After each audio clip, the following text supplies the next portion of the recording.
A certain Dr. Thorndyke, R. Austin Freeman, Part 1, The Ishmaelite, Chapter 1. The Fugitive. The tropic moon shone brightly on the village of Adafia in the Bight of Benin as a fishing canoe steered warily through the relatively quiet surf of the dry season towards the steep beach. Out in the roadstead an anchored bark stood up sharply against the moonlit sky, the yellow spark of her riding light glimmering warmly, and a white shape dimly discernible in the approaching canoe hinted of a visitor from the sea. Soon the little craft, hidden for a while in the white smother of a breaking wave, emerged triumphant and pushed her pointed nose up the beach. The occupants leapt out and, seizing her by hair and gunwales, hauled her forthwith out of reach of the following wave. "You know where to go?" the Englishman demanded, turning a grim, hatchet face towards the headman. "Don't take me to the wrong house." The headman grinned. "Only one white man live for Adafia. Me sababi him proper." He twisted a rag of cotton cloth into a kind of turban, clapped it on his woolly pate and, poising on top a battered cabin trunk, strode off easily across the waste of blown sand that separated the beach from a forest of coconut palms that hid the village. The Englishman followed less easily, his shod feet sinking into the loose sand, and as he went, he peered with a stranger's curiosity along the deserted beach and into the solemn gloom beneath the palms, whence came the rhythmical clamor of drums and the sound of many voices joining in a strange, monotonous chant, through the ghostly colonnade of palm trunks, out into the narrow, tortuous alleys that served for streets, between rows of mud-built hovels roofed with unkempt grass thatch, where all was inky blackness in the shadow and silvery grey in the light. The stranger followed his guide, and ever the noise of the drums and the melancholy chant drew nearer. Suddenly the two men emerged from an alley into a large open space and in an instant passed from the stillness of the empty streets into a scene of the strangest bustle and uproar.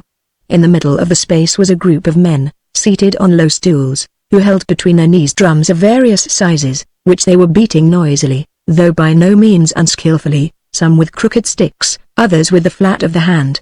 Around the musicians a circle of dancers moved in an endless procession, the men and the women forming separate groups, and while the former danced furiously, writhing with starting muscles and streaming skins, in gestures grotesque and obscene, the latter undulated languorously with half-closed eyes and rhythmically moving arms.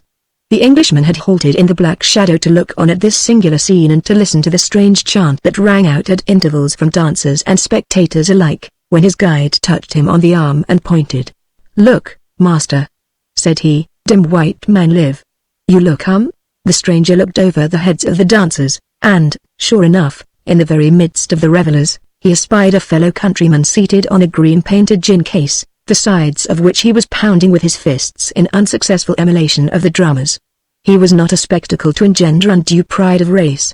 To begin with, he was obviously drunk, and as he drummed on the case and bellowed discordantly at intervals, he was not dignified. Perhaps to be drunk and dignified at one and the same time is not easy, and assuredly the task is made no easier by a costume consisting of a suit of ragged pajamas, the legs tucked into scarlet socks, gaudy carpet slippers, and a skullcap of plaited grass. But such was the garb of this representative of a superior race, and the final touch was given to a raffish ensemble by an unlit cigar that waggled from the corner of his mouth. The stranger stood for a minute or more watching, in silence and with grim disapproval, this unedifying spectacle, when a sudden interruption occurred. One of the dancers, a big, powerful ruffian, in giving an extra flourish to his performance, struck his foot against the gin case and staggered on to the seated white man, who, with a loud, foolish laugh, caught him playfully by the ankle. As a result, the big negro toppled over and fell sprawling amongst the drummers.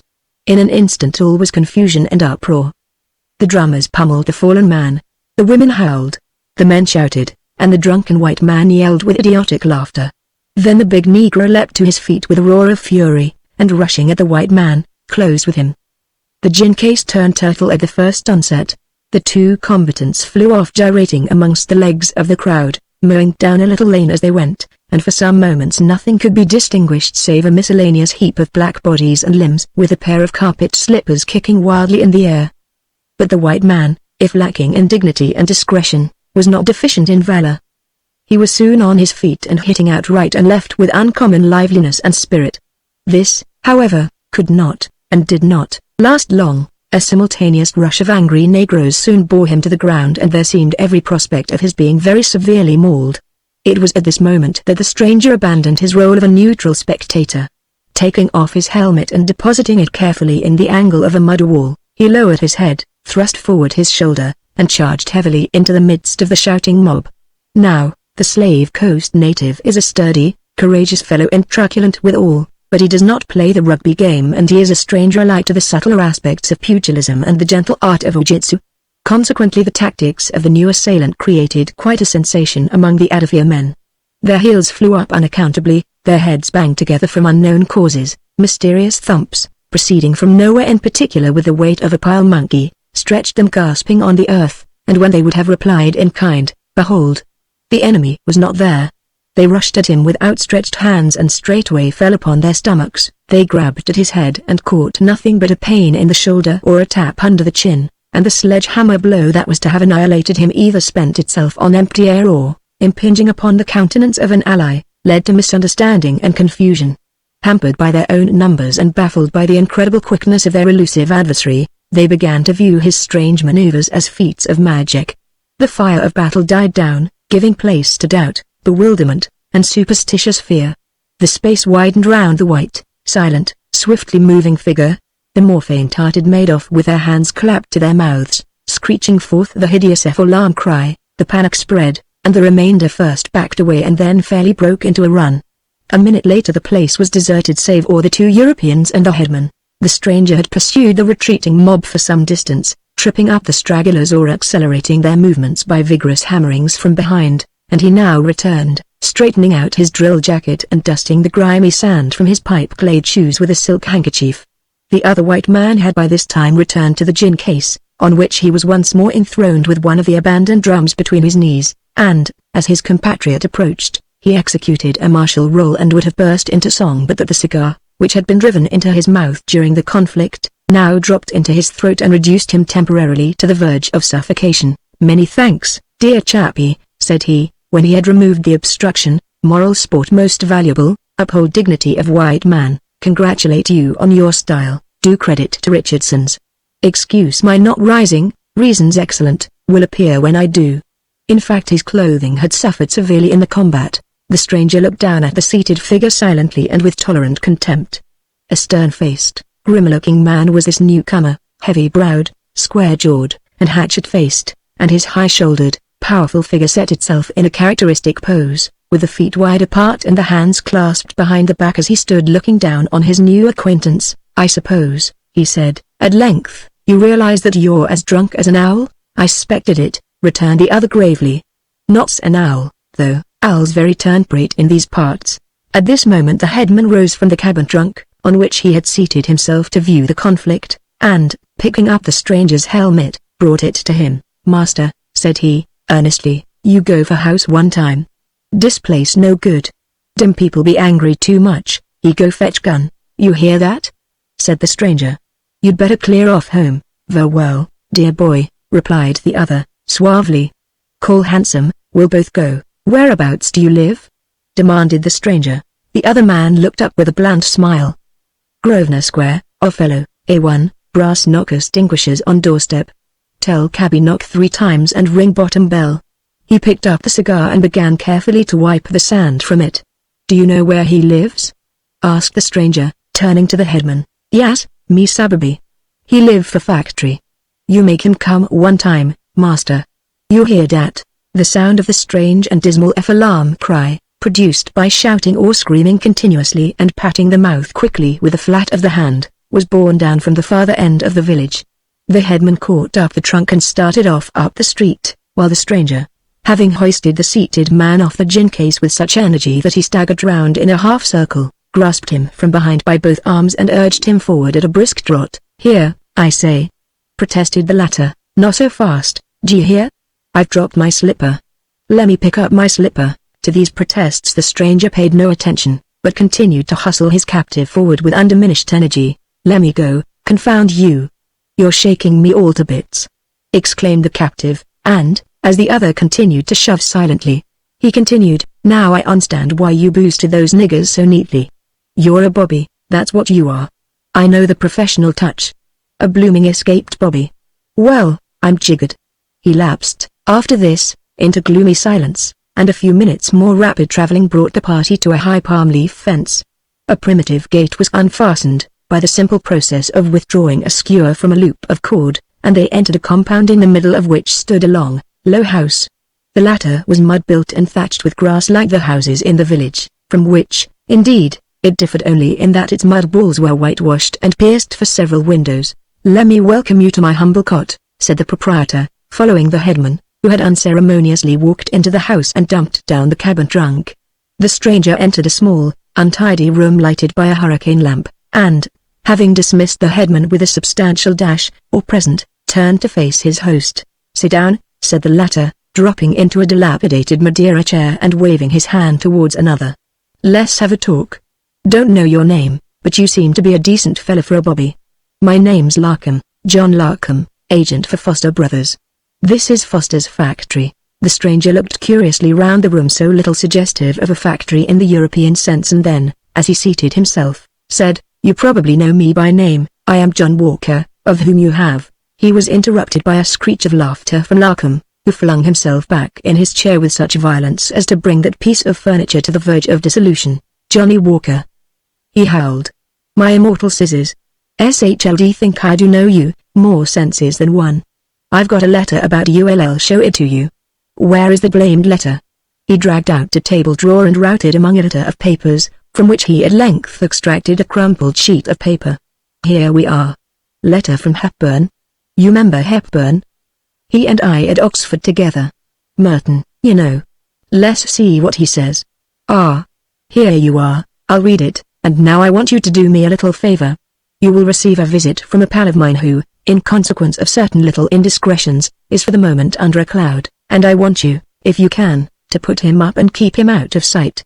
His fame I am not permitted to disclose, since being, as I have said, sub-noob, just at present, and consequently not in search of fame or notoriety.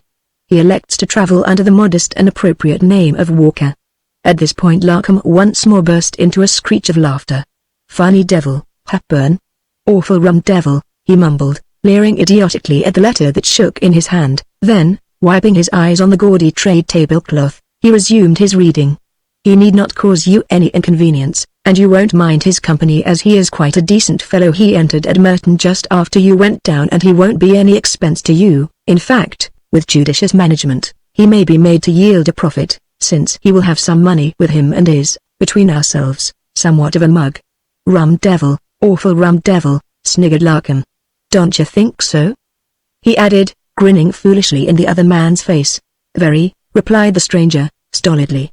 But he did not look particularly amused.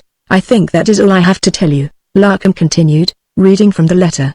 "I hope you will be able to put the poor devil up, and, by the way, you need not let on that I have told you about his little misfortunes."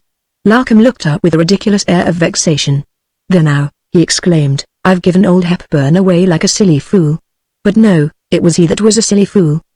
He shouldn't have told me." "No, he should not," agreed Walker. "Course not," said Larkham with drunken gravity. "Breed show confidence. However, it's all right. Depend on me. Close as a lock-jawed oyster. What'll you drink?" He waved his hand towards the table, on which a plate of limes, a stone gin jar, a bottle of bitters with a quill stuck through the cork, and a swizzle stick, stained purple by long service, invited to conviviality. "Have a cocktail," said Larkham. "Wine of the country. Good old swizzle stick. I'll mix it. Or perhaps," he sniggered, slyly, "perhaps you'd rather have a drop of Johnny Walker, ha? Ha. Hello. Here they are. D'ye hear 'em?" A confused noise of angry voices was audible outside the compound, and isolated shouts separated themselves now and again from the general hubbub. "They're calling us names," chuckled Larkham. "Good thing you don't understand the language. The nigger can be rude. Personal abuse as a fine art. Have a cocktail. Hadn't I better go out and send them about their business?" asked Walker. "Lord bless you, they haven't got any business," was the reply.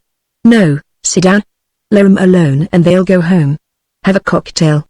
He compounded one for himself, swizzling up the pink mixture with deliberate care and pouring it down his throat with the skill of a jugular, and when Walker had declined the refreshment and lit his pipe, the pair sat and listened to the threats and challenges from the outer darkness.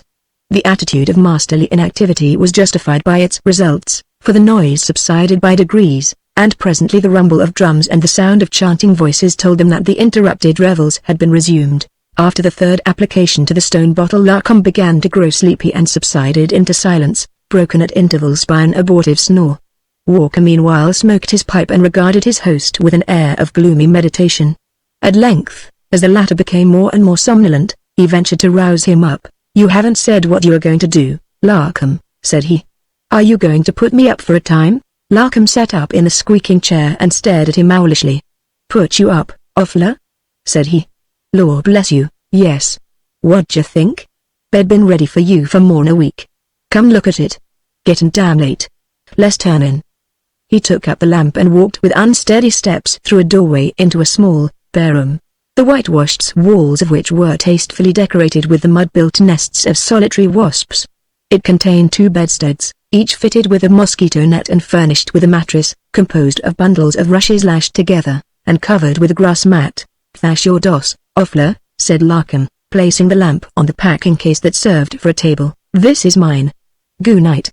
He lifted the mosquito curtain, crept inside, tucked the curtain under the mattress, and forthwith began to snore softly.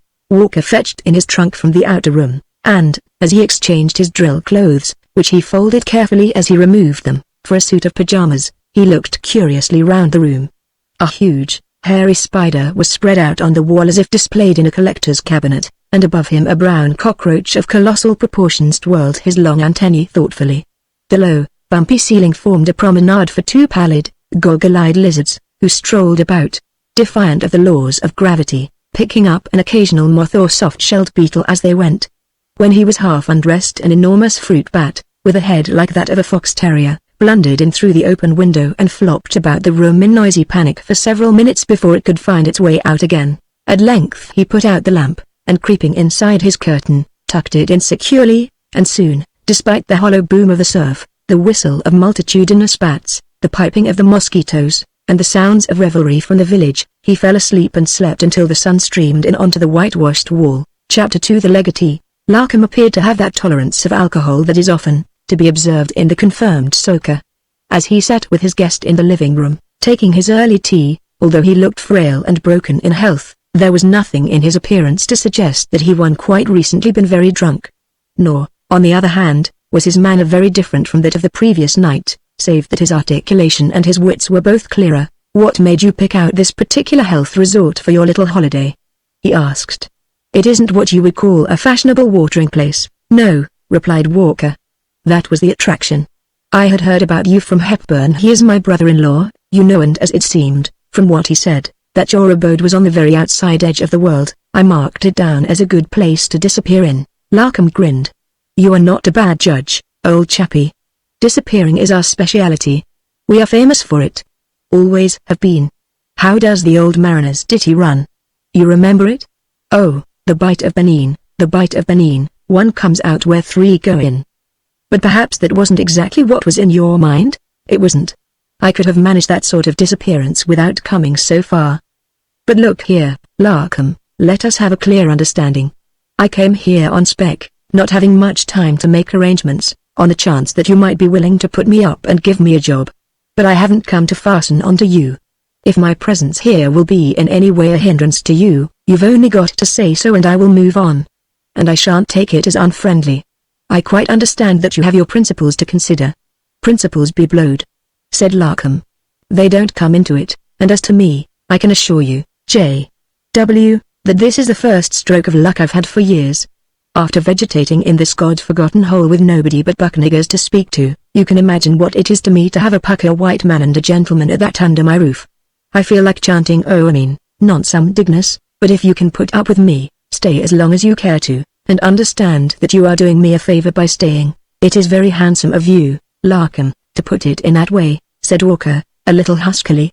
"Of course, I'll understand the position and I accept your offer gratefully.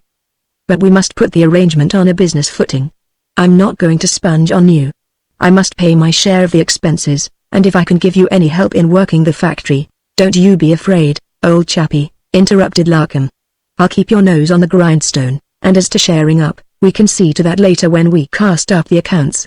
As soon as we have lapped up our tea, we will go out to the store and I will show you the ropes. They aren't very complicated, though they are in a bit of a tangle just now. But that is where you will come in, dear boy." Larkham's statement as to the tangle was certainly no exaggeration. The spectacle of muddle and disorder that the store presented filled Walker at once with joy and exasperation.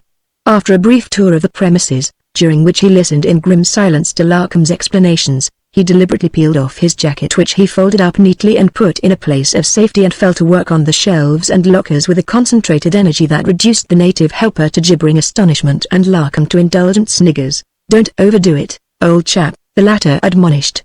"Remember the climate. And there's no hurry. Plenty of spare time in these parts. Leave yourself a bit for tomorrow." To all of which advice Walker paid no attention whatever, but slogged away at the confused raffle of stock in trade without a pause until close upon noon, when the cook came out to announce that shop lived for table. And even this was but a temporary pause, for soon after breakfast, or tiffin, as the Anglo-Indian calls it, when Larkham showed a tendency to doze in his chair with a tumbler of gin toddy, he stole away to renew his onslaught while the native assistant attended to the trade. During the next few days he was kept pretty fully occupied.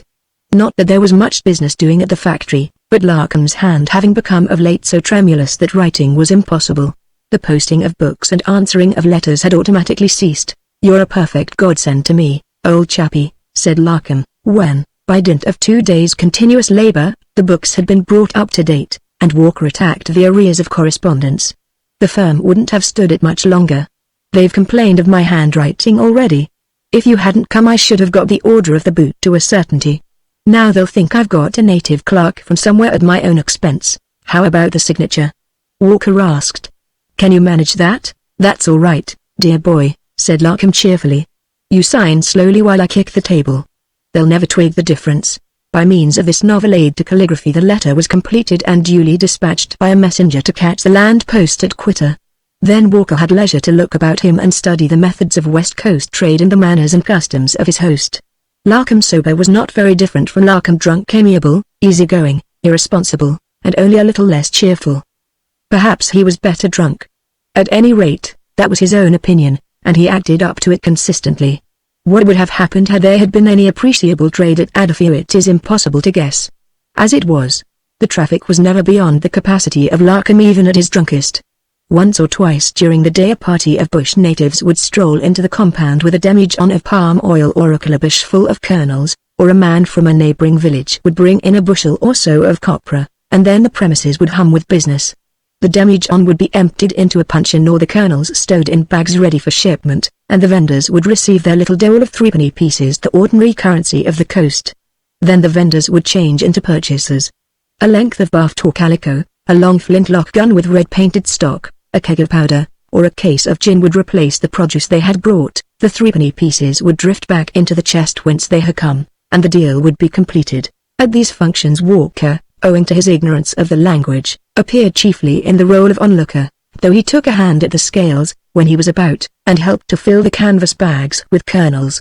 But he found plenty of time to wander about the village and acknowledge the appreciative grins of the men whom he had hammered on the night of his arrival, or the courteous salutations of the women. Frequently in the afternoons he would stroll out to sit on the dry sand at high water mark and, as the feathery leaves of the sea-washed palms pattered above him in the breeze, would gaze wistfully across the blue and empty ocean. One day a homeward-bound steamer came into the bay to anchor in Quitter Roads, and then his gaze grew more wistful and the stern face softened into sadness. Presently Larkham hove in sight under the palms, caroling huskily and filling a gaudy trade pipe. He came and sat down by Walker, and having struck some 24 Swedish matches without producing a single spark, gazed solemnly at the steamer. "Yellow funnel boat," he observed, "that'll be the Niger, old Rattray's boat. She's going home, dear boy, home to England, where handsome cabs and green peas and fair ladies and lamb chops." "Oh, shut up, Larkham," exclaimed the other, gruffly. "Right, dear boy. Mum's the word," was the bland reply, as Larkham resumed his fruitless attack on the matches.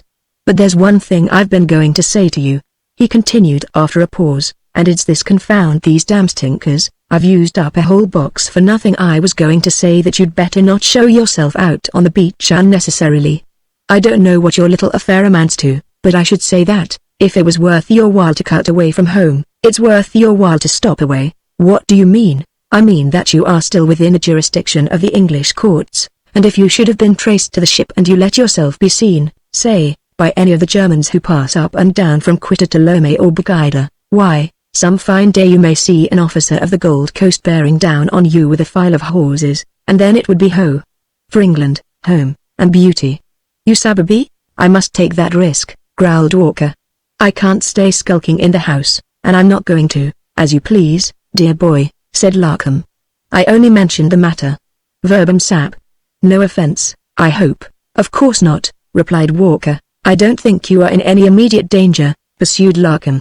Old Chief Akalachi looked in on me just now and he tells me that there are no white officers at Quitter. The doctor died of blackwater fever 2 days ago, and the commissioner is sick and is off to Madeira by this steamer. Still, you had better keep your weather eyelid lifting. I mean to, said Walker, and knocking out his pipe on the heel of his shoe, he rose and shook the sand from his clothes. If you'll excuse my harping on a disagreeable topic, old chappie, said Larkham, as they strolled homewards along the beach, I think you would be wise to take some elementary precautions. What sort? Asked Walker. Well, supposing you were traced to that bark, the Sappho, it would be easy to communicate with her skipper when she comes to her station at Half Jack. Then they might ascertain that a gent named Johnny Walker with a golden beard and a Wellington nose had been put ashore at Adafia. You're a fairly easy chappie to describe, with that Romanesque boko, and fairly easy to recognize from a description, but, damn it, Larkham. You're not suggesting that I should cut off my nose, are you? God forbid, dear boy. But you might cut off your beard and drop Johnny Walker. A clean shave and a new name would make a world of difference. No native would recognize you without your beard. Perhaps not. But a white police officer would spot me all right. A clean shave and a different name wouldn't deceive him, not if he really meant business. But the local officials here will be pretty willing to turn a blind eye. They are not keen on arresting a white man with a parcel of niggers looking on. Lowers the prestige of the race. If a constabulary officer came down here to arrest a bearded man named Walker and found only a clean-shaved covey of the name of Cook, he'd probably say that there was no one here answering the description and go back perfectly satisfied with his tongue in his cheek. Do you think he really would? I do. At any rate, you may as well give the authorities a chance, meet 'em halfway. Don't you think so? I suppose it is the reasonable thing to do. Very well, Larkham, I will take your advice and turn myself into a bald-faced stag. I noticed that you have some razors in the store. And as to the name, well, I will adopt your suggestion in that, too. Cook will do as well as any other. Better, old chap. Distinguished name. Great man, James Cook. Circumnavigator, all round my hat. All the same, said Walker, alias Cook, I fancy you are a trifle over-optimistic. If an officer was sent down here with a warrant, I think he would have to execute it if he could. He would be running a biggish risk if he let himself be bamboozled. Well, dear boy, replied Larkham, you do the transformation trick and trust in Providence. It's quite likely that the local authorities will make no move, and if a GCC officer should turn up and insist on mistaking James Cook for Johnny Walker, I dare say we could find some way of dealing with him. The other man smiled grimly. Yes, he agreed. I don't think he'd mistake James Cook for Mary's little lamb. As they entered the compound a quarter of an hour later, a native rose from the kernel bag on which he had been seated, and disengaging from the folds of his cloth a soiled and crumpled letter, held it out to Larkham. The latter opened it with tremulous haste and, having glanced through it quickly, emitted a long, low whistle. Sacked, by jiggers, he exclaimed, and handed the letter to his guest. It was a brief document and came to the point without circumlocution. The Adafia factory was a financial failure, whatever it might have been under other management, and the firm hereby dispensed with Mr. Larkham's services. But, the letter concluded, as we are unwilling to leave a white man stranded on the coast, we hereby make over to you, in lieu of notice, the factory and such stock as remains in it, the same to be your own property, and we hope that you will be able to carry on the trade to more advantage for yourself than you have for us. Devilish liberal of them, groaned Larkham, for I've been a rotten bad servant to the firm. But I shall never make anything of it. I'm a regular waster, old chappie, and the sooner the land crabs have me, the better it will be for everyone. He lifted the lid of a gin case and dejectedly hoisted out a high-shouldered, square-faced Dutch bottle. Stop this boozing, Larkham, said Cook, late Walker. Pull yourself together, man, and let us see if we can't make a do of it. He spoke gently enough, with his hand on the other man's shoulder, for the thought of his own wrecked life had helped him to understand. It was not the mere loss of employment that had hit Larkham so hard. It was the realization, sudden and complete, of his utter futility, of his final irrevocable failure in the battle of life. It's awfully good of you, old chap, he said dismally, but I tell you, I'm beyond redemption." He paused irresolutely and then added, "However, we'll stow the lush for the present and talk things over." And he let the bottle slip back into its compartment and shut down the lid, but he was in no mood for talking things over, at present. The sense of utter failure appeared to have overwhelmed him completely, and, though he made no further attempt upon the gin case that evening, his spirits seemed to sink lower and lower until, about 10 o'clock, he rose from his chair and silently tottered off to bed, looking pitiably frail and broken. It was about 2 o'clock in the morning when Cook awoke to the consciousness of a very singular noise. He sat up in bed to listen. A strange, quick rattle, like the chatter of a jigsaw, came from the rickety bed on which Larkham slept, and with it was mingled a confused puffing that came and went in quick gusts. "Anything the matter, Larkham?" he asked anxiously, and then, as a broken mumble and a loud chattering of teeth came in reply, he sprang from the bed and struck a match. A single glance made everything clear. The huddled body, shaking from head to foot, the white, pinched face, the bloodless hands with blue fingernails, clutching the scanty bed coverings to the trembling chin, presented a picture of African fever that even a newcomer could recognize.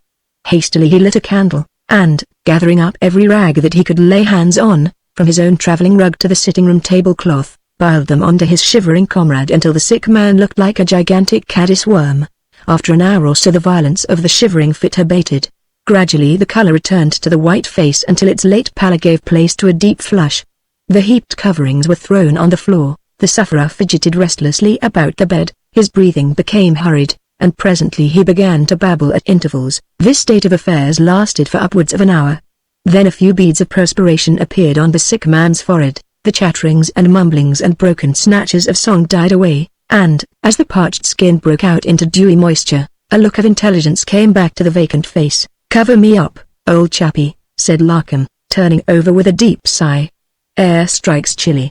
"Thanks, old fellow, let's have the tablecloth, too." "That's ripping. Now you turn in and get a bit of sleep. Sorry to have rooted you up like this." He closed his eyes and at once began to doze, and Cook, creeping back to bed, lay and watched him by the light of the flickering candle. Then he, too, fell asleep. When he awoke it was broad daylight, and through the open door he could see Larkham standing by the table in the sitting room, wrapped in the rug. The Fanti cook was seated at the table and the solitary crew boy, who formed the staff of the factory, stood by his supplementary chair, his eyes agoggle with curiosity. "Now, Kwaku," Larkham was saying, "you see that pencil mark? Well, you take this pen and make a mark on top of it so." He handed the pen to the cook, who evidently followed the instructions, for his tongue protruded several inches, and he presently rose, wiping his brow. The crew boy took his place and the ceremony was repeated, after which the two natives retired grinning with pride. "Gad, Larkham," exclaimed Cook, when he came out and joined his host, "the dose of fever has taken the starch out of you. You oughtn't to be up, surely?" He looked earnestly at his comrade, shocked at the aspect of the pitiful wreck before him and a little alarmed at the strange, greenish-yellow tint that showed through the waxen pallor of the face. "Shan't be up long, dear boy," said Larkham. "Just setting things straight before I turn in for good. Now, just cast your eye over this document, devil of a scrawl, but I expect you can make it out." He took up a sheet of paper and handed it to Cook. The writing was so tremulous as to be almost illegible, but with difficulty Cook deciphered it, and its purport filled him with astonishment. It read thus: "This is the last will and testament of me, John Larkham of Adafia in the Gold Coast Colony, West Africa. I give and devise all my estate and effects, real and personal, which I may die possessed of or be entitled to, unto James Cook absolutely, and I appoint him the executor of this my will, dated this 13th day of November 1897, signed by the testator in the presence of us, who thereupon made our marks in his and each other's presence, John Larkham, Kwaku Mensa of Cape Coast. His plus mark, pea soup of Half Jack. His plus mark, I've given you your new name, you see," Larkham explained. "Take charge of this precious document and keep that letter from the firm. Burn all other papers." "But," exclaimed Cook, "why are you talking as if you expected to snuff out? You've had fever before, I suppose?" "Rather," said Larkham. "But you're a new corner, you don't sababy. I'm an old coaster, and I sababy proper. Look at that, dear boy. Do you know what that means?" He held out a shaking, lemon-colored hand, and as his companion regarded it silently, he continued, "That means black water fever, and when a Johnny like me goes in for that luxury, It's a job's for the gardener. And talking of that, you'd better plant me in the far corner of the compound where the empty casks are kept, by the prickly pear hedge. I shall be out of the way of traffic there, though graves are a damned nuisance in business premises, anyhow. Oh, dry up, Larkham, and get to bed, growled Cook. And, I say, aren't there any doctors in this accursed place? Larkham grinned. In the fossil state, dear boy, they are quite numerous. Otherwise scarce. The medico up at Quitter died 3 days ago, as I told you, and there are no others on tap just now. No good to me if they were. Remember what I've told you. Burn all papers and, when you've planted me, take over the factory and make things hum. There's a living to be made here and you'll make it. Leave the swizzle stick alone, old chappie, and if ever you should chance to meet Hepburn again, give him my love and kick him hard. Now I'm going to turn in. Larkham's forecast of the probable course of his illness bid fair to turn out correct. In the intervals of business which, perversely enough, was unusually brisk on this day, Cook looked in on the invalid and at each visit found him visibly changed for the worse. The pale lemon tint of his skin gave place to a horrible dusky yellow, his voice grew weaker and his mind more clouded, until at last he sank into a partial stupor from which it was almost impossible to rouse him. He wanted nothing, save an occasional sip of water, and nothing could be done to stay the march of the fell disease, so the day passed on, a day of miserable suspense for Cook. The little caravans filed into the compound, the kernels and copper and knobs of rubber rolled out of the calabashes onto the ground, the oil gurgled softly into the puncheon, the bush people chattered vivaciously in the store and presently departed gleefully with their purchases, and still Larkham lay silent and apathetic and ever drawing nearer to the frontier between the known and the unknown. The evening fell, the store was locked up, the compound gate was shut, and Cooks betook himself with a shaded lamp to sit by the sick man's bed.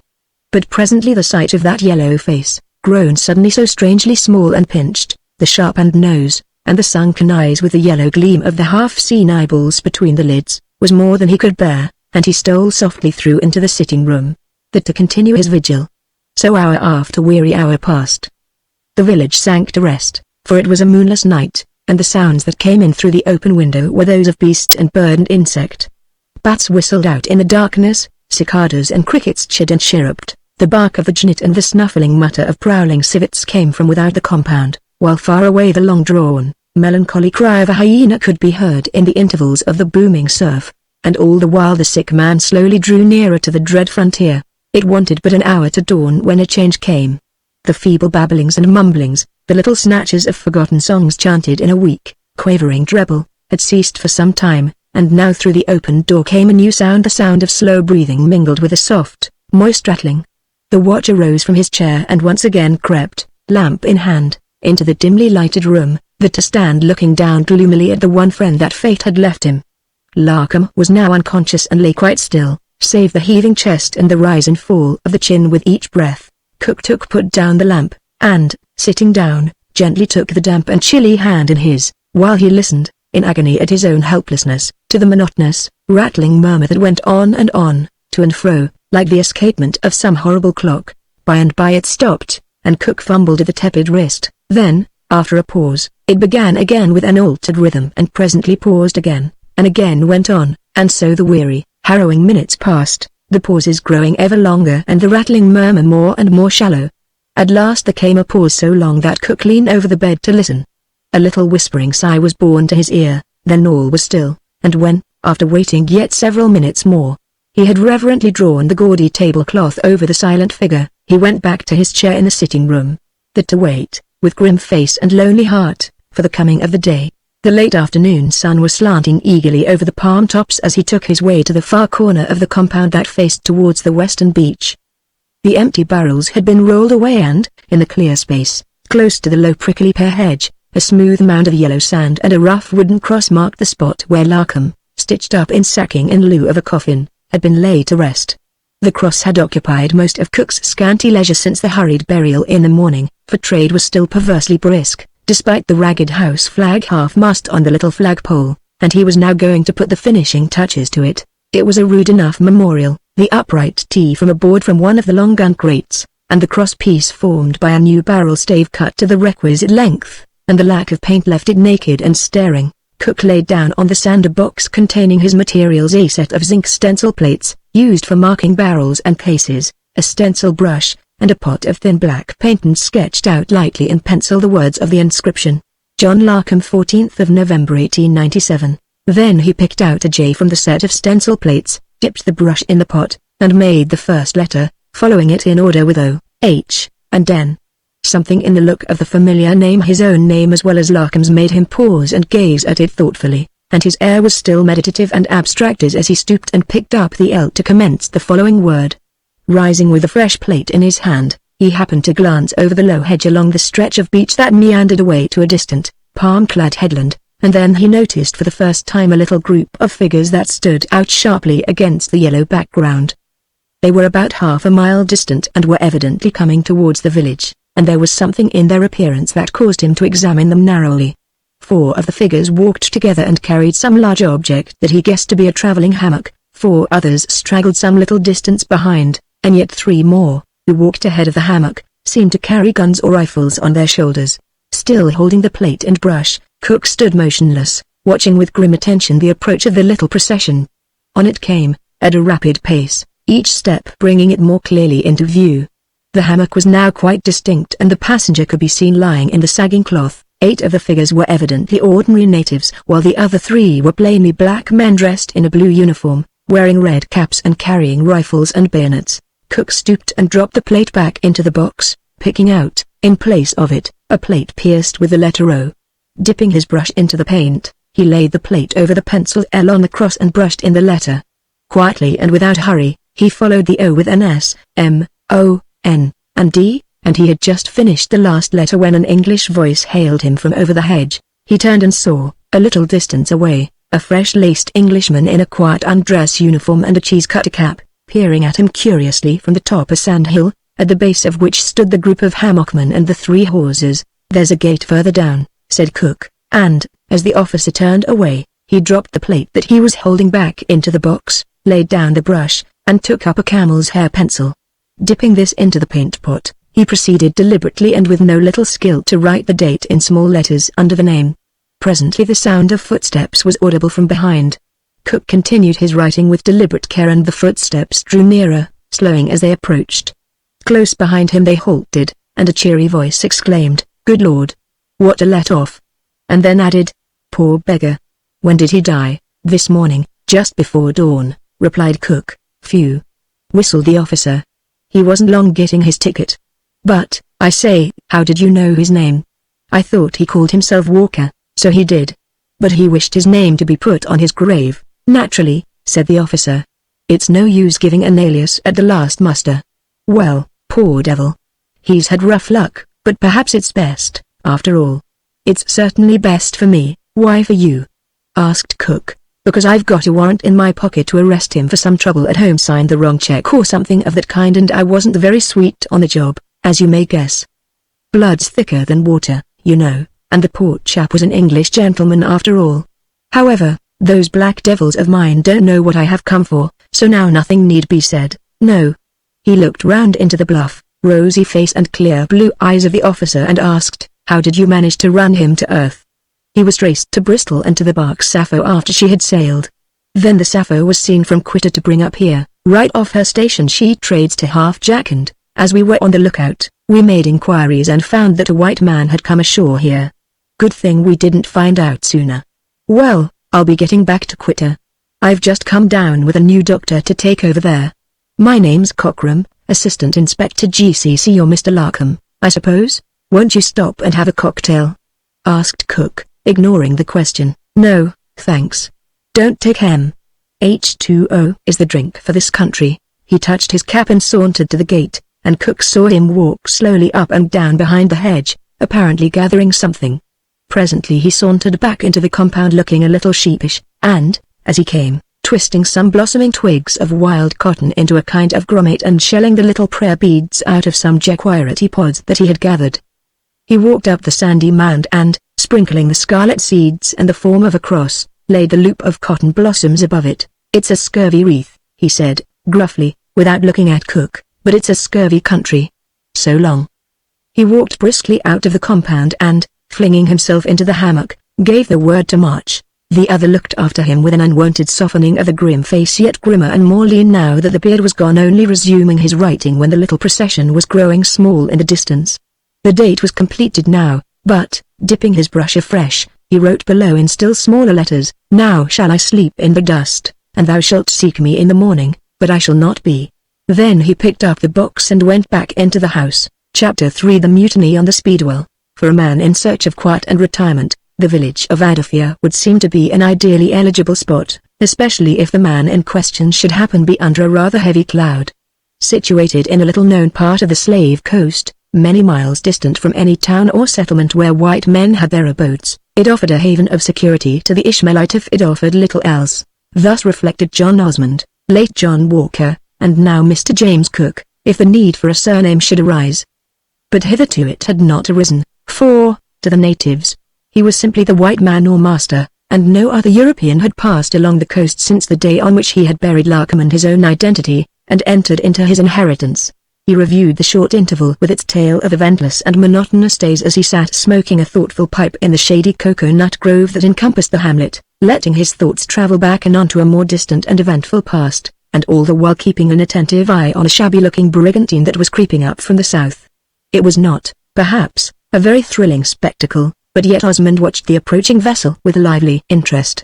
For though, on that deserted coast, ships may be seen to pass up and down on the rim of the horizon, 2 or 3, perhaps, in a month, this was the first vessel that had headed for the land since the day on which he had become the owner of the factory and the sole representative of European civilization in Adafia. It was natural, then, that he should watch her with interest and curiosity, not only as a visitor from the world which he had left, but as one with which he was personally concerned, for if her people had business ashore, that business was pretty certainly with him. At a distance of about 1.5 miles from the shore the brigantine luffed up, fired a gun, hoisted a dirty red ensign, let go her anchor, scandalized her mainsail, lowered her headsails, and roughly dewed up the square sails. A fishing canoe, which had paddled out to meet her, ran alongside and presently returned shoreward with a couple of white men on board. And still Osmond made no move. Business considerations should have led him to go down to the beach and meet the white men, since they were almost certainly bound for his factory, but other considerations restrained him. The fewer white men that he met, the safer he would be, for, to the Ishmaelite, every stranger is a possible enemy or, worse still, a possible acquaintance. And then, although he felt no distaste for the ordinary trade with the natives, he did not much fancy himself standing behind a counter selling gin and tobacco to a party of British shellbacks. So he loitered under the coconuts and determined to leave the business transactions to his native assistant, Quack Mensa. The canoe landed safely through the surf. The 2 white men stepped ashore and disappeared towards the village. Osmond refilled his pipe and walked a little further away. Presently a file of natives appeared moving towards the shore, each carrying on his head a green-painted gin case.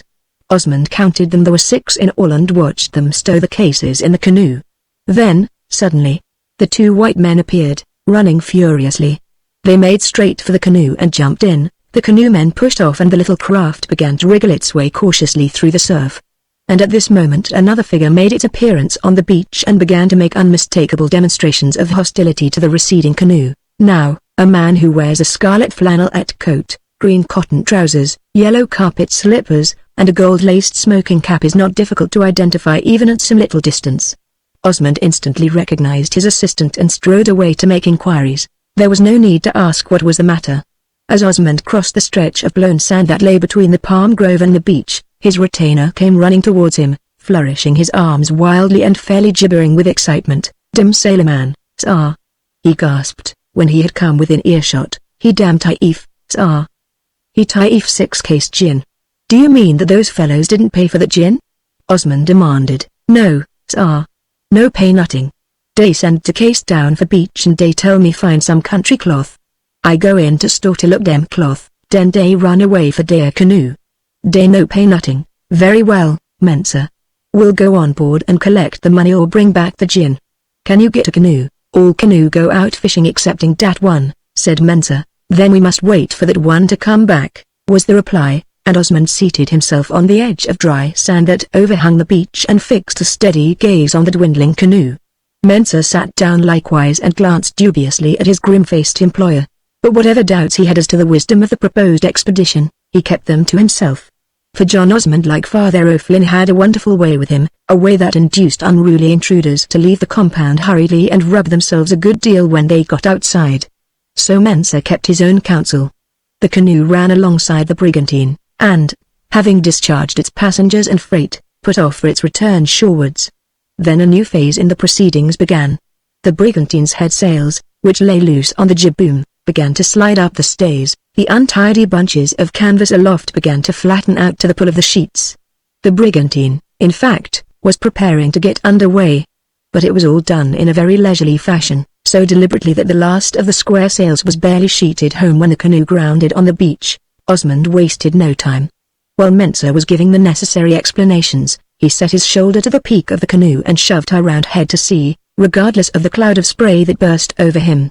The canoemen were nothing loath, for the African is keenly appreciative of a humorous situation. Moreover, they had some experience of the white man's peculiar methods of persuasion and felt a natural desire to see them exercised on persons of his own color, especially as those persons had been none too civil. Accordingly they pushed off gleefully and plunged once more into the breakers, digging their massive, trident-shaped paddles into the water to the accompaniment of those uncanny hisses, groans, and snatches of song with which the African canoeman sweetens his labor. Meanwhile their passenger sat in the bow of the canoe, wiping the sea water from his face and fixing a baleful glance on the brigantine, as she wallowed drunkenly on the heavy swell.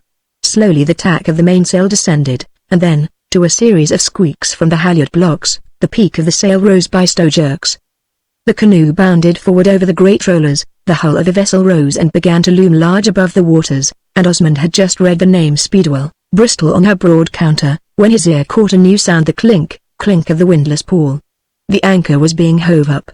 But the canoemen had heard the sound, too, and, with a loud groan, dug their paddles into the water with furious energy. The canoe shot forward under the swaying counter and swept alongside. The brigantine rolled over as if she would annihilate the little craft, and Osmond, grasping a chain plate, swung himself up into the channel, whence he climbed to the bulwark rail and dropped down on the deck. The windlass was manned by 6 of the crew, who bobbed up and down slowly at the ends of the long levers. A 7th man was seated on the deck, with one of the gin cases open before him, in the act of uncorking a bottle. The other 5 cases were ranged along by the bulwark. "Good afternoon," said Osmond, whose arrival had been unnoticed by the preoccupied crew. "You forgot to pay for the gin." The seated man looked up with a start, first at Osmond and then at Mensa, who now sat astride the rail in a strategic position that admitted of advance or retreat as circumstances might suggest. The clink of the windlass ceased, and the 6 men came sauntering aft with expectant grins. "What are you doing aboard this ship?" demanded the first man. "I've come to collect my dues," replied Osmond. "Have you?" said the sailor. "You'll be the factory bug, I reckon. I'm the owner of that gin." "Now that's where you make a mistake, young fella. I'm the owner of this here gin." "Then you've got to pay me £1 for." The sailor set the bottle down on the deck and rose to his feet. "Look here, young fella," said he, "I'm going to give you a valuable tip gratis. You get overboard. Sharp. Do ye hear? I want £1 for," said Osmond, in a misleadingly quiet tone. "Pitch him overboard, Doody," one of the other sailors counselled. "Send him for a swim, mate." "I may going to," said Doody, "if he don't clear out," and he began to advance, crabwise, across the deck in the manner of a wrestler attacking. Osmond stood motionless in a characteristic attitude, with his long legs wide apart, his hands clasped behind him, his gaunt shoulders hunched up, and his chin thrust forward, swaying regularly to the heave of the deck, and with his grim, hatchet face turned impassively towards his adversary, presented a decidedly uninviting aspect. Perhaps Doody appreciated this fact. At any rate, he advanced with an ostentatious show of strategy and much intimidating air-clawing. But he made a bad choice of the moment for the actual attack, for he elected to rush in just as the farther side of the deck was rising. In an instant Osmond's statuesque immobility changed to bewilderingly rapid movement. There was a resounding smack, smack. Doody flew backwards, capsizing 2 men behind him, staggered down the sloping deck, closely followed by Osmond, executing a continuous series of postman's knocks on the Doodean countenance, and finally fell sprawling in the scuppers, with his head jammed against a stanchion. The 2 capsized men scrambled to their feet, and, with their 4 comrades, closed in on Osmond with evidently hostile intentions. But the latter did not wait to be attacked. Acting on the advice of the Duke of Wellington, whom, by the way, he somewhat resembled in appearance to hit first and keep on hitting, He charged the group of seamen like an extremely self-possessed bull, hammering right and left, regardless of the unskillful thumps that he got in return, and gradually drove them, bewildered by his extraordinary quickness and the weight of his well-directed blows, through the space between the foremast and the bulwark. Slowly they backed away before his continuous battering, hitting out at him ineffectively, hampered by their numbers and the confined space, until one man, who had had the bad luck to catch 2 uppercuts in succession, uttered a howl of rage and whipped out his sheath knife. Osmond's quick eye caught the dull glint of the steel just as he was passing the fife rail. Instantly he whisked out an unoccupied iron belaying pin, whirled it over and brought it down on the man's head. The fellow dropped like a poleaxe stocks, and as the belaying pin rose aloft once more, the other 5 men sprang back out of range. How the combat might have ended under other circumstances it is impossible to say. Dodie had disappeared with a bloody scalp and an obliterated eye. The man with the knife lay unconscious on the deck with a little red pool collecting by his head. The other 5 men had scattered and were hastily searching for weapons and missiles, so far as was possible, with this bloodthirsty bedlamite of a factory bug flying up and down the deck flourishing a belaying pin. Their principal occupation, in fact, was in keeping out of reach, and they did not always succeed. Suddenly a shot rang out. A little cloud of splinters flew from the side of the mainmast, and the 5 seamen ducked simultaneously. Glancing quickly forward, Osmond beheld his late antagonist, Dodie, emerging from the forecastle hatch and taking aim at him with a still-smoking revolver. Now, the factory bug was a pugnacious man and perhaps overconfident, too. But he had some idea of his limitations. You can't walk up 20 yards of deck to punch the head of a man who is covering you with a revolver. At the moment, Osmond was abreast of the uncovered main hatch.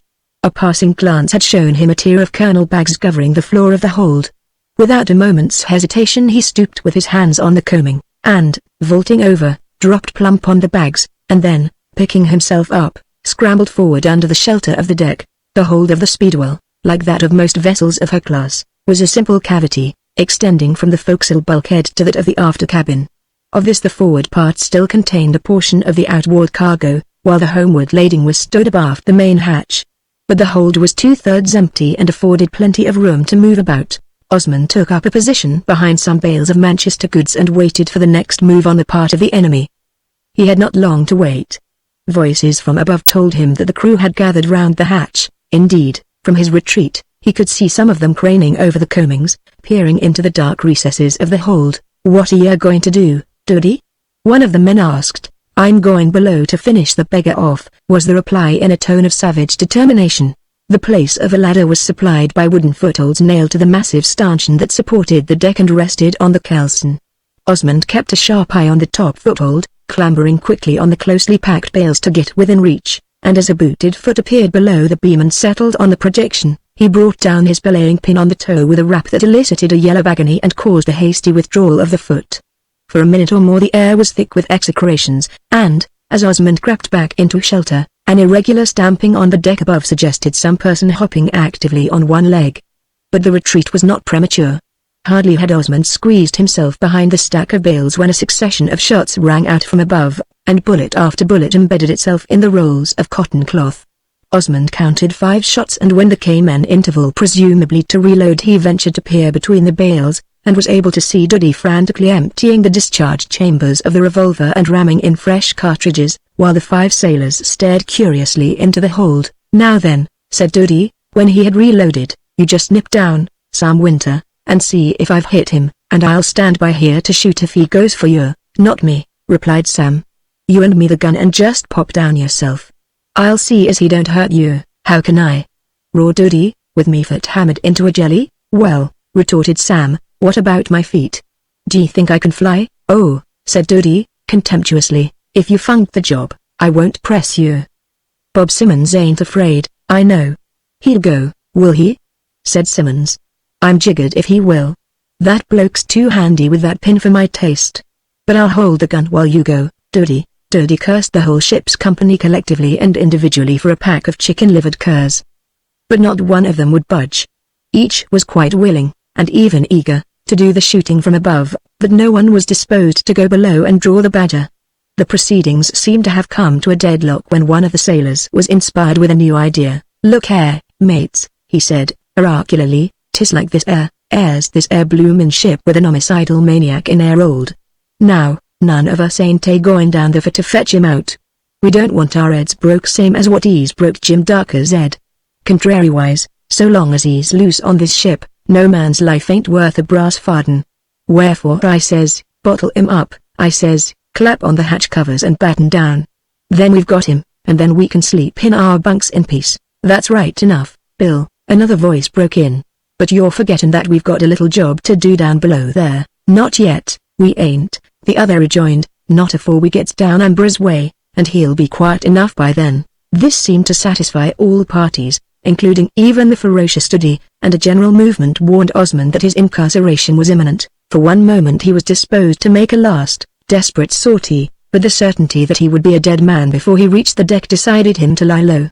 Many things might happen before the brigantine reached Amber's. As the hatch covers grated over the coaming and dropped into their beds, the prisoner took a rapid survey of his surroundings before the last glimmer of daylight should be shut out. But he had scarcely time to memorize the geographical features of the hold before the last of the hatch covers was dropped into its place. Then he heard the tarpaulin drag over the hatch, shutting out the last gleams of light that had filtered through the joints of the covers. The battens were dropped into their catches, the wedges driven home, and he sat, in a darkness like that of the tomb. The hold was intolerably hot and close. The roasting deck above was like the roof of an oven. A greasy reek arose from the bags of kernels, a strange, mixed effluvium from the bales of cotton cloth. And the place was full of strange noises. At every roll of the ship, as the strain of the rigging changed sides, a universal groan arose, bulkheads squeaked, timbers grated, the masts creaked noisily in their housings, and unctuous gurgles issued from the tier of oil puncheons. It was clear to Osmond that this was no place for a prolonged residence. The sweat that already trickled down his face meant thirst in the near future, and death if he failed to discover the tank or water casks. A diet of palm kernels did not commend itself, and, now that the hatch was covered, the water in the bilge made its peculiar properties manifest. The obvious necessity was to get out, but the method of escape was not obvious at all. From his own position Osmond's thoughts turned to the state of the vessel. From the first, it had been evident to him that there was something very abnormal about this ship. Apart from the lawless behavior of the crew, there was the fact that since he had come on board he had seen no vestige of an officer. Dodie had seemed to have some sort of authority, but the manner in which the men addressed him showed that he had no superior status. Then, where was the afterguard? They had not gone ashore. And there had been enough uproar to bring them on deck if they had been on board.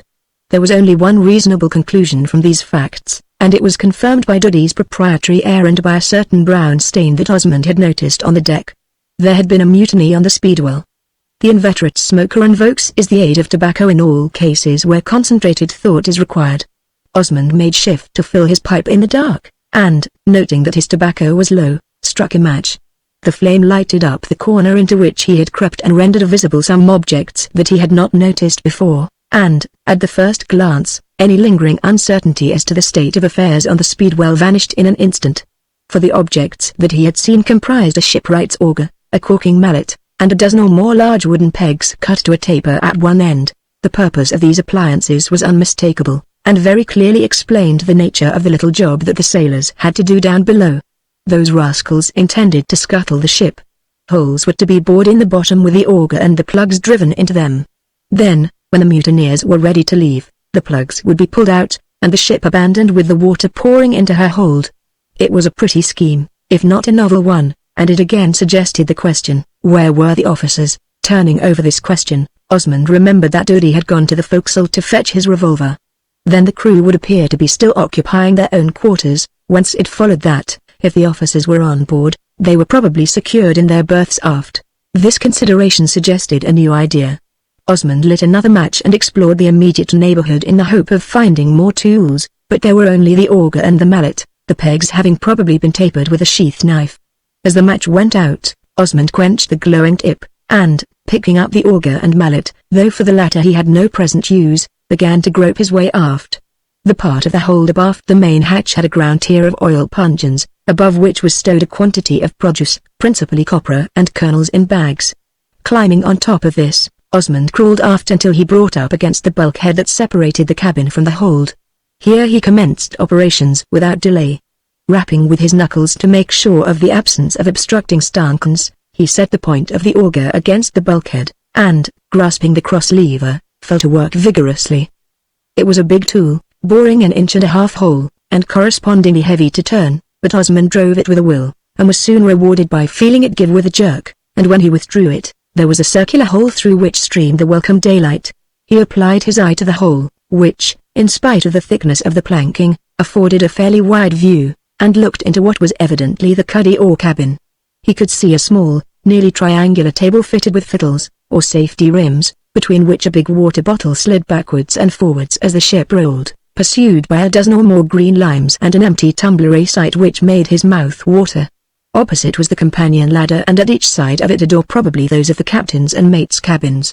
Above the table would be the skylight, though he could not see it, but he could make out some pieces of broken glass on the floor and one or two on the table, and he now recalled that he had noticed, when on deck, that the skylight glass was smashed. Having made this survey, he returned to his task.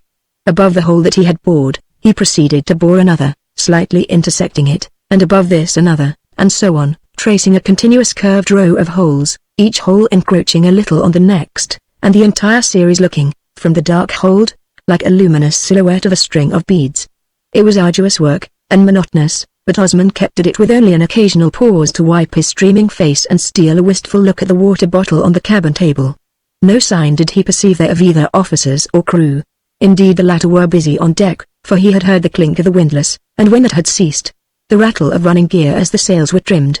And meanwhile the curved line of holes extended along the bulkhead and began to define an ellipse some 18 inches by 12. By the time he had made the 24th hole, a sudden weakening of the light that came through informed him that the sun was setting.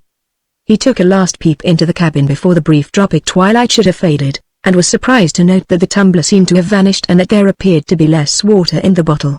Speculating vaguely on the possible explanation of this, he fell to work again, adding hole after hole to the series, guiding himself by the sense of touch when the light failed completely. The 30_8th hole nearly completed the ellipse, and was within an inch of the first one bored. Standing back from the bulkhead, Osmond gave a vigorous kick on the space enclosed by the line of holes, and sent the oval piece of planking flying through into the cabin. Passing his head through the opening, he listened a while. Sounds of revelry from the deck, now plainly audible, told him that the gin was doing its work and that the crew were fully occupied. He slipped easily through the opening, and, groping his way to the table, found the water bottle and refreshed himself with a long and delicious draught. Then, feeling his way to the companion ladders, he knocked with his knuckles on the door at its port side. No one answered, and yet he had a feeling of some soft and stealthy movement within. Accordingly he knocked again, a little more sharply, and as there was still no answer, he turned the handle and pushed gently at the door, which was, however, bolted or locked. But the effort was not in vain, for as he gave a second, harder push, a woman's voice which sounded quite near, as if the speaker were close to the door, demanded, "Who is there?" Considerably taken aback by the discovery of this unexpected denizen of the mutiny-ridden ship, Osmond was for a few moments at a loss for a reply. At length, putting his mouth near to the keyhole, for the skylight was open and the steersman, at least, not far away, he answered softly, "A friend." The reply did not appear to have the desired effect, for the woman, also speaking into the keyhole, demanded sharply, "But who are you? And what do you want?" These were difficult questions. Addressing himself to the first, and boggling awkwardly at the unaccustomed lie, Osmond stammered, "My name is as Cook, but you don't know me. I am not one of the crew. If you wouldn't mind opening the door, I could explain matters." "I shall do nothing of the kind," was the reply. "There's really no occasion for you to be afraid," Osmond urged. "Isn't there?" she retorted. "And who said I was afraid? Let me tell you that I've got a pistol, and I shall shoot if I have any of your nonsense. So you'd better be off." Osmond grinned appreciatively but decided to abandon the parley. "Is there anyone aft here besides you?" he asked. "Never you mind," was the tart reply. "You had better go back where you came from." Osmond rose with a grim smile and began cautiously to feel his way towards the companion steps and past them to the other door that he had seen. Having found it and located the handle, he rapped sharply but not too loudly. "Well?" demanded a gruff voice from within. Osmond turned the handle, and, as a stream of light issued from the opening door, he entered hastily and closed it behind him. He found himself in a small cabin lighted by a candle lamp that swung in gimbals from the bulkhead. One side was occupied by a bunk in which reclined a small, elderly man, who appeared to have been reading, for he held an open volume, which Osmond observed with some surprise to be Aplin's commentary on the Book of Job. His head was roughly bandaged and he wore his left arm in a primitive sling. "Well," he repeated, taking off his spectacles to look at Osmond. "You are the captain, I presume?" said Osmond. "Yes." "Name of Hartup." "Who are you?" Osmond briefly explained the circumstances of his arrival on board. "Ah," said the captain. "One wondered who was boring those holes when I went into the cabin just now." "Well, you've put your head into a hornet's nest, young man." "Yes," said Osmond, "and I'm going to keep it there until I'm paid to take it out." The captain smiled sourly. "You are like my mate, Will Redford, very like him you are to look at, and the same quarrelsome disposition, apparently." "Where is the mate now?" "Overboard," replied the captain. "He got flourishing a revolver and the second mate stabbed him." "Is the second mate's name Duddy?" "Yes. But he's only a substitute. The proper second mate died up at Sherbro, so I promoted Duddy from before the mast." "I take it that your crew have mutinied?" "Yes," said the captain, placidly. "There is over a ton of ivory on board and 200 ounces of gold dust in that chest that you are sitting on. It was a great temptation. Duddy began it and Redford made it worse by bullying." "Duddy seems to be a tough customer." "Very," said the captain. "A violent man. A man of wrath. I am surprised that he didn't make an end of you." "So is he, I expect," Osmond replied with a grin, "and I hope to give him 1 or 2 more surprises before we part." "What are you going to do?" The captain sighed. "We are in the hands of Providence," said he. "You'll be in the hands of Davy Jones if you don't look out," said Osmond. "They are going to scuttle the ship when they get to Ambrose. Can I get anything to eat?" "There is corn, pork and biscuit in that locker," said the captain, "and water and limes on the cabin table. No intoxicants. This is a temperance ship." Osmond smiled grimly as a wild chorus from above burst out as if in commentary on the captain's statement. But he made no remark. Corn pork was better than discussion just now. "You seem to have been in the wars," he remarked, glancing at the skipper's bandaged head and arm. "Yes. Fell down the companion. At least, Duddy shoved me down. I'll get you to fix a new dressing on my arm when you've finished eating. You'll find some lint and rubber plaster in the medicine chest there." "By the way," said Osmond, as he cracked a biscuit on his knee, "there's a woman in the next berth. Sounded like quite a ladylike person, too." "Who is she?" The captain shook his head. "Yes," he groaned, "there's another complication. She is a Miss Burleigh, daughter of Sir Hector Burleigh, the administrator or acting governor, or something of the sort, of the Gold Coast. But what the deuce is she doing on an old rattletrap of a windjammer like this?" The captain sat up with a jerk. "I'll trouble you, young man," he said, severely, "to express yourself with more decorum. I am the owner of this vessel, and if she is good enough for me she will have to be good enough for you. Nobody asked you to come aboard, you know." "I beg your pardon," said Osmond. "Didn't mean to give offense. But you'll admit that she isn't cut out for the high-class passenger trade." "She is not," Captain Hartup agreed, "and that is what I pointed out to the young woman when she asked for a passage from Maxim to Accra. I told her we had no accommodation for females, but she just giggled and said that didn't matter. She is a very self-willed young woman, but why didn't she take a passage on a steamer? There was no steamer due for the leeward coast. Her father, Sir Hector, tried to put her off, but she would have her own way. Said it would be a bit of an adventure, traveling on a sailing ship. Gad. She was right there," remarked Osmond. "She was, indeed. Well, she came aboard and Redford gave her his berth, he moving into the second mate's berth, as Duddy remained in the forecastle. And there she is, and I wish she was at Jericho. I expect she does, too. What happened to her when the mutiny broke out? I told her to go to her berth and lock herself in. But no one attempted to molest her." "I am glad to hear that," said Osmond, and as he broke another biscuit, he asked, "Did you secure the companion hatch?" "Miss Burleigh did. She fixed the bar across the inside of the doors. But it wasn't necessary, for they had barricaded the doors outside. They didn't want to come down to us, they only wanted to prevent us from going up on deck." "She was wise to bolt the doors, all the same," said Osmond, and for a time there was silence in the cabin, broken only by the vigorous mastication of stony biscuit. Chapter 4 The Phantom Mate. When he had finished his rough and hasty meal, Osmond attended to his host's injuries, securing a pad of lint on the lacerated arm with strips cut from a broad roll of the sticky rubber plaster. Then he went out into the cabin to reconnoiter and take a drink of water, closing the door of the captain's berth so that the light should not be seen from above. The hubbub on deck had now subsided into occasional snatches of indistinct melody. The men had had a pretty long bout and were, to judge by the tone of the songs, getting drowsy. Osmond climbed onto the table and began carefully to pick the remainder of the glass out of the skylight frame. The skylight had a fixed top, there being a separate ventilator for the cabin, and, instead of the usual guard bars, had loose wood shutters for use in bad weather.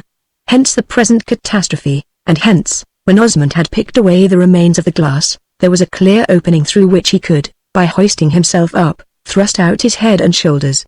To avoid this fatiguing position, however, he descended and placed on the table a case that he had noticed by daylight on a side locker. Then, mounting, he was able, by standing on this, to look out at his ease, and yet pop down out of sight if necessary. When he cautiously thrust out his head to look up and down the deck, he was able at first to see very little, though there was now a moderate starlight. Forward, whence drowsy mumblings mingled with snores came from the neighborhood of the caboose, he could see only a projecting pair of feet, and aft, where a single voice caroled huskily intervals, his view was cut off by the boat which lay at the side of the deck and by the hood of the companion hatch. He craned out farther, and now he could catch a glimpse of the man at the wheel. The fellow was not taking his duties very seriously, for he was seated on the grating unhandily filling his pipe and letting the ship steer herself, which she did well enough, if direction was of no consequence, the light breeze being a couple of points free and the main sheet well slacked out. Osmond watched the man light his pipe, recognizing then the flat, shaven face which he had punched earlier in the day, and as he watched he rapidly reviewed the strategic position and considered its possibilities. The flat, shaven face, with its wide mouth, offered a vague suggestion. He considered, looked out again, listened a while, and then descended with a distinctly purposeful air. First he crept silently up the steps of the companion and softly removed the bar from the inside of the doors. Then he made his way to the skipper's cabin. As he entered, the old man looked up from his book inquiringly. "I've come down for a bit of rubber plaster," said Osmond. The skipper nodded towards the medicine chest and resumed his studies, while Osmond cut off a strip of plaster some 7 inches by 4. "You haven't got any thin rope or small stuff in here, I suppose?" said Osmond. "There's a coil of rope yarn on the peg under those oilskins, those smart yellow ones." Those were poor Edward's. He was too much of a dandy to wear common black oilies like the rest of us. "What do you want the stuff for?" "I want to try a little experiment," replied Osmond. "But I'll tell you about it afterwards," and he took down the oilskins and the coil of line, the latter of which he carried away with him to the main cabin together with the roll of plaster and the scissors. Here, by the faint starlight that now mitigated the darkness, he cut off a couple of lengths of the line and, having pocketed one and made a bowline knot or fixed loop in the end of the other, ascended the table and once more looked out on deck. Save for some resonant snoring from forward, all was quiet and the ship seemed to have settled down for the night. The helmsman, however, was still awake, for Osmond heard him yawn wearily, but he had left the wheel with a rope hitched round one of the spokes, and was now leaning over the quarter rail, apparently contemplating the passing water. It was an ideal opportunity. Grasping the frame of the skylight, Osmond gave a light spring and came through the opening like a very stealthy harlequin. Then, creeping along the deck in the shelter of the boat and that of the companion hood, he rose and stole noiselessly on the toes of his rubber-soled shoes towards the preoccupied seaman. Nearer and nearer he crept, grasping an end of the line between the fingers of either hand, and holding the strip of plaster spread out on the palm of the left, until he stood close behind his quarry. Then, as the sailor removed his pipe to emit another enormous yawn, he slipped his left hand round, clapped the plaster over the open mouth, and instantly pinioned the man's arms by clasping him tightly round the chest. The fellow struggled furiously and would have shouted, but was only able to utter muffled grunts and snorts through his nose. His arms were gripped to his sides as if in a vice, and his efforts to kick were all foreseen and adroitly frustrated. He had been taken by surprise by a man who was his superior in mere strength and who was an expert wrestler into the bargain, and he was further handicapped by superstitious terror and lack of breath. The struggle went on with surprisingly little noise since the sailor could not cry out, and meanwhile Osmond contrived to pass the end of the line through the loop of the bowline and draw it inch by inch until it was ready for the final pull. Then, with a skillful throw, he let the man down softly, face downwards, on the deck, jerked the line tight and sat on his prisoner's legs. He was now master of the situation. Taking another turn with the line round the man's body, he secured it with a knot in the middle of the back, and with the other length of line, which he had in his pocket, he lashed his captive's ankles together. The almost noiseless struggle had passed unnoticed by the sleepers forward. No watch or lookout had been set, and it had apparently been left to the helmsman to rouse up his relief when he guessed his trick at the wheel to have expired. Osmond listened for a few moments, and then, removing the batten with which the doors of the companion had been secured on the outside, opened the hatch, slid his helpless prisoner down the ladder, closed the doors again, replaced the batten, and, creeping through the opening of the skylight, let himself down into the cabin. Here he seized his writhing captive, and, dragging him across the cabin, thrust him headfirst through the hole in the bulkhead and followed him into the hold, where he finally deposited him as comfortably as possible on the kernel bags under the main hatch. "Now, listen," he said, sternly. "I'm going to take that plaster off your mouth, but if you utter a sound, I shall stick it on again and fix it with a lashing." He peeled the plaster off, and, as the man drew a long breath, he demanded, "Do you hear what I say?" "Yes," was the reply, "I hear." "You've got me, Governor, fair on the hop, you have. You won't hear no more of me. And if you can cop that they're the same way, there won't be no more trouble on this ship. I'll see what can be done," said Osmond, and with this he returned into the cabin, and, cutting off 2 fresh lengths of rope yarn and another piece of plaster, prepared for a fresh capture. But, at present, there was no one to capture. The wheel jerked to and fro in its lashing, the brigantine walloped along quietly before the soft breeze. The crew slumbered peacefully forward, and Osmond looked out of the skylight on an empty deck, listening impatiently to the chorus of snores and wondering if he would get another chance. It is impossible to say how long this state of affairs would have lasted if nothing had happened to disturb it. As it was, a sudden accident dispelled the universal repose.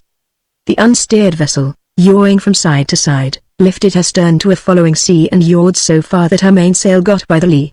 The long boom swung inboard and the big sail jibed over with a slang that shook the entire fabric. The vessel immediately broached to with all her square sails aback, and heeled over until the water bubbled up through her scupper holes. The noise and the jar roused some of the sleepers forward and a hoarse voice bawled out angrily, "Now you, Sam. What the devil are you up to? You'll have the masts overboard if you don't look out." Immediately after, Duddy came staggering aft along the sloping deck, followed by 1 or 2 bewildered sailors. The group stood gazing in muddled surprise at the untended wheel, and Duddy exclaimed, "Where's the beggar gone to?" "Here, you Sam. Where are you?"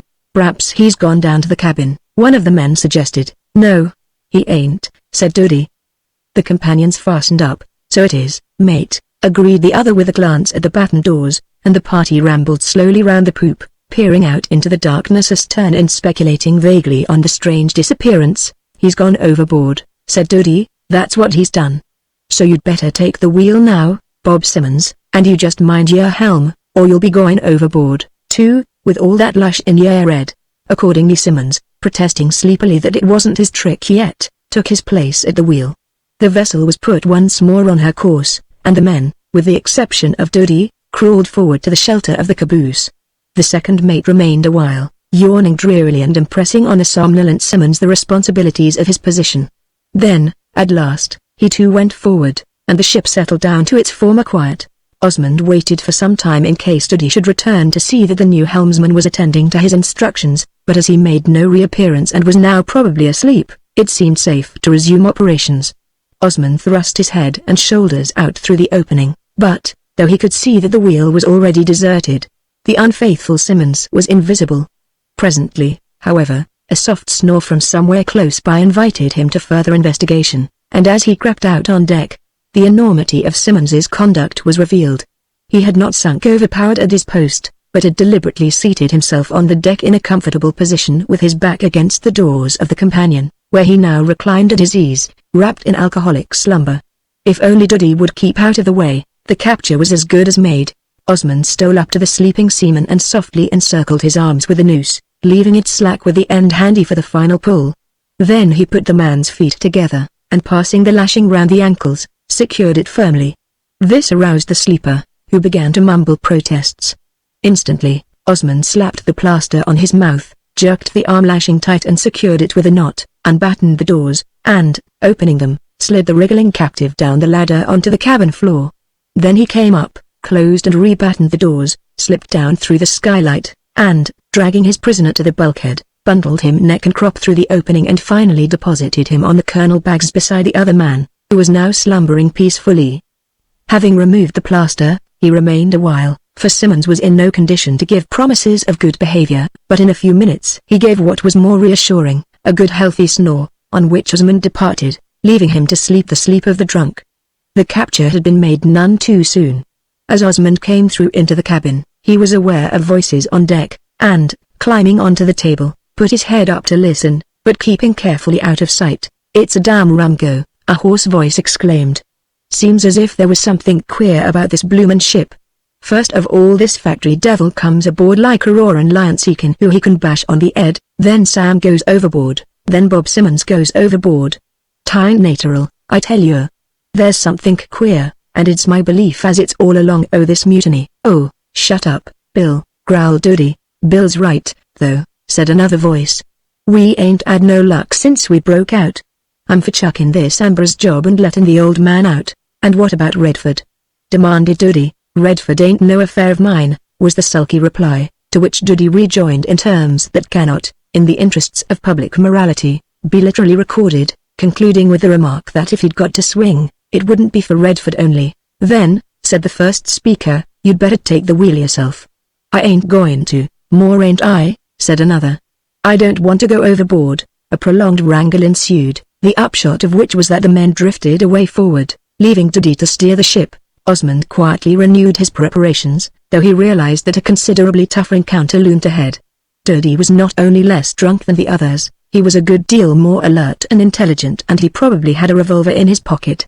And the other men would now be more easily roused after this second catastrophe.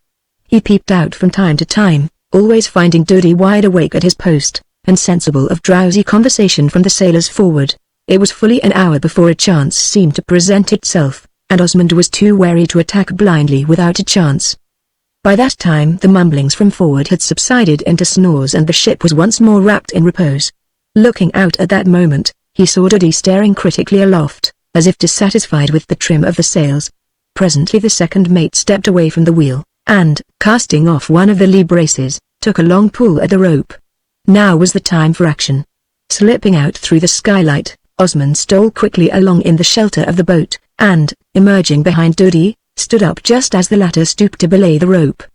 He waited until his quarry had set a half-hitch on the last turn and rose to go back to the wheel. Then he sprang at him, clapped the plaster on his mouth, and encircled him with his arms.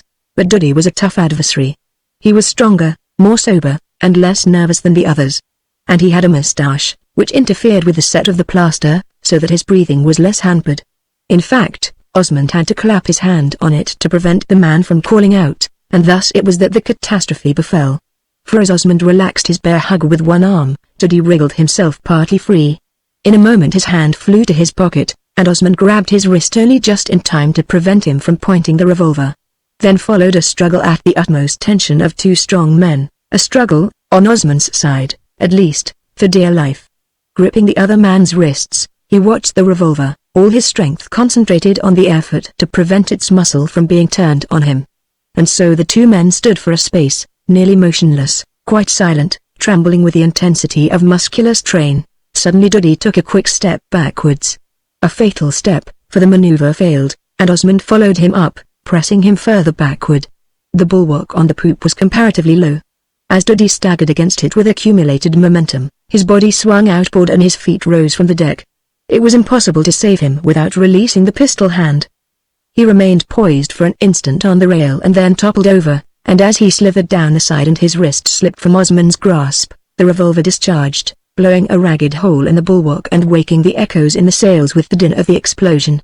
Osmond sprang back to the companion hatch and crouched behind the hood. There was no time for him to get back to the skylight, indeed he hardly had time to unfasten the doors and drop onto the ladder before the men came shambling aft, muttering and rubbing their eyes. Quietly closing the doors, he descended to the cabin and took up his old post of observation on the table. "He's gone, right enough," said an awe-stricken voice, "and I reckon it'll be our turn next. This is a bad lookout, mates." There was a brief and dismal silence, then a distant report was heard, followed quickly by two more. "That's Duddy," exclaimed another voice. "He's a swimmin' and makin' signals. What's to be done? We can't let him drown without doin' nothing apostrophe." "No," agreed the first man, "we must have a try at picking him up. You and me, Tom, will put off in the dinghy, while Joe keeps the ship hoved." "What?" protested Joe. "Am I to be left alone on the ship with no one but Jim Darker, and him below in his bunk?" "Well, you can't let a shipmate drown, can you?" demanded the other. "And look here, Joe Bradley, as soon as you've got the ship hoved, You just fetch up the forecastle lamp and show us a glim, or we shall be goners, too. Now hard down with the helm, mate." Very soon the loud flapping of canvas announced that the ship had come up into the wind, and immediately after the squeal of tackle blocks was heard. The Speedwell carried a dinghy, slung from davits at the taffrail, in addition to the larger boat on deck, and it was in this that the two men were putting out on their rather hopeless quest. Osmond rapidly reviewed the situation. Of the original 7 men, 1 was overboard, 2 were in the hold, 1 was below in his bunk, and 2 were away in the boat. There remained only Joe Bradley. It would be pretty easy to overpower him and stow him in the hold, but a yet easier plan suggested itself. Joe was evidently in a state of extreme superstitious funk, and the other 2 were in little better case. He recalled the captain's remark as to his resemblance to the dead mate, and also the fact that Redford's oilskins were different from any others on board. These circumstances seemed to group themselves naturally and indicate a course of action.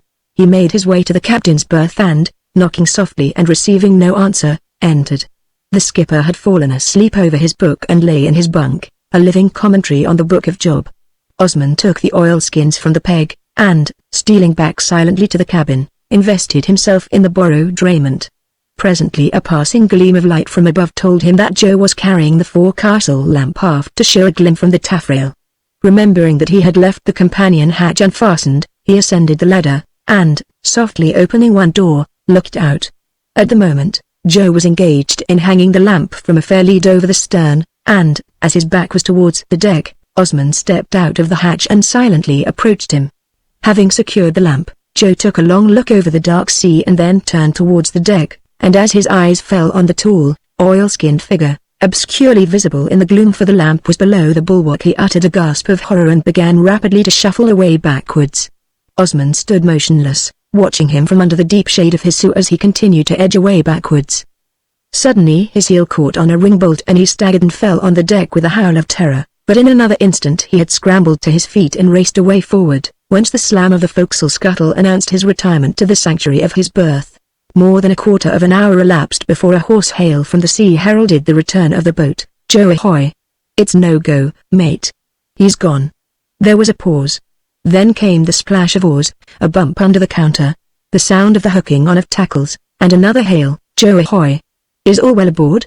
Osmond stepped away into the shadow of the mainsail, whence he watched the taffrail. Soon the 2 men came actively up the tackle ropes, their heads appeared above the rail, and they swung themselves on board simultaneously. "Joe ahoy!" one of them sang out huskily, as he looked blankly round the deck. "Where are you, Joe?" There was a brief silence, then, in an awe-stricken voice, he exclaimed, "God Almighty, Tom! If he ain't gone overboard, too." At this moment the other man caught sight of Osmond, and, silently touching his companion on the shoulder, pointed to the motionless figure. Osmond moved a little out of the shadow and began to pace aft, treading without a sound. For one instant the 2 men watched as if petrified, then, with one accord, they stampeded forward, and once more the forecastle scuttle slammed.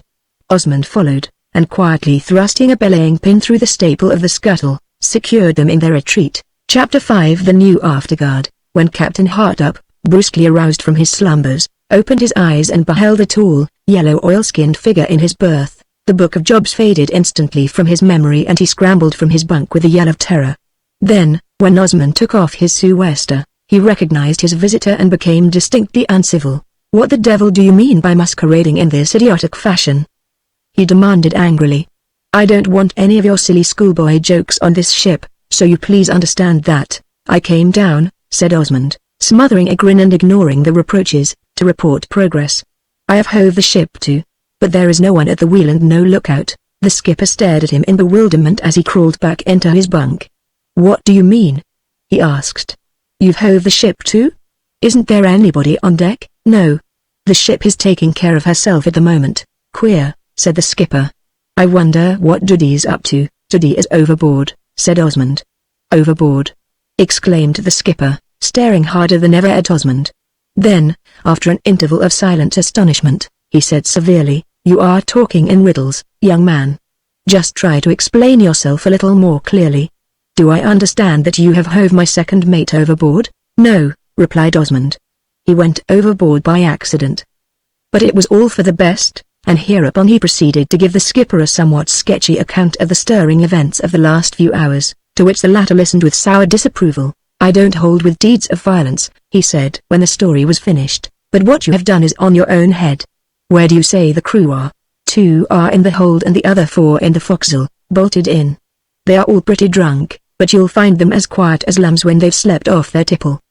But the question is, what is to be done now? The men won't be any good for an hour or 2, but there ought to be someone at the wheel and some sort of watch on deck. And I can't take it on until I have had a sleep. I've been hard at it ever since I came on board yesterday. Yes, Captain Hartup agreed, sarcastically. I dare say you found it fatiguing, chucking your fellow creatures overboard and breaking their heads. Well, you had better take the second mate's berth the one Redford had, and I will go on deck and keep a lookout. But I can't do much with my arm in a sling. What about the lady? Asked Osmond. Couldn't she hold on to the wheel if you stood by and told her what to do? Ha! Exclaimed the skipper. I had forgotten her. Yes, she knows how to steer in a fashion. She used to wheedle Redford into letting her take a trick in his watch while he stood by and instructed her, a parcel of silly philandering, really, but it wasn't any affair of mine. I'd better go and rouse her up. Wait till I've turned in, said Osmond. I am not fit to meet a lady until I have had a sleep and a Washington. If you will show me my berth, I will go and cast the lashings off those 2 beggars in the hold and then turn in for an hour or 2. The captain smiled sardonically but made no comment. And when Osmond, furnished with a lantern, had visited the hold and removed the lashings from the still slumbering seaman, he entered the tiny berth that the skipper pointed out to him, closed the door, and, having taken off his jacket and folded it carefully, and wound his watch, blew out the candle in the lantern, stretched himself in a bunk and instantly fell asleep. When he awoke, the gleam from the deck light over his head, the berth had no porthole, informed him that it was day. Reference to his watch showed the hour to be about 8:30, and the clink of crockery and a murmur of voices, one very distinctly feminine, suggested that breakfast was in progress, which, again, suggested that the conditions of life on board had returned to the more or less normal.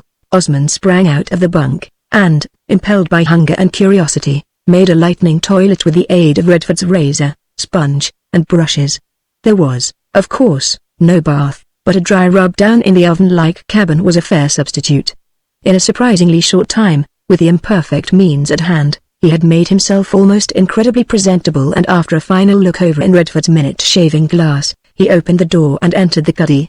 The little table, roughly laid for breakfast, was occupied by Captain Hartup and a lady, and a flat-faced seaman with a black eye officiated as cabin steward.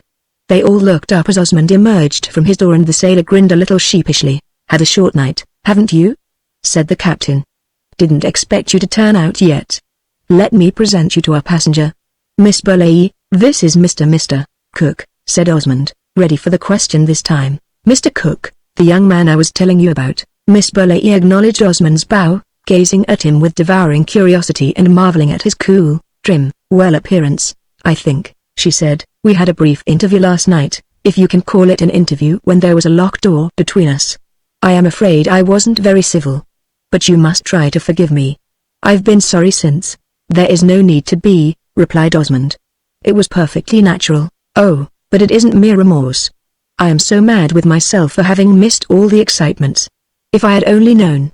But, you see, I had happened to look out of my door in the evening, hearing a peculiar sort of noise, and then I saw somebody boring holes in the partition, and of course I thought it was those wretches trying to get into the cabin. Then, when I heard your voice, I made sure it was Dodie or one of those other ruffians, trying to entice me out. And so I missed all the fun. Just as well that you did, said the captain. Females are out of place in scenes of violence and disorder. What are you going to have, Mr. Cook?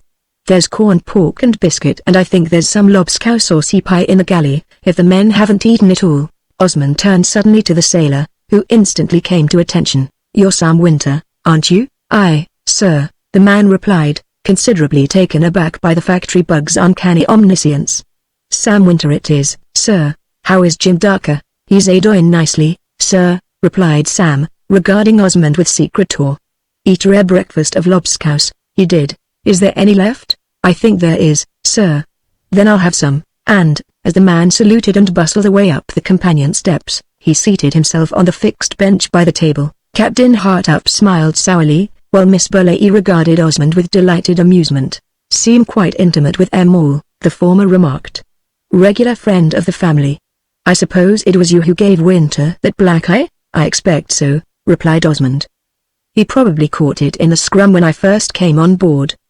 Did you have any trouble in getting the men to go back to duty? The men in the forecastle wouldn't come out till daylight, and the 2 men in the hold took a lot of rousing from their drunken sleep. Of course, I couldn't get through that hole with my arm in this sling, so I had to prod them with a boat hook. It's a pity you made that hole. Let the smell of the cargo and the birds through into the cabin. He looked distastefully at the dark aperture in the bulkhead and sniffed quite unnecessarily, for the air of the cuddy was charged with a mingled aroma of bilge and kernels. Well, it had to be, said Osmond, and it will be easy to cover it up. After all, a smell in the cuddy is better than seawater. Here, Sam Winter was seen unsteadily descending the companion steps with a large enameled iron plate in his hands, which plate, being deferentially placed on the table before Osmond, was seen to be loaded with a repulsive-looking mixture of salt horse, shreds of fat pork and soaked biscuit floating in a greasy brown liquid. That's all there was left, sir, said he, transferring a small surplus from his hands to the dorsal aspect of his trousers. Osmond made no comment on this statement but felt on the unsavory mess with wolfish voracity, while the captain filled a mug with alleged coffee and passed it to him. Who is at the wheel, Winter? The captain asked. Simmons, sir, was the reply. I woke him up again as I come aft. Well, you'd better go up and take it from him. Carry on till I come up. As Winter disappeared up the companionway, Miss Burleigh uttered a little gurgle of enjoyment. Aren't they funny? She exclaimed. Fancy waking up the man at the wheel. It's like a comic opera.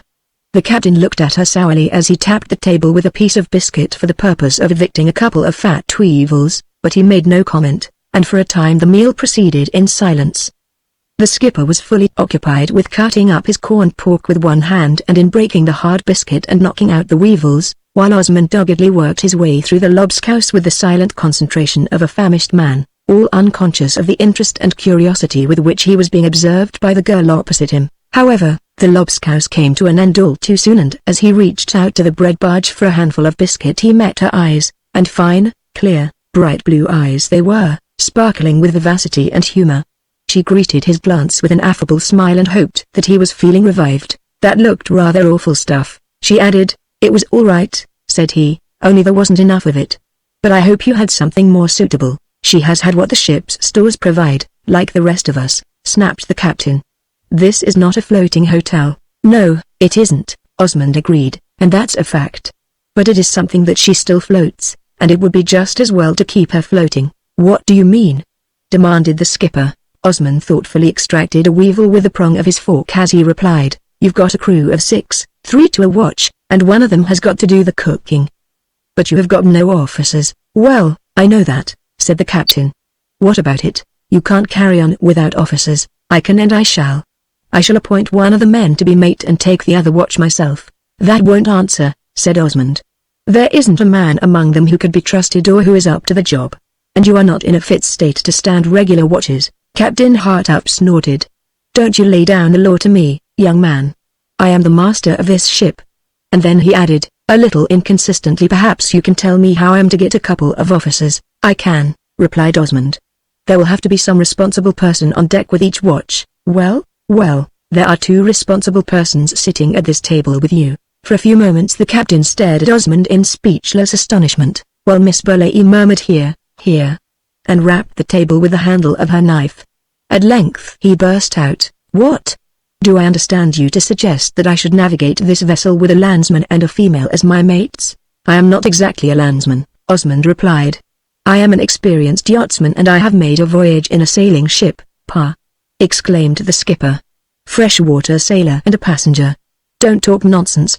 And a female, too. What I am suggesting, Osmond persisted calmly, is that you should be about as much as is possible in your condition and that Miss Burleigh and I should keep an eye on the men when you are below.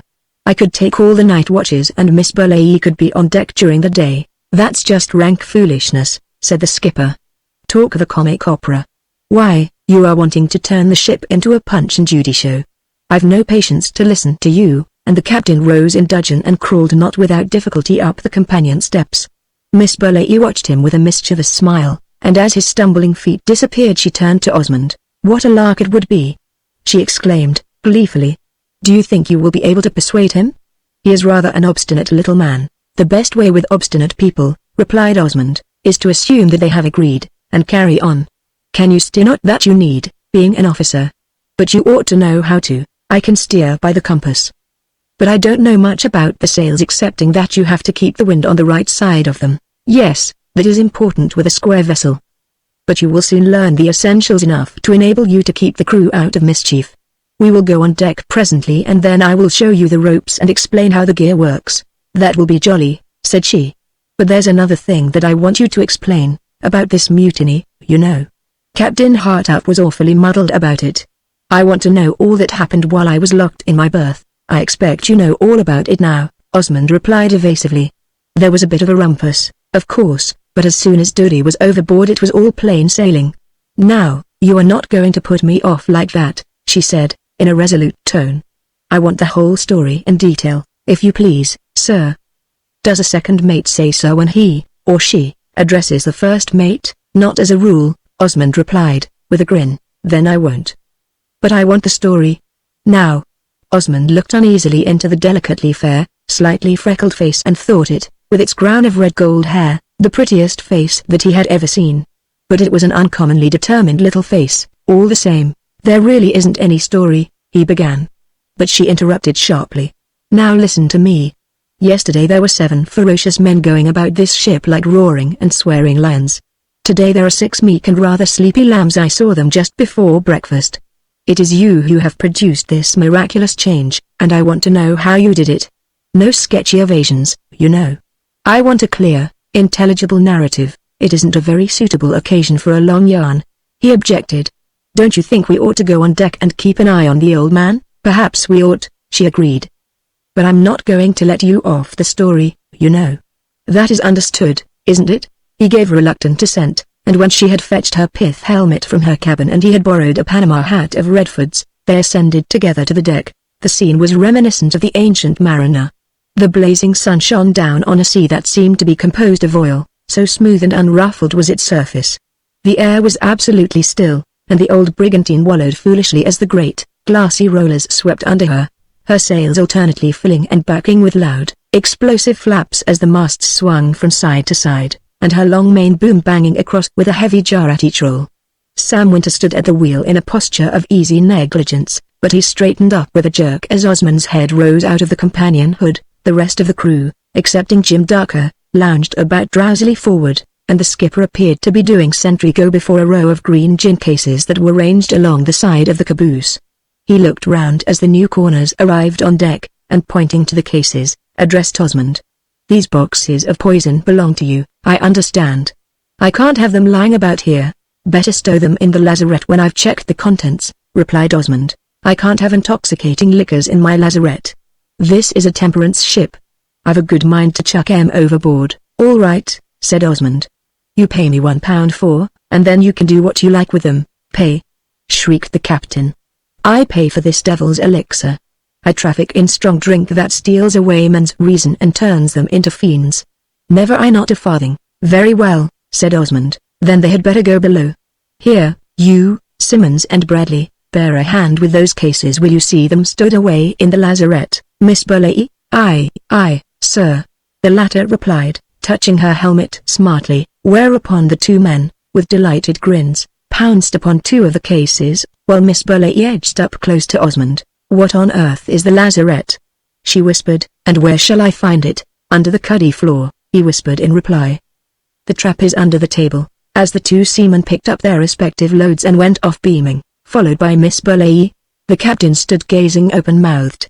Well, I'm sure, he exclaimed, at length. What do you mean by giving orders to my crew? And I said I wouldn't have that gin in my lazarette. Can't leave it about for the men to pinch. You'll have them all drunk again. And what about the watches? We can't have the regular port and starboard watches until you are fit again. Better do as I suggested. Let me keep on deck during the night, and you take charge during the day. Miss Burleigh can relieve you if you want to go below. I'll have no women playing the fool on my ship, snapped the skipper, but as to you, I don't mind your staying on deck at night if you undertake to call me up when you get into a mess, as you certainly will. Very well, said Osmond, we'll leave it at that. And now you had better come below and let me attend to your bandages. There's nothing to do on deck while this calm lasts. The skipper complied, not unwillingly, and when Osmond had very gently and skillfully renewed the dressings and rebandaged the injured arm and had the captain reclining in his bunk for the purpose, he retired, leaving his patient to rest a while with the aid of the commentary on the Book of Job. As soon as he arrived on deck, he proceeded definitely to take charge. The stowage of the gin was now completed and the crew were once more collected forward, gossiping idly but evidently watchful and expectant of further developments from the afterguard. Osmond hailed them in a masterful tone. "Here, you men, get a pull on the main sheet and stop the boom from slamming. Haul her in as taut as she'll go." The men came aft with ready cheerfulness, and as Osmond cast off the fall of the rope and gave them a lead, they tailed on and hauled with a will until the sheet blocks were as close as they could be brought. Then, when the rope had been belayed, Osmond turned to the crew and briefly explained the arrangements for working the ship in her present, short-handed state. "So you understand," he concluded, "I am the mate for the time being, and Miss Burleigh is taking the duties of the second mate. Is that clear?" Aye, sir," was the reply, accompanied by the broadest of grins. "We understands, sir." "Who is the cook?" inquired Osmond. "Bill Fote has been doing the cooking, sir," Simmons explained. "Then you'd better get on with it." "Whose watch on deck is it?" "Starboard watch, sir," replied Simmons. "That's me and Winter and Darker." "I must have a look at Darker," said Osmond. "Meanwhile you take the wheel, and you, Winter, keep a lookout forward." "I haven't heard the ship's bell sounded this morning." "No, sir," Winter explained. "The clock in the companion has stopped and none of us haven't got the time." "Very well," said Osmond. "I'll wind it up and start it when I make 8 bells." The routine of the duties being thus set going, Osmond went forward and paid a visit to the invalid in the forecastle, with the result that Jim Darker presently appeared on deck with a clean bandage and a somewhat sheepish grin. Then the chief officer turned his attention to the education of his subordinate, observed intently by 6 pairs of inquisitive eyes. "I think, Miss Burleigh," he said, "you had better begin by learning how to take an observation. Then you will be able to do something that the men can't, as an officer should. Do you know anything about mathematics? As much as is necessary, I expect." "I took second-class honors in maths." "Will that do?" "Of course it will. By the way, where did you take your degree?" "Oxford, Somerville, you know." "Oh," said Osmond, rather taken aback. "When were you up at Oxford?" She regarded him with a mischievous smile as she replied, "After your time, I should say. I only came down a year ago." It was, of course, but a chance shot. Nevertheless, Osmond hastily reverted to the subject of observations. "It is quite a simple matter to take the altitude of the sun, and you work out your results almost entirely from tables. You will do it easily the first time. I'll go and get Redford's sextant, or better still, we might go below and I can show you how to use a sextant and how to work out your latitude." "Yes," she agreed eagerly, "I would sooner have my first lesson below. Our friends here are so very interested in us." She bustled away down to the cabin, and Osmond, following, went into his berth, whence he presently emerged with 2 mahogany cases and a portly volume, inscribed Norie's Navigation. "I've found the second mate's sextant as well as Redford's, so we can have one each," he said, laying them on the table with the volume. "And now let us get to work. We mustn't stay here too long or we shall miss the transit." The 2 mates seated themselves side by side at the table, and Osmond, taking one of the sextants out of its case, explained its construction and demonstrated its use. Then the volume was opened, the tables explained, the mysteries of dip refraction and parallax expounded, and finally an imaginary observation was worked out on the back of an envelope. "I had no idea," said Miss Burleigh, as she triumphantly finished the calculation, "that the science of navigation was so simple." "It isn't," replied Osmond. "Latitude by the meridian altitude of the sun is the ABC of navigation. Some of it, such as longitude by lunar distance, is fairly tough. But it is time we got on deck. It is past 11 by my watch and the Lord knows what the time actually is. The chronometer has stopped." The skipper bumped against it when he staggered into his berth on the day when the mutiny broke out. "Then how shall we get the longitude?" Miss Burleigh asked. "We shan't. But it doesn't matter much. We must keep on a westerly course. There is nothing, in that direction, between us and America." The appearance on deck of the 2 officers, each armed with a sextant, created a profound impression. It is true that, so far as the second mate was concerned, the attitude of the crew was merely that of respectful amusement. But the effect, in the case of Osmond, was very different. The evidence that he was able to shoot the sun established him in their eyes as a pucker navigator, and added to the awe with which they regarded this uncannily capable factory bug. And there was plenty of time for the impression to soak in. For the first glance through the sextant showed that the sun was still rising fairly fast, that there was yet some considerable time to run before noon. In fact, more than half an hour passed before the retardation of the sun's motion heralded the critical phase. And at this moment the skipper's head rose slowly above the hood of the companion hatch. At first his back was towards the observers, but when he emerged and, turning forward, became aware of them, he stopped short as if petrified. The men ceased their gossip to watch him with ecstatic grins, and some winter-edged stealthily towards the ship's bell. "What is the meaning of this play-acting and tomfoolery?" the skipper demanded, sourly. Women and landsmen monkeying about with nautical instruments. Osmond held up an admonitory hand, keeping his eye glued to the eyepiece of the sextant. "I'm asking you a question," the captain persisted. There was another brief silence. Then, suddenly, Osmond sang out 8 bells, and looked at his watch. Winter, seizing the lanyard that hung from the clapper of the bell, struck the 8 strokes, and the second mate, prompted in a hoarse whisper, called out, "Port watch, there. Bradley will take the first trick at the wheel." Aye, sir miss, I means," responded Bradley, and proceeded purple-faced and chuckling aloud, to relieve the gratified Simmons. At these proceedings the captain looked on in helpless bewilderment. He watched Osmond Wyndham set the clock in the companion and saw him disappear below, followed by his accomplice, to work out the reckoning, and shook his head with mute disapproval. But yet to him, as to the rest of the ship's company, there came a certain sense of relief. Osmond's brisk, confident voice, the cheerful sound of the ship's bell, and the orderly setting of the watch, seemed definitely to mark the end of the mutiny and the return to a reign of law and order. Chapter 6 Betty Makes a Discovery. For reasons best known to herself, Miss Burleigh made no further attempt that day to satisfy her curiosity as to the quelling of the mutiny. There was, in fact, little opportunity. For shortly after the midday meal sea pie and corn pork with biscuit Osmond turned in regardless of the heat, to get a few hours' sleep before beginning his long night vigil. But on the following day the captain was so far recovered as to be able to take the alternate watches, relieved to some extent in the daytime by the second mate, and this left ample time for Osmond to continue the education of his junior, which now extended from theoretical navigation to practical seamanship. It was during the afternoon watch, when the 2 mates were seated on a couple of spare cases in the shadow of the mainsail, practicing the working of splices on some oddments of rope, that the examination-in-chief began, and Osmond, recognizing the hopelessness of further evasion, was fain to tell the story of his adventure, dryly enough, indeed, but in fairly satisfying detail.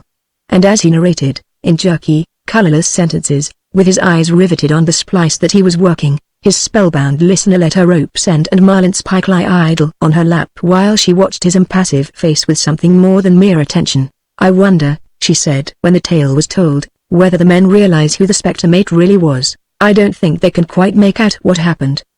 But I fancy they look upon me as something rather uncanny, which is all for the best, seeing how short we are and what a helpless worm the skipper is. Yes, they certainly have a holy fear of you," she agreed, smiling at the grim, preoccupied face.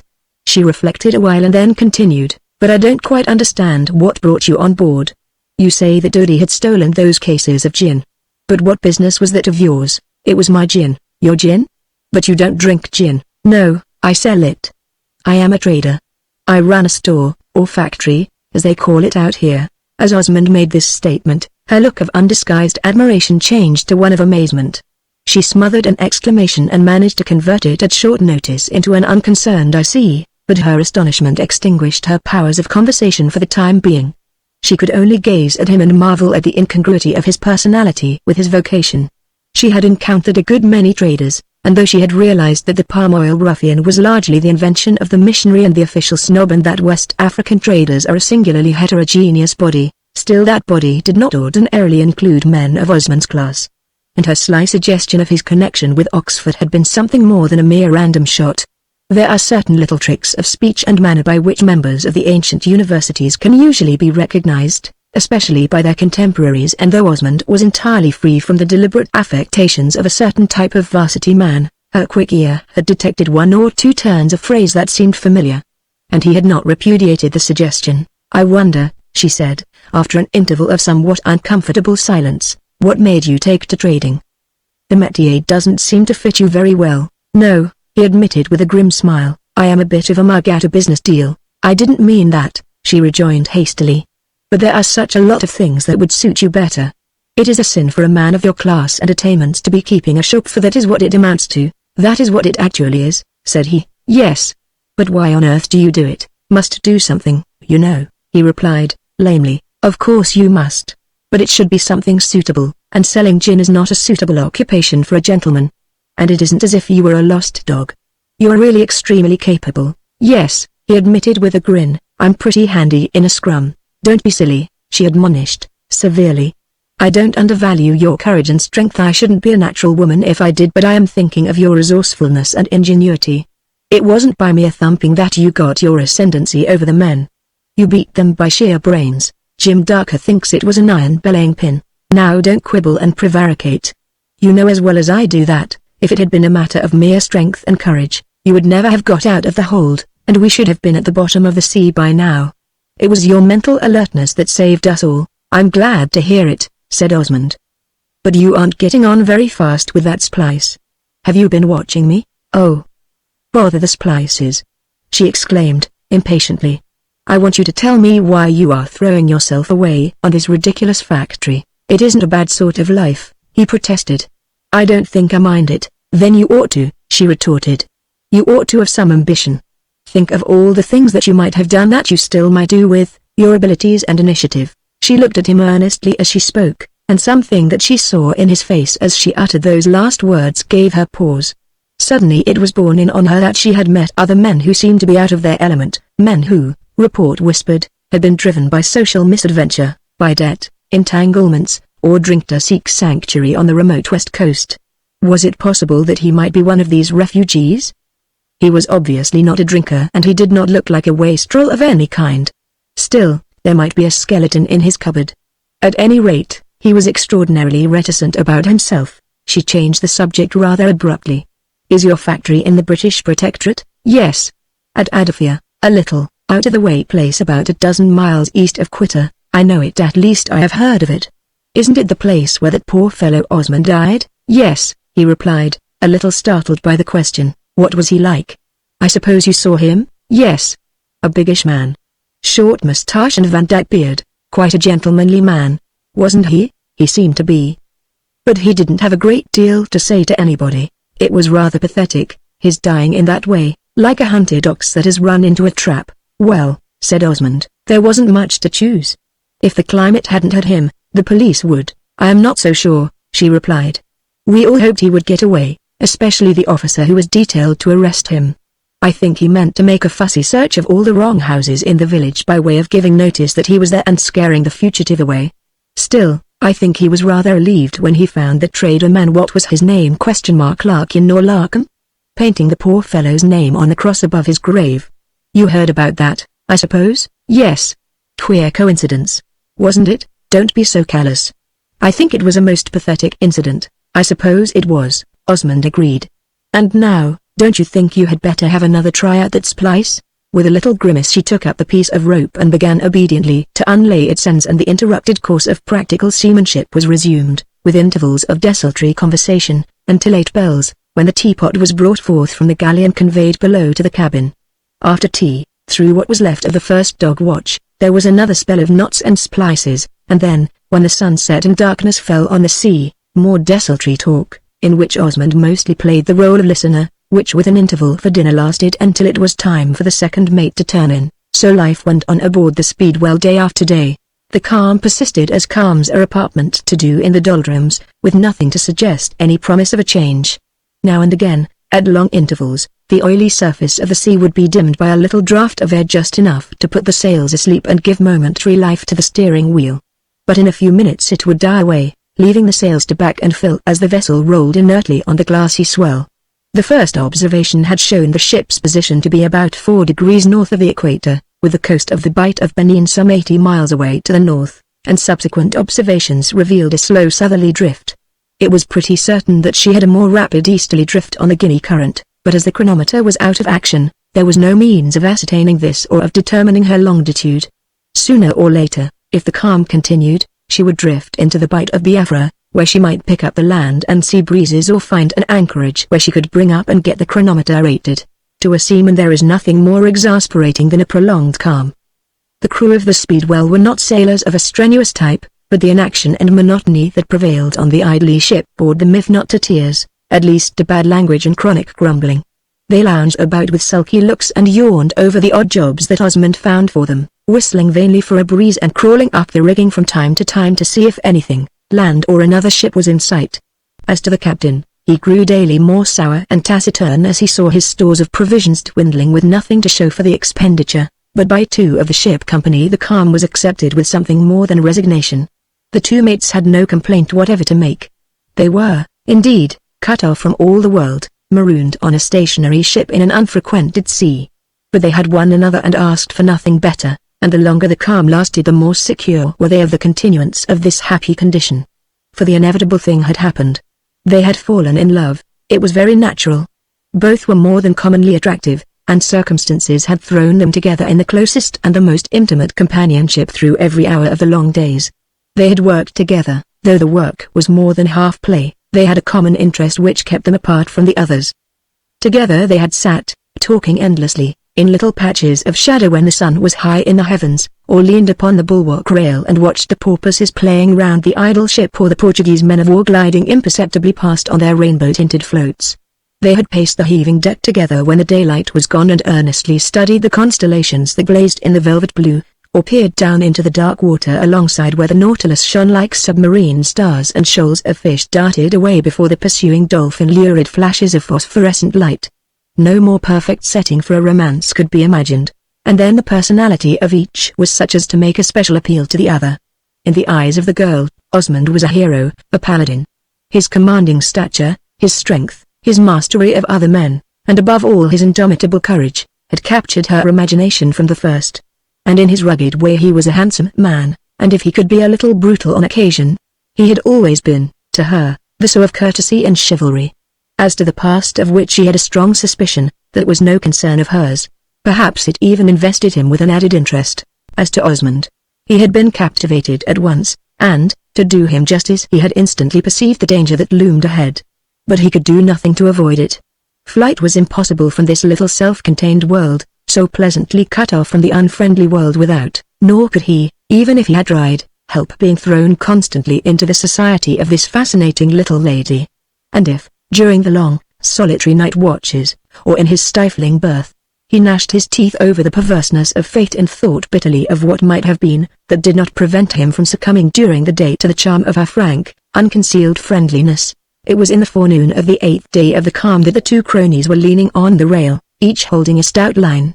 The previous day Osmond had discovered a quantity of fishing tackle among Redford's effects, and a trial cast had provided not only excellent sport, but a very welcome addition to the ship's meagre diet. Thereupon an epidemic of sea angling had broken out on board, and Bill Fote, the cook, had been kept busy with the preparation of snappers, horse and other deep-sea fish. I wonder, the girl mused as she peered over the side, how much longer this calm is going to last. It may last for weeks, Osmond replied. I hope it won't for your sake. You must be getting frightfully bored. Indeed, I'm not, she rejoined. It is the jolliest holiday I have ever had.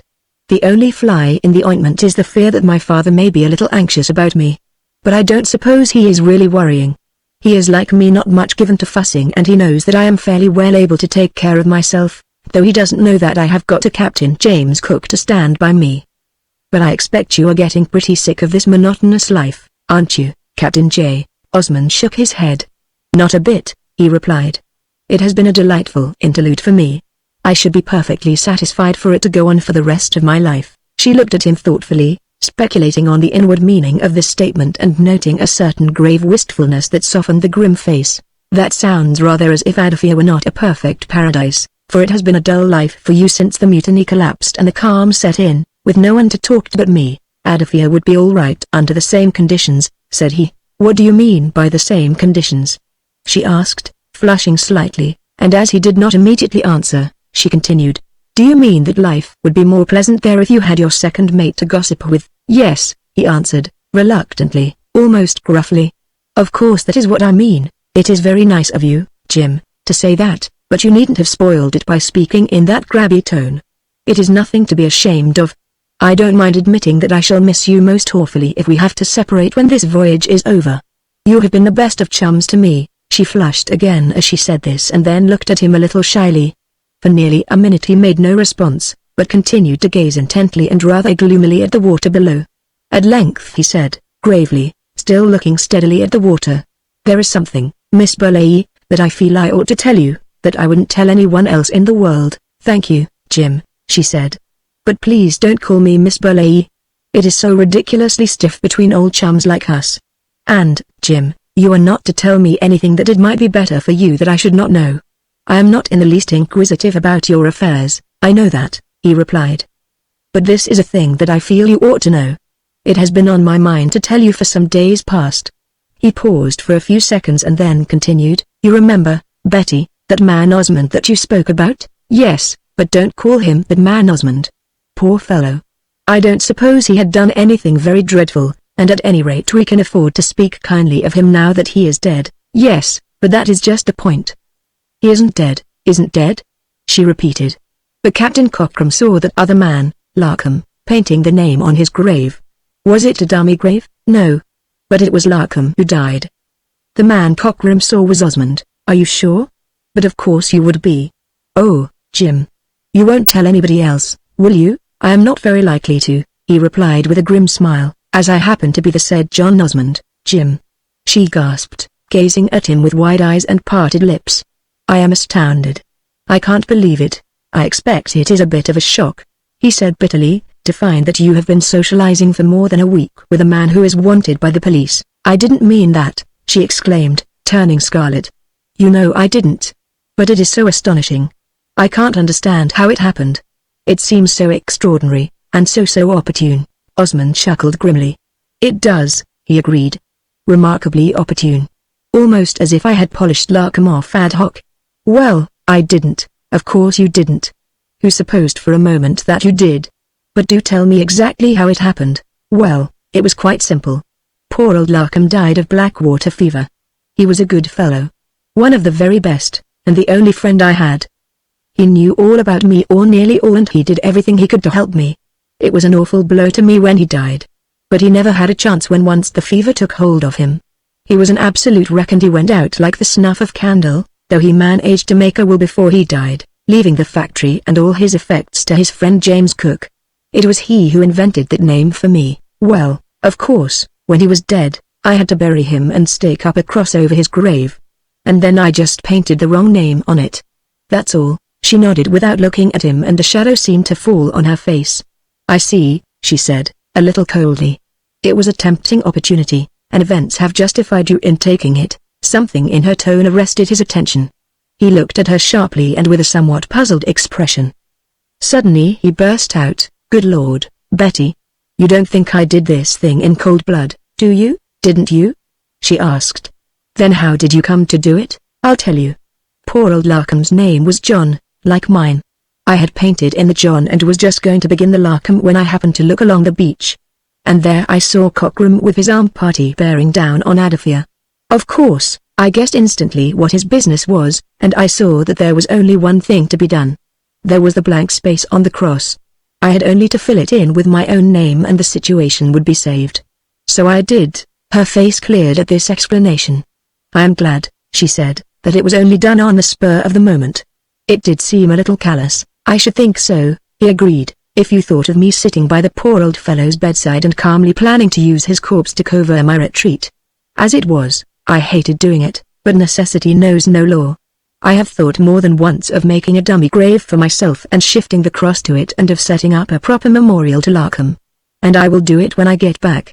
She made no comment on this, and at the moment her line tightened, she hauled it in, and impassively detaching a big red snapper from the hook, rebaited and cast the line overboard with a curiously detached, preoccupied air. Apparently, she was reflecting profoundly on what she had just learned, and Osmond, glancing at her furtively from time to time, abstained from interrupting her meditations.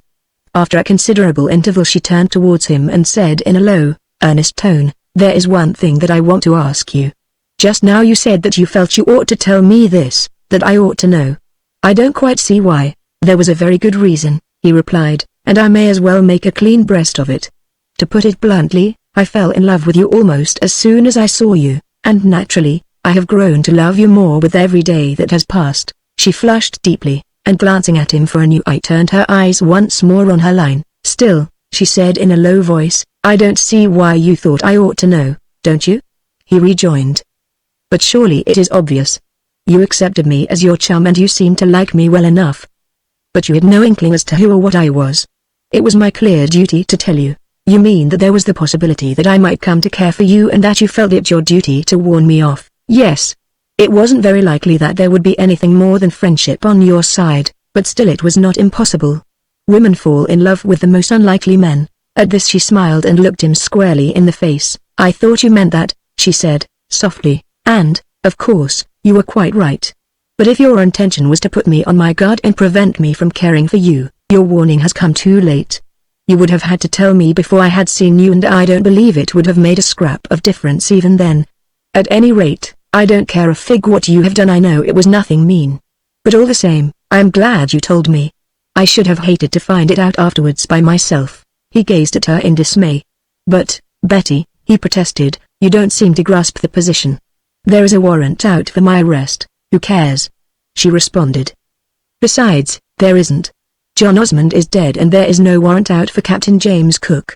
It is you who don't grasp the position. But, he expostulated, don't you realize that I can never go home? That I can't even show my face in Europe? Very well, said she.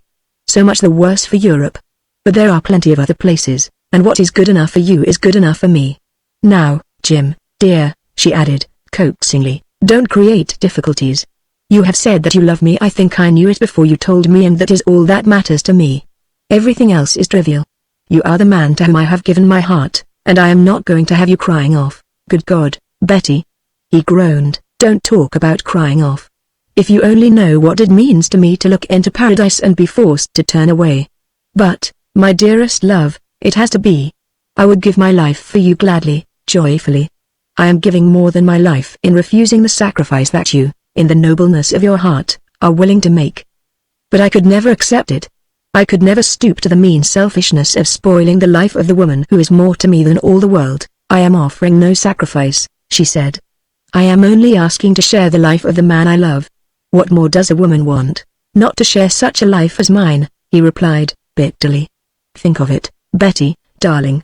For the rest of my days I must sneak about the world under a false name, hiding in obscure places, scanning the face of every stranger with fear and suspicion lest he should discover my secret and drag me from my sham grave. I am an outcast, an Ishmaelite. Every man's hand is against me. Could I allow a woman, a beautiful girl, a lady of position, to share such a sordid existence as mine? I should be a poor lover if I could think of such contemptible selfishness. It isn't so bad as that, Jim, dear, she pleaded. We could go abroad to America and make a fresh start. You would be sure to do well there with your abilities, and we could just shake off the old world and forget it. He shook his head, sadly. It is no use, darling, to delude ourselves. We must face realities. Mine is a wrecked life. It would be a crime, even if it were possible, for me to take you from the surroundings of an English lady and involve you in the wreckage. It was a misfortune, at least for you, that we ever met, and there is only one remedy. When we separate, we must try to forget one another. We shan't, Jim, she exclaimed, passionately. You know we shan't. We aren't, either of us, of the kind that forgets. And we could be so happy together. Don't let us lose everything for a mere scruple. At this moment all on deck were startled by a loud hail from aloft. One of the men had climbed up into the swaying foretop and stood there holding on to the topmast shrouds and with his free hand pointing to the north. Osmond stepped forward and hailed him. Foretop there. What is it? A steamer, sir. Seems to be heading straight on to us. Osmond ran below, and having fetched Redford's binocular from the berth, climbed the main rigging to just below the cross tree. There, securing himself with one arm passed round a shroud, he scanned the northern horizon intently for a minute or two and then descended slowly with a grave, set face. From his loftier station he had been able to make out the vessel's hull, and the character of the approaching ship had left him in little doubt as to her mission. His comrade met him with an anxious, inquiring face as he jumped down from the rail. Small man o' war, he reported in response to the unspoken question. Barquentine rigged, buff funnel, white hull. Looks like a gunboat, ha! She exclaimed. That will be the Widgeon. She was lying off Accra. The two looked at one another in silence for a while as they look who have heard bad tidings. At length Osmond said, grimly, well, this is the end of it, Betty. She has been sent out to search for you. It will be goodbye in less than an hour. Not goodbye, Jim, she urged. You will come, too, won't you? No, he replied, I can't leave the old man in this muddle, but you'll have to leave him sooner or later. Yes, but I must give him the chance to get another mate, or at least to ship 1 or 2 native hands. Oh, let him muddle on as he did before. My father will be wild to see you when he hears of all that has happened. Don't forget, Jim, that you saved my life. I saved my own, said he, and you chanced to benefit. But I couldn't come with you in any case, Betty. You are forgetting that I have to keep out of sight. There may be men up at headquarters who know me. There may be even on this gunboat. She gazed at him despairingly and her eyes filled. Oh, Jim, she moaned, how dreadful it is. Of course I must go. But I feel that we shall never see one another again. It will be better if we don't, said he. Oh, don't say that. She pleaded.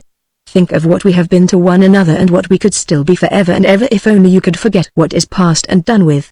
Think of what perfect chums we have been and how fond we are of one another. For we are, Jim. I love you with my whole heart and I know that you are just as devoted to me. It is a tragedy that we should have to part. It is, he agreed, gloomily, and the tragedy is of my making. It isn't, she dissented, indignantly, and then, softly and coaxingly, she continued, but we won't lose sight of each other altogether, Jim, will we? You will write to me as soon as you get ashore.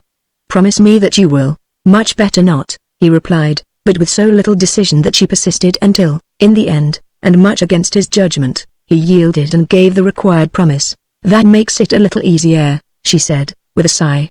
It leaves me something to look forward to. She took the glasses from him and searched the rim of the horizon, over which the masts of the approaching ship had begun to appear. I suppose I ought to report to the old man, said Osmond, and he was just turning towards the companion when Captain Hartopp's head emerged slowly and was in due course followed by the remainder of his person. His left arm was now emancipated from the sling and in his right hand he carried a sextant. Gunboat in sight, sir, said Osmond. Seems to be coming our way. The captain nodded, and stepping to the taffrail, applied his eye to the eyepiece of the sextant. It has gone 7 bells, said he. Isn't it about time you got ready to take the latitude, you and the other officer? He added, with a sour grin. In the agitating circumstances, Osmond had nearly forgotten the daily ceremony, a source of perennial joy to the crew. He now ran below and presently returned with the 2 sextants, one of which he handed to the other officer. For the last time, little comrade, he whispered, and we'll work the reckoning together. Norie's navigation will be a sacred book to me after this. She took the instrument from him and advanced with him to the bulwark. But if the truth must be told, her observation was a mere matter of form, and twice before the skipper called 8 bells she had furtively to wipe a tear from the eyepiece.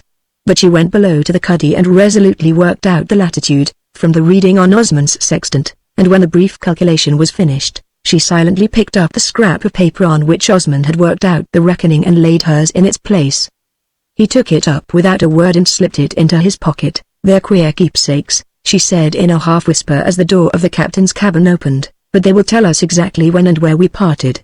Who knows when and where we shall meet again if we ever do, he repeated in the same tone, and then, as the captain came out and looked at them inquiringly, he reported the latitude that they had found, and followed him up the companion steps. When they arrived on deck they found the crew ranged along the bulwark watching the gunboat, which was now fully in view, end on to the brigantine, and approaching rapidly, her bare masts swinging like pendulums as she rolled along over the big swell. I suppose we shall make our number, sir, said Osmond, and as the skipper vouchsafed no reply beyond an unintelligible grunt, he added, the flag locker is in your cabin, isn't it? Never you mind about the flag locker, was the sour reply.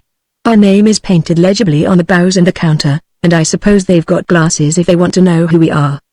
He took the binocular from Osmond, and after a leisurely inspection of the gunboat, continued, looks like the Widgeon. Coming to pick up a passenger, I reckon. About time, too. I suppose you are both going if they'll take you? I am not, said Osmond. I am going to stay and see you into port. The skipper nodded and emitted an ambiguous grunt, which he amplified with the addition, well, you can please yourself, and resumed his inspection of the approaching stranger. His forecast turned out to be correct, for the gunboat made no signal, but, sweeping past the Speedwell's stern at a distance of less than a quarter of a mile, slowed down and brought her on the port side, when she proceeded to lower a boat, whereupon Captain Hartopp ordered a rope ladder to be dropped over the port quarter. These preparations Miss Burleigh watched anxiously and with an assumption of cheerful interest, and when the boat ran alongside, she joined the skipper at the head of the ladder, while Osmond, lurking discreetly in the background, kept a watchful eye on the officer who sat in the stern sheets until the lessening distance rendered him distinguishable as an undoubted stranger, when he also joined the skipper.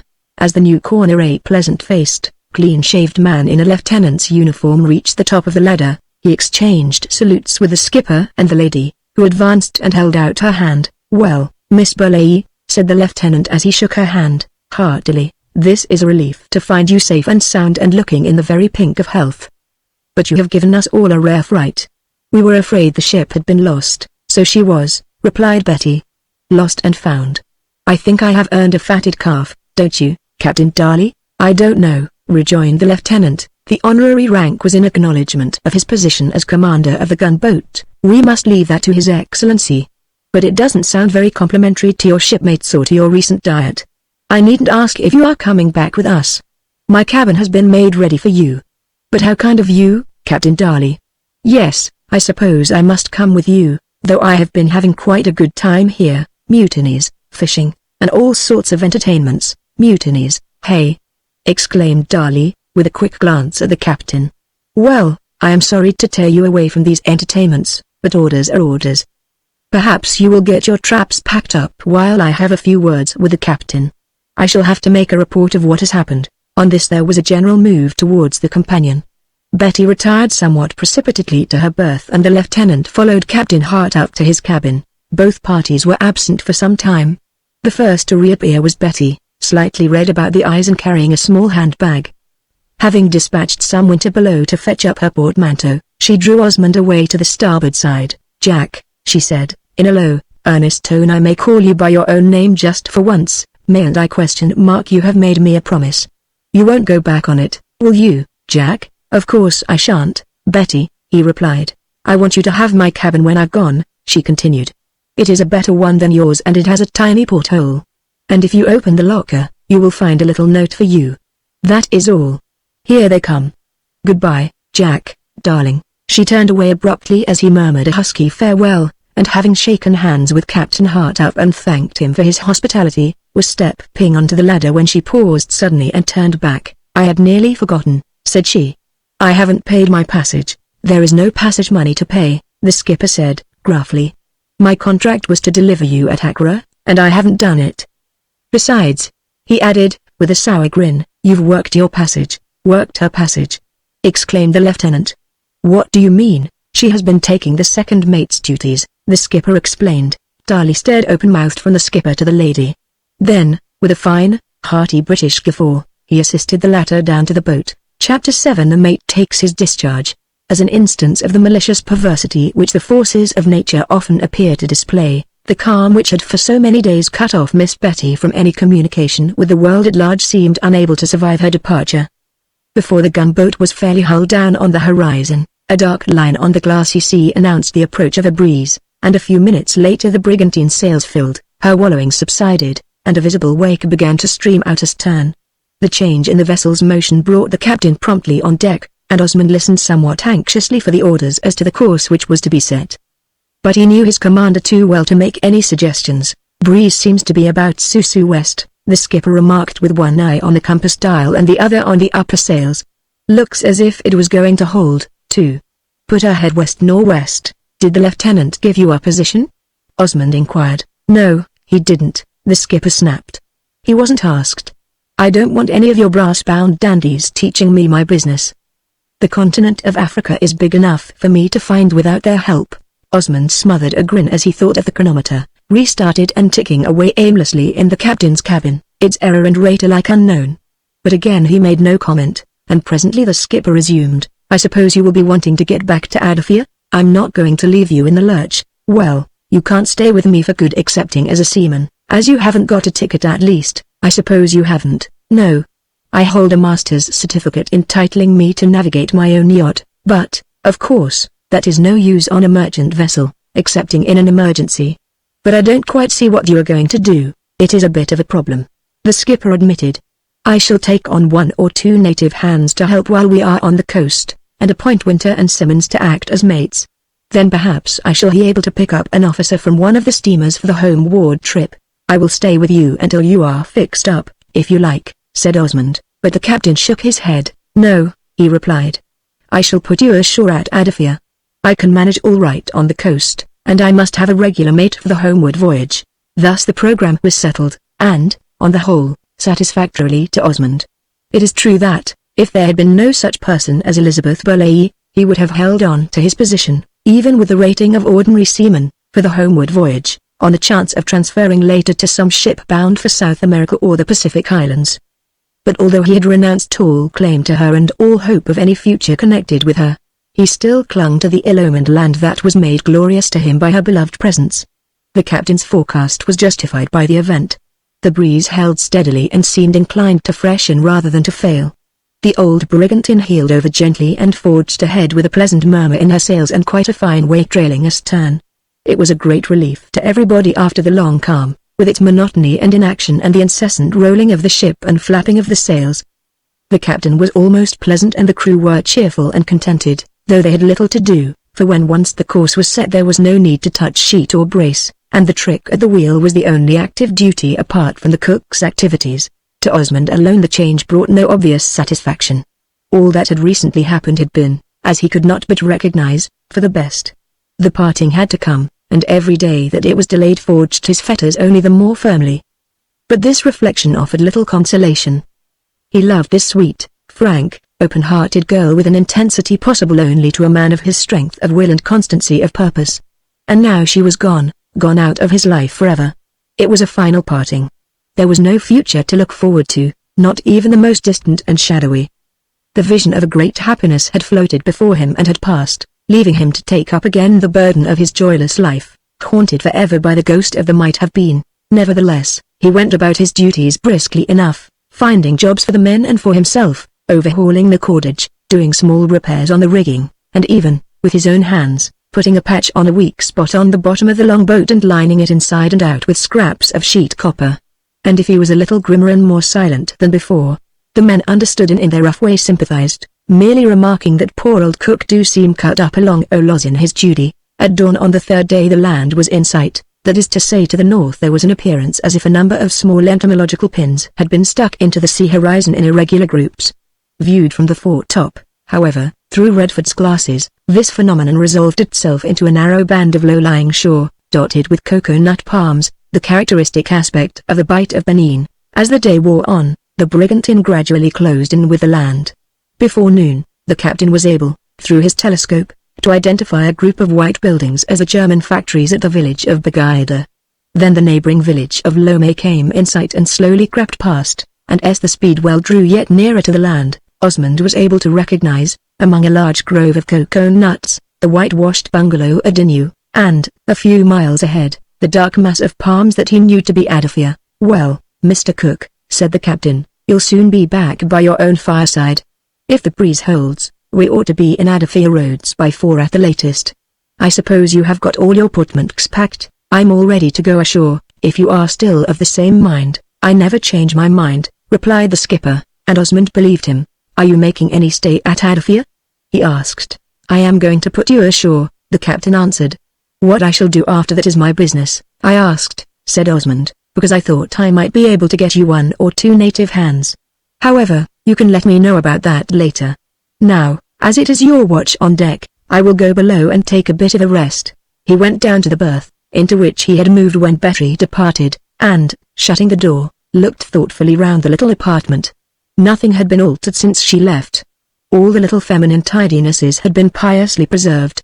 It was still, to the eye, a woman's cabin, and everything in its aspect spoke to him of the late tenant. Presently he lay down on the bunk in which she had slept and for the 100th time drew from his pocket the letter which she had left in the locker. It was quite short, just a little note hastily written at the last moment when the boat was waiting. But to him it was inexhaustible, and though by now he knew it by heart, he read it again as eagerly as when he had first opened it. "My dearest Jim," it ran. "I am writing you a few words of farewell, since we must say goodbye in public, to tell you that when you read them I shall be thinking of you. I shall think of you, best and clearest comrade, every day of my life, and I shall go on hoping that somehow we shall meet again and be as we have been on this dear old ship. And Jim, dearest, I want you to understand that I am always yours. Whenever you want me. No, I don't mean that. I know you want me now, but whenever you can cast away things that ought to be forgotten, remember that I am waiting for you.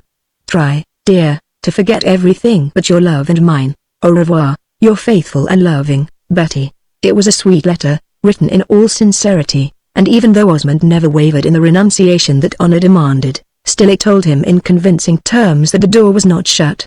The gate of paradise was still ajar. If he could forget all justice and generosity, if he, who had nothing to give, could bring himself to accept the gift so generously held out to him, he still had the option to enter. He realized that and never, for an instant, entertained the thought. Perhaps there were other ways out. But if there were, he dismissed them, too. Like Captain Hartup, he was not given to altering his mind. Free as he was from the captain's petty obstinacy, he was a man of inflexible purpose, even though the purpose might have been ill-considered. His long reverie was at length interrupted by a voice which came in through the little porthole. No soundings. He glanced up at the telltale compass which formed a rather unusual fitting to the mate's bunk and noted that the ship's course had been altered 3 points to the north. She was now heading almost directly for the land and was presumably nearly opposite Adafia.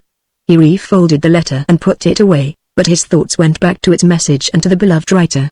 Presently the voice of the man in the channel who was heaving the lead was heard again, and this time it told of a nearer approach to that dreary shore, by the deep. 18. He noted the depth with faint interest and began to think of the immediate future. As soon as he got ashore he must write to her. It was quite wrong, but he had promised, and he could not but be glad that she had exacted the promise. It would be a joy to write to her, and yet he could feel that he was doing it under compulsion. But it must be a careful letter.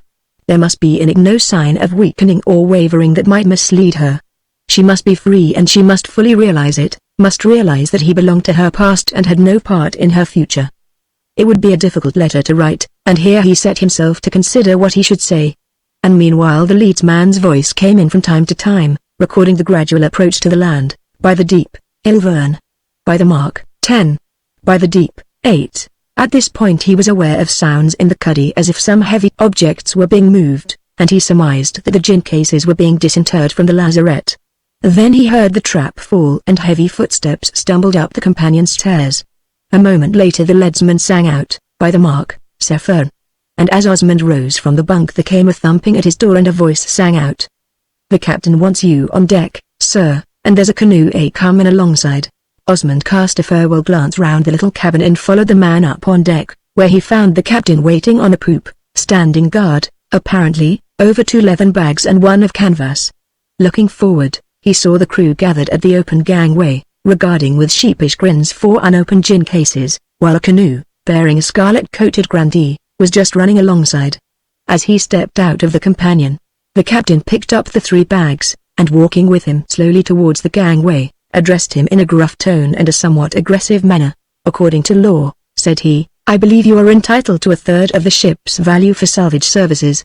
There are nearly 200 ounces of gold dust in these 2 leather bags, that is, roughly, £800, and there is £48.10 in sovereigns and half-sovereigns, in the canvas bag.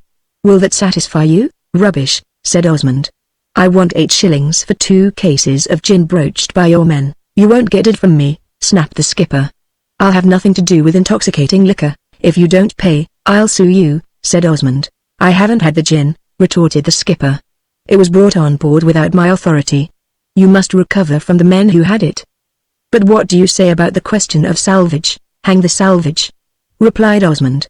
I want to be paid for my gin. You won't get a halfpenny from me for your confounded poison, exclaimed the skipper, hotly. I hold very strict views on the liquor traffic. There are the men who drank the stuff. Make them pay. It's no concern of mine. But about this salvage question, are you satisfied with what I offer? Osmond glanced through the gangway. The gin cases were all stowed in the canoe. Mensa was beaming up at him with an expectant grin and the canoemen grasped their paddles. He felt in his pocket, and then, taking the canvas bag from the skipper, thrust his hand in and brought out a handful of coins. From these he selected a half-sovereign, and returning the others, dropped in a couple of shillings from his pocket. 2 shillings change, he remarked. He threw the bag down on the deck, and pocketing the half-sovereign, dropped down into the canoe. But he had hardly taken his seat on the tight thwart when 2 heavy thumps on the floor of the canoe, followed by a jingling impact, announced the arrival of the 2 bags of gold dust and the bag of specie. Osmond stood up in the dancing canoe with a leather bag in each hand. "Now, men sir," he sang out, "tell the boys to get away one time." The paddles dug into the blue water, the canoe bounded forward. Aiming skillfully at the open gangway, Osmond sent the heavy leathern bags, one after the other, skimming along the deck, and the little bag of specie after them. The skipper grabbed them up and rushed to the gangway. But he was too late. The canoe was 20 yards away and leaping forward to the thud of the paddles. Looking back at the brigantine with a satisfied smile, Osmond saw a row of 6 grinning faces at the rail, and at the gangway a small figure that shook its fist at the receding canoe with valedictory fury. His homecoming was the occasion of a pleasant surprise. At intervals during his absence he had given a passing thought to his factory and the little solitary house by the beach and had wondered how they would fare while their master was away. Now he found that in Kwaku Mensa he had a really faithful steward, and not only faithful but strangely competent in his simple way. The house was in apple pie order and the store was neatly kept and evidently a going concern, for when he arrived, Mensa's pretty fancy wife was behind the counter, chaffering persuasively with a party of bush people from Agotime, and a glance into the compound showed a good pile of produce, awaiting removal to the produce store. Accounts, of course, there were none, since Mensa no Sababy book, but nevertheless that artless merchantman had kept an exact record of all the transactions with that uncanny precision of memory that one often observes in the intelligent illiterate. So Osmond settled down at once, with a satisfaction that rather surprised him, into the old surroundings, and as he sat that evening at the table, consuming with uncommon relish a dinner of crow soup, chicken cotrex, and banana fritters, the product of Mrs. Mensa's skill, her name was Akua Botchway, from which one learned that she had been born on Wednesday and was the 8th child of her parents, he was inclined to congratulate himself on Captain Hartup's refusal to retain him as the provisional mate of the Speedwell. But in spite of the triumphant way in which he had outmaneuvered the skipper, Osmond had a suspicion that he had not seen the last of his late commander. For the brigantine, which he had left hove to and apparently ready to proceed on her voyage, had presently let go her anchor and stowed her sails as if the captain contemplated a stay at Adafia.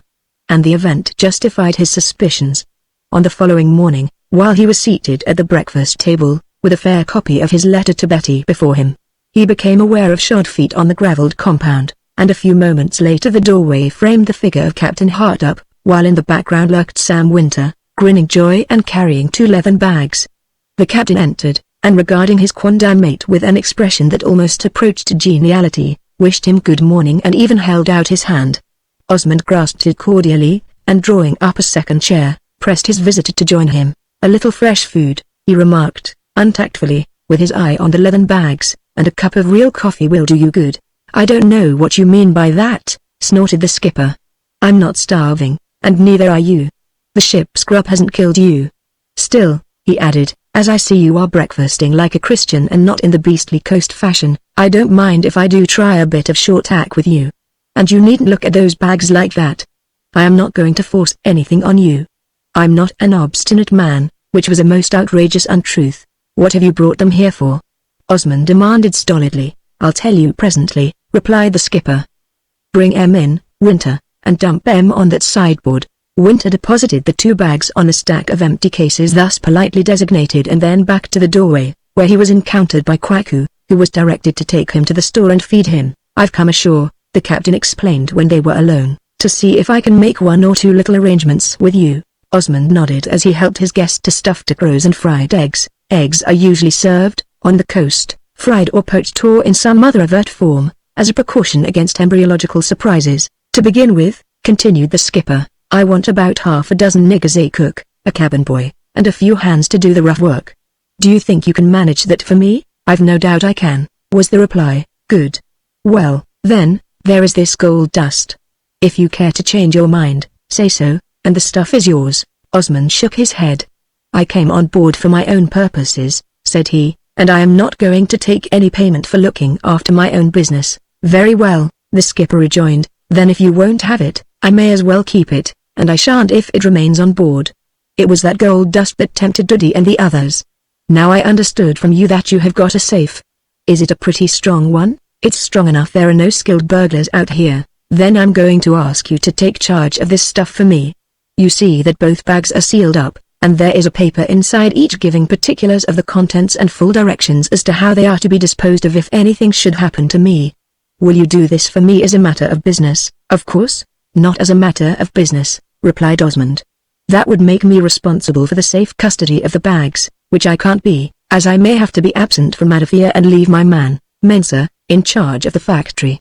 I will put the stuff in my safe with pleasure, and I think it will be perfectly secure there, but I won't take any payment or accept any responsibility beyond exercising reasonable care. Will that do? Yes, replied the captain, that will do. What is good enough for your own property is good enough for mine. So I will ask you to lock the stuff up for me and keep it till I ask for it, but if you should hear that anything has happened to me, that I am dead, in fact, then you will open the bags and read the papers inside and dispose of the property according to the directions written in those papers. Will you do that? It will be a weight off my mind if you will. Certainly I will, said Osmond. But have you any reason to expect that anything will happen to you? Nothing immediate, the captain replied. But, you see, I am not as young as I was, and I am not what you would call a very sound man. I am subject to occasional attacks of giddiness and faintness. I don't know how much they mean, but my doctor at Bristol warned me not to treat them too lightly. He gave me a supply of medicine, which I keep in the chest, and when I feel an attack coming on, I turn in and take some. But still, in the midst of life we are in death, you know, and I'm ready to answer to my name when the call comes. Well, said Osmond, let us hope it won't come until you have got your goods safely home to Bristol. But in any case, you can depend on me to carry out your instructions. Thank you, Mr. Cook, said the captain. I am glad to get that little matter settled. The only anxiety that is left now is the ivory. I had thought of asking you to take charge of that, too, but it would be awkward for you to store. And, after all, it's fairly safe in the hold. A man can't nip off with a dozen 80-pound tusks in his pocket. So I think we will leave that where it is, ready stowed for the homeward voyage. By the way, have you got any produce that you want to dispose of? Yes, I have a ton or two of copper and a couple of puncheons of oil, and I can let you have some kernels and rubber. Perhaps you would like to take some of the produce in exchange for trade goods. The arrangement suited Captain Hartoup exactly, and accordingly, when they had finished breakfast and stowed the gold dust in the safe, they adjourned to the produce store to settle the details of the exchange. Then half a dozen canoes were chartered. The new hands mustered by Kwaku, and for the rest of the day the little factory compound and the usually quiet beach were scenes of unwonted bustle and activity. Sam Winter, secretly fortified with a substantial tot of gin, was sent on board to superintend the stowage and breaking out of cargo, while the skipper remained ashore to check off the goods landed and embarked. The sun was getting low when the two white men set forth to follow the last consignment down to the beach. When they had seen it loaded into the canoes and watched its passage through the surf, Captain Hartoup turned to Osmond, and having shaken his hand with almost unnatural cordiality, said, gruffly but not without emotion, "Well, goodbye, Mr. Cook. I've a good deal to thank you for, and I don't forget it. Providence brought us together when I badly needed a friend, and he will bring us together again, no doubt, in his own good time. But how or when, no one can foresee." He shook Osmond's hand again and, stepping into the waiting canoe, took his seat on a parcel of rubber.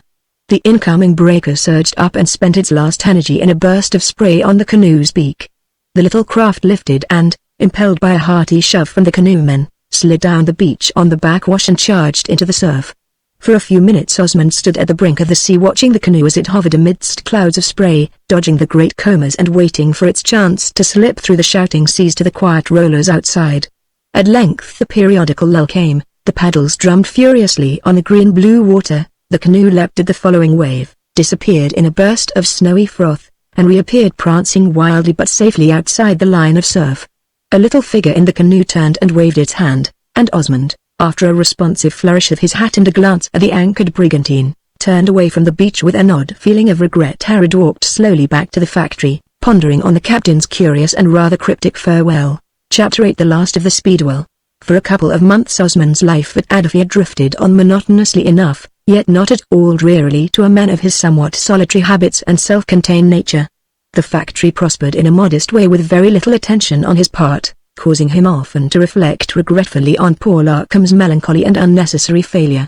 That kindly wastrel was now secured for a time from oblivion by a neatly made wooden cross, painted white and inscribed with his name, a date, and a few appreciative words, which had been set above his grave when the other cross had been removed to grace an elongated heap of sand which represented the resting place of the late John Osmond. Moreover, There were breaks in the monotony which had not existed before the adventure of the Speedwell. His letter to Betty, in which, among other matters, he had related with naive satisfaction the incident of the leathern bags and the defeat of Captain Hartup, had evoked a lengthy reply with a demand for a further letter, and so, much against his judgment, he had been drawn into a regular correspondence which was the occasion of alternate and conflicting emotions. Every letter that he wrote racked his conscience and filled him with self-contempt. But the arrival of the inevitable and always prompt reply was a delight which he accepted and enjoyed without a qualm. It was very inconsistent. To the half-naked native who acted as the semi-official postman, he would hand his letter shamefacedly, with a growl of disapproval, admonishing himself that this sort of thing has got to stop. And then, on the day when the reply was expected, he would take a telescope out on the sand hills and remain for hours watching the beach for the appearance in the remote distance of that same native postman. These letters, mostly written from headquarters, kept him informed respecting events of local interest, and, what was much more to the point, of Betty's own doings and movements. He learned, for instance, that there were rumors of a native rising in Angler, officially spelt Uyuna, the region at the back of Adafia, and that regardless of this fact Betty was trying to get her father's permission for a little journey of exploration into this very district. This latter item of news set his emotional seesaw going at double speed. His judgment denounced the project violently. First, there was the danger obvious, though not so very great, for the African is essentially a gentlemanly fighter, if rather heavy-handed, and would avoid injuring a white woman. But he is a shockingly bad marksman and uses slugs and gravel for ammunition, so that accidents are very liable to happen. But apart from the danger, this expedition was highly undesirable, for it would bring Betty into his neighborhood, and of course they would would see to that. And that meeting ought not to take place. It would only prolong a state of affairs that was disturbing to him and ruinous to her future prospects. He felt this very sincerely, and was foolish enough to say so in his reply to her letter. From time to time his thoughts wandered to Captain Hartup, and always with a tendency to speculate on the meaning if there were any of the note of foreboding which he thought he had detected in the captain's last words as they said goodbye on the beach. Those words, together with something final and testamentary in his manner when he had deposited the bags of gold dust in the safe, seemed to hint at an uncertainty of life and distrust of the future on the captain's part, on which Osmond reflected uneasily. And at last, there came a day on which the skipper's meaning was made clear. One morning, in the short interval between the night and the dawn, he awoke suddenly and became aware of a dusky figure between his bed and the window. "Master!" the voice of Menzel exclaimed, excitedly, "Dat ship, Speedwell. I'll come." He fit for come on the beach. Osmond lifted the mosquito curtain and, springing out of bed, dropped into his slippers, snatched up the telescope, and followed Mensa out to the end of the compound whence there was a clear view of the sea. And there she was looming up sharp and clear against the grey dawn, and the first glance of a nautical eerie tragedy and disaster in every detail of her aspect. No telescope was needed. She was close inshore, within a couple of cable lengths of the surf, with her square sails aback and header sails shivering, drifting slowly but surely to the destruction that roared under her lee. Obviously, there was no one at the wheel, nor was there any sign of life on board. She was a perfect picture of a derelict. For a few moments Osmond stared at her in horrified amazement. Then, with a sharp command to Mensa to get canoe one time, he ran out of the compound and made his way to the beach, but his order had been anticipated. As he and Mensa came out on the shore, they found a group of excited fishermen dragging a canoe down to the water's edge, while another party were already afloat and paddling out through the surf towards the derelict brigantine. Osmond and his henchmen at once joined the fishermen, and though the latter looked askance at the white man for the accommodation of the little craft was rather limited, they made no demur, experience having taught them that he would have his own way and pay for it. Accordingly they hauled and shoved with a will, and in a very few moments got the canoe down to the water's edge. Osmond and Mensa stepped in and took their seats. The fishermen grasped the gunwales, and when a big wave swept in and lifted the canoe, they shoved off and went sliding down on the backwash and charged into the surf. Meanwhile the brigantine continued to drift by the wind and current nearly parallel to the shore, but slowly approached the latter. At the moment she was turning sluggishly and beginning to pay off on the starboard tack. Her sails filled and she began to move ahead. If anyone had been on board she might even now have been saved, for there was still room for her to claw off the lee shore. Osmond gazed at her with his heart in his mouth and urged the canoe men to greater efforts, though they wanted little urging, seeing that their friends in the other canoe were now quite near to the receding ship. Moment by moment his hopes rose as the brigantine gathered way, though she was now less easy to overtake. Breathlessly he watched the leading canoe approach her nearer and nearer until at last the fishermen were able to lay hold of the vacant tackles that hung down from the stern davits and swarm up them to the poop. And even as they disappeared over the taffrail, the flicker of life that the old brigantine had displayed faded out. Under the pressure of the mainsail she began slowly to turn to windward. The headsails shivered, the square sails blew back against the mast. She ceased to move ahead, and then began once more to drift stern foremost towards the white line of surf. As Osmond's canoe ran alongside, where the other canoe was now towing, the first arrivals came tumbling over the side in a state of wild excitement, jabbering as only an excited African can jabber. Mensah proceeded hastily to interpret. "Dose fishermen say dis ship no good. Dead man live inside him." Osmond acknowledged the information with an inarticulate growl, and grasping a chain plate, hauled himself up into the channel, whence he climbed over the rail and dropped on deck. His first act was to run to the wheel, jam it hard over to port and fix it with a lashing. Then he ran forward to look at the anchors, but both of them were stowed securely and for the present purposes useless. He looked up despairingly at the sails, and for a moment thought of trying to swing the yards, but a glance over the stern at the snowy line of surf showed him that the time for maneuvering was past. For an instant he stood scanning the deck, noting the absence of both boats and the yawning main hatch. Then he ran aft and scrambled down the companion steps. The door of the captain's cabin was open, had been left open by the fisherman, and was swinging idly as the ship rolled. But though the whereabouts of the dead man was evident enough before he reached it, he entered without hesitation, intent only on learning exactly what had happened on that ill-omened ship. The little cabin was just as he had last seen it, with certain differences. And in the bunk lay something that had once been Captain Hartup. It was a dreadful thing to look upon, for the tropics deal not kindly with the unsepulchred dead. But as Osmond stood looking down on the bunk, mere physical repulsion was swallowed up in a profound feeling of pity for the poor, cross-grained, honest-hearted little shipmaster. There he lay, all that was left of him. There, in the bunk, still lightly held by the blackened, puffy hand, was the inexhaustible commentary, and on the deck, by the bunk side, an open box containing a tumbler and a large medicine bottle, the label of which bore written directions and a Bristol address. Osmond picked up the bottle and read the minute directions with a sense of profound relief. Its presence suggested what his inspection of the dead man confirmed, that at least death had come to Captain Hartup peaceably and decently. The traces of a murderous attack which he had feared to find were not there. Everything tended to show that the captain had died, as he had seemed to expect, from the effects of some long-standing malady. From the dead man Osmond turned a swift attention to the cabin. He had noticed, when he entered, that the chronometer was not in its place on the little chart table.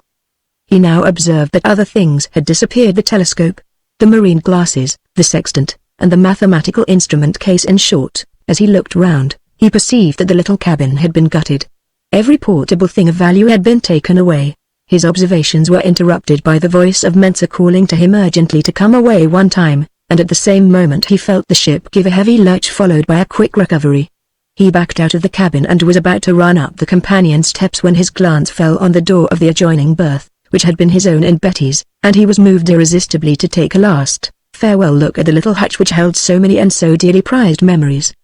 He thrust the door open and looked in, and even as he looked, a flash of dazzling white came through the tiny porthole, and a moment later a thunderous crash resounded and the ship trembled as if struck by 1,000 monstrous hammers.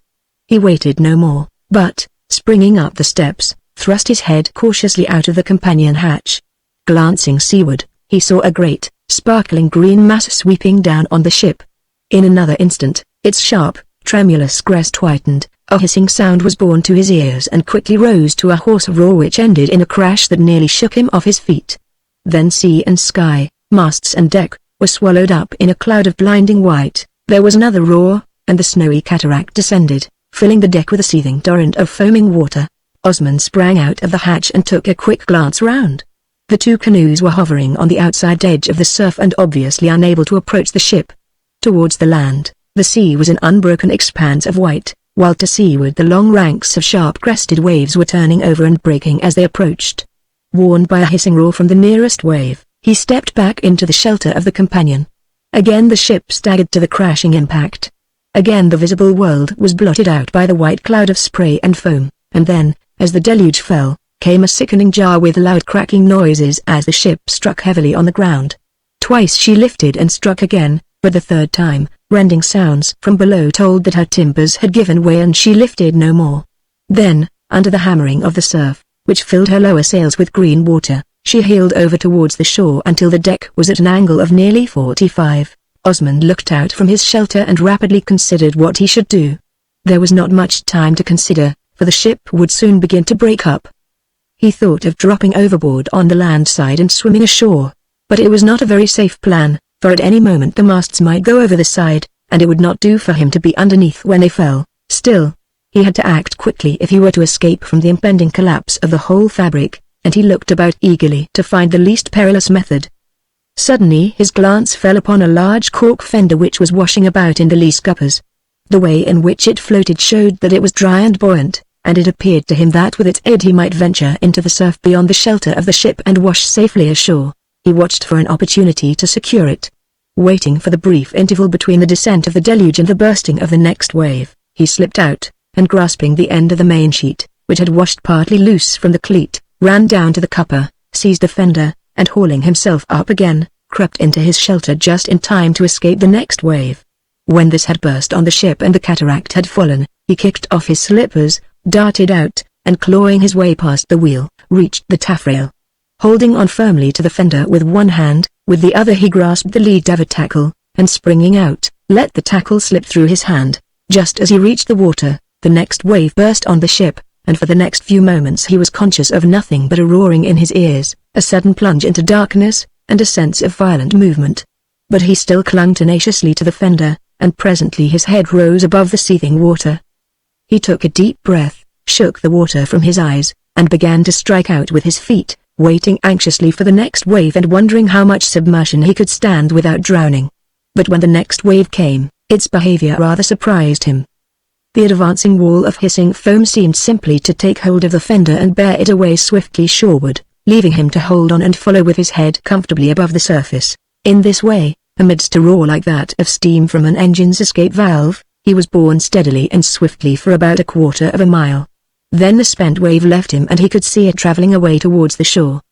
But the following wave overtook him after a very short interval and carried him forward another stage.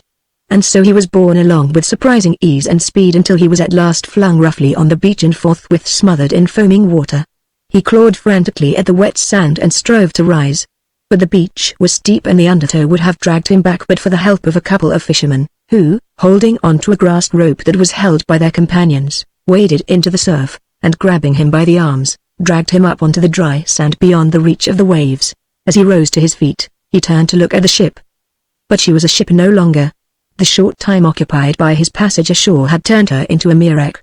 Her masts lay flat on the water and her deck had been burst through from below, and through the yawning spaces where the planks had been driven out, daylight could be seen in several places where her side was stove in. The two canoes had already come ashore, and their crews stood at the water's edge, watching the flotsam that was even now beginning to drift shoreward on the surf. Osmond, too, watched it with interest, for he now recalled that the instantaneous glance that he had cast through the open main hatch had shown an unexpectedly empty condition of the hold. And this impression was confirmed when Mincer joined him, apparently quite unmoved by the proceedings of his eccentric employer, and remarked, "Those fishermen say only small cargo live inside that ship. They say the sailorman tie if their cargo and go away in the boats." Osmond made no comment on this. Obviously the cargo could not have been taken away in two small boats. But equally obviously it was not there, nor were the boats. It was clear that the ship had been abandoned, probably after the skipper's death, and she had been abandoned at sea. The suggestion was that the crew had transshipped onto some passing vessel and that the cargo had been transferred with them. It might be a perfectly legitimate transaction.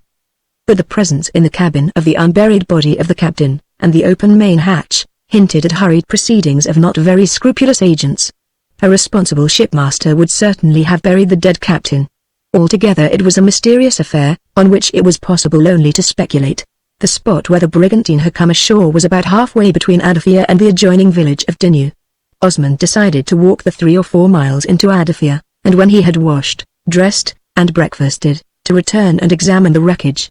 Meanwhile, he left Mincer on guard to see that nothing was taken away, or at any rate, to keep account of anything that was removed by the natives, who were now beginning to flock in from the 2 villages. Accordingly, having borrowed from the fisherman a large, shallow calabash to put over his head, for the sun was now well up and making itself felt, he strode away westward along the beach, walking as far as was possible on the wet sand to avoid delivering his bare feet to the attacks of the Chigger's sand fleas which infested the Aeolian sands above the tide marks. When he returned some 3 hours later, all that was left of the Speedwell was a litter of wreckage and flotsam strewn along the margin of the sea or on the blown sand, to which some of the more valuable portions had been carried. The vessel's keel, with the stem and stern posts and a few of the main timbers still attached, lay some distance out, but even this melancholy skeleton was gradually creeping shoreward under the incessant pounding of the surf. The masts, spars, and sails were still in the water, but they, too, were slowly creeping up the beach as the spent waves struck them every few seconds. As to the rest, the ship seemed almost to have decomposed into her constituent planks and beams. There is no shipbreaker like an Atlantic surf. Osmond cast a pensive glance over the disorderly frame that had once been a stout little ship, and as Mensa observed him and approached, he asked, "How much cargo has come ashore, Kwaku?" Mensa flung out his hands and pointed to the litter on the shore. Small cargo come," said he. 1, 2 puncheons of oil, 2 or 3 dozen bags kernels, some bags copra, 2, 3 bales Manchester goods finish." "I don't see any Manchester goods," said Osmond. "No, sir. Dem country people. Dey don't tie eef. Dey take he Briting. Dey no leave nutting," and in confirmation he pointed to sundry little caravans of men, women, and children, all heavily laden and all hurrying homeward, which were visible, mostly in the distance. Indeed, Osmond had met several of them on his way. "You have not seen any ivory?" "No, sir. I look for proper but I no see nor any big crates or cases?" "No, sir. Only de bales and crates of Manchester goods, and de country people break them up." "Has the captain the dead man come ashore?" "Yes, sir. He live for dat place," and Mensa pointed to a spot at the eastern end of the beach where a clump of cocoa-nut palms grew almost at high water mark. Thither Osmond proceeded with Mensa, and there, at the spot indicated, he found the uncomely corpse of the little skipper lying amidst a litter of loose planks and small flotsam, on the wet sand in the wash of the sea, and seeming to wince as the spent waves alternately pushed it forward and drew it back. "Mensa," said Osmond, looking down gravely at the body, "this man my countryman, my friend." "You sababy?" "Yes, sir. I sababy he be your brother." "Well, I am going to bury him in the compound with Mr. Larkham and Mr. Osmond." "Yes, sir," said Mensa, with a somewhat puzzled expression. That second grave was a mystery that had caused him much secret cogitation. But discretion had restrained him from asking questions. "You think," pursued Osmond, "these people fit for bring the dead man to Adafia?" "Dey fit," replied Mensa. "S'pose you dash plenty money." "Very well," said Osmond, with characteristic incaution. "See that he is brought in and I will pay them what they ask." "I go look them people one time," said Mensa, who had instantly decided that, on these advantageous terms, he would undertake the contract himself. Before starting to walk back, Osmond took another glance at the wreckage and at the crowd of natives who were, even now, carrying it away piecemeal. For a moment he had a thought of constituting himself Lloyd's agent and taking possession of what was left. But he had no authority, and as the mere wreckage was of no realizable value, and as the little cargo there had been was already carried away, he dismissed the idea and set out homeward, leaving the delighted natives in undisputed possession. His first proceeding on arriving home was to unlock the safe and break open the leathern bags to see what directions Captain Hartup had given as to the disposal of his property. He was not entirely unprepared to find that the captain had formally transferred the gold dust to him. But he was totally unprepared for the contents of the bulky paper which he drew out of the second bag, and as he opened and read it he could hardly believe the evidence of his eyesight. The paper was a regularly drawn will, witnessed by Winter and Simmons, which made my friend and temporary mate, Mr. James Cook, sole executor and legatee. It began with a preamble, setting forth that I, Nicholas Hartup, being a widower without offspring, dependents, or near relations, give and bequeath my worldly possessions to the man who has dealt with me honestly, faithfully, and without thought of material profit or reward. And then went on to make the specific bequests, describing each of the items clearly and in detail. These included the gold dust, giving the exact weight, a consignment of ivory consisting of 39 large tusks in 3 large crates, at present in the hold of the brigantine Speedwell, and 51 scrippers in a large canvas bag, wired up and sealed, also in the hold, also the vessel herself, and, most astonishing of all, my freehold house in Bristol, known as number 65 Garlick Street, and a sum of about £3,000, a part invested in certain named securities and the remainder lying on deposit at a specified bank in Bristol. It was an amazing document. As Osmond read and reread it, he found himself wondering at the perverseness of the little shipmaster in hiding his kindly, appreciative feelings under so forbidding an exterior, but, to judge by the wording of the preamble, his experience of men would seem not to have been happy. Osmond, having put back the will in the bag, tied up that and the other and replaced them in a safe. As he locked the door and pocketed the key, he reflected on the irony of his present position. In all the years during which he had lived amidst his friends and relatives, no one had ever bequeathed to him a single penny. Yet in the course of a few months, in this unfrequented and forgotten corner of the world, he had twice been made the sole legatee of almost complete strangers. And now he had become a man of modest substance, an owner of landed property, and that in a country which prudence insisted that he must never revisit. Chapter 9a RMS and the man. Speaking in general terms, Welshmen cannot be fairly described as excessively rare creatures. In fact, there are some parts of the world, Wales, for instance, in which they are quite common. But circumstances alter cases. When Jack Osmond, busily engaged in posting up his account books, lifted his eyes and beheld a specimen of this well-known type of mammal, he was quite startled, not merely because he had never before heard anyone say good morning with an accent on the ning, which the present example did, although it was actually 3 in the afternoon, but because no ship had called in the neighborhood quite lately and he had not known of the presence of any European in the village. The stranger introduced himself by the name of Jones, which being not entirely without precedent was accepted without difficulty. He had an additional name, but as Osmond failed to assimilate it, and it could be expressed in writing only by an extravagant expenditure of L's and double D's, it is omitted from this merely Saxon chronicle. He shook Osmond's hand exuberantly and smiled until his face, particularly the left side, was as full of lines as a ground plan of Willesden Junction. "I come to you, Mr. Larkham," said the visitor, retaining Osmond's unwilling hand and apparently adopting the name that remained unaltered over the door of the factory, as a fellow countryman in distress, craving a charitable judgment and a helping hand. He would have been well advised to leave it at that, for Osmond's natural generosity needed no spur, and the memory of his own misfortunes was enough to ensure his charity to others.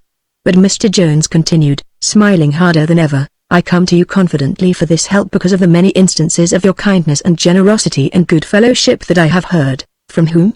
interrupted Osmond. "From I may say, from everyone on the coast who knows you." "Oh," said Osmond, and his face relaxed into a grim smile. Jones saw that he had made a mistake and wondered what the deuce it was. "Come into my room," said Osmond, "and tell me what you want me to do." "Have a cocktail?" Mr. Jones would have a cocktail, thank you, and while Osmond twirled the swizzle stick and raised a pink froth in the tumbler, he cautiously opened his business. "I am taking some risk in telling you of my little affair, but I am sure I can trust you not to give me away." "Certainly you can," Osmond replied, incautiously. "You promise on your honor as a gentleman not to give me away?" "I have," said Osmond, handing him the cocktail. Jones still hesitated somewhat, as if desirous of further formalities, but at length plunged into the matter in a persuasive whisper, with much gesticulation and a craftily watchful eye on Osmond's face. It was not an encouraging face. A portrait of the Iron Duke at the age of 30, executed in very hard wood by a heavy-handed artist with a large chisel and mallet, would give you the kind of face that Mr. Jones looked upon, and as the little affair unfolded itself, that face grew more and more wooden. For Osmond's charity in respect of errors of conduct did not extend to those that were merely in contemplation. It transpired gradually that Mr. Jones's sufferings and distress were occasioned by a little cargo that he had been unable to land, which cargo happened to include in fact, to be quite candid, consisted largely of Mauser rifles, together with some miscellaneous knickknacks such as Mauser cartridges, for instance, all of which were at present rolling in the hold of a privately chartered vessel, name not mentioned. It also appeared that the colonial government had most unreasonably prohibited the importation of arms and ammunition on account of the silly little insurrection that had broken out inland, which very circumstance created an exceptional opportunity, don't you understand, for disposing of munitions of war on profitable terms. It appeared, finally, that Mr. Larkham's factory was an ideal place in which to conceal the goods and from which to distribute them among local sportsmen interested in target practice or partridge shooting. "To put it in a nutshell," said Osmond, "you're doing a bit of gun running and you want to use me as a cat's paw, and to put it in another nutshell, I'll see you damned first." "But," protested Jones, "you sell arms yourself, don't you?" "Not while this row is on. Besides, the niggers don't buy my gas pipes for war palaver. My customers are mostly hunters from the bush." Mr. Jones lingered a while to ply the arts of persuasion and consume 2 more cocktails, and when at last he departed, more in sorrow than in anger, He paused on the threshold to remark. "You have promised, on your honor, not to give me away." "I know I have, like a fool," replied Osmond. "Wish I hadn't. Know better next time. Good day." And he followed his departing guest to the compound gate and shut it after him. From that moment Mr. Jones seemed to vanish into thin air. He was seen no more in the village, and no whispers as to his movements came from outside. But a few nights later Osmond had a rather curious experience that somehow recalled his absent acquaintance. He had gone out, according to his common custom, to take a quiet stroll on the beach before turning in, and think of his future movements and of the everlasting might have been. Half a mile west of the village he came on a fishing canoe, drawn up above tide marks, and as he had just filled his pipes he crept under the lee of the canoe to light it, for one learns to husband one's matches in West Africa. Having lighted his pipe, he sat down to think over a trading expedition that he had projected, but, finding himself annoyed by the crabs, which at nightfall pour out of their burrows in myriads, he shifted to the interior of the canoe. Here he sat, looking over the spectral breakers out into the dark void which was the sea, and immersed in his thoughts until he was startled by the sudden appearance of a light. He watched it curiously and not without suspicion. It was not a ship's anchor light, nor was it a flare lamp in a fishing canoe. By the constant variation in its brightness Osmond judged it to be a bull's-eye lantern which was being flashed to and fro along the coast from some vessel in the offing to signal to someone ashore. He looked up and down the dark beach for the answering signal, and presently caught a dull glimmer, as of a bull's-eye lantern seen from one side, proceeding from the beach a short distance farther west. Watching this spot, he soon made out a patch of deeper darkness which grew in extent, indicating that a crowd of natives had gathered at the water's edge, and, after a considerable interval a momentary flash of the lantern fell on a boat dashing towards the beach in a smother of spray. Soon after this a number of dark shapes began to separate themselves from the mass and move in single file across the low sand dunes, passing within a few dozen yards of the canoe. Osmond could see them distinctly, though himself unseen, a long procession of carriers, each bearing a load on his head, and whereas some of these loads were of an oblong shape, like small gun crates about the length of a Mauser rifle, the others were more nearly cubical and quite small, though obviously heavy. Osmond watched the file of carriers and counted upwards of 40 loads. Perhaps it was none of his business. But as those parcels of death and destruction were borne silently away into the darkness to swell the tale of slaughter in the inland villages, he cursed Mr. Jones and his own folly in giving that unconsidered promise. The last of the carriers had vanished and he had just risen from the canoe to return up the now deserted beach when a new phenomenon presented itself. The clouds which had hidden the rising moon, thinned for a few moments, leaving a patch of coppery light in the eastern sky, and against this, sharp and distinct as if cut out of black paper, stood the shape of a schooner. But not an ordinary trading schooner. Brief as was the gleam that rendered her visible, her character was perfectly obvious to a yachtsman's eye. She was a large yacht of the type that was fashionable when the America Cup was new, when spoon bows and bulb keels were things as yet undreamed of. Osmond stared at her in astonishment, and even as he looked, the clouds closed up. The sky grew dark, and she was lost in the blackness of the night. He was up betimes on the following morning and out on the beach in the grey dawn to see if any confirmatory traces of these mysterious proceedings were visible. But his questioning eye ranged over the grey sea in vain. The schooner had vanished as if she had never been. There were, however, multitudinous tracks of bare feet leading up from the shore to the sandhills, where they were lost, deep footprints such as would be made by heavily laden men. And there was something else, even more significant. Just at high water mark, hardly clear of the wash of the sea, was a ship's boat, badly battered, broken-backed, and with one bilge stove in. Some fool, who knew not the west coast surf, had evidently landed a heavy lading in her with this inevitable result. But it was not her condition alone that caused Osmond to stride so eagerly towards her. There was something in her size and build that he seemed to recognize. As he reached her, he walked round to examine her stern. There had, of course, been a name painted on her transom, but it had been scraped out and the stern repainted. Then Osmond stepped in and lifted one of the bottom boards, and there, on the starboard side close to the keel, was a patch covered with sheet copper, while inspection from without showed an external covering of copper. There was no mistaking that patch. It was his own handiwork. This poor battered wreck was the Speedwell's longboat, and as he realized this, he realized, too, what had become of the Speedwell's cargo. The discovery gave Osmond considerable food for thought for the remainder of the morning. But about midday an unlooked-for letter from Betty arrived and for the time being occupied his attention to the exclusion of all other matters. And not entirely without reason. for it conveyed tidings of a somewhat disturbing kind. The message was, indeed, smuggled in inconsequently, as important messages often are in ladies' letters, at the end. But there it was, and Osmond read it with deep disapproval and no small uneasiness. "You will probably not hear from me again for a week or two, as I am going for a little trip inland and may not have a chance to send a letter. I shall let you know directly I get back, and until you hear from me you had better not write, or, at least, you can write, and make it a nice long letter, but don't send it until you get mine." That was the message. She did not give a hint as to the region into which the little trip would take her. But Osmond had a strong and uncomfortable suspicion that her route would take her into the country at the back of the Great Lagoon and would bring her finally to Adafia.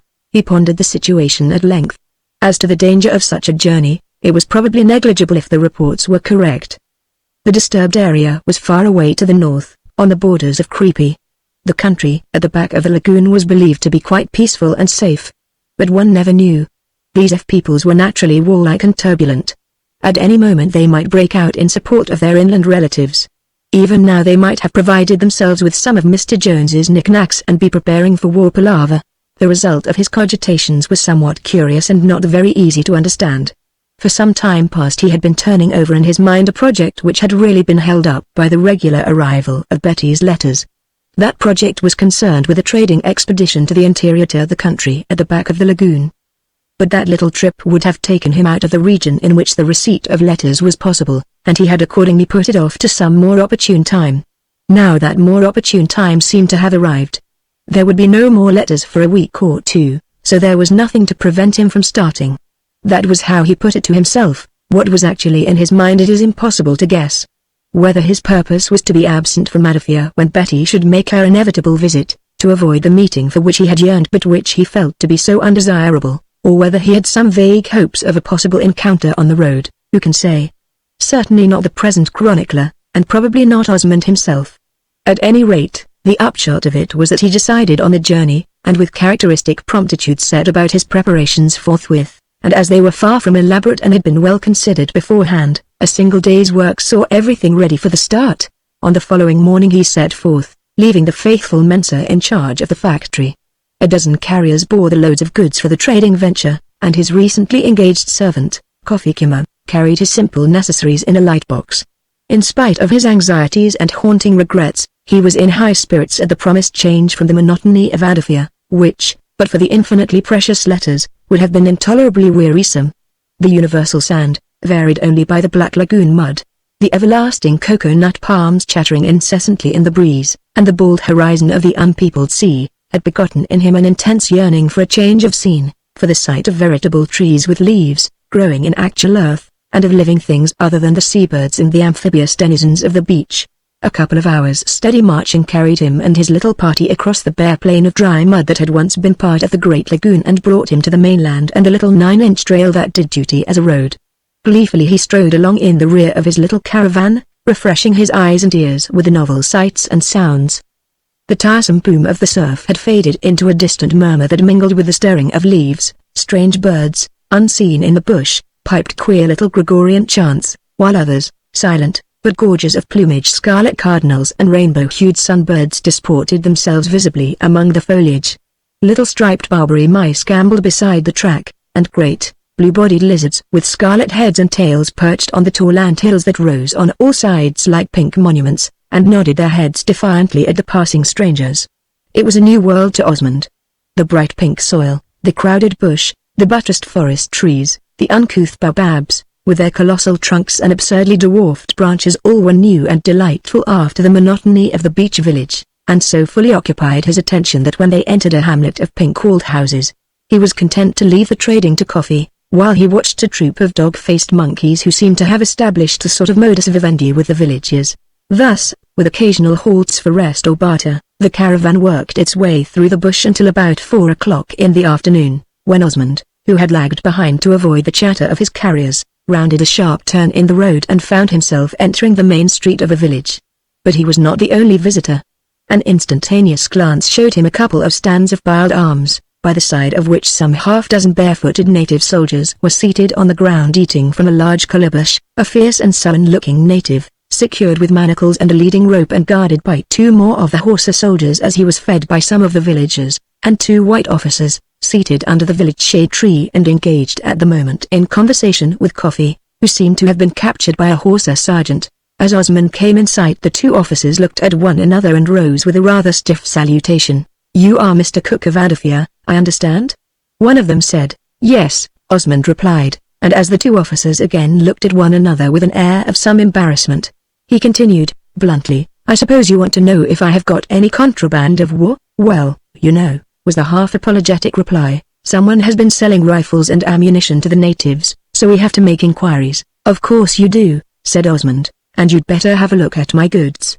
Coffee, tell the carriers to bring their loads here and open them." A very perfunctory inspection was enough to satisfy the constabulary officers of the harmless character of the trade goods, and having made it, they introduced themselves by the respective names of Starkbridge and Westhall and invited Osmond to join them in their interrupted tea under the shade tree. "Troublesome affair this rising," said Westhall, as he handed Osmond a mug of tea. "There'll be wigs on the green before it's over. Now that the beggars have got rifles, they are ready to stand up to the constabulary. Think they're as good as we are, and they're not so far wrong, either." "Where are you bound for now?" Osmond asked. "We are going back to Quitta with some prisoners from Agotime." Westhall nodded at the manacled native and added, "That's one of the ringleaders, a rascal named Zipper, a devil of a fellow, vicious as a bush cat and plucky, too. Starkbridge and I are keeping him with us, in case of a rescue, but there are over a dozen other prisoners with the main body of horses. They marched out of the village just before you turned up, and we'd better be marching out, too," said Starkbridge, "or we shan't catch them up. Will you have any more tea, Cook? If not, we'd better get on the road. There's only a native sergeant major with those men ahead." "Are you coming our way?" "Yes," replied Osmond. "I'll come with you as far as Afearingba, and then work my way home along the north shore of the lagoon." The three Englishmen rose, and, as Westhall's servant repacked the tea apparatus, the little procession formed up. The 6 horses led with fixed bayonets, then came Westhall followed by the prisoner, Zipper, and his guard. Next came half a dozen carriers loaded with bundles of confiscated muskets and powder, then Osmond and Starkbridge, and the rear was brought up by Osmond's carriers and the 3 servants. The road, or path, after leaving the village, passed through a number of yam and cassava plantations and then entered a forest of fan palms, a dim and ghostly place now that the sun was getting low, pervaded by a universal rustling from the broad, ragged leaves above and a noisy crackling from the dry branches underfoot.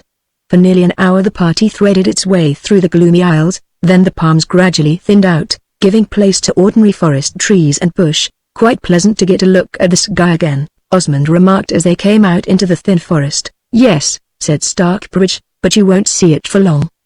There's a bamboo thicket just ahead." Even as he spoke there loomed up before them an immense, cloudy mass of soft, blue-green foliage, then appeared a triangular black hole like the entrance to a tunnel, into which the horses, the prisoners, and the carriers successively vanished.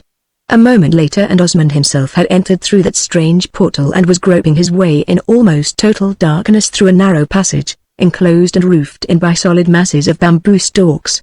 Ahead, he could dimly make out the vague shapes of the carriers, while all around the huge clusters of bamboos rose like enormous piers, widening out until they met overhead to form a kind of groined roof. It was an uncanny place, a place in which voices echoed weirdly, mingling with strange, unexplained noises and with the unceasing, distant murmur of the soft foliage far away overhead. Osmond stumbled on over the crackling canes that formed the floor, gradually growing accustomed to the darkness until there appeared ahead a triangular spot of light that grew slowly larger, framing the figures of the horses and carriers, and then, quite suddenly, he emerged, blinking, into broad daylight on the margin of a smallish but deep and rapid river, which at this spot was spanned by a primitive bridge. Now a native bridge is an excellent contrivance for natives, for the booted European it is much less suitable. The present one was formed of the slender trunk of a young silk cotton tree, barkless and polished by years of wear, and Osmond watched enviously as the horses strolled across, grasping the cylindrical surface handily with their bare feet, and wondered if he had not better take off his boots. However, Westhall had no false pride. Recognizing the disabilities involved by boots, he stooped, and, getting astride the slender log, crossed the river with ease and safety, if without much dignity, and the other 2 white men were not too proud to follow his example. Beyond the river the path, after crossing a narrow belt of forest, entered a valley bordered by hills covered with dense bush, which rose steeply on either side. Osmond looked at the little party ahead, straggling in single file along the bottom of the valley. and inwardly wondered where Westall had picked up his strategy. "It's to be hoped, Starkbridge," he remarked, "that there are none of Mr. Zipper's friends hanging about here. You couldn't want a prettier spot for an ambush." He had hardly spoken when a tall man, wearing a hunter's lionskin cap and carrying a musket, stepped quietly out of a bush onto the track just in front of Westall. The prisoner, Zipper, uttered a yell of recognition and held up his manacled hands. The deep, cannon-like report of the musket rang out and the narrow gorge was filled with a dense cloud of smoke. There was an instant's silence. Then a scattering volley was heard from the horses ahead. The panic-stricken carriers came flying back along the trail, shouting with terror, and the two white men plunged forward into the stinking smoke. Leaping over the prostrate Zipper, who was being held down by two horses, they came upon Westall, lying across the path, limp and motionless. A great ragged patch on his breast, all scorched and bloody, told the tale that his pinched, grey face and glazing eyes confirmed. Indeed, even as they stooped over him, heedless of the bellowing muskets and the slugs that shrieked past, he drew one shallow breath and was gone. There was no time for sentiment. With set faces the two men turned from the dead officer and ran forward to where the shadowy forms of the horses appeared through the smoke, holding their ground doggedly and firing right and left into the bush. But a single glance showed the hopelessness of the position. Two of the horses were down, and of the remaining four, three, including the sergeant, were more or less wounded.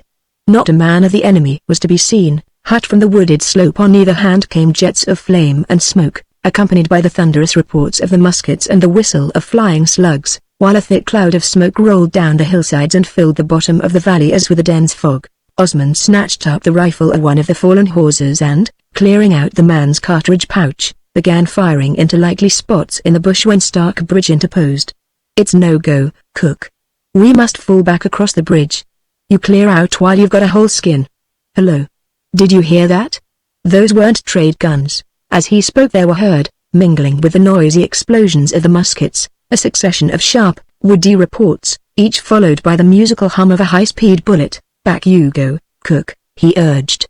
"This is no place for—" He stopped short, staggered back a few paces, and fell, cursing volubly, with a bloody hand clasped on his leg just below the knee. Osmond stooped over him, and, finding that the bone was not broken, quickly tied his handkerchief over the wound to restrain the bleeding. "That will do for the present," said he. "Now you tell the men to fall back, and I'll bring the prisoner." "Never mind the prisoner," said Starkbridge. "Get the wounded back and get back yourself." "Not at all," said Osmond. "The prisoner is going to cover our retreat. Put your arm round the sergeant's neck and hop along on your sound leg."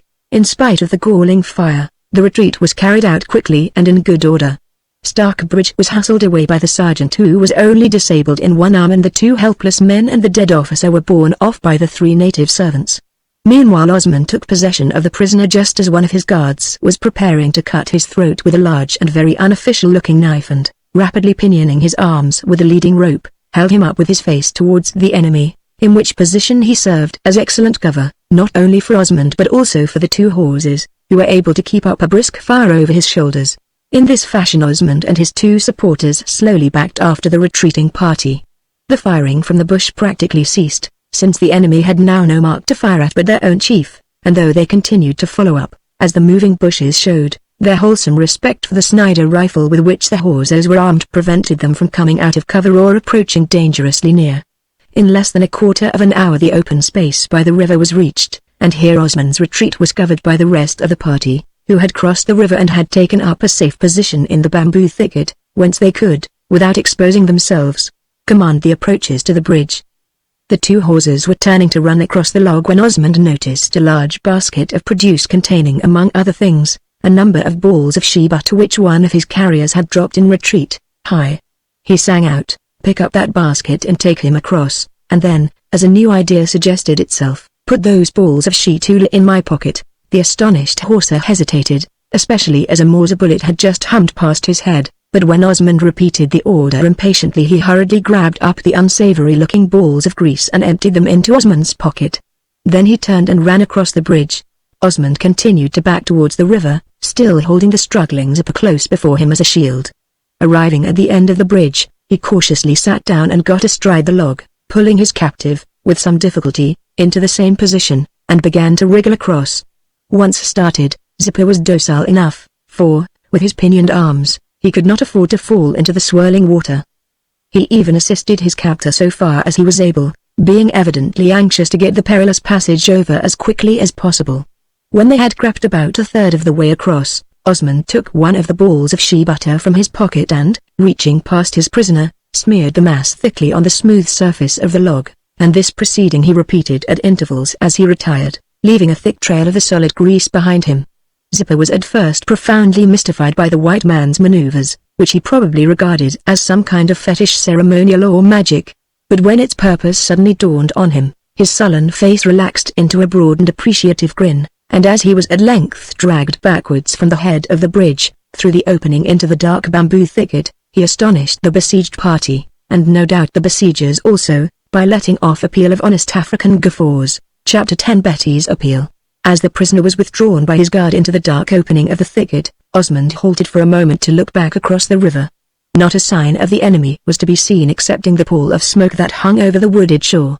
But the reports of unseen muskets and rifles and the hum of slugs and bullets warned him of the danger of exposing himself, though he, too, was probably hidden from the enemy by the dense smoke of the black powder. Accordingly he turned quickly and, plunging into the dark tunnel-like passage, groped his way forward, unable, at first, to distinguish anything in the all-pervading gloom. Presently he perceived a little distance ahead a cluster of the great bamboo stalks faintly lighted as if by a hidden fire or torch, and a moment later, a turn of the passage brought him in view of the light itself, which seemed to be a rough shea butter candle all amp, set on the ground and lighting up dimmily the forlorn little band whose retreat he had covered. This much he took in at the first glance. But suddenly he became aware of a new presence at the sight of which he stopped short with a smothered exclamation. Starkbridge, sitting beside his dead comrade, had uncovered his wounded leg, and kneeling by him as she applied a dressing to the wound was a woman. He could not see her face, which was partly turned away from him and concealed by a wide pith helmet, but the figure was to him unmistakable, as were the little, dainty, capable hands on which the flickering light shone. He approached slowly, and as Starkbridge greeted him with a wry grin, she turned her head quickly and looked up at him. "Good evening, Mr. Cook," she said, quietly. "What a fortunate chance it is that you should be here." "Yes, by Jove," agreed Starkbridge, "at least a fortunate chance for us." "He is a born tactician." Osmond briefly acknowledged the greeting, and in the ensuing silence, as Betty methodically applied the bandage, he looked about him and rapidly assessed the situation. Starkbridge looked weak and spent and was evidently in considerable pain, though he uttered no complaint. The wounded horses lay hard by, patiently awaiting their turn to have their injuries attended to, and the carriers crouched disconsolately in gloomy corners out of the way of chance missiles. A continuous firing was being kept up from the other side of the river, and slugs and mortar bullets ploughed noisily through the bamboo, though none came near the fugitives. The position of the latter, indeed, was one of great natural strength, for the river made a horseshoe bend at this spot in the little peninsula enclosed by it was entirely occupied by the bamboo. An attack was possible in only two directions, by the bridge, or by the path that entered the thicket at the other end. "Well," said Osmond, as Betty, having finished the dressing, transferred her attention to one of the wounded horses, "here we are, safe for the moment. They can't get at us in here." "No," agreed Starkbridge. "It's a strong position, if we could stay here, though they will probably try to rush the bridge when it's dark." Osmond shook his head with a grim smile. "They won't do that," said he. "I've taken the precaution to grease the log, so they'll have to crawl across carefully, which they won't care to do with the horses potting at them from shelter. But we can't stay here. We'd better clear out as soon as it is dark, and the question is, which way?" "We must follow the river, I suppose," said Starkbridge, in a faint voice. "But you'd better arrange with the sergeant. I'm no good now. Tell him he's to take your orders. Our carriers know the country." The sergeant, who had witnessed Osmond's masterly retreat, accepted the new command without demur. A guard was posted to watch the bridge from safe cover, and the carriers were assembled to discuss the route. "Now," said Osmond, "where is the next bridge?" There was apparently no other bridge, but there was a ford some miles farther up, and a couple of miles below there was a village which possessed one or two of the large, punch-shaped canoes that were used for trading across the lagoon. "S'pose dey no fit to pass the bridge," said the head carrier. "Dey go and fetch canoe for carry across da river." "I see," said Osmond. "Then they'd attack us from the rear and we should be bottled up from both sides. That won't do. You must get ready to march out as soon as it is dark, Sergeant. Your carriers can take Mr. Westall's body and some of the wounded, and the sound men must carry the rest." and send my carriers back the way they came. There are too many of us as it is, and them muskets and powder, dat we bring in from the villages?" said the sergeant. "What we do with them? We must leave them here or throw them in the river. Anyhow, you get off as quickly as you can." The sergeant set about his preparations without delay, and Osmond's carriers departed gleefully towards the safe part of the country. Meanwhile Osmond considered the situation. If the enemy obtained canoes from the lower river, they would probably ferry a party across and attack the bamboo fortress from front and rear simultaneously. Then they would find the nest empty, and naturally would start in pursuit, which would be unpleasant for the helpless fugitives, crawling painfully along the river bank. He turned the position over again and again with deep dissatisfaction, while Stockbridge watched him anxiously and Betty silently continued her operations on the wounded. If they were pursued, they were lost. In their helpless condition they could make no sort of stand against a large body attacking from the cover of the bush, and the pursuit would probably commence before they had traveled a couple of miles towards safety. Suddenly his eye fell on the heap of captured muskets and powder kegs that were to be left behind or destroyed. He looked at them meditatively, and, as he looked, there began to shape itself in his mind a plan by which the fugitives might at least increase their start by a mile or so. A fantastic scheme, perhaps, but yet, in the absence of any better, worth trying. With characteristic energy, he set to work at once, while the carriers hastily fashioned rough litters of bamboo for the dead and wounded. Broaching one of the powder kegs, he proceeded to load all but 2 of the muskets, of which there were 23 in all, cramming the barrels with powder and filling up each with a heavy charge of gravel.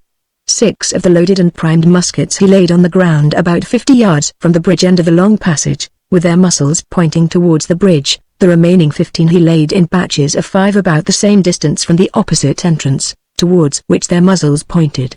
Then, taking a length of the plaited cord with which the muskets had been lashed into bundles, he tied one end to the stock of one of the unloaded guns and the other to the trigger of one of the wounded horse's rifles. Fixing the rifle upright against the bamboo with its muzzle stuck in the half-empty powder keg, of which he broke out 2 or 3 staves, he carried the cord well greased with shea butter through a loop tied to one of the slanting bamboos. Then he propped the musket in a standing position on 2 bamboo sticks, to one of which he attached another length of cord. It was the mechanism of the common sieve bird trap. When the cord was pulled, the stick would be dislodged, the musket would fall, and in falling jerk the other cord and fire the rifle. Broaching another keg, he carried a large drain of powder from the first keg to the row of loaded muskets, over the pans of which he poured a considerable heap. Leaving the tripping cord loose, he next proceeded to the opposite end of the thicket and set up a similar trap near the landward entrance, connecting it by a large powder train with the 3 batches of loaded muskets. "You seem to be deuced busy, cook," Stockbridge remarked as Osmond passed the hammock in which he was now reclining. "Yes," Osmond replied, "I am arranging a little entertainment to keep our friends amused while we are getting a start. Now, Sergeant, if you are ready, you had better gag the prisoner and move outside the bamboos. It will be dark in a few minutes. And give me Mr. Westall's revolver and pouch." At this moment, Betty, having applied such first aid as was possible to the wounded horses, came to him and said in a low voice, "Jim, dear, you will let me help you, if I can, won't you?" "Certainly I will, dearest," he replied, "though I wish to God you weren't here." "I don't," said she. "If it comes to the worst, we shall go out together." "But it won't. I'm not a bit frightened now you are with me." "I see you have given Stockbridge your hammock," said he. "How far do you think you can walk?" 20 miles, easily, or more at night. "Now, Jim, don't worry about me. Just tell me what I am to do and forget me. You have plenty to think about." "Well, then, I want you and Stockbridge to keep in the middle of the column. The carrier who knows the way will lead, and the sergeant and I will march at the rear to look out for the pursuers. And you must get along as fast as you can." Aye, sir," she replied, smiling in his face and raising her hand smartly to the peak of her helmet, and without another word she turned away to take her place in the retiring column. As the little procession moved towards the opening, Osmond ran back to the bridge end of the track to clear out the guard before he set his traps. A brisk fusillade was proceeding from the concealed enemy when he arrived, to which the guards were applying from their cover. "I think dey fit for come across the bridge," one of the horses remarked as Osmond gave them the orders to retire. "Very well," he replied, "you be off one time. I stop to send them back." The 2 horses accordingly retired, reluctant and protesting, and Osmond took their place behind the screen of bamboo, from which he looked out across the river. It was evident by the constant stirring of the bush and the occasional appearance of men in the openings that some sort of move was in progress, and in fact the footsteps of the two horses had hardly died away when it took definite shape. The attack opened with a thundering volley which sent the leaves and splinters of bamboo flying in all directions. Then, out of the bush, a compact body of warriors each armed with a Mauser rifle, emerged in single file and advanced towards the bridge at a smart trot. Osmond watched them with a grim smile. Down the narrow track they came in perfect order and onto the foot of the bridge. Stepping along the smooth log with perfect security they reached the greased portion. Then came the catastrophe. As the leading warrior stepped on the greasy surface, his feet flew from under him and down he slithered, grabbing frantically at the legs of the next man, who instantly clawed hold of his neighbor and thus passed on the disturbance. In a moment the whole file was capsized like a row of ninepins, and as each man's rifle exploded as he fell and the whole body broke out into simultaneous yells of rage and terror, the orderly dignity of the attack was destroyed utterly. The cause of the disaster was not immediately perceived, and as soon as the struggling warriors had been rescued from the river or had drifted downstream, the attack was renewed, to end in another wholesale capsize. After the third attempt, however, it apparently began to dawn on the warriors that there was something unnatural about the bridge. A noisy consultation followed, and when Osmond opened a smart fire with his revolver, the entire body retreated hastily into the bush, as it was pretty certain that there would be no further attempt to rush the bridge at present, and as the darkness was fast closing in, Osmond proceeded to finish his arrangements before evacuating the fortress. Having set the tripping cord across the path about 6 inches from the ground, he loaded and cocked the rifle. The trap was now set. If the warriors should presently manage to crawl across the bridge and enter the thicket, the first comer would certainly strike the cord, and the musket volley and the flying gravel, though they would probably do little harm, would send the attacking party back to the cover of the bush. Having set the trap, Osmond knocked in the heads of the remaining powder kegs and spread the powder about among the dry dead bamboo stalks that covered the ground. Then he retired to the landward end of the thicket, and, having set the second trap, started in pursuit of his friends. The fugitives had evidently traveled at a good pace despite their encumbrances, for he had walked nearly a mile along the riverside track before he overtook them. As he turned a sharp bend he came on them quite suddenly, crouching down in the undergrowth as if in hiding, and, as he appeared, the two horses who formed the rear guard motioned to him to crouch down too. "What is it?" he whispered, kneeling beside the last horser. "St. Someone left the river. You know here, sir?" Osmond listened attentively. From somewhere down the river came a sound of muffled voices and the rhythmical swish of something moving through water. He crept nearer to the brink and cautiously peered through the bushes across the dark river. The sounds drew nearer, and soon he could dimly make out the shapes of 2 long canoes pulling upstream in the shallows on the other side. Each canoe held only 3 or 4 men, just enough to drive it swiftly against the stream, but in spite of this, there could be little doubt as to the business on which these stealthily moving craft were bent. As they faded into the darkness, Osmond touched the horser on the shoulder, and, whispering to him to follow, began softly to retrace his steps. His experience of the happy-go-lucky native had inspired him with a new hope. Attended by the puzzled but obedient horser, he followed the sound of the retreating canoes until it suddenly ceased. Then he crept forward still more cautiously and presently caught sight of the 2 craft, brought up under the opposite bank and filling rapidly with men. He crouched down among the bushes and watched. Very soon the canoes, now crowded with men, put out, one after the other, and swiftly crossing the river, grounded on a small beach or hard under the high bank, when the men, each of whom, as Osmond could now see, carried a gun or rifle, landed and crept up a sloping path. The canoe immediately put off and returned to the other side, whence, having taken up a fresh batch of passengers, they crossed to the hard. This maneuver was repeated 6 times, and, as each canoe carried over a dozen men, there were now assembled on the near bank about 150 warriors, who remained in a mass, talking in hoarse undertones and waiting for the word to advance. The last load apparently completed the contingent, for, this time, all the passengers landed and crept up the path, leaving the 2 canoes drawn up on the hard. This was what Osmond had hoped for and half expected.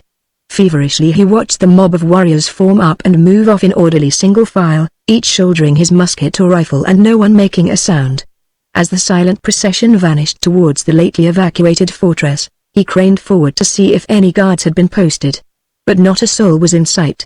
Then he stole along the track until he was above the hard, when he turned to the horser. "Wait," he whispered, "until I get the canoes."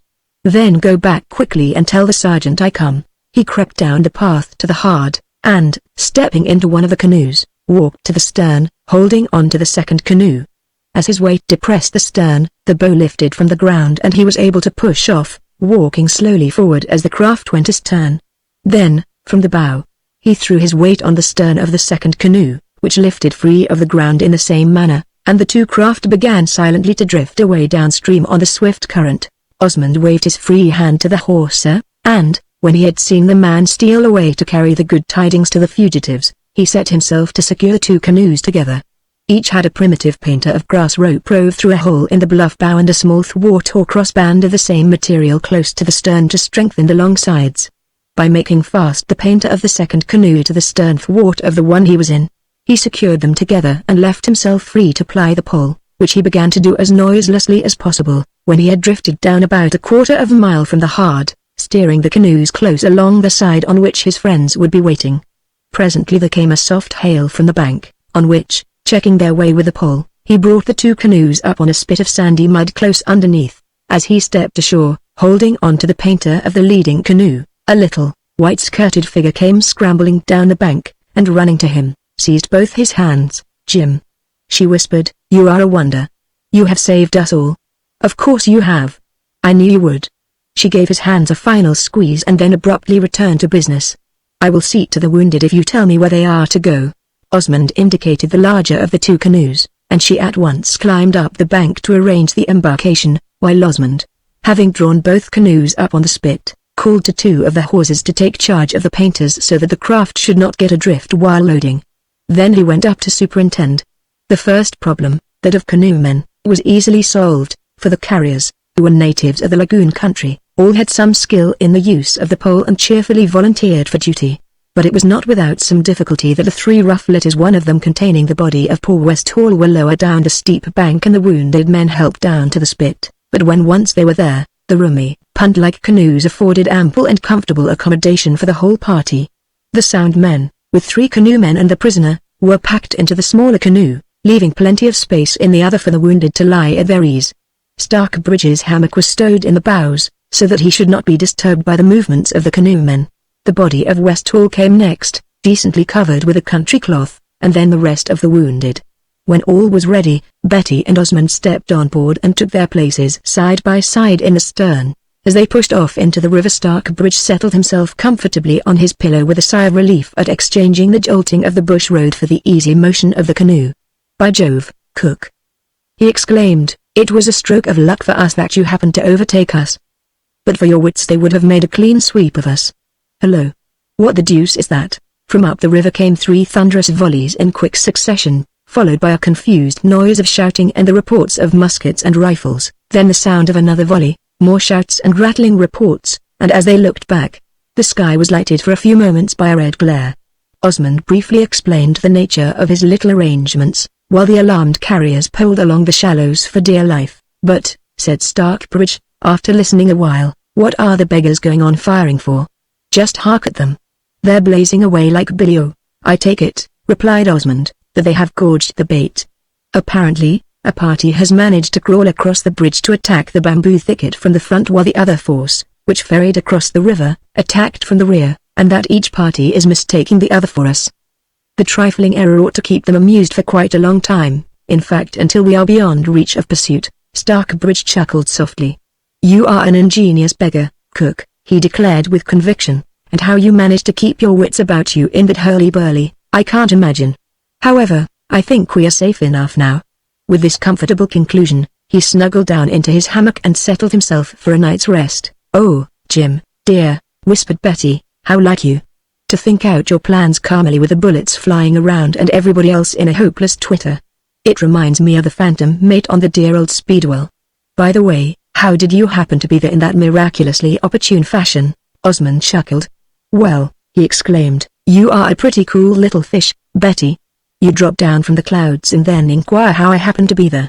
"How did you happen to be there?" "Oh, that is quite simple," she replied. "I got Daddy's permission to take a trip from Accra across the Aquapim Mountains to Accuse, and when I got there I thought I should like to have a look at the country where the bobbery was going on. So I crossed the river and was starting off gaily towards the creepy border when an interfering though well-meaning old chief stopped me and said I mustn't go any farther because of war palaver.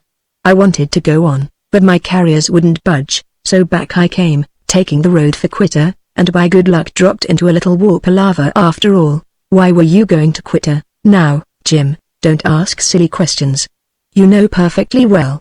Of course I was going to run over to Adafia to call on my friend Captain J, and by the same token, I shouldn't have found him there. Now tell me how you came to be in the bush at this particular time. Osmond stated boldly the ostensible purpose of his expedition, to which Betty listened without comment. She had her suspicions as to the ultimate motive, but she asked no questions. The less said on that subject, the better. This was evidently Osmond's view, for he at once plunged into an account of the loss of the Speedwell and of Captain Hartup's testamentary arrangements. Betty was deeply affected, both by the loss of the ship and the death of the worthy but cross-grained little skipper. How awfully sad! She exclaimed, almost in tears. The dear old ship, where I spent the happiest days of my life. And poor Captain Hartup. I always liked him, really. He was quite nice to me, in spite of his gruff manner. I used to feel that he was just a little human porcupine with India rubber quills. And now I love him because, in his perverse little heart, he understood and appreciated my Captain Jim. May I come, one day, and put a wreath on his grave? Yes, do, Betty, he replied. I buried him next to Osmond's new grave, and I put up an oaken cross which I made out of some of the planking of the old Speedwell. He was very fond of his ship, and I have kept a couple of her beams. Thought you might like to have something made out of one of them. How sweet of you, Jim, to think of it, she exclaimed, nestling close to him and slipping her hand round his arm, and to know exactly what I should like. But we do understand each other, don't we, Jim, dear? I think we do, Betty, darling, he replied, pressing the little hand that had stolen into his own. For a long time nothing more was said.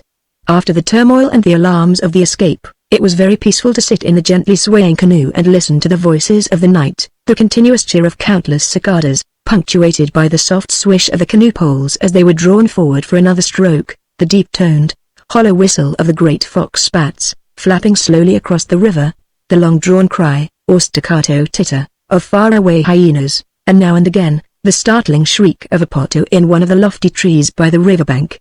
It was more soothing than absolute silence.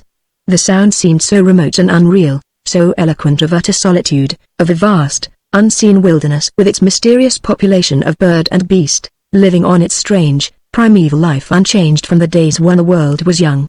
After a long interval, Betty spoke again. It seems, she said, reflectively, dreadfully callous to be so perfectly happy. I wonder if it is. Why should it be? Her companion asked. I mean, she explained, with poor Mr. Westall lying the dead, only a few feet away. Osmond felt inwardly that Westall had not only thrown away his own life but jeopardized the lives of the others which were in his custody. But he forbore to express what he felt and answered, simply, I don't suppose the poor chap would grudge us our happiness. It won't last very long. Why shouldn't it, Jim? She exclaimed. Why should we part again and be miserable for the want of one another? Oh, Jim, darling, my own mate, won't you try to put away your scruples, your needless scruples, though I love and respect you for having them? But don't let them spoil our lives. Forget John Osmond. He is dead and buried. Let him rest. I'm yours, Jim, and you know it, and you are mine, and I know it. Those are the realities, which we could never change if we should live for a century. Let us accept them and forget what is past and done with. Life is short enough, dear, and our youth is slipping away. If we make a false move, we shall never get another chance. Oh, say it, Jim. Say you will put away the little things that don't matter and hold fast to the reality of our great love and the happiness that is within our reach. Won't you, Jim? He was silent for a while. This was what he had dreaded. To have freely offered, yet again, the gift beside which all the treasures of the earth were to him as nothing, and, even worse, to be made to feel that he, himself, had something to give which he must yet withhold. It was an agony. The temptation to yield, to shut his eyes to the future and snatch at the golden present was almost irresistible. He knew that Betty was absolutely sincere. He knew quite well that whatever might befall in the future, she would hold him blameless and accept all mischances as the consequences of her own considered choice. His confidence in her generosity was absolute, nor did he undervalue her judgment. He even admitted that she was probably right. John Osmond was dead. The pursuit was at an end and the danger of discovery negligible. In a new country and in a new character he was sure that he could make her life all that she hoped.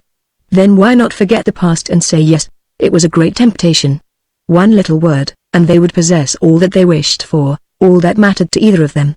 "And yet Betty," he said at length, in a tone of the deepest gravity, "you have said that we understand one another." "We do, perfectly, absolutely. There is no need for me to tell you that I love you, or that if there were any sacrifice that I could make for you, I would make it joyfully and think it an honor and a privilege. You know that as well as I do. But there is one thing that I cannot do. Whatever I may be or may have done, I cannot behave like a cad to the woman I love. And that is what I should do if I married you. I should accept your sterling gold and give you base metal in exchange. You would be the wife of an outlaw, you would live under the continual menace of scandal and disaster. Your children would be the children of a nameless man and would grow up to the inheritance of an ancestry that could not be spoken of. Those are the realities, Betty. I realize, and I reverence, your great and noble love for me, unworthy as I am. But I should be a selfish brute if I accepted what you offer to me with such incredible generosity. I can't do it, Betty. It was a disaster that you ever met me, but that we cannot help. We can only limit its effects."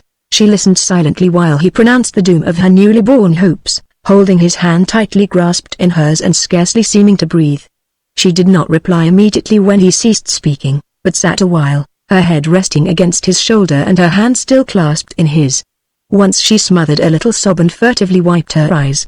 But she was very quiet, and, at length, in a composed, steady voice, though sadly enough, she rejoined, "Very well, Jim, dear. It must be as you think best, and I won't tease you with any more appeals. At any rate, we can go on loving each other, and that will be something. The gift of real love doesn't come to everyone." For a long time they sat without further speech, thinking each their own thoughts. To Betty the position was a little puzzling. She understood Osmond's point of view and respected it, for she knew that the sacrifice was as great to him as to her. And though, woman-like, she felt their mutual devotion to be a full answer to all his objections, yet again, woman-like she approved, though reluctantly, of his rigid adherence to a masculine standard of conduct. But here came another puzzle. What was it that he had done?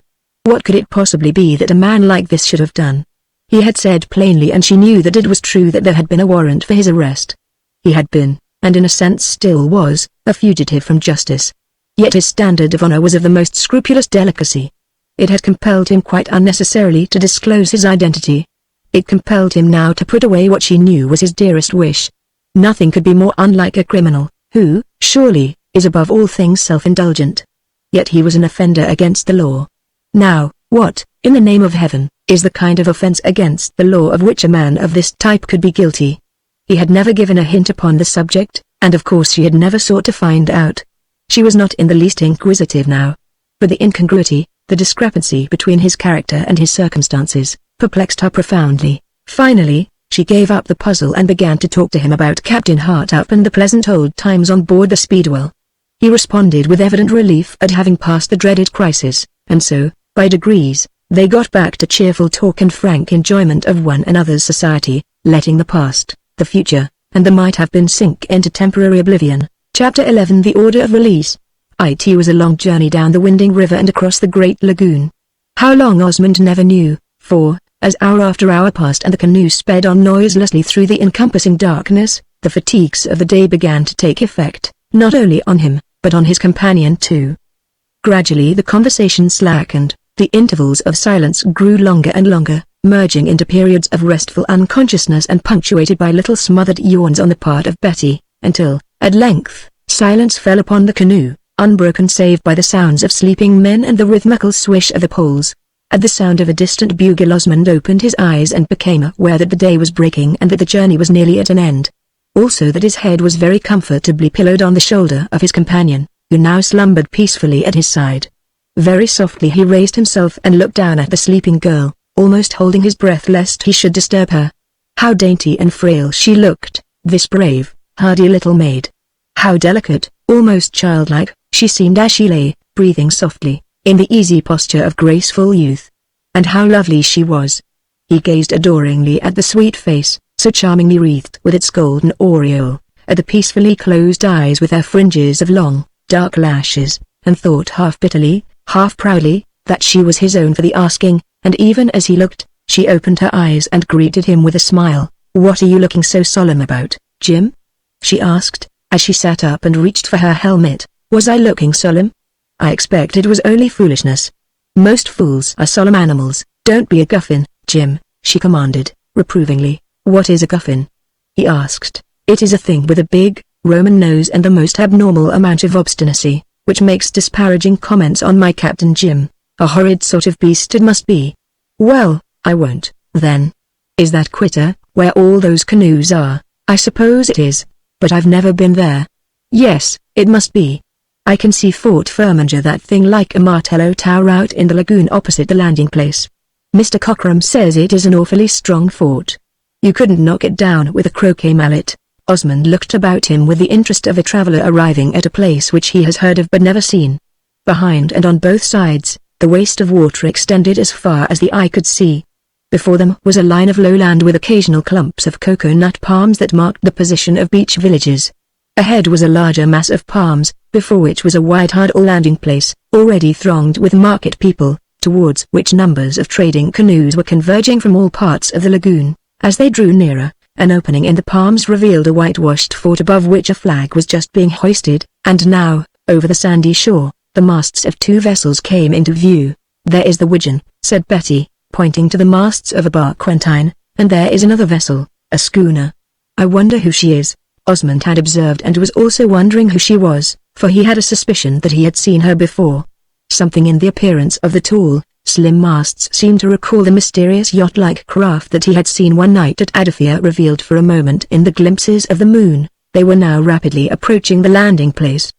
The other canoe had already arrived, and its disembarked crew could be seen on the hard, surrounded by a crowd of natives. "That looks like a naval officer waiting on the beach," said Osmond, looking at a white-clad figure which had separated itself from the crowd and appeared to be awaiting their arrival. "It is," replied Betty. "I believe it is Captain Darley.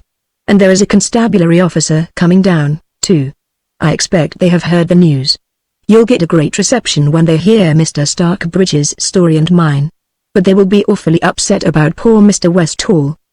You are coming up to the fort with me, of course?" Osmond had intended to go straight on to Adafia, but he now saw that this would be impossible. Besides, there was the schooner. "Yes," he replied, "I will see you to your destination." "It isn't my destination," said she. "I shall rest here for a day. The German deaconesses will give me a bed, I expect, and then I am coming on with you to Adafia to put a wreath on Captain Hartup's grave. You can put up either at the fort or with one of the German traders or missionaries.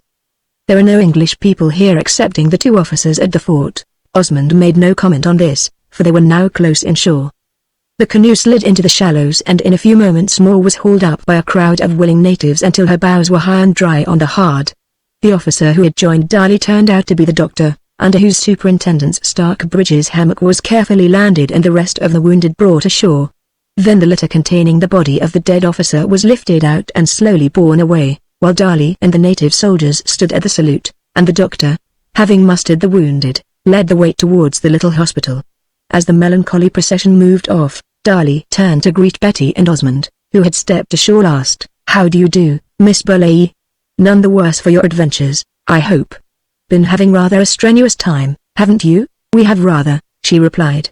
"Isn't it a dreadful thing to have lost poor Mr. Westall?" "Yes," he replied, as they turned away from the lagoon and began to walk towards the fort. "Shocking affair. Still, fortune of war, you know. Can't make omelettes without breaking eggs. And here is Mr. Cook, in the thick of the bobbery, as usual. What a fellow you are, Cook. Always in hot water." As he shook Osmond's hand heartily, the latter replied, "Well, the bobbery wasn't of my making, this time. I found it ready-made and just bore a hand. By the way, what schooner is that out in the roads?" "That," replied Darley, "is an ancient yacht named the Primula. A lovely old craft, sails like a witch. But she has come down in the world now. We met her coming up from the leeward coast and brought her in here." "Brought her in? Is she in custody, then?" "Well, we brought her in to overhaul her and make some inquiries.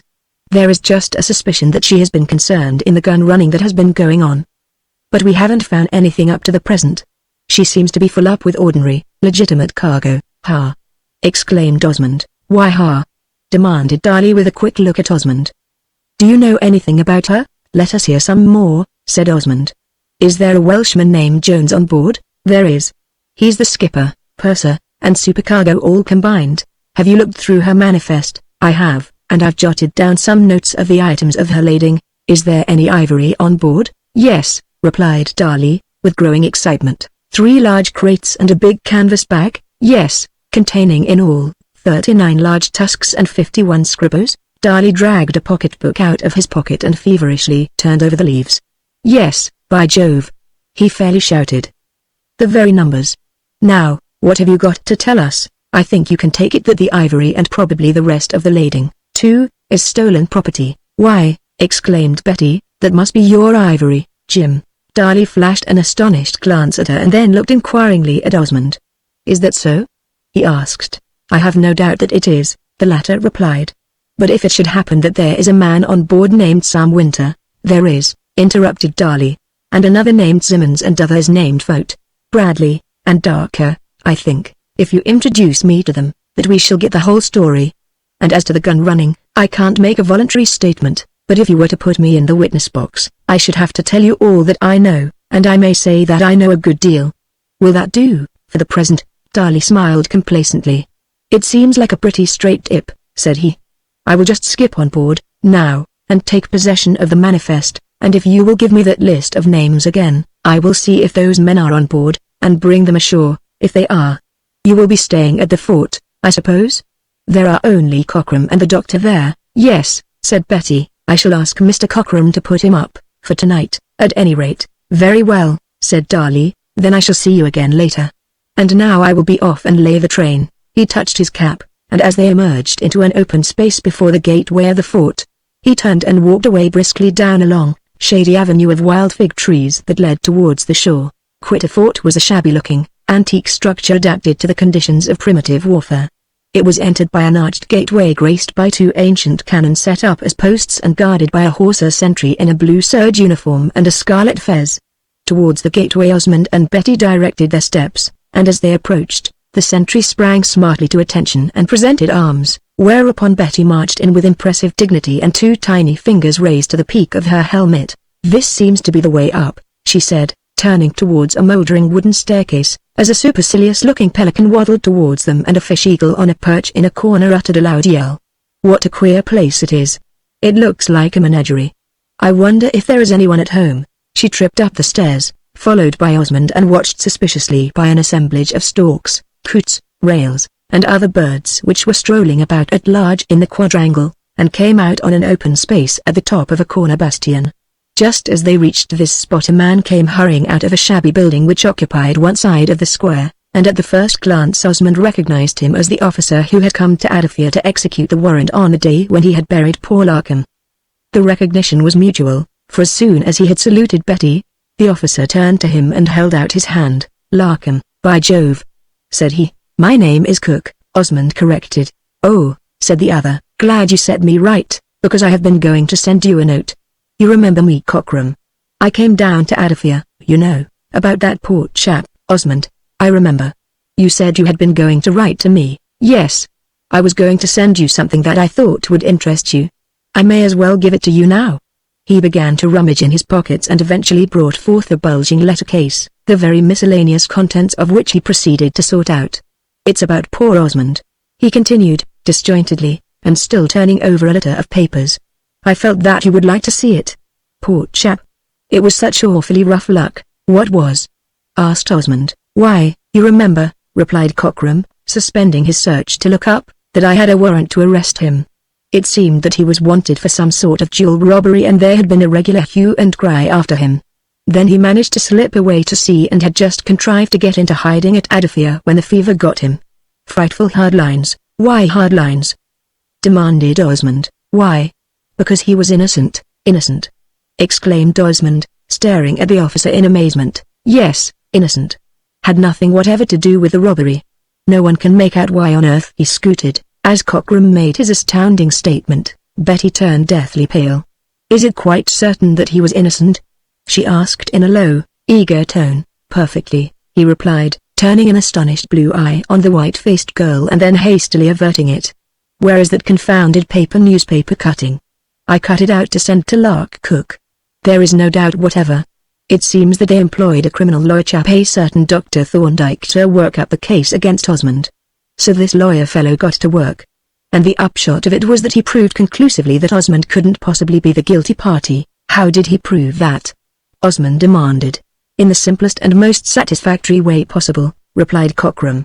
He followed up the tracks until he had spotted the actual robber and held all the clues in his hand.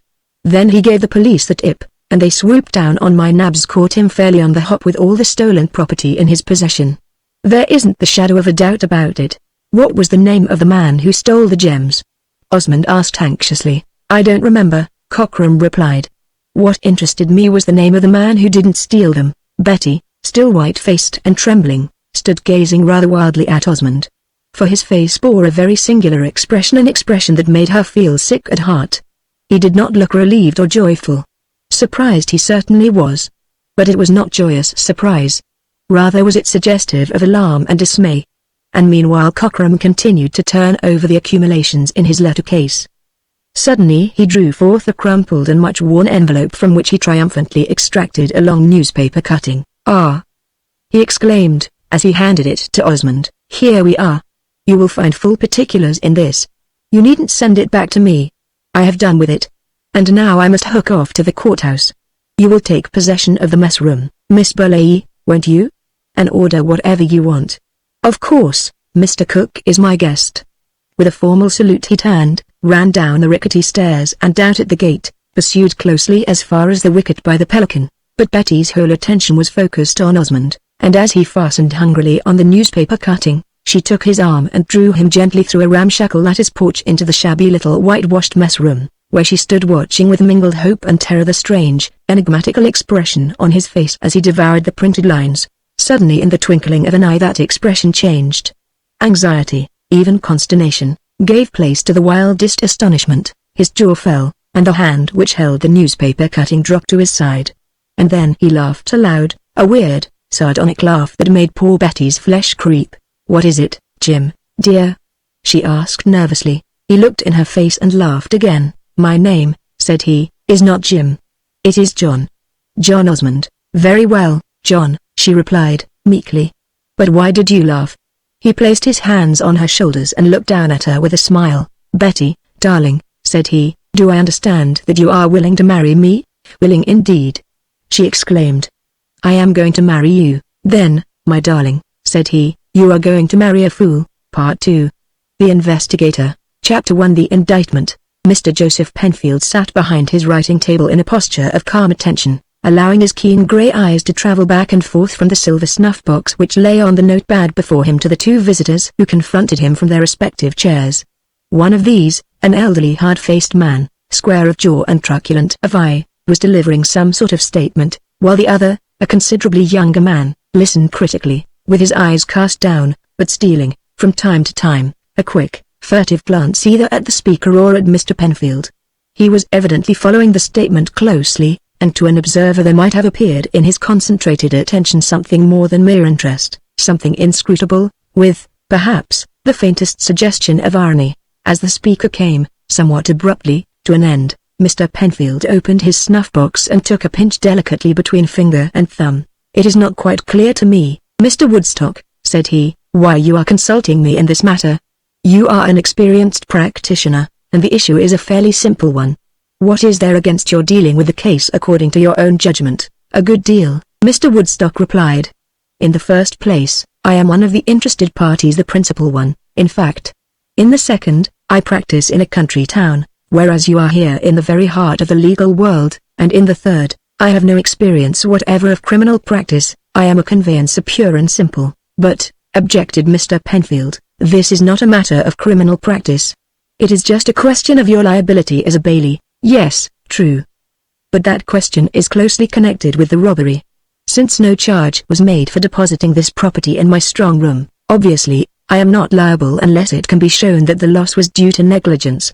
But the question of negligence turns on the robbery, which I understand was committed by one of your own staff. Yes, the man Osmond, whom I mentioned, one of my confidential clerks. Hepburn, here, is the other who had access to the strong room and who absconded as soon as the robbery was discovered. When you say he had access, said Mr. Penfield, you mean that he had access to the key during office hours.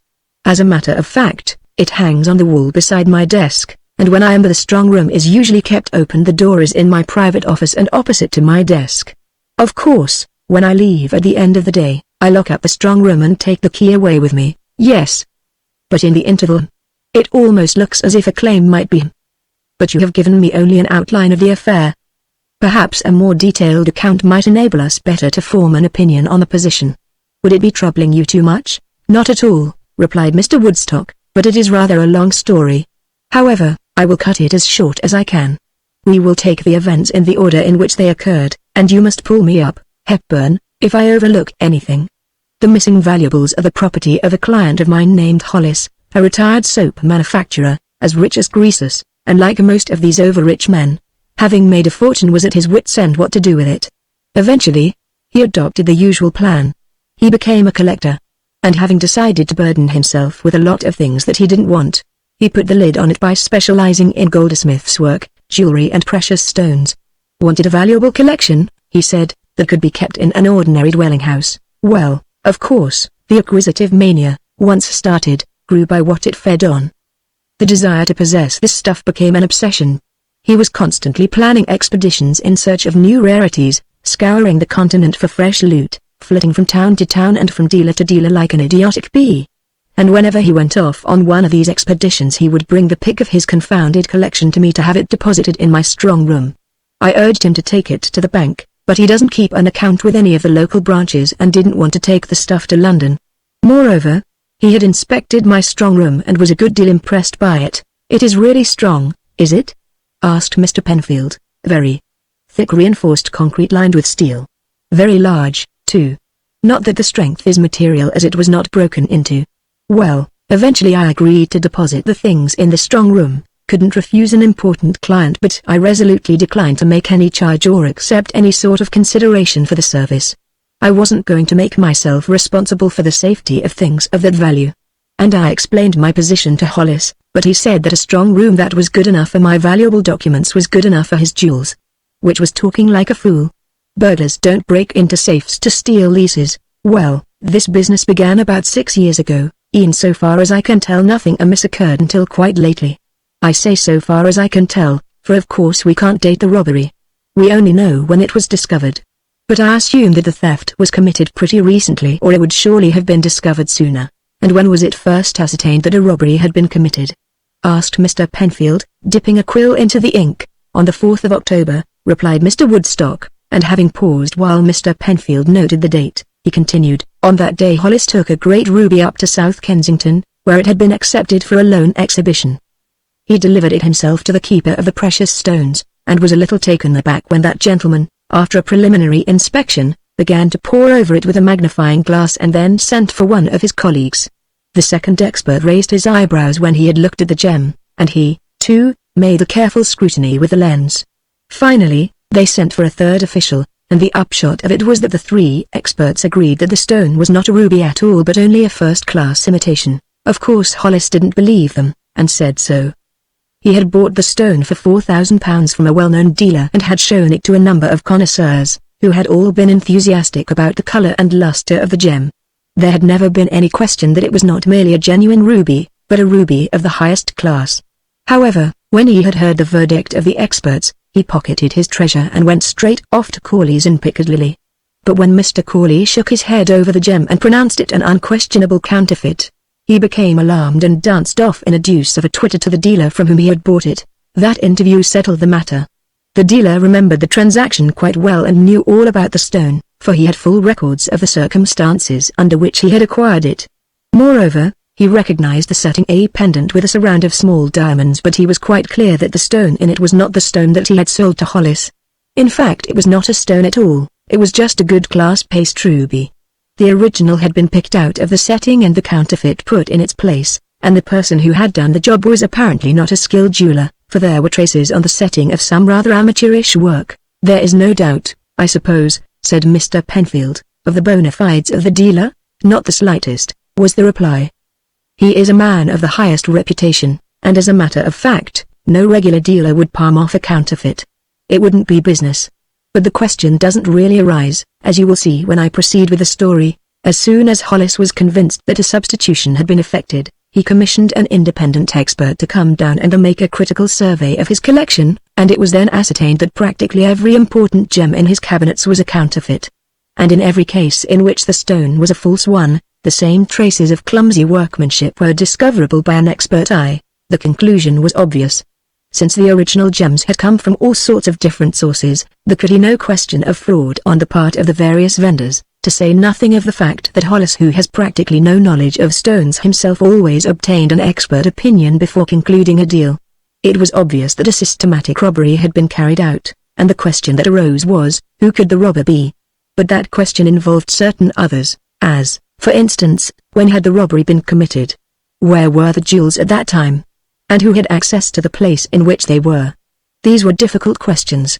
At first it seemed as if they were unanswerable, and perhaps some of them would have been if the robber had not lost his nerve. But I am anticipating. Let us take the questions in their order. First, as to the date of the robbery. It happens that a little less than 2 years ago Professor Eccles came down by invitation and made a careful inspection of Hollis's collection with a view to a proposed bequest to the nation, and marked off what he considered to be the most valuable specimens. Now, I need not say that if Professor Eccles detected no counterfeit stones, we may take it that no counterfeits were there. Consequently, the collection was then intact and the robbery must have been committed since that date. But it happens that that date coincides almost exactly with the arrival of Osmond at my office.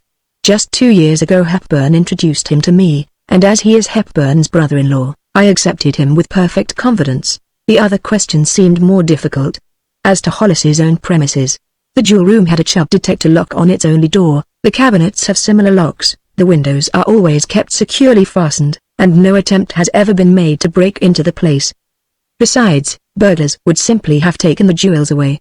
They would not have left substitutes.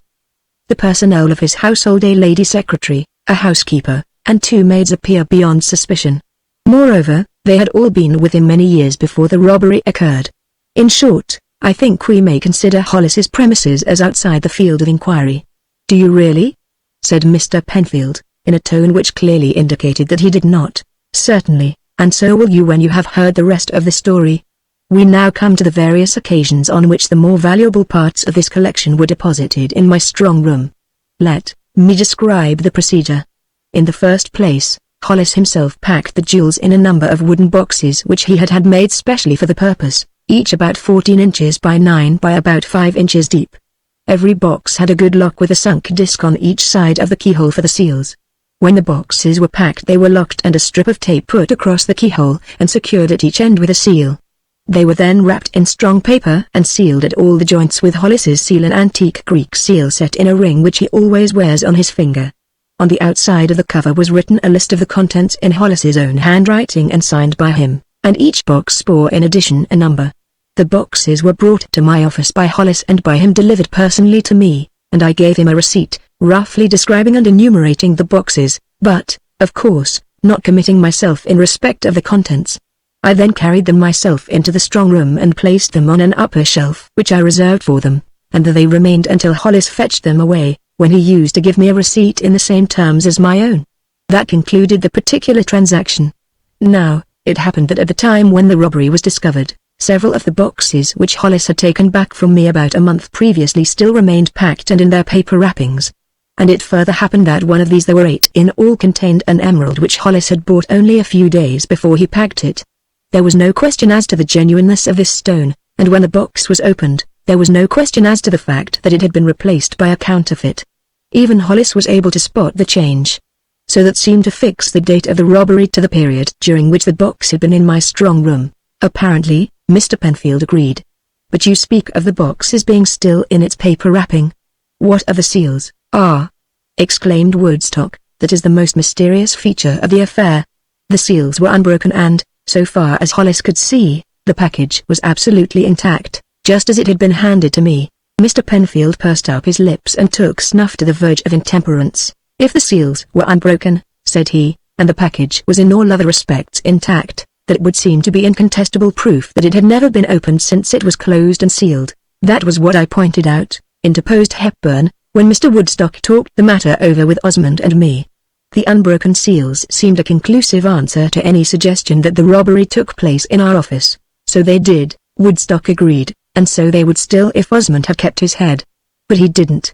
He had evidently reckoned on the question of a robbery from our strong room never being raised, and I imagine that it was that emerald that upset his nerve. At any rate, within a week of our discussion he bolted, and then, of course, the murder was out. Mr. Penfield nodded gravely and asked, after a short pause, "And how is Mr. Hollis taking it? Is he putting any pressure on you?" "Oh, not at all up to the present. He has not suggested any claim against me. He merely wants to lay his hand on the robber and, if possible, get his jewels back. He entirely approves of what I have done." "What have you done?"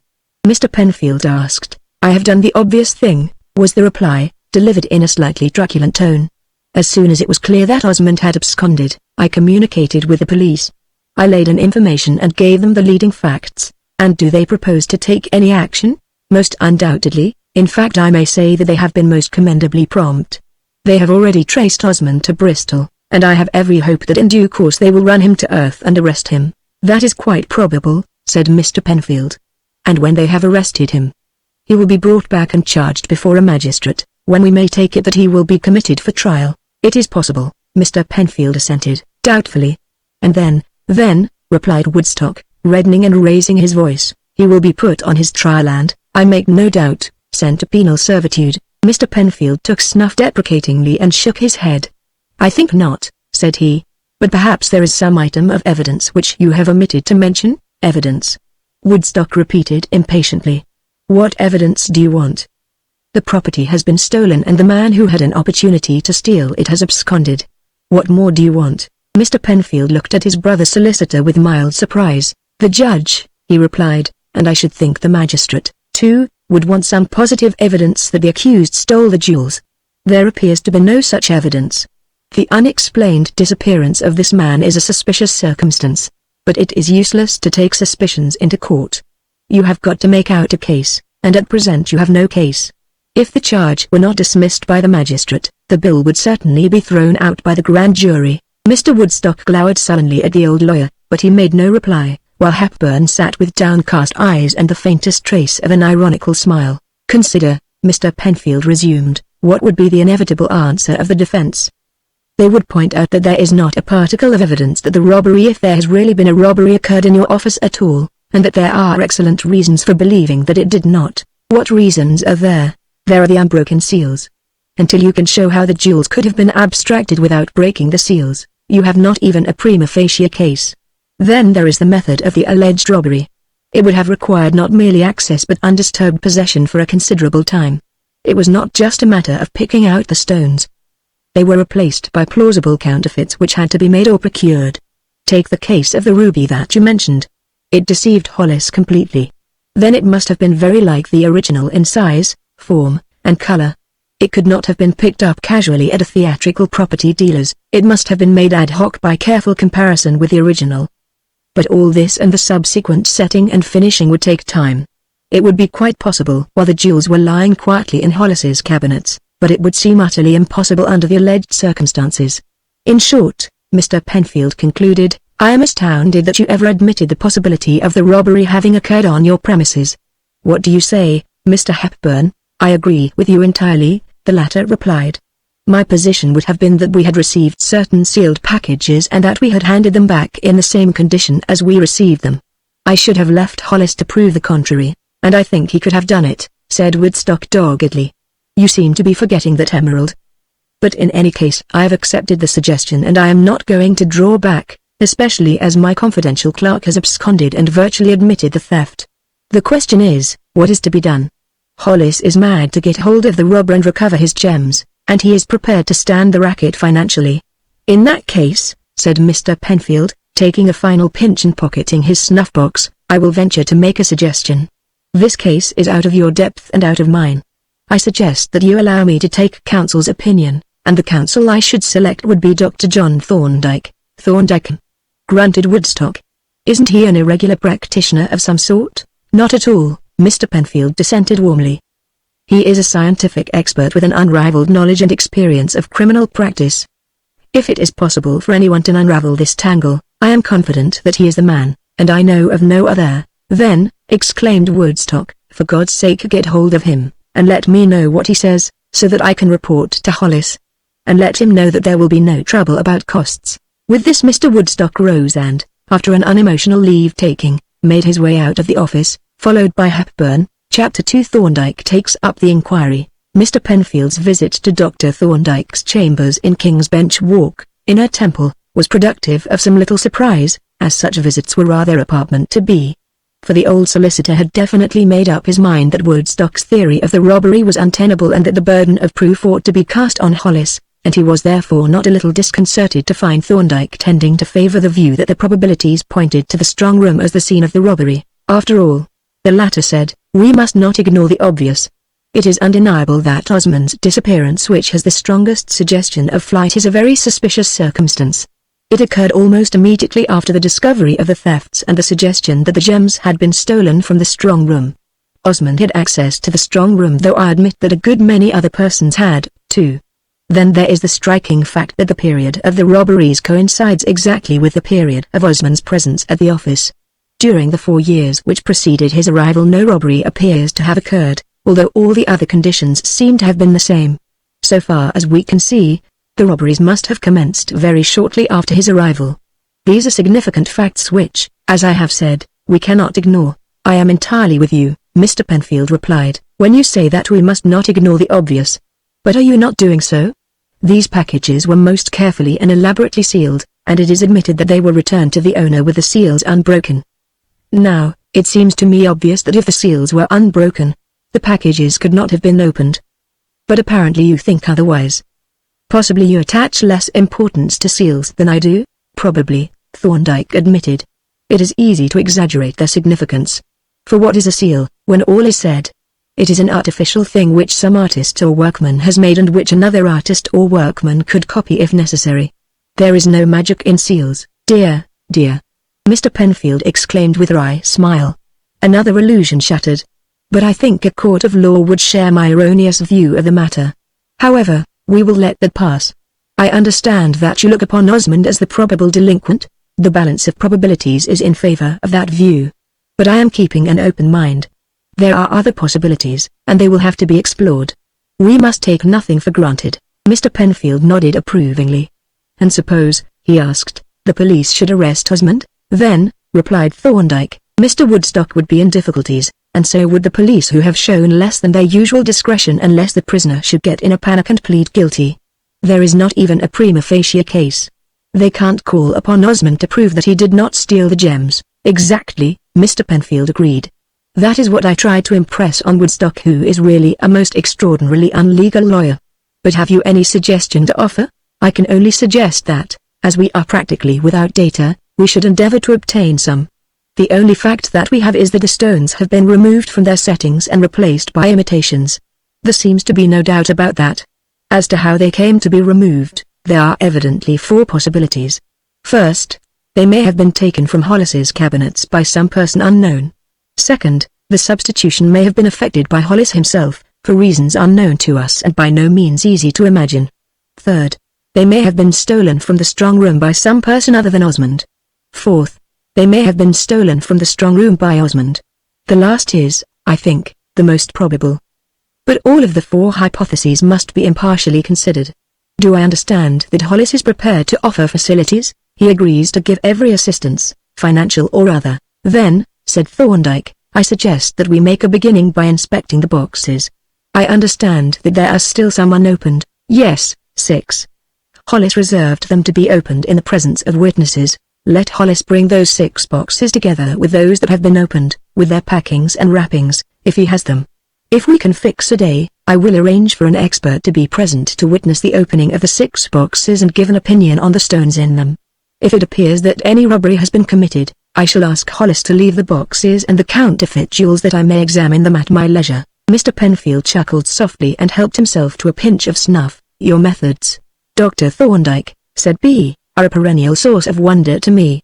May I ask what kind of information you expect to extract from the empty boxes? I have no specific expectations at all, was the reply, but it will be strange indeed if we learn nothing from them.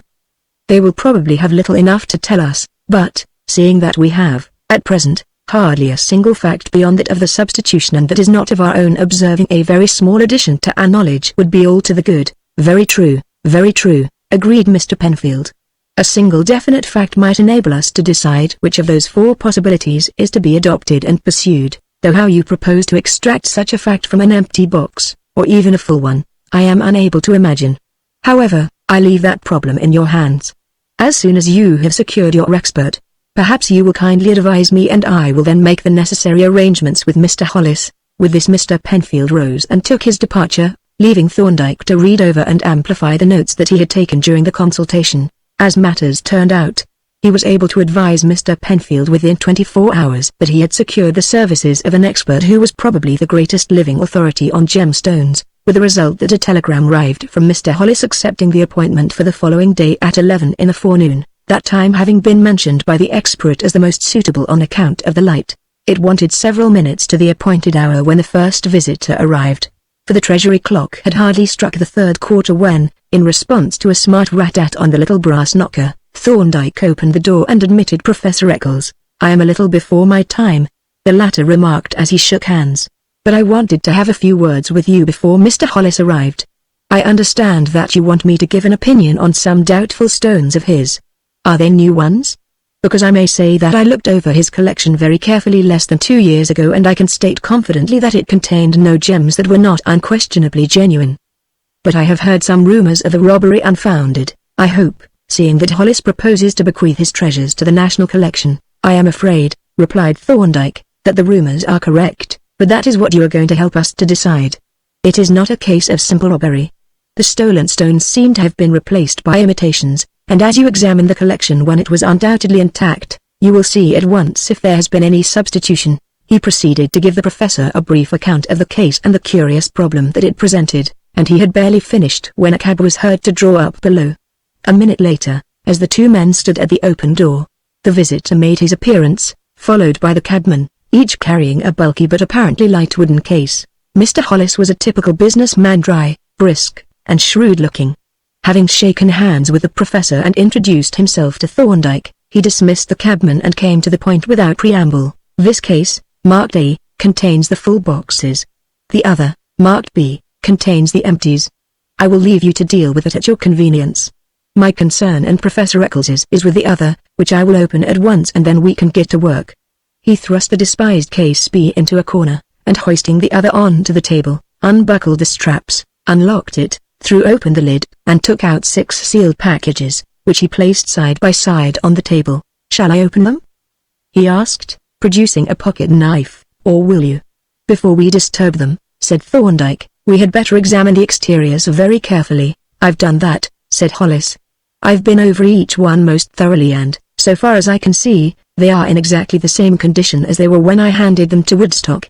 The writing on them is certainly my writing and the seals are impressions of my seal, which, as you see, I carry on my finger in this ring."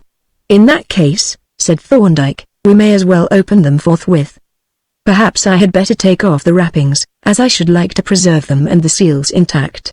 He took up the first package and turned it over in his hands, examining each surface closely.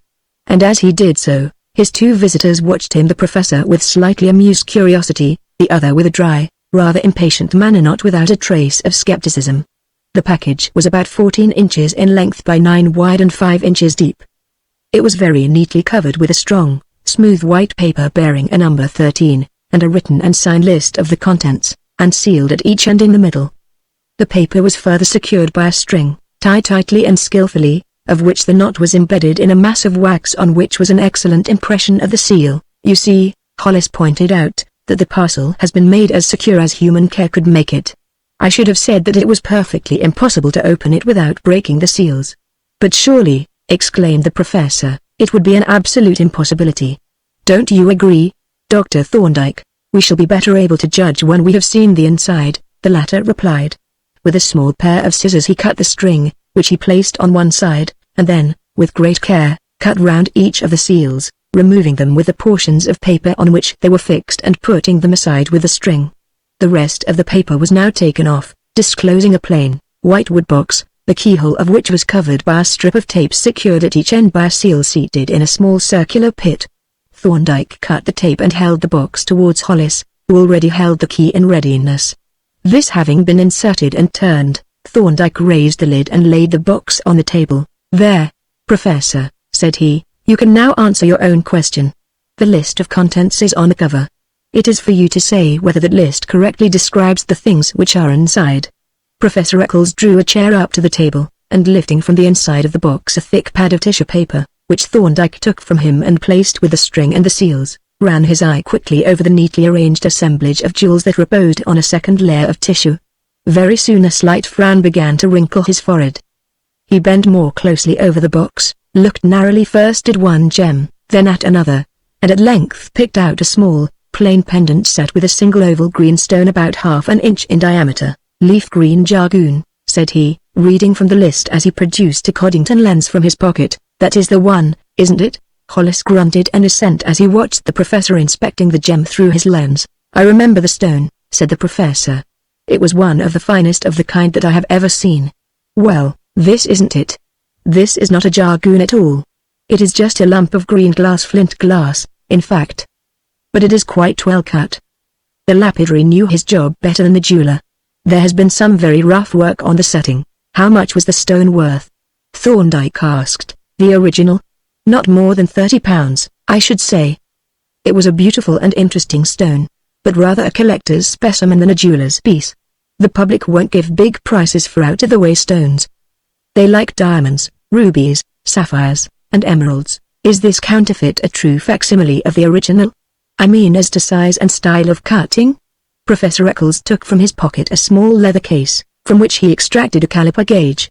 Applying this delicately to the exposed edges of the girdle between the claws, he read the vernier and then reapplied it in the other diameter, 7/12 by 3/4 of an inch. "Brilliant cut," he announced.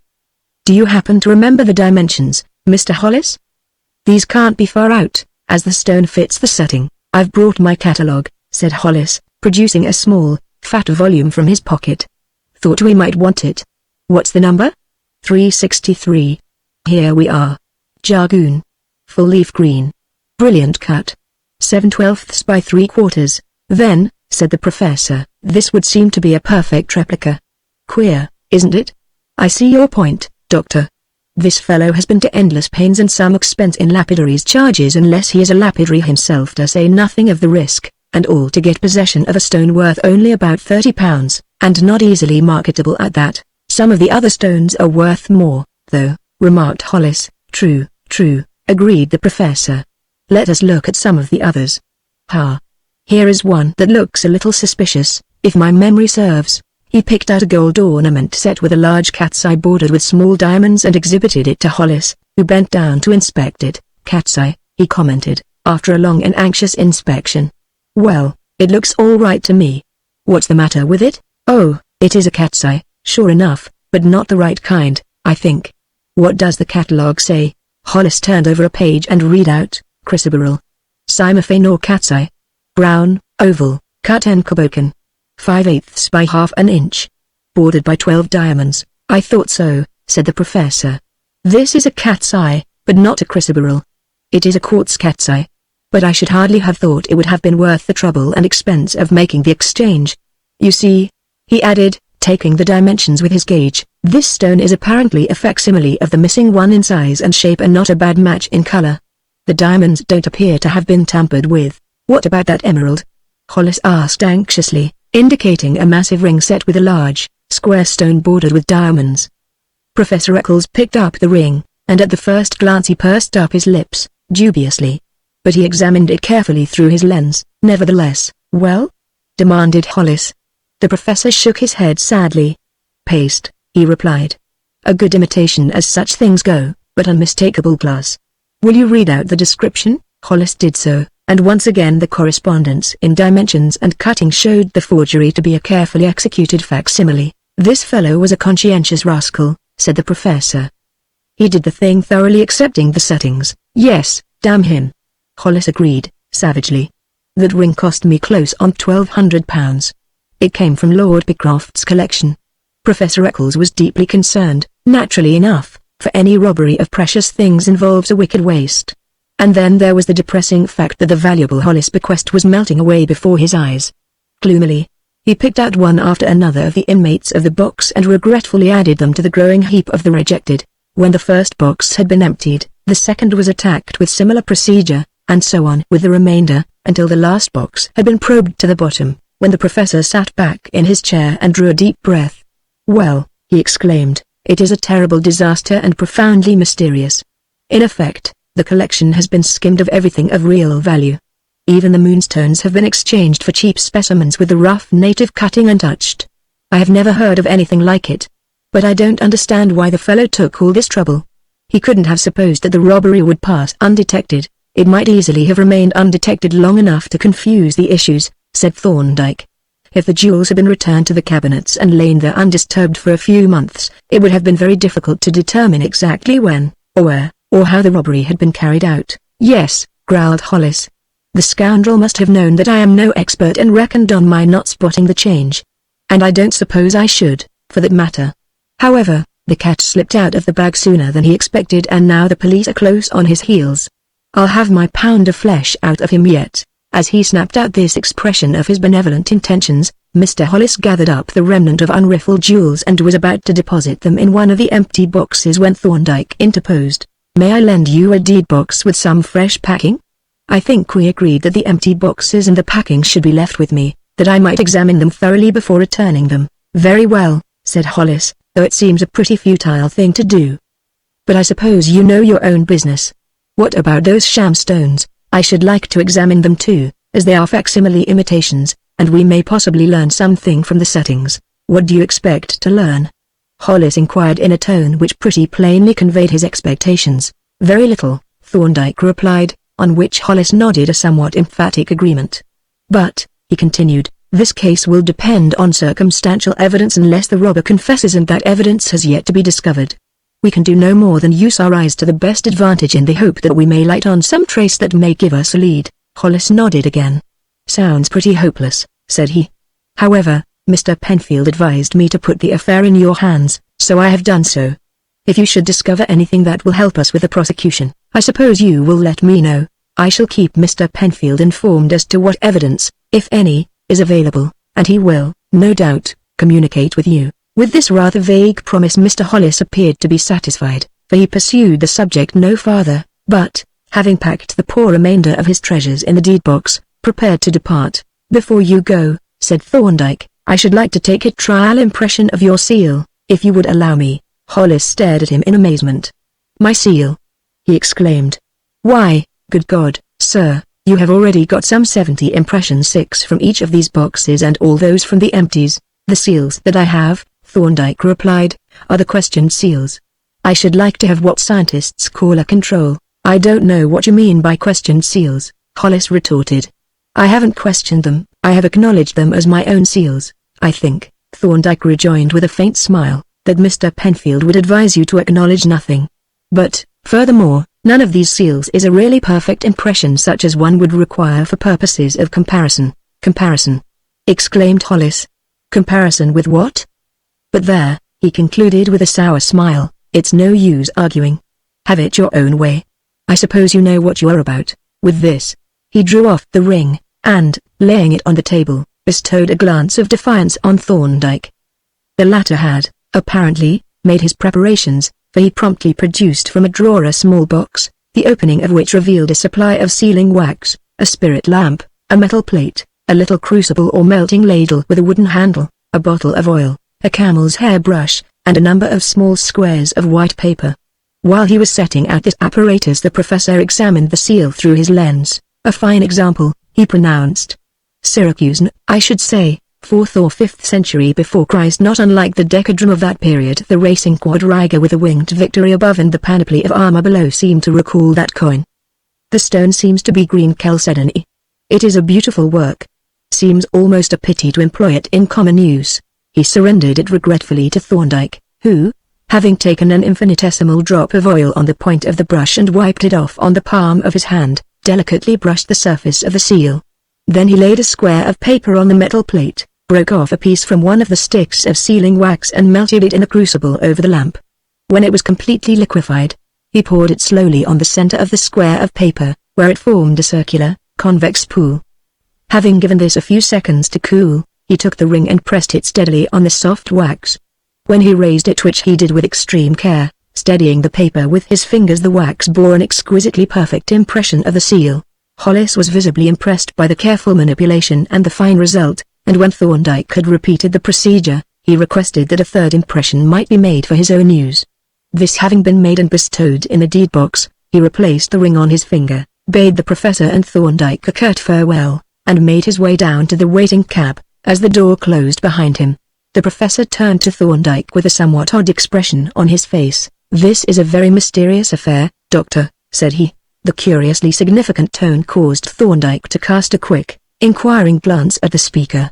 But he merely repeated the latter's remark. "A very mysterious affair, indeed. As I understand it," the professor continued, "Hollis claims that these gems were stolen from the boxes while they were in the solicitor's strong room, and that they were taken without breaking the seals. But that sounds like sheer nonsense. And yet the solicitor appears to accept the suggestion." "Yes. Hollis claims that the gems that were put into the boxes were the real gems, and both he and the solicitor, Woodstock, base their beliefs on the fact that Woodstock's confidential clerk appears to have absconded immediately after the discovery of the robbery." "H.M." grunted the professor. "Is it quite clear that the clerk has really absconded? He has disappeared for no known reason." "H.M. Not quite the same thing, is it? But has it been established that the real stones were actually in the boxes when they were handed to the solicitor?" "I wouldn't use the word established," Thorndyke admitted. "There is evidence that one stone, at least, was intact a day or two before the boxes were deposited, and that stone, a large emerald, was found to have been changed when the box was opened." The professor grunted dubiously and reflected a while. Then he looked hard at Thorndyke and appeared to be about to make some observation, and then he seemed to alter his mind, for he concluded with a somewhat colourless remark. "Well, I dare say you are quite alive to all the possibilities," and with this he prepared to take his departure. "Do you happen," asked Thorndyke, "to know the addresses of any lapidaries who specialize in imitation stones?" Professor Eccles reflected. "Imitations are rather out of my province," he replied. "Of course any lapidary could cut a paste gem or make a doublet or triplet, and would if paid for the job. I will write down the addresses of 1 or 2 men who have worked for me, and they will probably be able to give you any further information." He wrote down 2 or 3 addresses, and as he put away his pencil, he asked, "How is your colleague, Jervis?" "He is still with you, I suppose?" "Jervis," was the reply, "is at present an independent practitioner. He accepted, on my advice, a whole-time appointment at the Griffin Life Assurance Office. But he drops in from time to time to lend me a hand. I will tell him you asked after him. And let me tender you my very warmest thanks for your invaluable help today." "Tut, tut," said the professor, "you need not thank me. I am an interested party. If Hollis doesn't recover his gems, the national collection is going to lose a valuable bequest. Bear that in mind as an additional spur to your endeavors. Goodbye, and good luck." With a hearty handshake and a valedictory smile, Professor Eccles let himself out and went his way, apparently in a deeply thoughtful frame of mind, as Thorndyke judged by observing his receding figure from the window. Chapter 3 Thorndyke makes a beginning. The profound cogitations of Professor Eccles set up in the mind of Thorndyke a sort of induced psychic current. As he turned from the window and began to occupy himself in sorting his material preparatory to examining it, his thoughts were busy with his late visitor. The professor had been about to say something and had suddenly thought better of it. Now, what could it have been that he was about to say? And why had he not said it?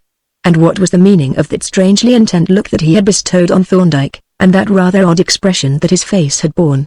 And, finally, what were those possibilities at which he had hinted? These were the questions that Thorndyke asked himself as he carried out, quietly and methodically, the preliminaries to his later investigations. With the further questions, did the professor know anything that bore on the mystery? And if so, what was it that he knew? He evidently had no knowledge either of Woodstock or of Osmond, but he was fairly well acquainted with Hollis. It was manifest that he rejected utterly the alleged robbery from the strong room, which implied a conviction that the exchange of stones had been made either before the boxes were handed to Woodstock or after they had been received back from him. It was a perfectly natural and reasonable belief. Mr. Penfield had been of the same opinion. But Mr. Penfield had no special knowledge of the matter. His opinion had been based exclusively on the integrity of the seals. Was this the professor's case, too? Or was he in possession of some significant facts which he had not disclosed? His manner rather suggested that he was. Perhaps it might be expedient, later, to sound him cautiously. But this would depend on the amount and kind of information that was yielded by other sources. By the time he reached this conclusion, the sorting process was completed. The 6 boxes with their contents replaced were set out in order. the empties put together as well as was possible, and the seals from the wrapping of each box put into a separate envelope on which the number and description was written. A supply of white paper was laid on the table together with a number of new paper bags, and a little simple microscope which consisted of a watchmaker's compound eyeglass mounted on a small wooden stand. Thorndyke ran his eye over the collection to see that everything was in order, then, dismissing the professor from his mind, he drew a chair up to the table and fell to work. He began with the seals. Opening one of the envelopes, he took out the 4 seals including that on the knot, which he had cut off, and laying them out on the table, examined them quickly, one after the other. Then he picked up one of them, laid it on a card and placed the card on the stage of the magnifier, through which he made a more prolonged examination, turning the card from time to time to alter the incidence of the light, and jotting down on a note block a few brief memoranda. The same procedure was followed with the other 3 seals, and when they had all been examined they were returned to their envelope. The top sheet of the note block was detached and put in with them. The envelope was put aside and a fresh one opened. Finally he came to the envelope which contained the 2 impressions that he had, himself, taken from Hollis's seal, but these were not subjected to the minute scrutiny that the others had received. They were merely laid on the card, slipped under the magnifier, and after a single, brief glance, returned to their envelope and put aside.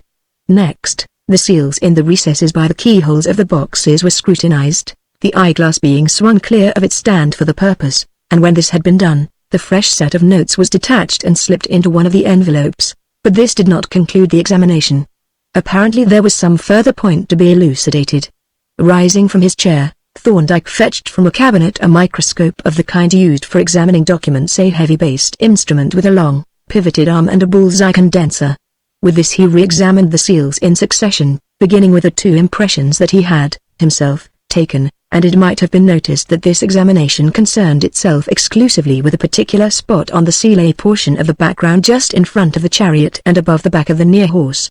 He had just finished and was replacing the microscope in the cabinet when the door opened silently and small, clerical-looking man entered the room and regarded him benevolently. "I have laid a cold lunch, sir, in the small room upstairs," he announced, "and I have put everything ready in your laboratory. Can I help you to carry anything up?" As he spoke, he ran an obviously inquisitive eye over the row of boxes and the numbered envelopes. "Thank you, Polton," Thorndyke replied. "I think we will take these things up out of harm's way and I will just look them over before lunch. But meanwhile there is a small job that you might get on with. I have here a collection of seals of which I want enlarged photographs made for diameter's magnification and each set on a separate negative and numbered similarly to the envelopes."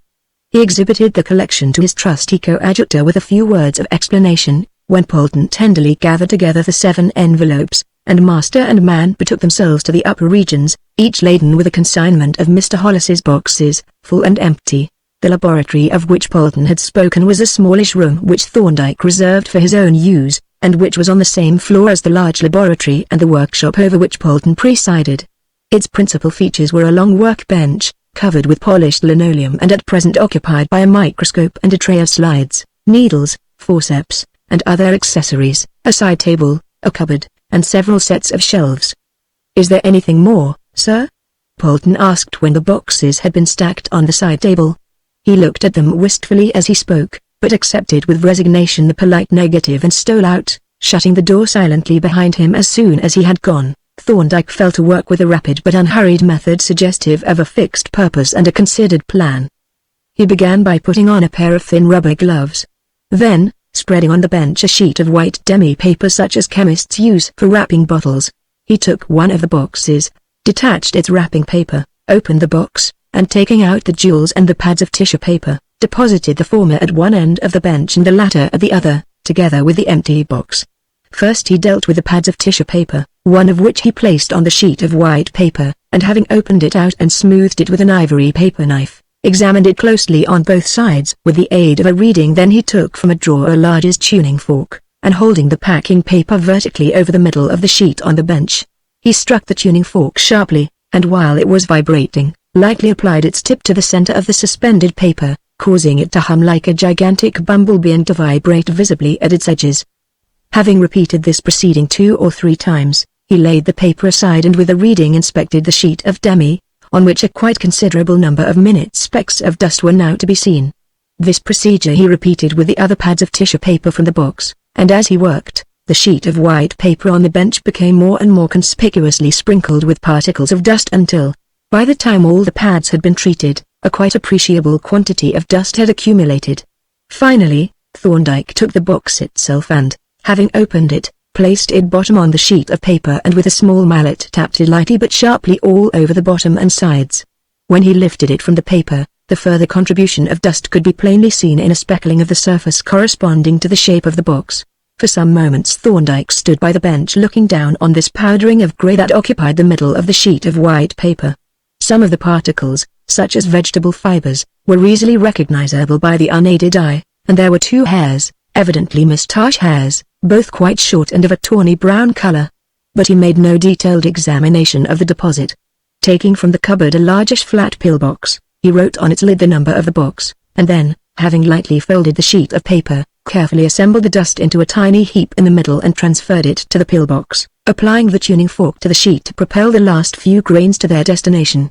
Then, having put the box aside and deposited the sheets of tissue paper neatly folded in a numbered envelope, he spread a fresh sheet of demi on the bench, and taking up another box from the side table, subjected it to similar treatment, and so, carefully and methodically, he dealt with the entire collection of boxes, never pausing for more than a rapid glance at the sprinkling of dust that each one yielded. He was just shooting the catch from the last package into the pillbox when a quick step was audible on the stairs, and after a short interval Polton let himself in silently. "Here's Dr. Jervis, sir," said he, "and he says he hasn't had lunch yet." "It is past 3 o'clock, sir." "A very delicate hint, Polton," said Thorndyke. "I will join him immediately, but here he is." Guided by instinct at the very psychological moment, as he spoke, Dr. Jervis entered the room and looked about him inquisitively. From the row of pillboxes his glance travelled to the little heaps of jewellery, each on a numbered sheet of paper. "This is a quaint collection, Thorndyke," said he, stooping to inspect the jewels. "What is the meaning of it? I trust that my learned senior has not, at last, succumbed to temptation, but it is a suspicious-looking lot. It does look a little like a fencer's stock in trade or the product of a super burglary," Thorndyke admitted. "However, I think Polton will be able to reassure you, when he has looked over the swag. But let us go and feed, and I will give you an outline sketch of the case in the intervals of mastication. It is quite a curious problem, and I take it," said Jervis, "that those pillboxes contain the solution. There is a necromantic look about them that I seem to recognize. You must tell me about them when you have propounded the problem." He followed Thorndyke into the little breakfast room, and when they had taken their seats at the table and fairly embarked on their immediate business, the story of the gem robbery was allowed to transpire gradually.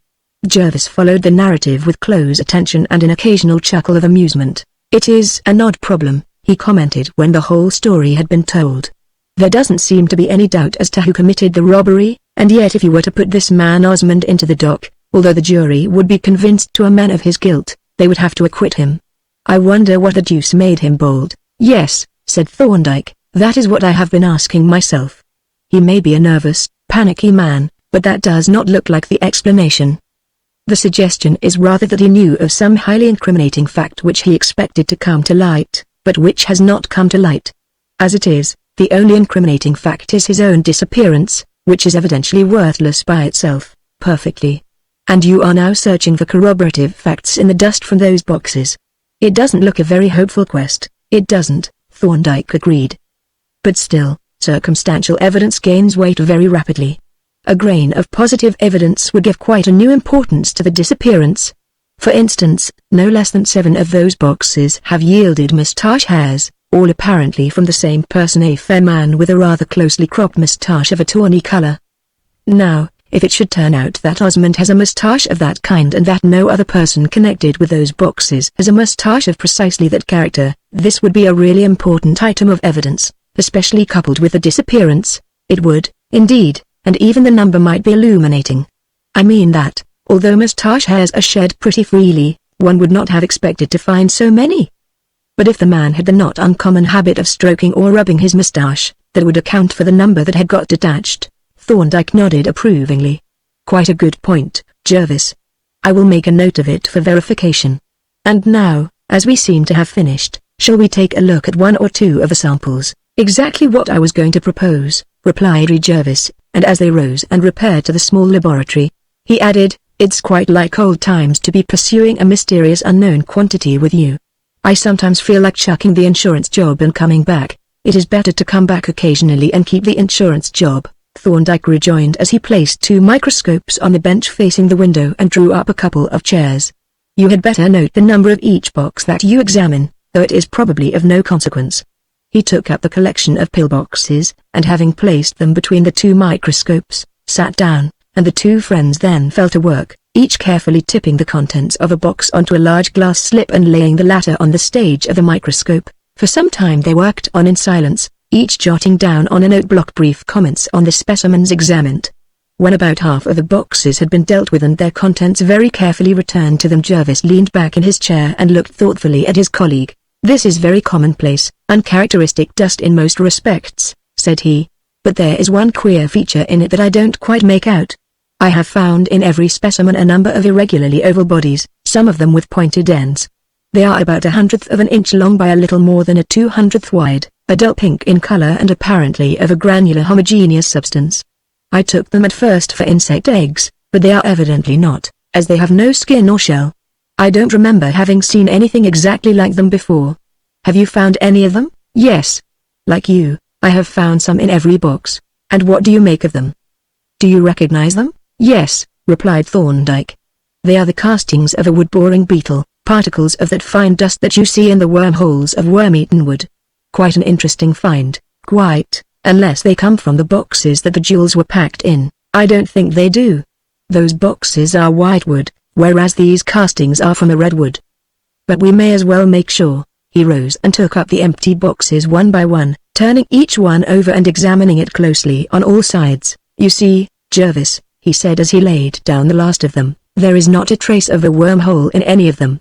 "No, that worm dust came from an outside source, but," exclaimed Jervis, "it is very extraordinary. Don't you think so? I mean," he continued in response to an inquiring glance from his colleague, "that the quantity is so astonishing. Just think of it. In every one of these boxes we have found an appreciable number of these castings, quite a large quantity in the aggregate. But the amount of dust that will fall from a piece of worm-eaten furniture must be infinitesimal." "I would hardly agree to that, Jervis. A really badly wormed piece, say an old walnut chair or armoire, may, in the course of time, shed a surprisingly large amount of dust. But, nevertheless, my learned friend has, with his usual perspicacity, laid his finger on the point that is of real evidential importance: the remarkable quantity of this dust and its more or less even distribution among all these boxes. And now you realize the truth of what I was saying just now as to the cumulative quality of circumstantial evidence.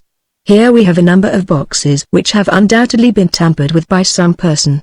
That person is believed to be the man Osmond, on the ground that he has absconded. But his disappearance, by itself, furnishes no evidence of his guilt. It merely offers a suggestion. He may have gone away for some entirely different reason. Then we find in these boxes certain moustache hairs. If it should turn out that Osmond has a moustache composed of similar hairs, that fact alone would not implicate him, since there are thousands of other men with similar moustaches. But taken in conjunction with the disappearance, the similarity of the hairs would constitute an item of positive evidence. Then we find some dust derived from worm-eaten wood. Its presence in these boxes, its character, and its abundance offer certain suggestions as to the kind of wood, the nature of the wooden object, and the circumstances attending its deposition in the boxes.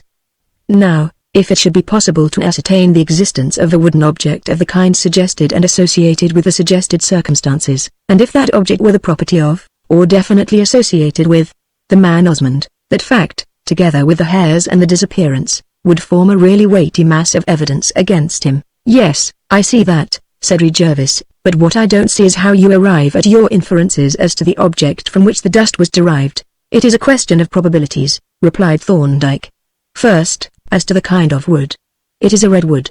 It is pretty certainly not mahogany, as it is too light in color and mahogany is very little liable to the worm. But the abundance of dust suggests one of those woods which are specially liable to be worm-eaten. Of these the fruit woods walnut, cherry, apple, and pear are the most extreme cases, cherry being, perhaps, the worst of all and therefore usually avoided by the cabinet maker. But this dust is obviously not walnut. It is the wrong color.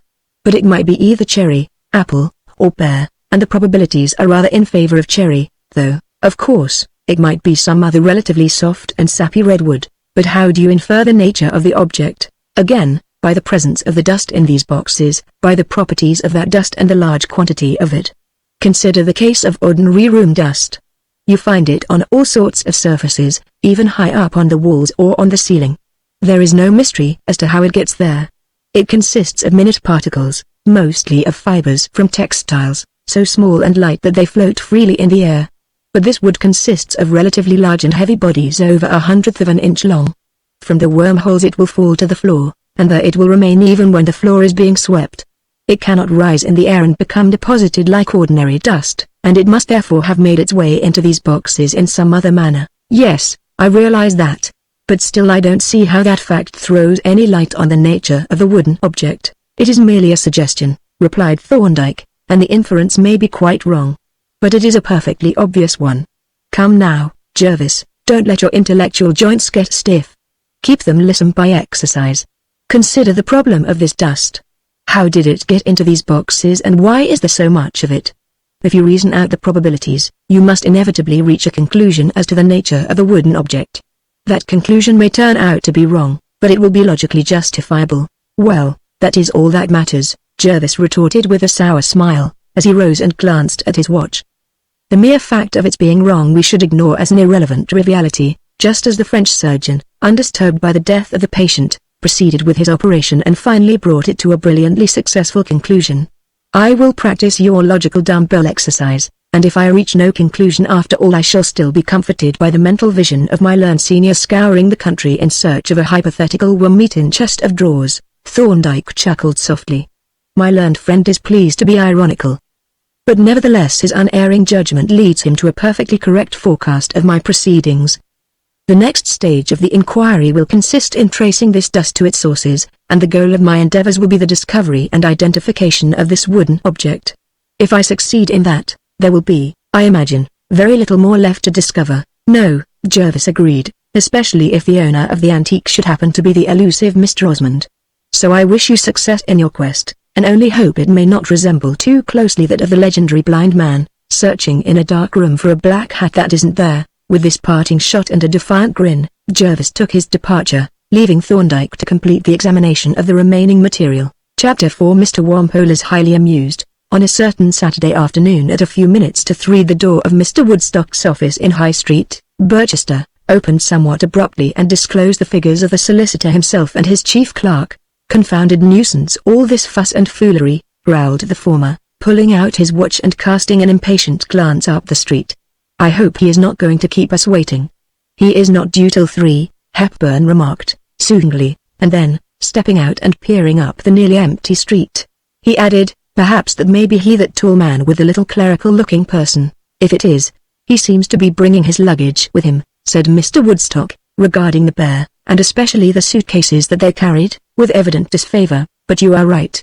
They are coming here. He put away his watch, and as the two men crossed the road, he assumed an expression of polite hostility. Dr. Thorndyke? He inquired as the new corners halted opposite the doorway, and having received confirmation of his surmise, he continued, I am Mr. Woodstock, and this is my colleague, Mr. Hepburn. May I take it that this gentleman is concerned in our present business? As he spoke he fixed a truculent blue eye on Thorndyke's companion, who crinkled apologetically. This is Mr. Polton, my laboratory assistant, Thorndyke explained, who has come with me to give me any help that I may need. Indeed, said Woodstock, glaring inquisitively at the large suitcase which Polton carried. Help? I gathered from Mr. Penfield's letter that you wished to inspect the office, and I must confess that I found myself utterly unable to imagine why. May I ask what you expect to learn from an inspection of the premises? That, replied Thorndyke, is a rather difficult question to answer. But as all my information as to what has occurred here is second or third hand, I thought it best to see the place myself and make a few inquiries on the spot. That is my routine practice. Ah, I see, said Woodstock. Your visit is just a matter of form, a demonstration of activity. Well, I am sorry I can't be present at the ceremony. My colleague and I have an engagement elsewhere, but my office keeper, Mr. Walpole, will be able to tell you anything that you may wish to know and show you all there is to see excepting the strong room.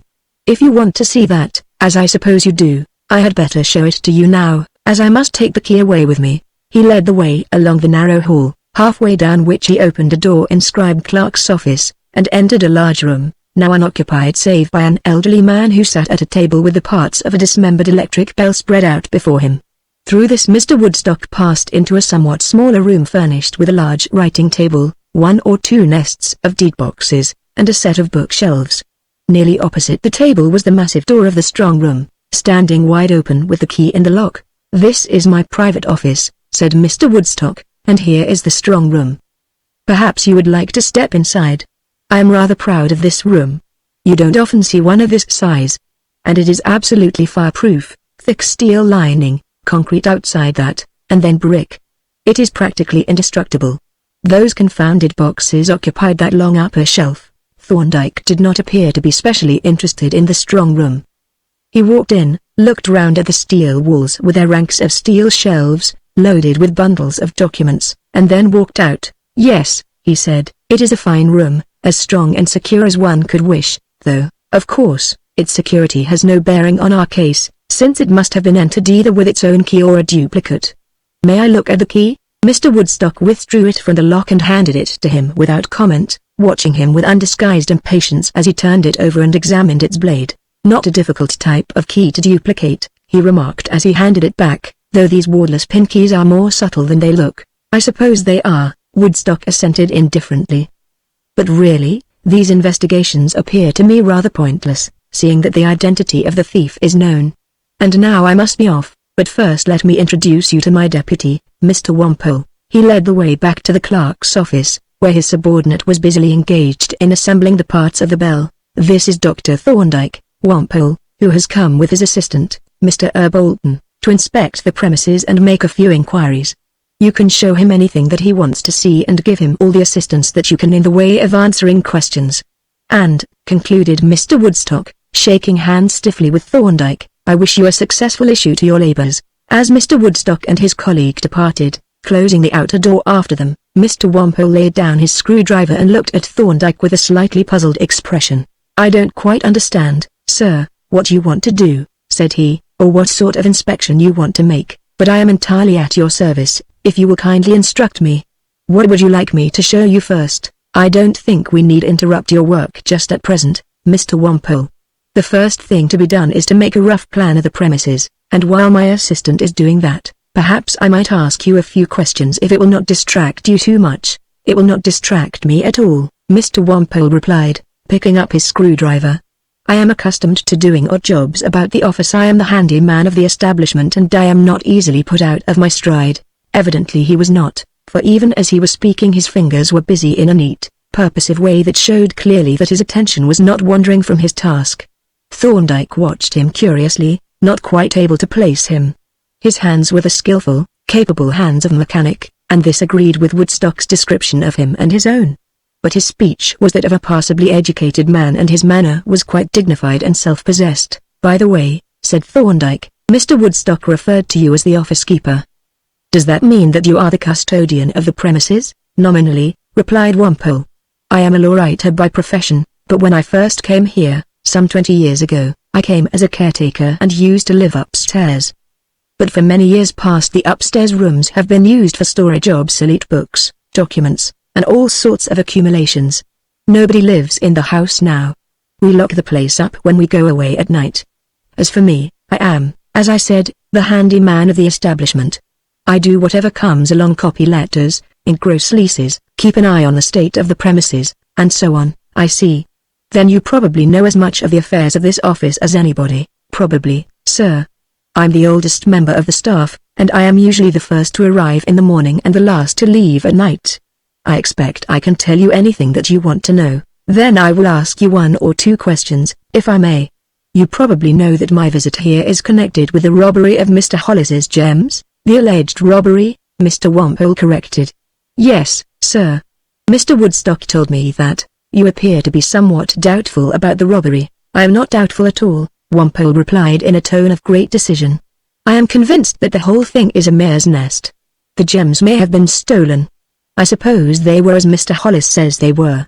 But they weren't stolen from here." "You put complete trust in the strong room?" "Oh no, I don't, sir.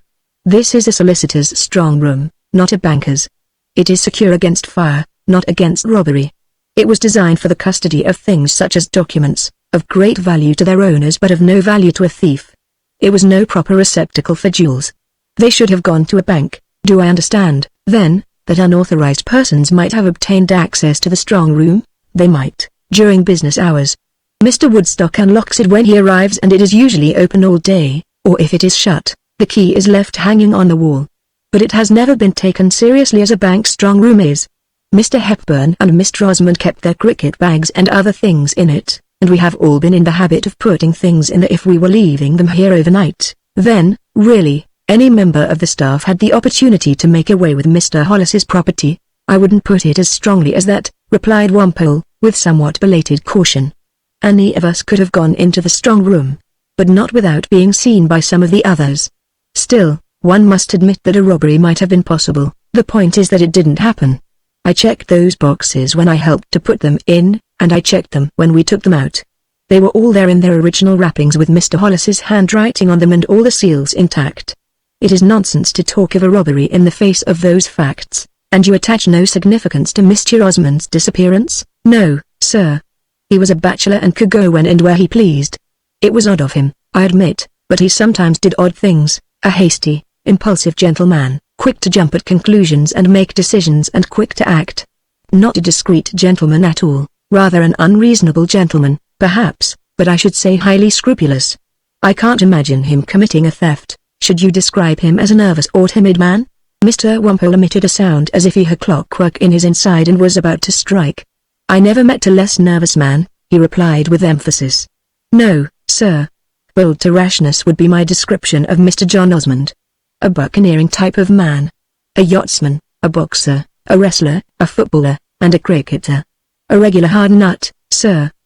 He should never have been in an office.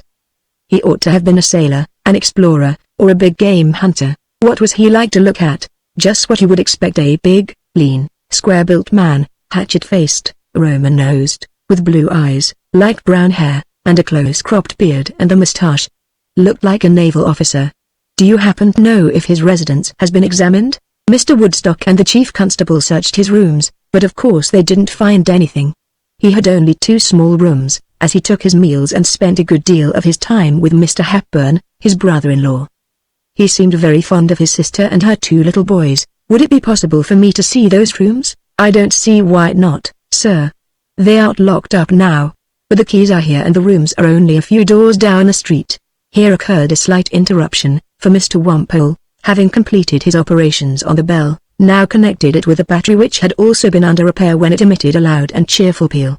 At the same moment, as if summoned by the sound, Polton entered holding a small drawing board on which was a neatly executed plan of the premises. "Dear me, sir!"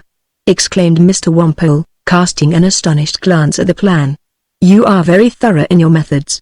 I see you have even put in the furniture." "Yes," Thorndyke agreed, with a faint smile. "We must needs be thorough even if we reach no result." Mr. Wimpole regarded him with a sly smile. "Very true, sir," he chuckled, "very true, indeed. A bill of costs needs something to explain the total. But, God bless us! What is this?" This was, in effect, a diminutive vacuum cleaner, fitted with a little revolving brush and driven by means of a large dry battery, which Polton was at the moment disinterring from his suitcase. Thorndyke briefly explained the nature of the apparatus while Mr. Wimpole stared at it with an expression of stupefaction. "But why have you brought it here, sir?" he exclaimed. "The premises would certainly be the better for a thorough cleaning. But surely—" "Oh, we are not going to vacuum clean you," Thorndyke reassured him. "We are going to take samples of dust from the different parts of the premises." "Are you, indeed, sir? And, if I may take the liberty of asking, what do you propose to do with them?" "I shall examine them carefully when I get home," Thorndyke replied, "and I may then possibly be able to judge whether the robbery took place here or elsewhere." As Thorndyke furnished this explanation, Mr. Wimpole stood gazing at him as if petrified. Once he opened his mouth, but shut it again tightly as if not trusting himself to speak. At length he rejoined, "Wonderful. Wonderful." And then, after an interval, he continued meditatively, "I seem to have read somewhere of a wise woman of the East who was able, by merely examining a hair from the beard of a man who had fallen downstairs, to tell exactly how many stairs he had fallen down. But I never imagined that it was actually possible." "It does sound incredible," Thorndyke admitted, gravely. "She must have had remarkable powers of deduction. And now, If Mr. Polton is ready, we will begin our perambulation. Which was Mr. Osmond's office? I will show you, replied Mr. Wampole, recovering from his trance of astonishment. He led the way out into the hall and thence into a smallish room in which were a writing table and a large, old-fashioned, flap-top desk. This table, he explained, is Mr. Hepburn's. The desk was used by Mr. Osmond and his belongings are still in it. That second door opens into Mr. Woodstock's office. Is it usually kept open or closed? Thorndyke asked. It is nearly always open, and as it is, as you see here, he threw it open exactly opposite the door of the strong room. No one could go in there unobserved unless Mr. Woodstock, Mr. Hepburn, and Mr. Osmond had all been out at the same time. Thorndyke made a note of this statement and then asked, would it be permissible to look inside Mr. Osmond's desk? Or is it locked? I don't think it is locked. No, it is not, he added, demonstrating the fact by raising the lid, and, as you see, there is nothing very secret inside. The contents, in fact, consisted of a tobacco tin, a couple of briar pipes, a ball of string, a pair of gloves, a clothes brush, a pair of much-worn hair brushes, and a number of loose letters and bills.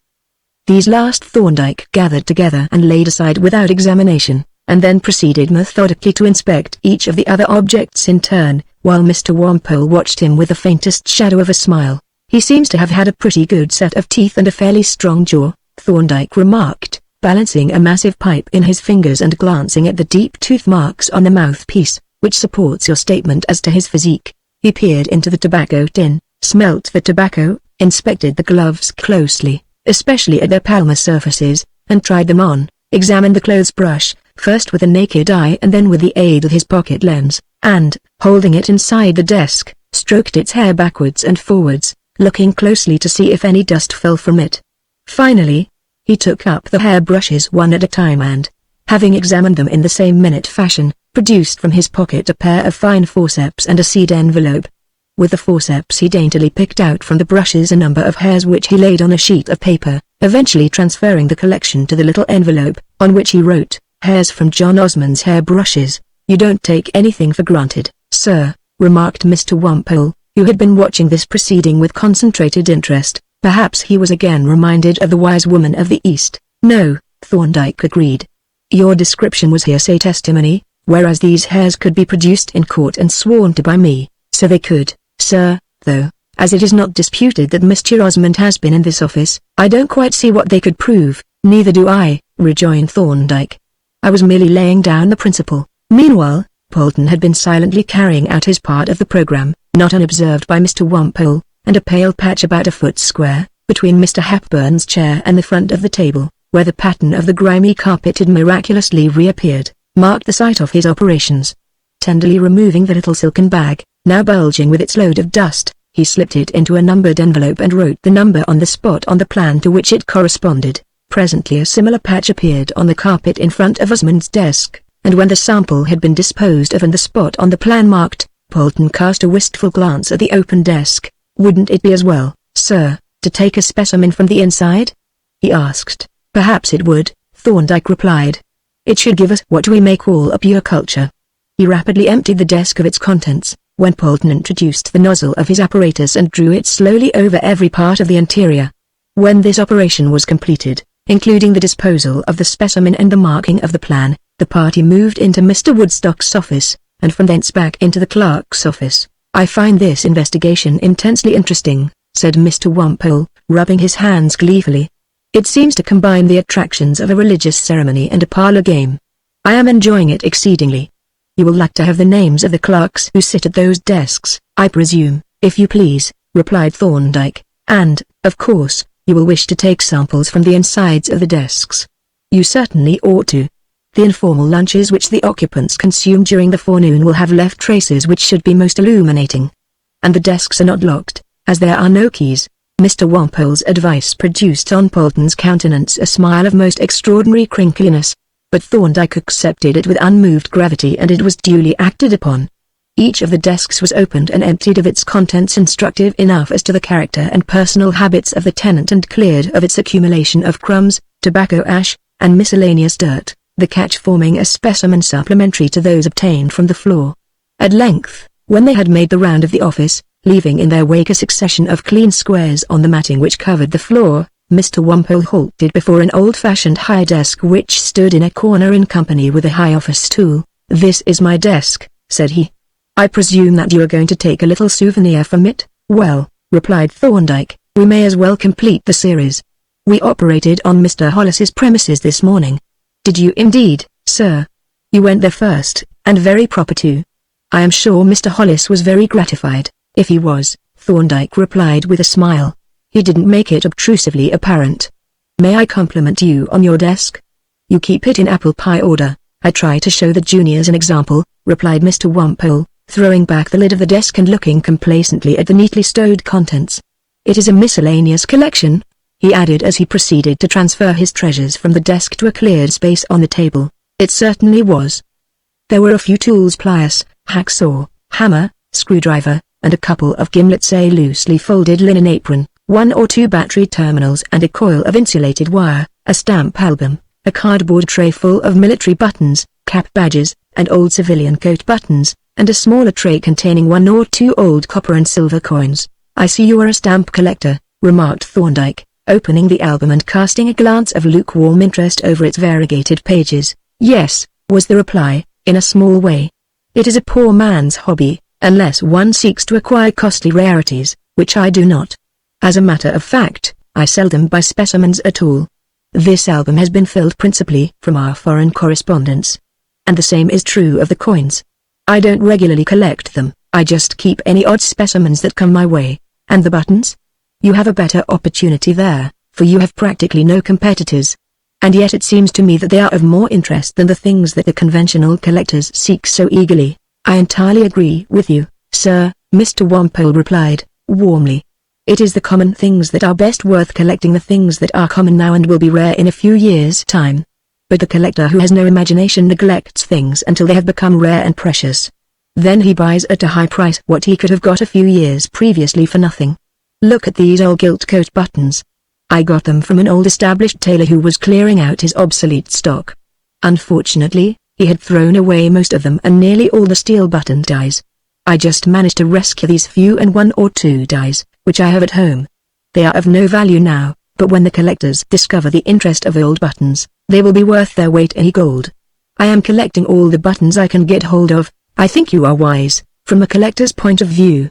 By the way, did you ever meet with any of those leather-bound sample wallets that the old button makers use to supply to tailors?" "Never," replied Mr. Wimpole.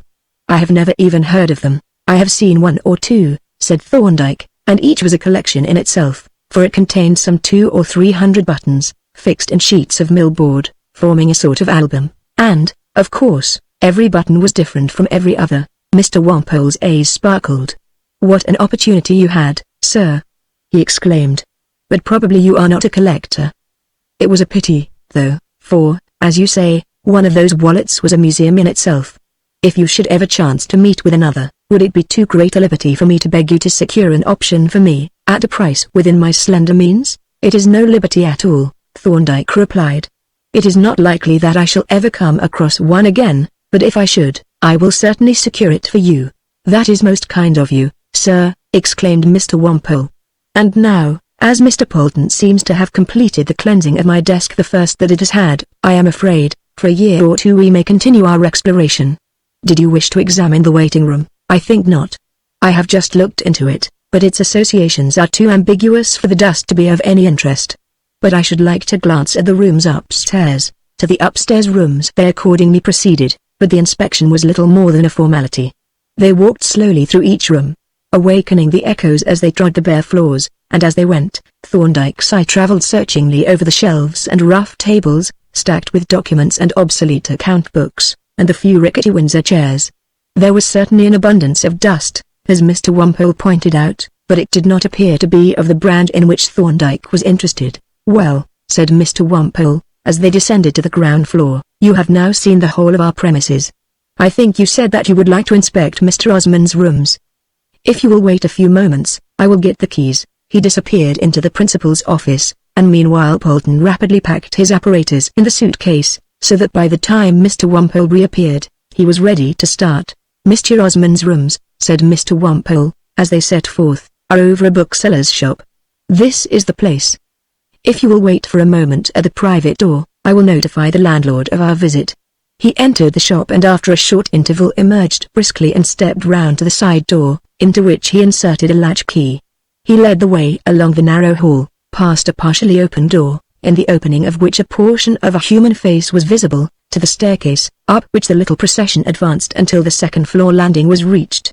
Here Mr. Wimpole halted and, selecting a key from the small bunch, unlocked and opened a door, and preceded his visitors into the room. "It is just as well that you came today," he remarked, "for I understand that Mrs. Hepburn is going to take charge of these rooms. A day or two later and she would have been beforehand with you in the matter of dust. As it is, you ought to get quite a good haul." "Quite," Thorndyke agreed. "There is plenty of dust, but in spite of that, the place has a very neat, orderly appearance." "Do you happen to know whether the rooms have been tidied up since Mr. Osmond left?" "They are just as he left them," was the reply, excepting that the chief constable and Mr. Woodstock came and looked over them. "But I don't think they disturbed them to any extent." "There isn't much to disturb, as you see." Mr. Wimpole was right. The furnishing of the room did not go beyond the barest necessities, and when Thorndyke opened the door of communication and looked into the bedroom, it was seen to be characterized by a like austere simplicity. Whatever might be the moral shortcomings of the vanished tenant, softness or effeminate luxuriousness did not appear to be among them. As his assistant refixed the extractor, Thorndyke stood thoughtfully surveying the room, trying to assess the personality of its late occupant by the light of his belongings. And those belongings and the room which held them were highly characteristic. The late tenant was clearly an active man, a man whose interests lay out of doors, an orderly man, too, with something of a sailor's tidiness. He had the sailor's knack of keeping the floor clear by slinging things aloft out of the way. Not only small articles such as rules, dividers, marlinspike, and sheath knife, but a gun case, fishing rods, cricket bats, and a bulky roll of charts were disposed of on the walls by means of picture hooks and properly made slings, the height of which gave a clue to the occupant's stature and length of arm. And the nautical flavor was accentuated by the contents of a set of rough shelves in a recess, which included a boat compass, a nautical almanac, a volume of sailing directions, and a manual of naval architecture. The only touch of ornament was given by a set of 4 photographs in silver frames, which occupied the mantelpiece in company with a pipe rack, a tobacco jar, an ash bowl, and a box of matches. Thorndyke stepped across to the fireplace to look at them more closely. They were portraits of 5 persons, a grave-looking, elderly clergyman, a woman of about the same age with a strong, alert, resolute face and markedly aquiline features, and a younger woman, recognizably like the clergyman, and 2 boys of about 7 and 8, photographed together. "Those," said Mr. Wimpole, indicating the older persons, "are Mr. Osmond's parents, both, I regret to say, deceased. The younger lady is Mrs. Hepburn, Mr. Osmond's sister, and those little boys are her sons. Mr. Osmond was very devoted to them, as I believe they were to him." Thorndyke nodded. "They are fine little fellows," he remarked. "Indeed, it is a good-looking family. I gather from your description that Mr. Osmond must have taken rather strongly after his mother." "You are quite right, sir," replied Mr. Wimpole. "From that portrait of his mother you would recognize Mr. Osmond without the slightest difficulty. The likeness is quite remarkable." Thorndyke nodded again as he considered long and earnestly the striking face that looked out of the frame so keenly under its bold, straight brows. Strength, courage, determination, were written in every line of it, and as he stood with his eyes bent upon those of the portrait and thought of this woman, son of the mean, avaricious crime, so slyly and craftily carried out, of a hasty, pusillanimous flight, unjustified by any hint of danger, he was sensible of a discrepancy between personality and conduct to which his experience furnished no parallel. A vast amount of nonsense has been talked and believed on the subject of physiognomy, but within this body of error there lies a soul of truth. Character reading in the Lavater manner is largely pure quackery, but there is a certain general congruity between a man's essential character and his bodily make-up, including his facial type. Here, however, was a profound incongruity. Thorndyke found it difficult to identify the sly, cowardly knave whom he was seeking with the actual man who appeared to be coming into view, but his doubts did not affect his actions. He had come here to collect evidence, and that purpose he proceeded to execute with a perfectly open mind. He pointed out to Polton the most likely spots to work for characteristic dust. He examined minutely every piece of furniture and woodwork in both the rooms. He made careful notes of every fact observed by himself or communicated by Wimpole that could throw any light on the habits or occupations of the absent man. Even the secretly amused onlooker was impressed by the thoroughness of the investigation, for, as Polton finally packed his apparatus, he remarked, "Well, sir, I have told you what I think, that you are following a will-o'-the-wisp. But if you fail to run him to earth, it certainly won't be for lack of painstaking effort. You deserve to succeed." Thorndyke thanked him for the compliment and retired slowly down the stairs while the rooms were being locked up. They called in at the office to collect Thorndyke's green canvas-covered case and then made their adux. "I must thank you most warmly, Mr. Wampole," said Thorndyke, "for the kind interest that you have taken in our investigations. You have given us every possible help." Mr. Wampole bowed. "It is very good of you to say so. But it has really been a great pleasure and a most novel and interesting experience." He held the door open for them to pass out, and as they were crossing the threshold he added, "You won't forget about that button wallet, sir, if the opportunity should arrive." "I certainly will not," was the reply. "I will secure an option, or better still, the wallet itself, and send it to you. By the way, should it be sent here or to your private address?" Mr. Wampole reflected for a few moments. Then he drew from his pocket a much-worn letter case from which he extracted a printed visiting card. "I think, sir, it would be best to send it to my private address. One doesn't want it opened by the wrong hands. This is my address, and let me thank you in advance, even if only for the kind intention. Good evening, sir." "Good evening, Mr. Polton. I trust that your little dusty souvenirs will prove highly illuminating." He stood on the threshold and gravely watched his two visitors as they retired down the street. At length, when they turned the corner, he re-entered, shutting and locking the outer door. Then in an instant his gravity relaxed, and flinging himself into a chair, he roused the echoes with peal after peal of joyous laughter. Chapter 5 Witch Streets of Law and Buttons. "This seems highly irregular," said Mr. Penfield, settling himself comfortably in the easy chair and smilingly regarding a small table on which were a decanter and glasses.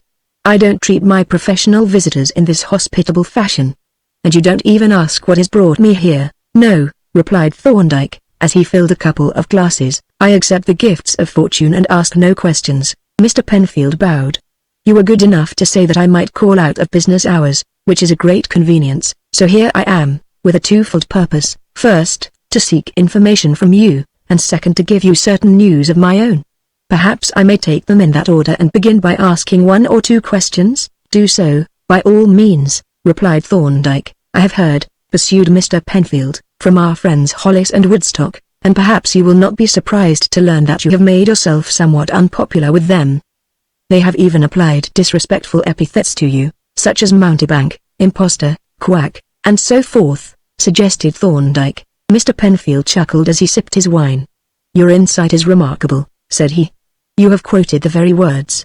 They complain that, after making a serious appointment with them and occupying their time, you merely asked a number of foolish and irrelevant questions, and then proceeded to sweep the floor. Is that an exaggeration, or did you really sweep the floor?" "I collected a few samples of dust from the floor and elsewhere." Mr. Penfield consumed a luxurious pinch of snuff and regarded Thorndyke with delighted amusement. "Did you indeed? Well, I am not surprised at their attitude. But a year or so ago it would have been my own. It must have looked like sheer wizardry. But tell me, have your investigations and floor sweepings yielded any tangible facts?" "Yes," replied Thorndyke, "they have, and those facts I will lay before you on a strict understanding that you communicate them to nobody. As to certain further inferences of a more speculative character, I should prefer to make no statement at present. They may be entirely erroneous." Exactly. Let us keep scrupulously to definite facts which are susceptible of proof. Now, what have you discovered?" "My positive results amount to this: in the first place, I have ascertained beyond the possibility of any reasonable doubt that those boxes had been opened by some person other than Mr. Hollis. In the second place, it is virtually certain that the person who opened them was in some way connected with Mr. Woodstock's office." "Do you say that the boxes were actually opened in his office?" "No. The evidence goes to prove that they were taken from the office and opened elsewhere. But surely they would have been missed from the strong room, that, I think, was provided for. I infer that only one box was taken at a time and that its place was filled by a dummy." "Astonishing!" exclaimed Mr. Penfield. "It seems incredible that you should have been able to discover this, or, indeed, that it should be true. The seals seem to me to offer an insuperable difficulty." "On the contrary," replied Thorndyke, "it was the seals that furnished the evidence. They were manifest forgeries." "Were they really?" "The robber had actually had a counterfeit seal engraved?" "No. The false seal was not engraved. It was an electrotype made from one of the wax impressions, a much simpler and easier proceeding, and one that the robber could carry out himself and so avoid the danger of employing a seal engraver. No doubt it would be the safer plan, and probably you are right in assuming that he adopted it, but I am not assuming, said Thorndyke.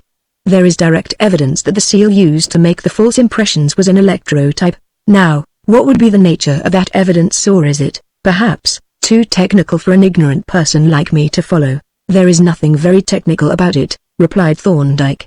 You know how an electrotype is made? Well, to put it briefly, the process would be this. One of the wax impressions from a box would be carefully coated with black lead or some other conducting material and attached to one of the terminals of an electric battery, and to the other terminal a piece of copper would be attached. The black-leaded wax impression and the piece of copper would be suspended from the wires of the battery, close together but not touching, in a solution of sulfate of copper.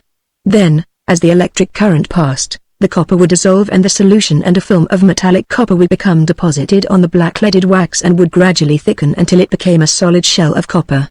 When this shell was picked off the wax, it would be, in effect, a copper seal which would give impressions on wax just like the original seal. Is that clear? Perfectly. But what is the evidence that this was actually done? It is really very simple, replied Thorndyke. Let us consider what would happen in the two alternative cases. Take first that of the seal engraver. He has handed to him one or more of the wax impressions from the boxes and is asked to engrave a seal which shall be an exact copy of the seal which made the impressions. What does he do? If the wax impression were absolutely perfect, he would simply copy it in intaglio. But a seal impression never is perfect unless it is made with quite extraordinary care. But the wax impressions on the boxes were just ordinary impressions, hastily made with no attempt at precision, and almost certainly not a perfect one among them. The engraver, then, would not rigorously copy a particular impression, but, eliminating its individual and accidental imperfections, he would aim at producing a seal which should be a faithful copy of the original seal, without any imperfections at all. Now take the case of the electrotype. This is a mechanical reproduction of a particular impression. Whatever accidental marks or imperfections there may be in that impression will be faithfully reproduced. In short, an engraved seal would be a copy of the original seal, an electrotype would be a copy of a particular impression of that seal. Mr. Penfield nodded approvingly. An excellent point and very clearly argued. But what is its bearing on the case? It is this: since an electrotype seal is a mechanical copy of a particular wax impression, including any accidental marks or imperfections in it, it follows that every impression made on wax with such a seal will exhibit the accidental marks or imperfections of the original wax impression, in addition to any defects of its own. So that, if a series of such impressions were examined, although each would probably have its own distinctive peculiarities, yet all of them would be found to agree in displaying the accidental marks or imperfections of the original impression. Yes, I see that, said Mr. Penfield with a slightly interrogative inflection. Well, that is what I have found in the series of seal impressions from Mr. Hollis's boxes. They are of all degrees of badness, but in every one of the series two particular defects occur, which, as the series consists of over 30 impressions, is utterly outside the limits of probability. Might those imperfections not have been in the seal itself? No. I took, with the most elaborate care, 2 impressions from the original seal, and those impressions are, I think, as perfect as is possible. At any rate, they are free from these, or any other visible defects. I will show them to you. He took from a drawer a portfolio and an envelope.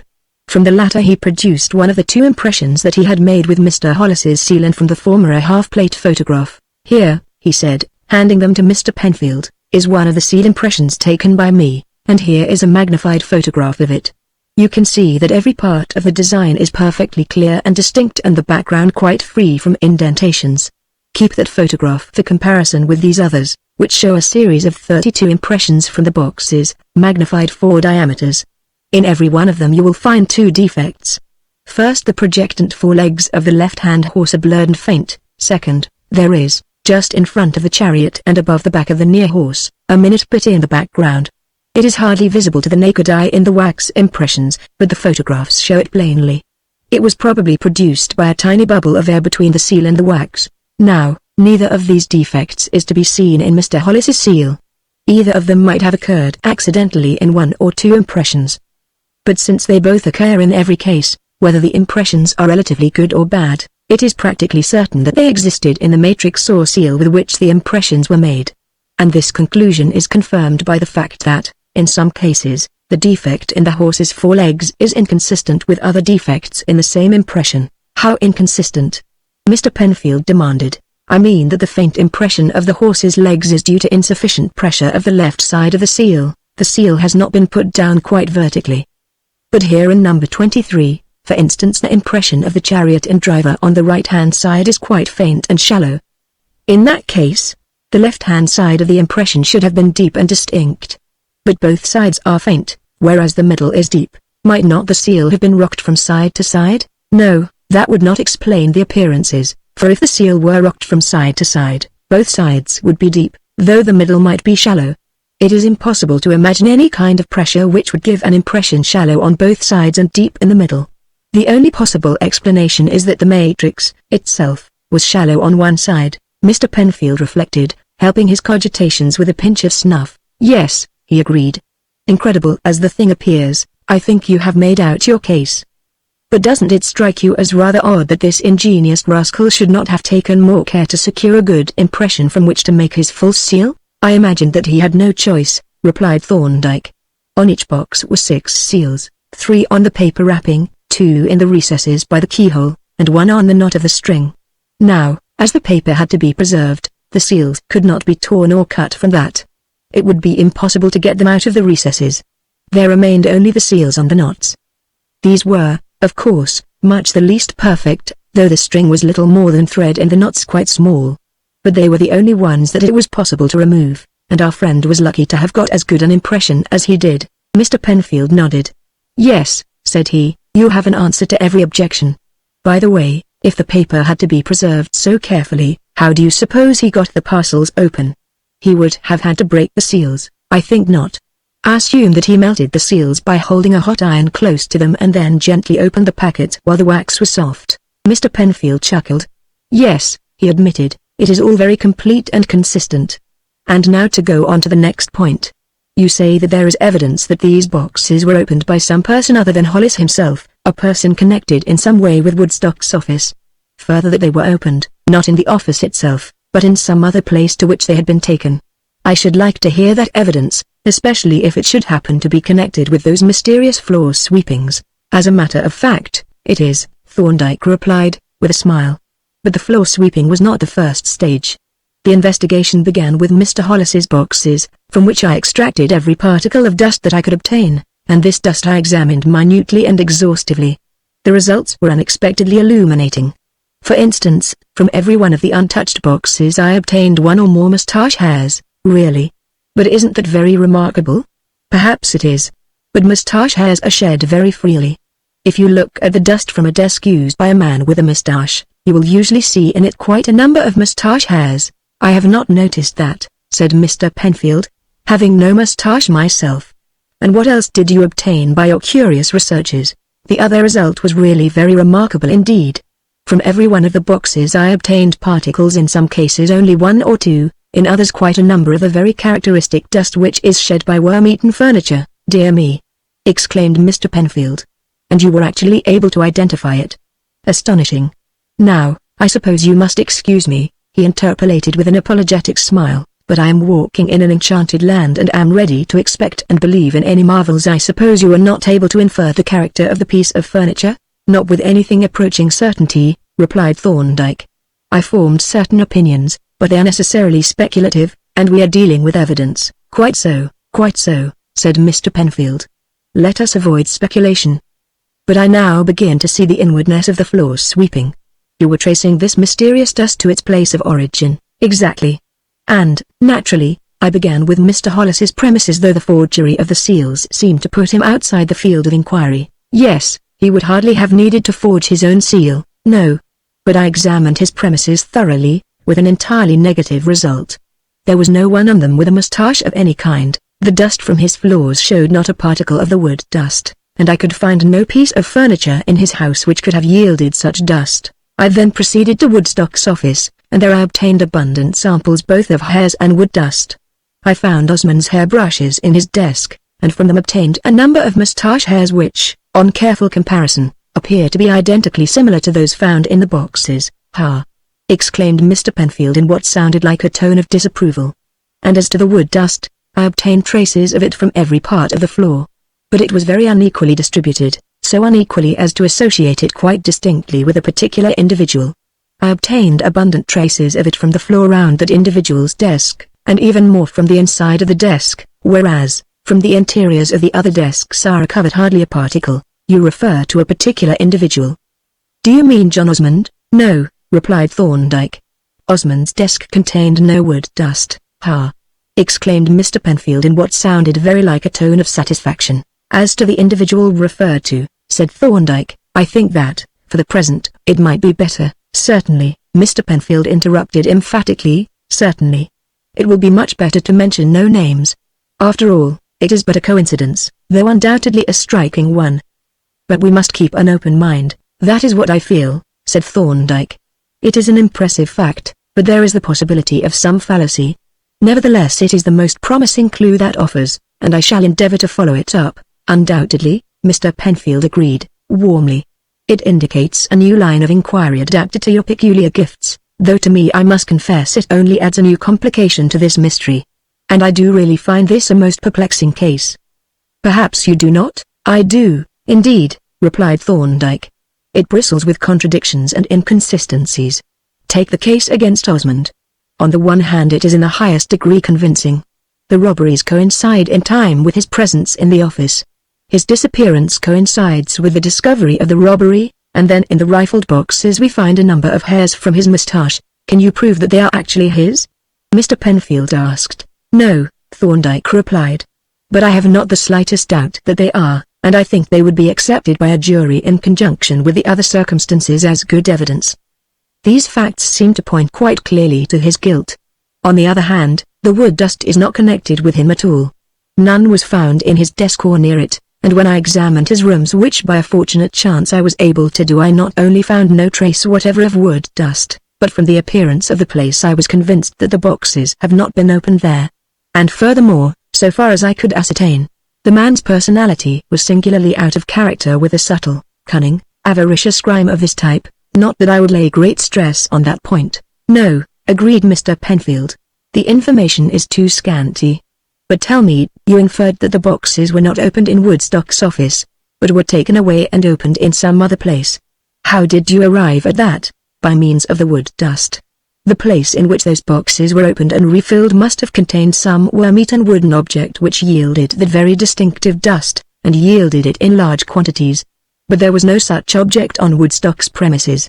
I searched the house from top to bottom and could not find a single piece of worm-eaten woodwork. And may I inquire, mind, I am not asking for details, but may I inquire whether you have any idea as to the whereabouts of that piece of furniture?" "I have a suspicion," replied Thorndyke. "But there is my dilemma. I have a strong suspicion as to the place where it might be found, but, unfortunately, that place is not accessible for exploration. So, at present, I am unable either to confirm or disprove my theory. But supposing you were able to ascertain definitely that the piece of furniture is where you believe it to be? What then?" "In that case," Thorndyke replied, "provided that this worm-eaten object turned out to be the kind of object that I believe it to be, I should be disposed to apply for a search warrant." "To search for what?" demanded Mr. Penfield.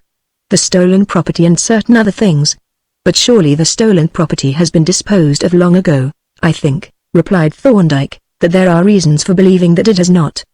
But I would rather not go into the question at present." "No," said Mr. Penfield. "We agreed to avoid speculative questions. And now, as I think I have exhausted your supply of information, it is my turn to contribute. I have a rather startling piece of news to communicate. John Osmond is dead." Thorndyke regarded Mr. Penfield with raised eyebrows. "Have you heard any particulars?" he asked. "Woodstock sent me a copy of the police report, of which I will send you a duplicate if you would like one. Briefly, it amounts to this: Osmond was traced to Bristol, and it was suspected that he had embarked on a ship which traded from that port to the west coast of Africa. That ship was seen, some weeks later, at anchor off the coast at a considerable distance from her usual trading ground, and on her arrival at her station, a place called Half-Jack on the Grain Coast, was boarded by an inspector of constabulary who had been sent up from the Gold Coast to make inquiries.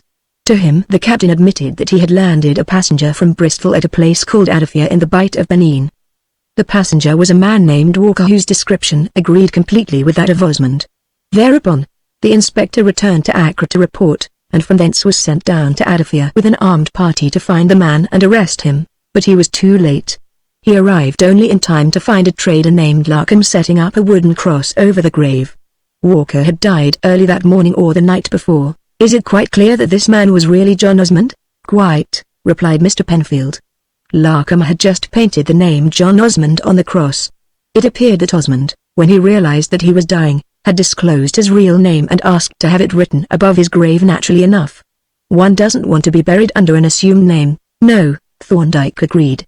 The grave is a sufficiently secure sanctuary. Does the report say what was the cause of death? Yes, though it doesn't seem very material. He is stated to have died from blackwater fever, whatever that may be. It is a peculiarly malignant type of malaria, Thorndyke explained, and he added after a pause, well, the white man's grave is a pestilential region. But poor Osmond certainly wasted no time in dying. How does his death affect our inquiry? Mr. Penfield took snuff viciously. Woodstock's view is I can hardly speak of it with patience that as the thief is dead, the inquiry comes automatically to an end, and Hollis, I take it, does not agree?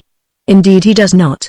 He wants his property traced and recovered, and do I understand that you instruct me to proceed with my investigations? Most certainly, especially in view of what you have told me. I am glad of that, said Thorndyke. I dislike exceedingly leaving an inquiry uncompleted. In fact, I should have completed the case for my own satisfaction and as a matter of public policy. For if Osmond stole these gems, the fact ought to be proved lest any other person should be suspected, and if he did not, his character ought to be cleared as a matter of common justice. That is exactly my own feeling, said Mr. Penfield. And then, of course, there is the property. That ought to be recovered if possible, especially if, as you seem to think, it is still intact. And now, he added, draining his glass and rising, it is time for me to depart. I have to thank you for a most interesting and pleasant evening. As Thorndyke stood on the landing looking down upon his retreating guest, he was dimly aware of a presence on the stair above, and when he turned to re-enter his chambers, the presence materialized into the form of Polton. With silent and stealthy tread the familiar spirit stole down the stairs and followed his principal into the room, where, having closed both doors with a secret and portentous air, he advanced to the table. What have you got under your arm, Polton? Thorndyke asked. By way of reply, Polton regarded his employer with a smile of the most extraordinary crinkliness and began very deliberately to untie the string of a small parcel. From the latter he at length disengaged a kind of leathern wallet marked in gold lettering with what appeared to be a tradesman's name and address. This he bore, slowly and ceremoniously, to the table, where with a sudden movement he unrolled it, displaying a glittering constellation of metal buttons. Well done, Polton! Thorndyke exclaimed. What a man you are! Now, where might you have unearthed this relic? I discovered it, sir, replied Polton, blushing with pleasure like a dried apricot, in a little, old-fashioned tailor's trimming shop in one of the courts off Carnaby Street. It is quite a well-preserved specimen, sir. Yes, it is in wonderful condition, considering its age. Mr. Wampole will be delighted with it. He will be set up with buttons for life. I think, Polton, it would add to his pleasure if you were to run down and make the presentation in person. Don't you? Polton's features crinkled to the point of obliteration. I do, indeed, sir, he replied. At his private residence, I think, sir, certainly, at his private residence. And we shall have to find out at what time he usually returns from the office. We shall, sir, Polton agreed, and thereupon proceeded to crinkle to a perfectly alarming extent. Chapter 6 The Lapidary. In a small street hard by Clerkenwell Green is a small shop of antique and mouldy aspect, the modest window of which is so obscured by a coat of paint on the inside as to leave the unaided observer to speculate in vain as to the kind of wares concealed within.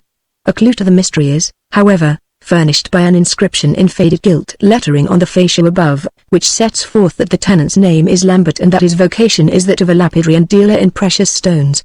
On a certain afternoon a few days after his interview with Mr. Penfield, Dr. John Thorndyke might have been seen to turn into the small street with a brisk, decisive air suggestive of familiarity with the neighborhood and a definite purpose, and the latter suggestion would have been confirmed when, having arrived at the shop, he pushed open the door and entered. A faded, elderly man confronted him across the counter and inquired what might be his pleasure. "I have called," said Thorndyke, "to make some inquiries concerning artificial stones.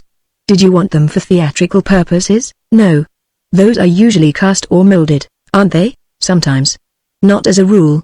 Can't get much sparkle out of molded glass, you know." "But what was the class of goods you were wanting?" "I wanted a set of imitation gems made to given shapes and dimensions to form a collection such as might be suitable for purposes of instruction in a technical school." "Would the shapes and dimensions have to be exact?" "Yes, quite exact.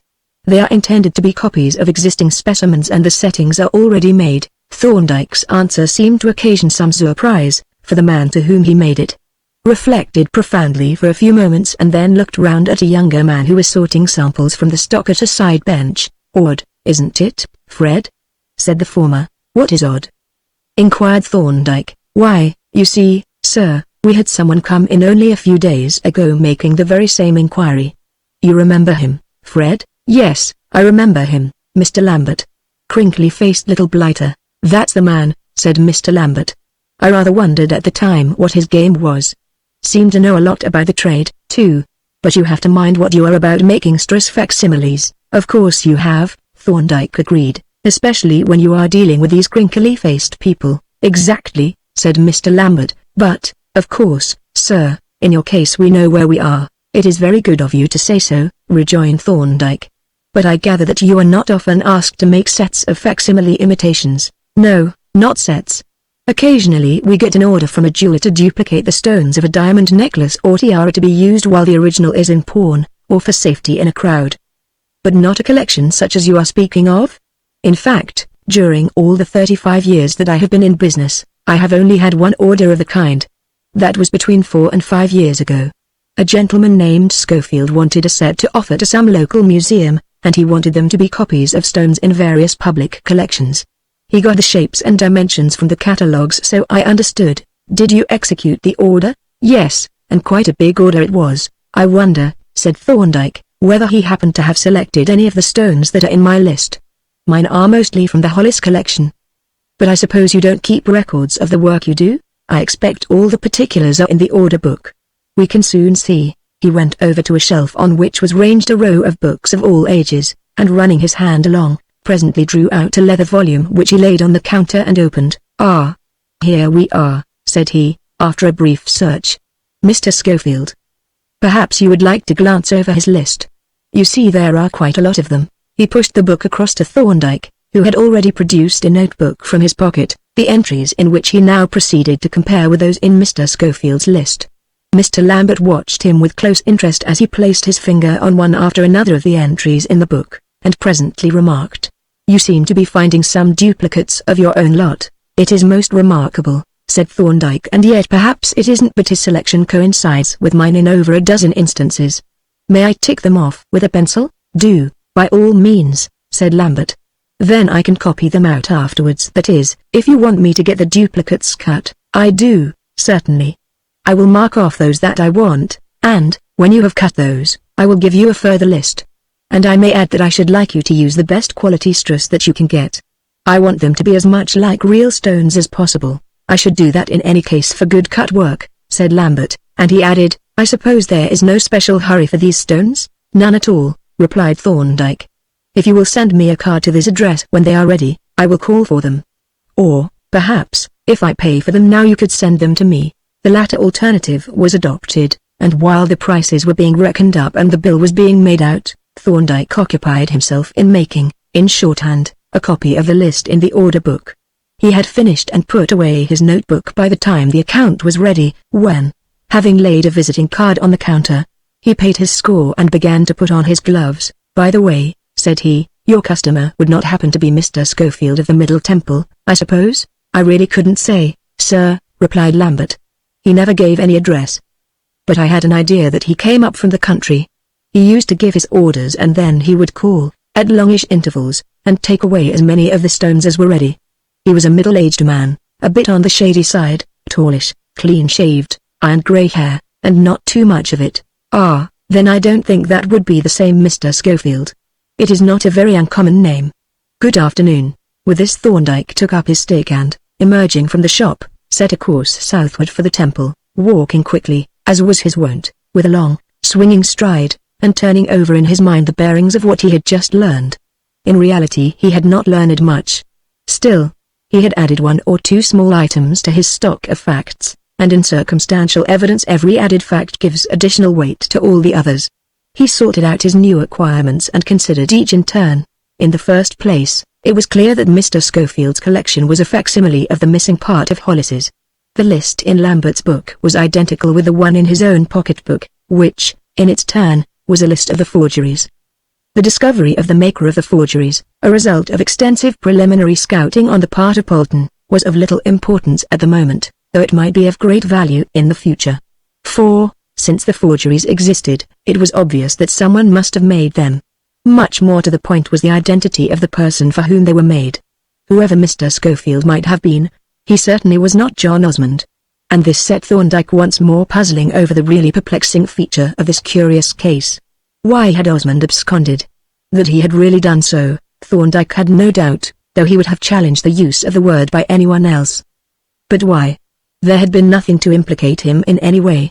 Beyond the hairs in the boxes of which he could not have known and which were not at all conclusive, there was nothing to implicate him now but his own flight. All the other evidence seemed to point away from him. Yet he had absconded. Thorndyke put to himself the various possibilities and argued them one at a time.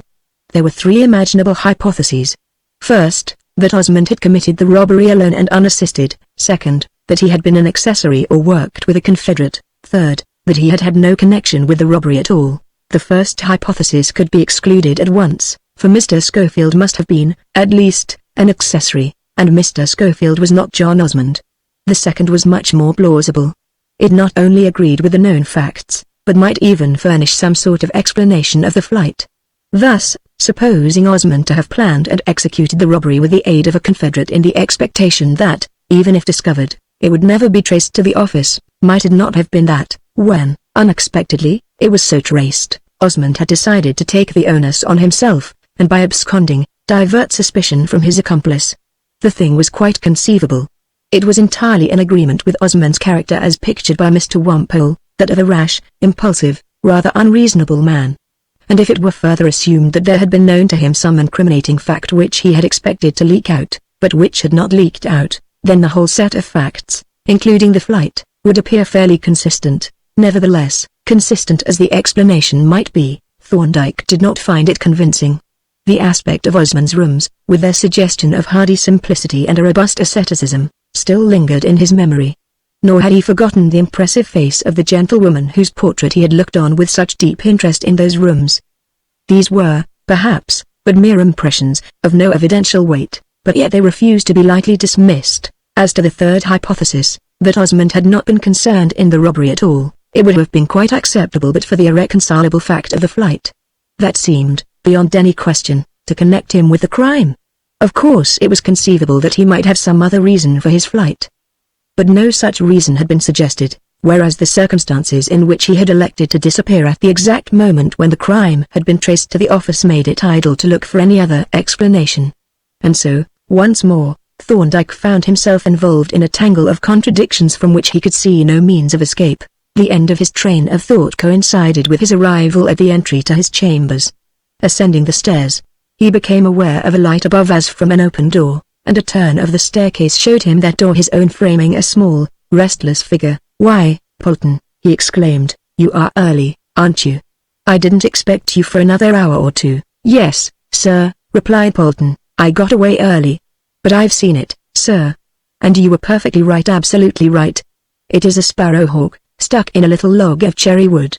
"Exactly as you said." "I didn't say a sparrowhawk," Thorndyke objected. "You said, sir, that it was a stake or a beacon or some kind of small anvil, and a sparrowhawk is a kind of small anvil." "Very well, Polton," Thorndyke conceded. "But tell me how you managed it and why you are home so early." "Well, sir, you see," Polton explained, fidgeting about the room as if he were afflicted with street Vitus's dance, "it came off much easier than I had expected. I got to his house a good hour too soon. His housekeeper opened the door and wanted me to call again. But I said I had come down from London and would like to wait. And then I told her about the buttons and explained how valuable they were and asked her if she would like to see them, and she said she would. So she took me upstairs to his sitting room and there I undid the parcel and showed her the buttons. Then I got talking to her about the rooms, remarked what a nice place Mr. Wampole had got and how beautifully it was kept. Really, Polton? Thorndyke chuckled. I had no idea you were such a humbug. No more had I, sir, replied Polton, with a complacent crinkle. But, you see, it was a case of necessity, and besides, the room was wonderfully neat and tidy. Well, I got her talking about the house, and very proud she seemed to be of it. So I asked her all the questions I could think of, whether she had a good kitchen and whether there was pipe water or a pump in the scullery, and so on. And she got so interested and pleased with herself that presently she offered to let me see over the house if I liked, and of course, I said that there was nothing in the world that I should like better. So she took me down and showed me the kitchen and the scullery and her own little sitting room and a couple of big cupboards for linen and stores, and it was all as neat and clean as a new pin. Then we went upstairs again, and as we passed a door on the landing she said, "That's a little room that Mr. Wampole does his tinkering in." "Ah," says I, "but I'll warrant that room isn't quite so neat and tidy. I do a bit of tinkering myself and I know what a workroom looks like." "Oh, it isn't so bad," says she. "Mr. Wampole is a very orderly man. You shall see for yourself, if it isn't locked. He usually locks it when he has a job in hand." Well, it wasn't locked, so she opened the door and in we went, and the very moment I put my head inside, I saw it on the table that he used for a bench. It was set in a little upright log, such as you get from the trimmings of fruit trees. And, my word, it was fairly riddled like a sponge, and where it stood on the bench there was a regular ring of powder round it. "That's a rare old block that his anvil is set in," says I, going across to look at it. "Not so old as you'd think," says she. "He got it about 5 years ago, when we had the cherry tree lopped. You can see the tree in the garden from this window." She went over to the window and I followed her, and as I passed the bench I picked up a pinch of the dust between my finger and thumb and put my hand in my pocket, where I had a pillbox that I had brought in case I should get a chance to collect a sample. As we were looking out of the window, I managed to work the lid off the pillbox and drop the pinch of dust in and slip the lid on again. Then I was happy, and as I had done all that I came to do, I thought I would rather like to clear off. "Why?"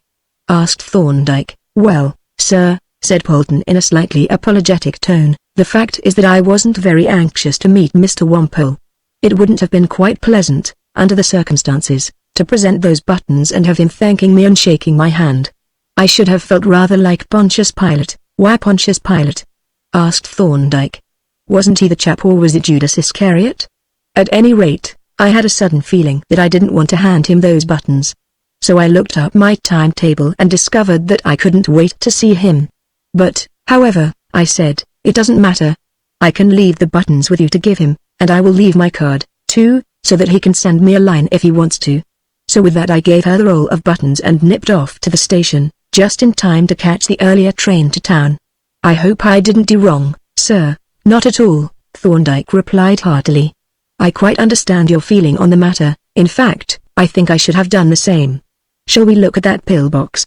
I didn't expect such good fortune as to get a specimen. Polton produced the little box, and having opened it to make sure that the contents were intact, handed it to Thorndyke, who forthwith made a preliminary inspection of the dust with the aid of his lens. "Yes," he reported, "it is evidently the same dust as was in the other samples, so that aspect of the case is complete.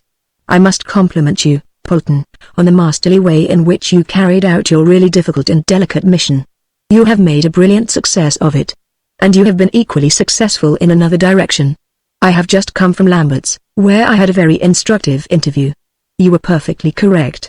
It was Lambert who cut those dummy stones. I felt sure it must be," said Polton, when I had been round to those other lapidaries. "He seems to be the only one who specializes in cutting stress gems." "But did you find out who the customer was, sir?" "I found out who he was not," replied Thorndyke, "and that was as far as it seemed wise to go. The rest of the inquiry, the actual identification, will be better carried out by the police. I think, if we give Mr. Lambert's address, with certain other particulars, to Mr. Superintendent Miller, we can safely leave him to do what is necessary." Chapter 7. The End of the Clue. It was nearing the hour of 6 in the evening when 5 men made their appearance on the stretch of pavement on which Mr. Woodstock's office door opened. They did not, however, arrive in a solid body, but in 2 groups of 2 and 3, respectively, which held no mutual communication, but kept within easy distance of one another. The larger group consisted of Dr. Thorndyke, Mr. Lambert, the lapidary, and a tall, powerful man of distinctly military appearance and bearing. The smaller group consisted of a uniformed inspector of the local police and Mr. Lambert's assistant Fred. "I hope our friends are punctual in coming out," Thorndyke remarked as he stood with his two companions ostensibly inspecting the stock in a bookseller's window. "If we have to wait about long, we are likely to attract notice. Even a bookseller's window won't explain our presence indefinitely." "No," the tall man agreed. "But there is a good deal of traffic in this street to cover us up and prevent us from being too conspicuous. All I hope is that he will take things quietly, that is, if he is the right man." "You are sure you would know him again, Mr. Lambert?" "Perfectly sure, Superintendent," was the confident reply. "I remember him quite well. I have a good memory for faces, and so has my man, Fred. But I tell you frankly that neither of us relishes this job." "I sympathize with you, Mr. Lambert," said Thorndyke. "I don't relish it myself. We're both martyrs to duty. Ah! Here is somebody coming out. That is Mr. Woodstock. I mustn't let him see me." He turned to the shop window, presenting his back to the street, and the solicitor walked quickly past without noticing him. A few moments later Mr. Hepburn emerged and walked away in the opposite direction, furtively observed by Fred, who, with his companion, occupied a position on the farther side of the office door. He was followed after a short interval by two young men, apparently clerks, who walked away together up the street and were narrowly inspected by Fred as they passed. Close on their heels came an older man, who emerged with an air of business and, turning towards the three watchers, approached at a brisk walk. "The man, Mr. Lambert?" the superintendent asked in a low, eager tone, as the newcomer drew near. "No," was the reply. "Not a bit like him." Two more men came out, at both of whom Mr. Lambert shook his head. Then came a youth of about 18, and after his emergence an interval of several minutes, during which no one else appeared. "That can't be the lot," said the superintendent, with a glance of anxious inquiry at Thorndyke. "It isn't unless some of them are absent," the latter replied. "That would be rather a disaster." "It would, indeed," the superintendent replied. "What do you say, Doctor, to going in, that is, if the door isn't locked?" "Not yet, Miller," Thorndyke replied. "Of course we can't wait indefinitely, but, if possible here is someone else." As he spoke, an elderly man came out and stood for a few moments looking up and down the street. Then he turned and very deliberately locked the door behind him. "That's the man!" Lambert exclaimed. "That is Mr. Schofield." "You are quite sure?" demanded Miller. "Positive," was the reply. "I recognized him instantly," and in confirmation, Fred was signaling with a succession of emphatic nods. Superintendent Miller cast an interrogative glance at Thorndyke. "Your man, too?" he asked. "Yes," replied Thorndyke. "Mr. Wampole." The unconscious subject of these observations, having locked the door, slowly pocketed the key and began to walk at a leisurely pace and with a thoughtful air towards the three observers, closely followed by Fred and the inspector. Suddenly he became aware of Thorndyke, and the beginnings of a smile of recognition had appeared on his face when he caught sight of Mr. Lambert. Instantly, the smile froze, and as Superintendent Miller bore down on him with evident purpose, he halted irresolutely and cast a quick glance behind him. At the sight of Fred, whom he evidently recognized at once, and the inspector, his bewilderment changed to sheer panic, and he darted out into the road close behind a large covered van that was drawn up at the curb. "Look out!"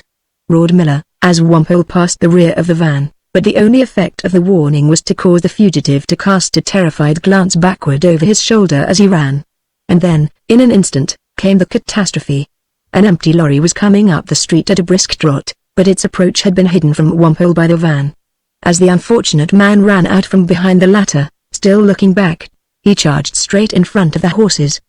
The driver uttered a yell of dismay and tugged at the reins, but the affair was over in a moment.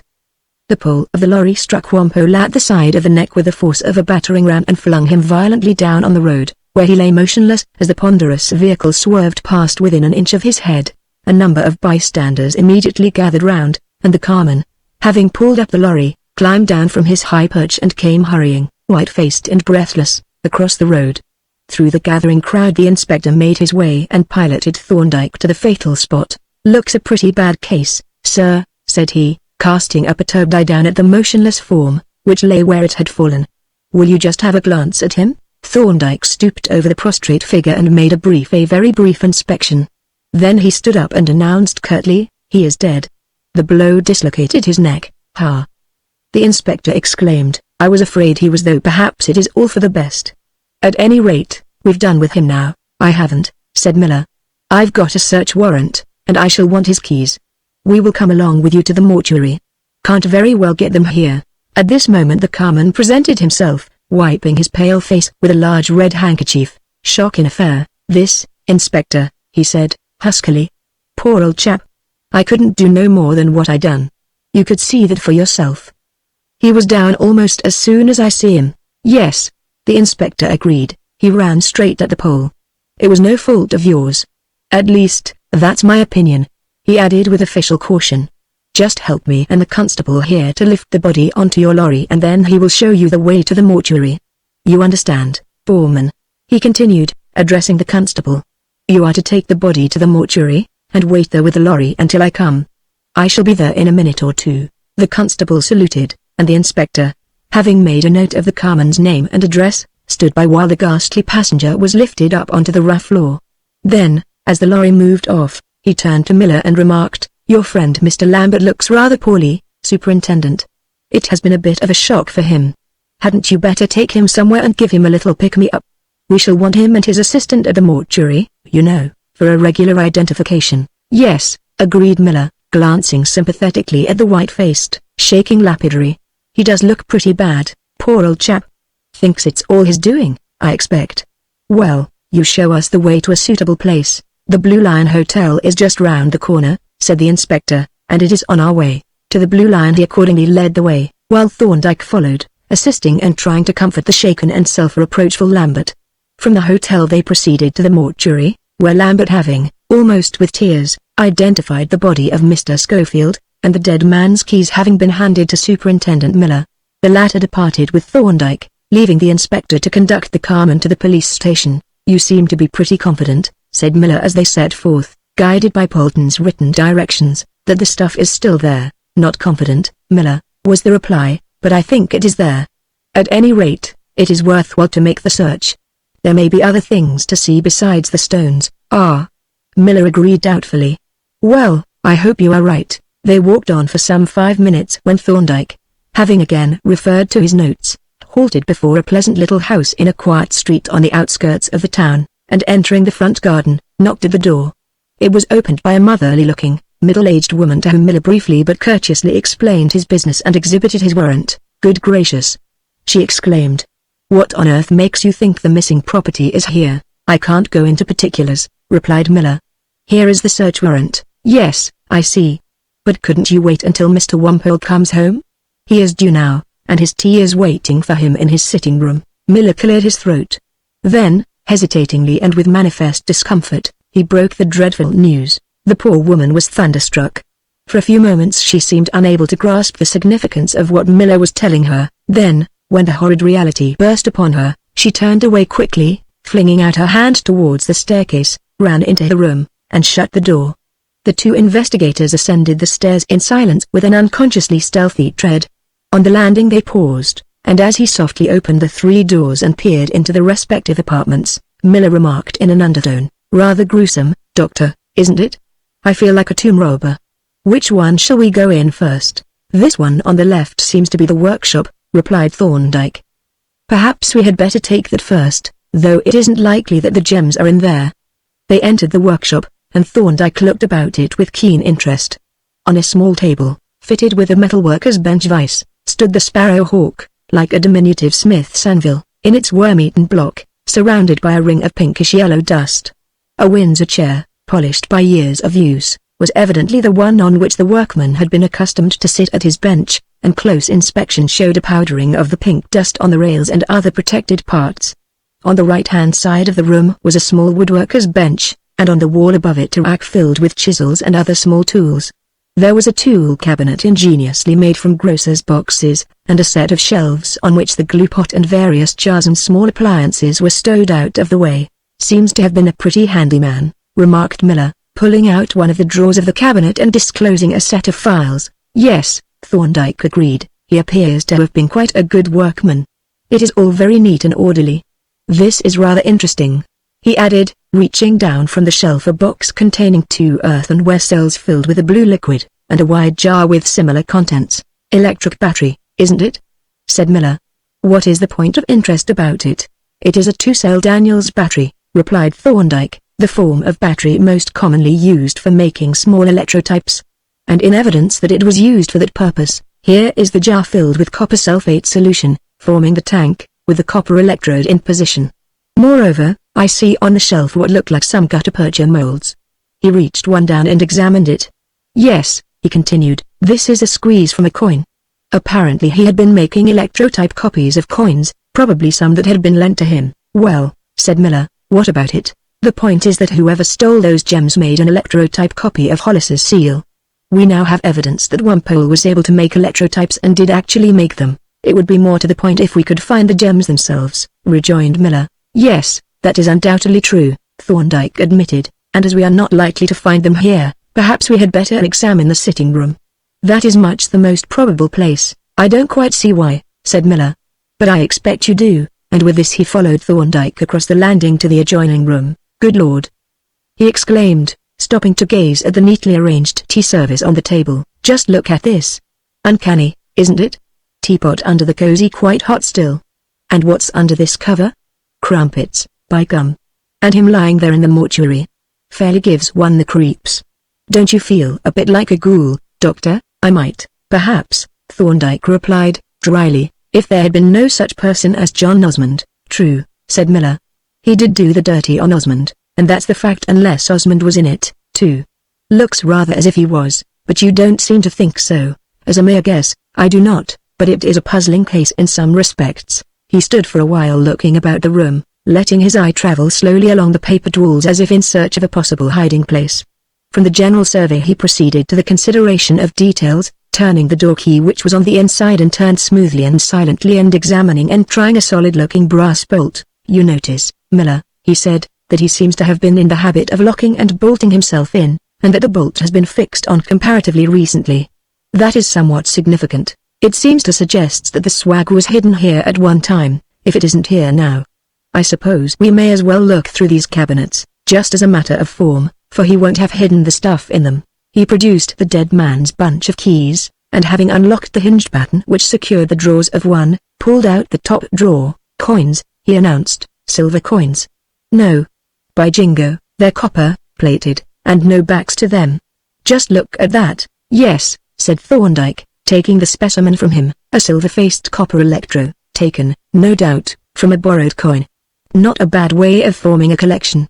Probably, if he had been skillful enough to join the two faces and make a complete coin, it would have been the original owner who would have had the electrotype, and Wimpole would have kept the genuine coin. While you are going through the cabinets, I think I will explore those two cupboards. They seem to me to have possibilities. The cupboards in question filled the recesses on either side of the fireplace. Each cupboard was built in two stages, a lower about 3 feet in height, and an upper extending nearly to the ceiling. Thorndyke began with the right-hand one, throwing open both its pairs of folding doors, after unlocking them with the keys, handed to him by Miller. Then he cleared the shelves of their contents, principally stamp albums and back numbers of the connoisseur, until the cupboard was completely empty, when he proceeded to a systematic survey of the interior, rapping with his knuckles on every part of the back and sides and testing each shelf by a vigorous pull. Standing on a chair, he inspected the top and ascertained, by feeling it simultaneously from above and below, that it consisted of only a single board. Having thoroughly explored the upper stage with no result, he next attacked the lower story, rapping at the back, sides, and floor and pulling at the solitary shelf, which was as immovable as the others. Then he tested the ceiling or top by feeling it with one hand while the other was placed on the floor of the upper story. Meanwhile, Miller, who had been systematically examining the row of homemade cabinets, shut the last of the multitudinous drawers and stood up. Well, he announced, I've been right through the lot, Doctor, and there's nothing in any of them. Nothing, I mean, the trash. This last one is full of buttons, brass buttons, if you'll believe it. How are you getting on? Had any luck? Nothing definite, so far, replied Thorndyke, who was, at the moment, taking a measurement of the height of the lower story with the tape measure, but there is something here that wants explaining. The internal height of the lower part of this cupboard is 2 feet 10 inches, but the height from the floor of the lower part to the floor of the top part is 3 feet 1 inch. So there seems to be a space of 3 inches, less the thickness of 2 boards, between the ceiling of the lower part and the floor of the top part. That is not a normal state of affairs, no, by jingo! Exclaimed the superintendent.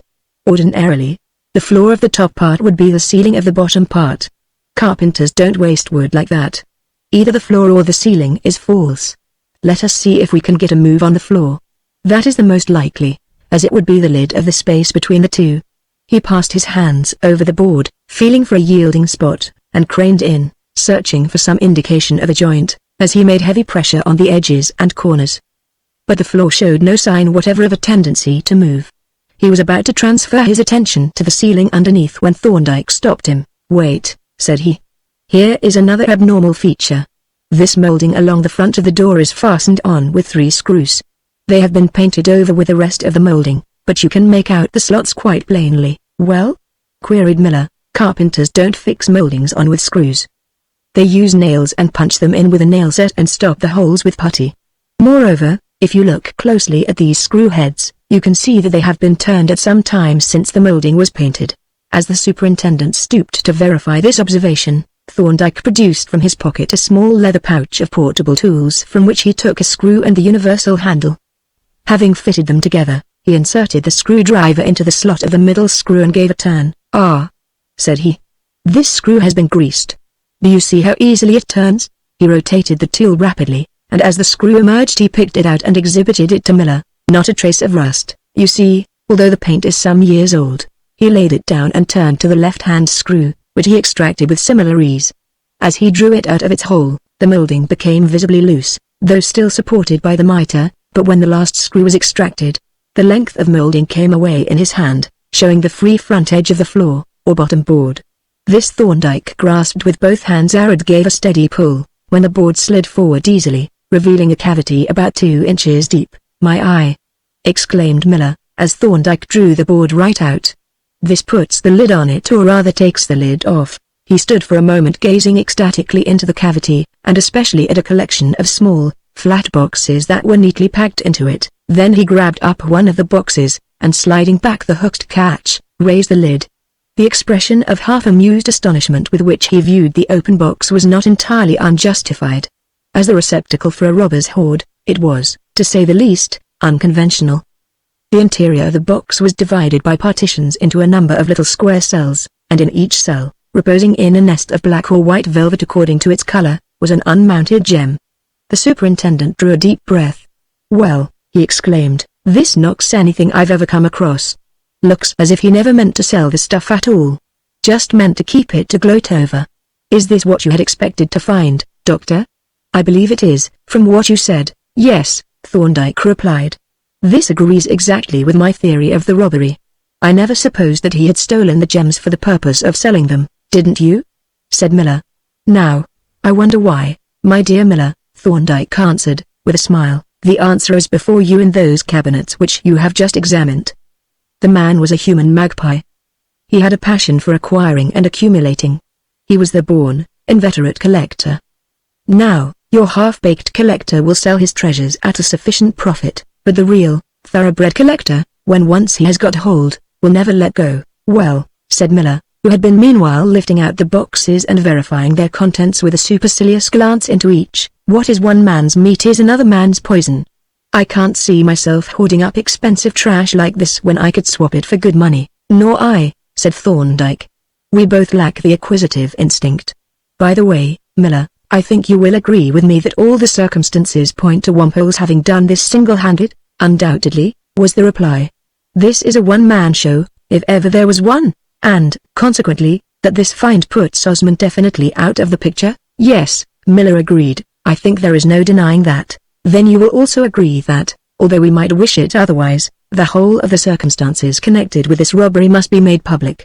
That is necessary as a measure of common justice to the memory of Osmond.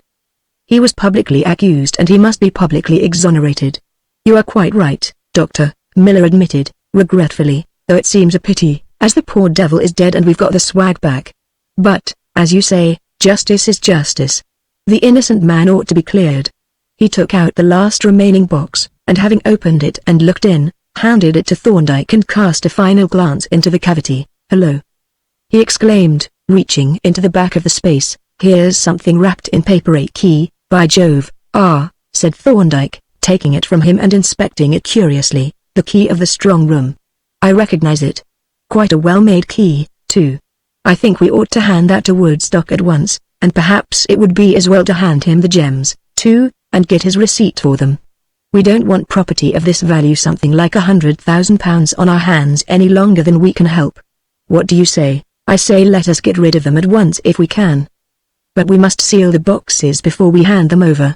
And we must seal up these rooms until the property has been checked by Hollis. Let us put the books back in the cupboard, and then, perhaps, you might go and find Woodstock while I keep guard on the treasure trove. They fell to work repacking the cupboard with the albums and magazines which they had taken out, and had nearly finished when they became aware of voices below and then of hurried footsteps on the stairs. A few moments later the door was flung open and Mr. Woodstock and Mr. Hepburn strode into the room. "May I ask," the former demanded, glaring at Miller, "who the deuce you are and what is the meaning of this indecent invasion? The housekeeper tells me that you profess to have come here to search for missing property. What property are you searching for, and what is your authority?" The superintendent quietly explained who he was and exhibited his warrant. "Ha!" exclaimed Woodstock, with a withering glance at Thorndyke. "And I suppose you are making this ridiculous search at the suggestion of this gentleman?" "You are quite correct, sir," replied Miller. "The warrant was issued on information supplied by Dr. Thorndyke." "Ha!" was the contemptuous comment. "You obtained a warrant to search the private residence of a man of irreproachable character who has been in my employ for something like a score of years. Well, have you made your search? And if so, what have you found?" "We have completed the search," replied Miller, "and we have found what we believe to be the whole of the stolen property, and this key, which I understand is the key of your strong room."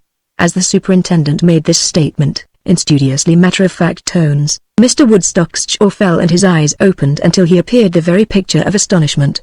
Nor was his colleague, Mr. Hepburn, less amazed, and for a space of some seconds the two solicitors stood speechless, looking from one another to the wooden-faced but secretly amused detective officer. Then Woodstock recovered somewhat and began to show signs of incredulity. But there was the key and there were the boxes, and it needed only a glance at the contents of the latter to put the matter beyond all question. Even Woodstock could not reject the evidence of his eyesight. "But," he said with a puzzled air and with newborn civility, "what I cannot understand is how you came to connect Wampole with the robbery. Where did you obtain the evidence of his guilt?" "I obtained it," Thorndyke replied, "from the dust which I collected from your office floor." Mr. Woodstock frowned impatiently and shook his head. "I am afraid," he said, coldly, "you are speaking a language that I don't understand. But no doubt you are right to keep your own counsel. What do you propose to do with this property?" "We had proposed to hand it to you to hold pending the formal identification of the gems by Mr. Hollis." "Very well," said Woodstock, "but I shall want you to seal the boxes before I put them in my strong room. I can't accept any responsibility as to the nature of the contents." "They shall be sealed with my seal and the superintendent's," Thorndyke replied, with a faint smile, "and we will hope that the seals will give more security than they did last time." This understanding having been arrived at, the boxes were gathered up and distributed among the party for conveyance to the office, and after a short halt on the landing while Miller locked the doors and sealed the keyholes, they went down the stairs, at the foot of which the tearful housekeeper was waiting. To her Mr. Woodstock gave a brief and somewhat obscure explanation of the proceedings and the sealed doors, and then the party set forth for the office. The two solicitors leading and conversing in low tones as they went. Arrived at their destination, the formalities were soon disposed of. Each box was tied up with red tape, sealed on the knot and on the opening of the lid. Then, when they had all been conveyed into the strong room and locked in, Mr. Woodstock wrote out a receipt for 8 boxes, containing real or artificial precious stones, said to be the property of James Hollis, Esquire, and sealed with the seals of Dr. Thorndyke and Superintendent Miller of the CID, and handed it to the latter officer. "Of course," he said, "I shall communicate with Mr. Hollis at once and ask him to remove these things from my custody. Probably he will write to you concerning them, but, in any case, I shall wash my hands of them when I get his receipt, and I shall take very good care that nobody ever saddles me with portable property of this kind again." "A very wise resolution," said Thorndyke. "Perhaps you might point out to Mr. Hollis that the boxes ought to be opened in the presence of witnesses, one of whom, at least, should be an expert judge of precious stones. I shall write to him tonight, before I leave the town, to the same effect. We all want the restitution to be definitely proved and acknowledged." "That is perfectly true," Woodstock admitted, "and perhaps I had better make it a condition on which I allow him to take possession of the boxes." The business being now concluded, Thorndyke and the superintendent prepared to take their departure. As they were turning away, Mr. Hepburn addressed Thorndyke for the first time. "May I ask," he said, hesitatingly and with an air of some embarrassment, "whether there, the dust from my office floor or any other observations of yours which led you to this surprising discovery seem to suggest the existence of any Confederate?" "No," Thorndyke replied, decisively. "All the evidence goes to show, very conclusively, that Wimpole carried out this robbery single-handed. Of that I, personally, have no doubt, and I think the superintendent agrees with me." "Undoubtedly," Miller assented. "I, too, am perfectly convinced that our late lamented friend played a lone hand." "You are thinking of John Osmond?" "Yes," Hepburn admitted, with a frown of perplexity. I am wondering what on earth can have induced him to go off in that extraordinary manner and at that particular time." "So am I," said Thorndyke. "Well, I'm afraid we shall never learn now," said Woodstock. "Apparently not," Thorndyke agreed, "and yet who knows?" Chapter 8 Thorndyke connects the links. Early in the afternoon at 40 minutes past 12. To be exact, of a sunny day in late spring, a tall, hatchet-faced man, accompanied by a small, sprightly lady, strolled at a leisurely pace through Pump Court and presently emerged into the cloisters, where he and his companion halted and looked about them. "What a lovely old place it is!" the latter exclaimed, letting her eyes travel appreciatively from the porch of the Temple Church to the facade of Lamb Buildings. "Wouldn't you like to live here, Jack?" "I should," he replied. "It is delightful to look at whichever way you turn, and there is such a delicious atmosphere of peace and quiet." She laughed merrily. "Peace and quiet," she repeated. "Peace, perfect peace. That has always been the desire of your heart, hasn't it? Oh, you old humbug. Before you had been here a month you would be howling for the sea and someone to fight." Here her glance lighted on the little wig shop, tucked away in its shady corner, and she drew him eagerly towards it. "Let us have a look at these wigs," said she. "I love wigs. It is a pity they have gone out of fashion for general use. They were such a let-off for bald-headed men. Which one do you like best, Jack?" "I rather fancy that big one, full-bottomed, I think, is its proper description. It would suit you to a T. It looks a little vacant with no face inside it, but it would have a grand appearance with your old nose sticking out in front. You'd look like the Great Sphinx before they knocked his nose off. Don't you think you'd look rather well in it?" "I don't know that I am particularly keen on wigs," he replied. "Unless they are on the green," she suggested with a roguish smile. He smiled at her in return, with a surprising softening of the rather rugged face, and then glanced at his watch. "We mustn't loiter here staring at these ridiculous wigs," said he, "or we shall be late.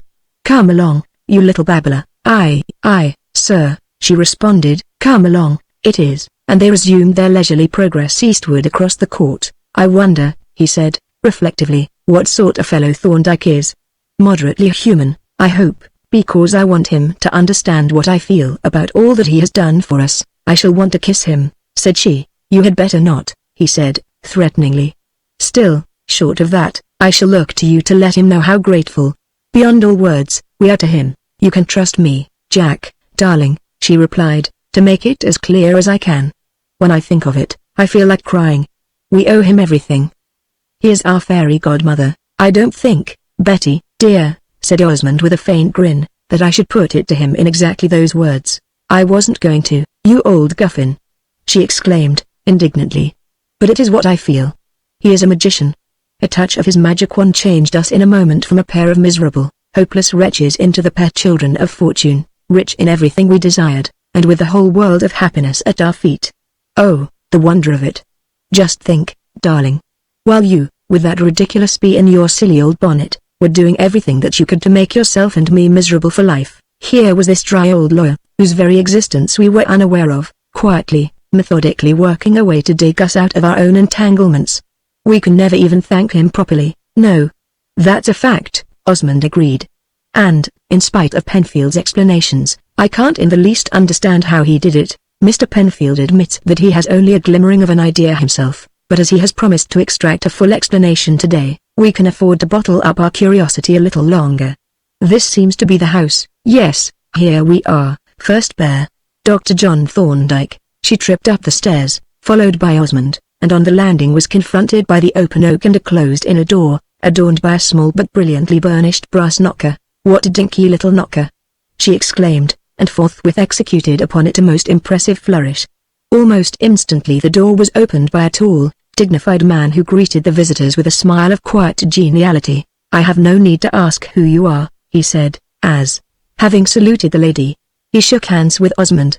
"Your resemblance to your mother is quite remarkable." "Yes," replied Osmond, a little mystified. "Nevertheless, I was always considered to be very like her. I should like to think that the likeness is not only a superficial one." Here he became aware of Mr. Penfield, who had risen from an armchair and was advancing, snuff-box in hand, to greet them. "It is very delightful to meet you both in these chambers," said he, with an old bow. "A most interesting and significant meeting. Your husband's name has often been spoken here, Mrs. Osmond." "In the days when he was, to us, a mere abstraction of mystery, I've no doubt it has," said Betty, regarding the old lawyer with a mischievous smile, "and I don't suppose it was spoken of in very complimentary terms.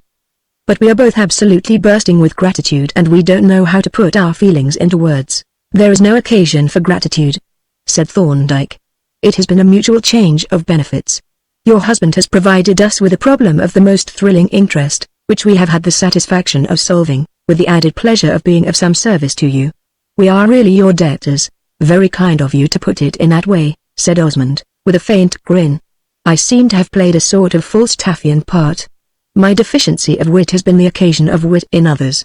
"Well, Mr. Osmond," Thorndyke rejoined, with an appreciative side glance at the smiling Betty, "you seem to have had wit enough to bring your affairs to a very happy conclusion. But let us draw up to the table. I understand that there are to be mutual explanations presently, so we had better fortify ourselves with nourishment." He pressed an electric bell, and, as his guests took their places at the table, the door opened silently and Polton entered with demure gravity to post himself behind Thorndyke's chair and generally to supervise the proceedings. Conversation was at first somewhat spasmodic and covered a good deal of mutual and curious inspection. Betty was frankly interested in her surroundings, in the homely simplicity of this queer bachelor household, in which everything seemed to be done so quietly, so smoothly, and so efficiently. But especially was she interested in her host. Of his great intellect and learning she had been readily enough convinced by Mr. Penfield's enthusiastic accounts of him, but his personality, his distinguished appearance, and his genial, pleasant manners were quite beyond her expectations. It was a pleasure to her to look at him and to reflect that the affectionate gratitude that she must have felt for him, whatever he had been like, had at least been worthily bestowed.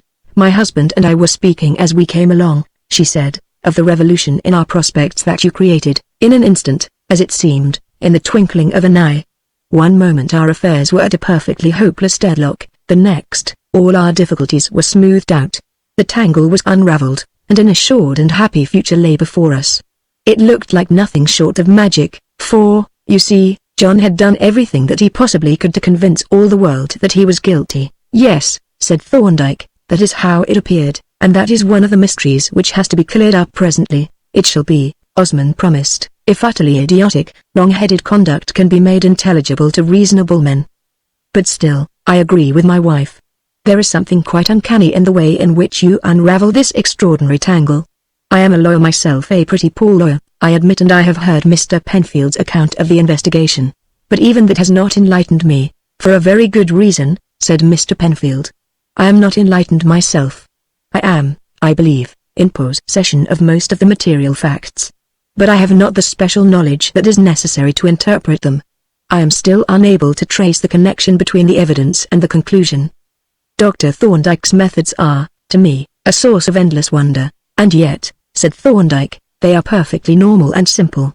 They differ from the methods of an orthodox lawyer merely in this, that whereas the issues that I have to try are usually legal issues, the means which I employ are those proper to scientific research." "But surely," Betty interposed, "the purposes of legal and scientific research are essentially the same." "Both aim at arrive at the truth, certainly," he replied. "The purposes are identical. But the procedure is totally different. In legal practice the issues have to be decided by persons who have no first-hand knowledge of the facts by the judge and jury. To them the facts are furnished by other persons, the witnesses who have such first-hand knowledge and who are sworn to give it truly and completely. And on such sworn testimony the judges form their decision. The verdict has to be according to the evidence, and its truth is necessarily subject to the truth of the testimony and the competence of the witnesses, but in scientific research there is no such division of function. The investigator is at once judge, jury, and witness. His knowledge is first-hand, and hence he knows the exact value of his evidence. He can hold a suspended judgment. He can form alternative opinions and act upon both alternatives. He can construct hypotheses and try them out. He is hampered by no rules but those of his own making.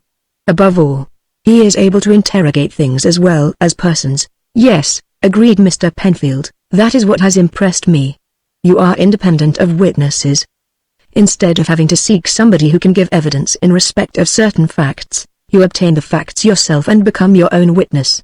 No doubt this will become evident in your exposition of this case, to which I and our friends too, I am sure are looking forward with eager interest. You are paying me a great compliment, said Thorndyke, and as I hear Polton approaching with the coffee, I need not keep you waiting any longer. By the way, how much may I assume that our friends know? They know all that I know, replied Mr. Penfield. We have had a long talk and I have told them everything I have learned and that you have told me. Then I shall assume that they have all the main facts, and they must stop me if I assume too much. He paused while Polton poured out the coffee and partially disencumbered the table. Then as his familiar retired, he continued, I think that the clearest and the most interesting way for me to present the case will be by recounting the investigation as it actually occurred, giving the facts observed and the inferences from them in their actual order of occurrence. That will certainly be the easiest plan for us to follow, said Osmond, if it will not be too wearisome for you. On the contrary, replied Thorndyke, it will be quite interesting to me to reconstitute the case as a whole, and the best way will be to treat it in the successive stages into which the inquiry naturally fell. I will begin with the information which was given to me when the case was placed in my hands. A number of sealed boxes had been deposited by Mr. Hollis in the custody of Mr. Woodstock, who placed them in his strong room. These boxes were stated by Hollis to contain a number of valuable gems, but the nature of the contents was actually known only to Hollis, who had packed the boxes himself. After an interval the boxes were returned to Hollis, and it was agreed by all the parties, including Hollis, that all the seals were then intact. Nevertheless, on opening the boxes, Hollis found that most of the gems had been abstracted and replaced by counterfeits. Thereupon he declared that a robbery had been committed while the boxes were reposing in the strong room, and this view was, strange to say, accepted by Mr. Woodstock. Now, it was perfectly obvious that these statements of alleged fact were mutually irreconcilable. They could not possibly be all true. The question was, which of them was untrue? If the stones were in the boxes when they were handed to Woodstock and were not there when he returned them to Hollis, then the boxes must have been opened in the interval. But in that case the seals must have been broken. On the other hand, if the seals were really intact, the boxes could not have been opened while they were in Woodstock's custody. Woodstock's position, which was also that of Hollis, was a manifest absurdity. What they alleged to have happened was a physical impossibility. So far, however, the legal position was quite simple, if Woodstock had accepted it. The seals were admitted to be intact. Therefore no robbery could have occurred in Woodstock's office. But Woodstock accepted the impossible, and thereupon a certain Mr. John Osmond proceeded very deliberately to tip the fat into the fire. Yes, didn't he? Agreed Betty with a delighted gurgle. You were an old guffin, Jack. Still, it was all for the best. Wasn't it? It was, indeed, assented Osmond. Best stroke of work I ever did. You see, I knew that there is a providence that watches over fools. But we mustn't interrupt the exposition. Well, continued Thorndyke, the disappearance of Mr. Osmond settled the matter so far as Mr. Woodstock was concerned. He swore an information forthwith, and must have grossly misled the police, for they immediately obtained a warrant, which they certainly would not have done if they had known the real facts. Then Woodstock, distrusting his own abilities very justly, but too late, consulted Mr. Penfield. But Mr. Penfield took the perfectly sound legal view of the case. The seals were admittedly unbroken. Therefore the boxes had been returned intact and there had been no robbery in the office. But if there had been no robbery, the disappearance of Osmond had no bearing on the case. Of course, neither Woodstock nor Hollis would agree to this view, and Mr. Penfield then recommended that the case should be put in my hands. Now it was obvious that the whole case turned on the seals. They had been accepted as intact in spite of the absurdity of any kind of inquiry or examination. But were they really intact? If they were, the case was against Hollis, and I could see that my friend Professor Eccles suspected him of having engineered a sham robbery to evade a bequest to the nation. But this seemed to me a wild and unfair suspicion, and for my own part one strongly suspected the seals. Accordingly, I examined a whole series of them, minutely and exhaustively, with the result that they proved to be impressions, not of the matrix in Mr. Hollis's ring, but of an electrotype matrix made from a wax impression. This new fact brought the inquiry to the next stage. It proved that the boxes had been opened and that they had been opened in Woodstock's office. For when they came there they were sealed with Hollis's seal, but when they left the office they were sealed with a forged seal. Things began to look rather black as regards Osmond, but, although I was retained ostensibly to work up a case against him, I kept an open mind and proceeded with the investigation as if he did not exist. The second stage, then, started with the establishment of these facts. A robbery had really occurred. It had occurred in Woodstock's office, and, since the boxes had been kept in the strong room, it was from thence that they had been abstracted. The next question was, by whom had the robbery been committed? Now, since the property had been taken from the strong room, and since the strong room had not been broken into, it followed that the thief must have had, or obtained, access to it. Now, there were three persons who had easy access to it: Woodstock, who possessed the key, Hepburn and Osmond, both of whom occasionally had the key in their custody. There might be others, but if so, they were at present unknown to me. But of the three who were known, one, Osmond, had apparently absconded as soon as the robbery was discovered and connected with the office. Moreover, the commencement of the robberies apparently coincided in time with the date on which he joined the staff. Evidently, then, everything that was known pointed to Osmond as the delinquent. But there was no positive case against him, and I decided to proceed as if nothing at all were known and seek for fresh data. And my first proceeding was to make an exhaustive examination of the boxes, the wrapping paper, and the inside packing. As to the paper, I may say that I developed up a large number of fingerprints on the outside surface only. I never examined, as the occasion did not arise. The investigation really concerned itself with the dust from the insides of the boxes and from the packing material. Of this I collected every particle that I could extract and put it aside in pillboxes numbered in accordance with the boxes from which it was obtained. When I came to examine systematically the contents of the pillboxes, I made two very curious discoveries. First, every pillbox representing, you will remember, one of the gem boxes, contained one or more hairs, usually one only and never more than three. They were all alike.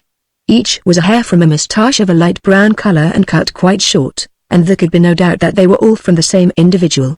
Consequently they could not be chance hairs which had blown in accidentally. The gem boxes had been packed at various times, and hence the uniformity of the hairs connected them definitely with the person who packed the boxes.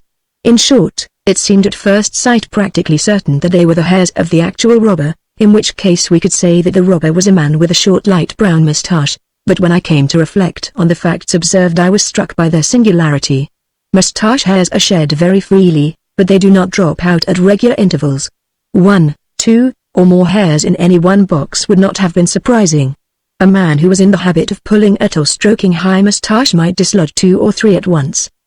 The surprising thing was the regularity with which these hairs occurred, one, and usually one only, in each box, and no complete box in which there was none. It was totally opposed to the laws of probability. The point was highly significant. Anyone can recognize a hair. Most men can recognize a moustache hair. A detective certainly could. If these boxes had been opened by the police, as Hollis had originally intended, these hairs would almost certainly have been seen and eagerly fastened on as giving what would amount to a description of the thief. They would have been put in evidence at the trial and would have been perfectly convincing to the jury. The more I reflected on the matter the more did I suspect those hairs.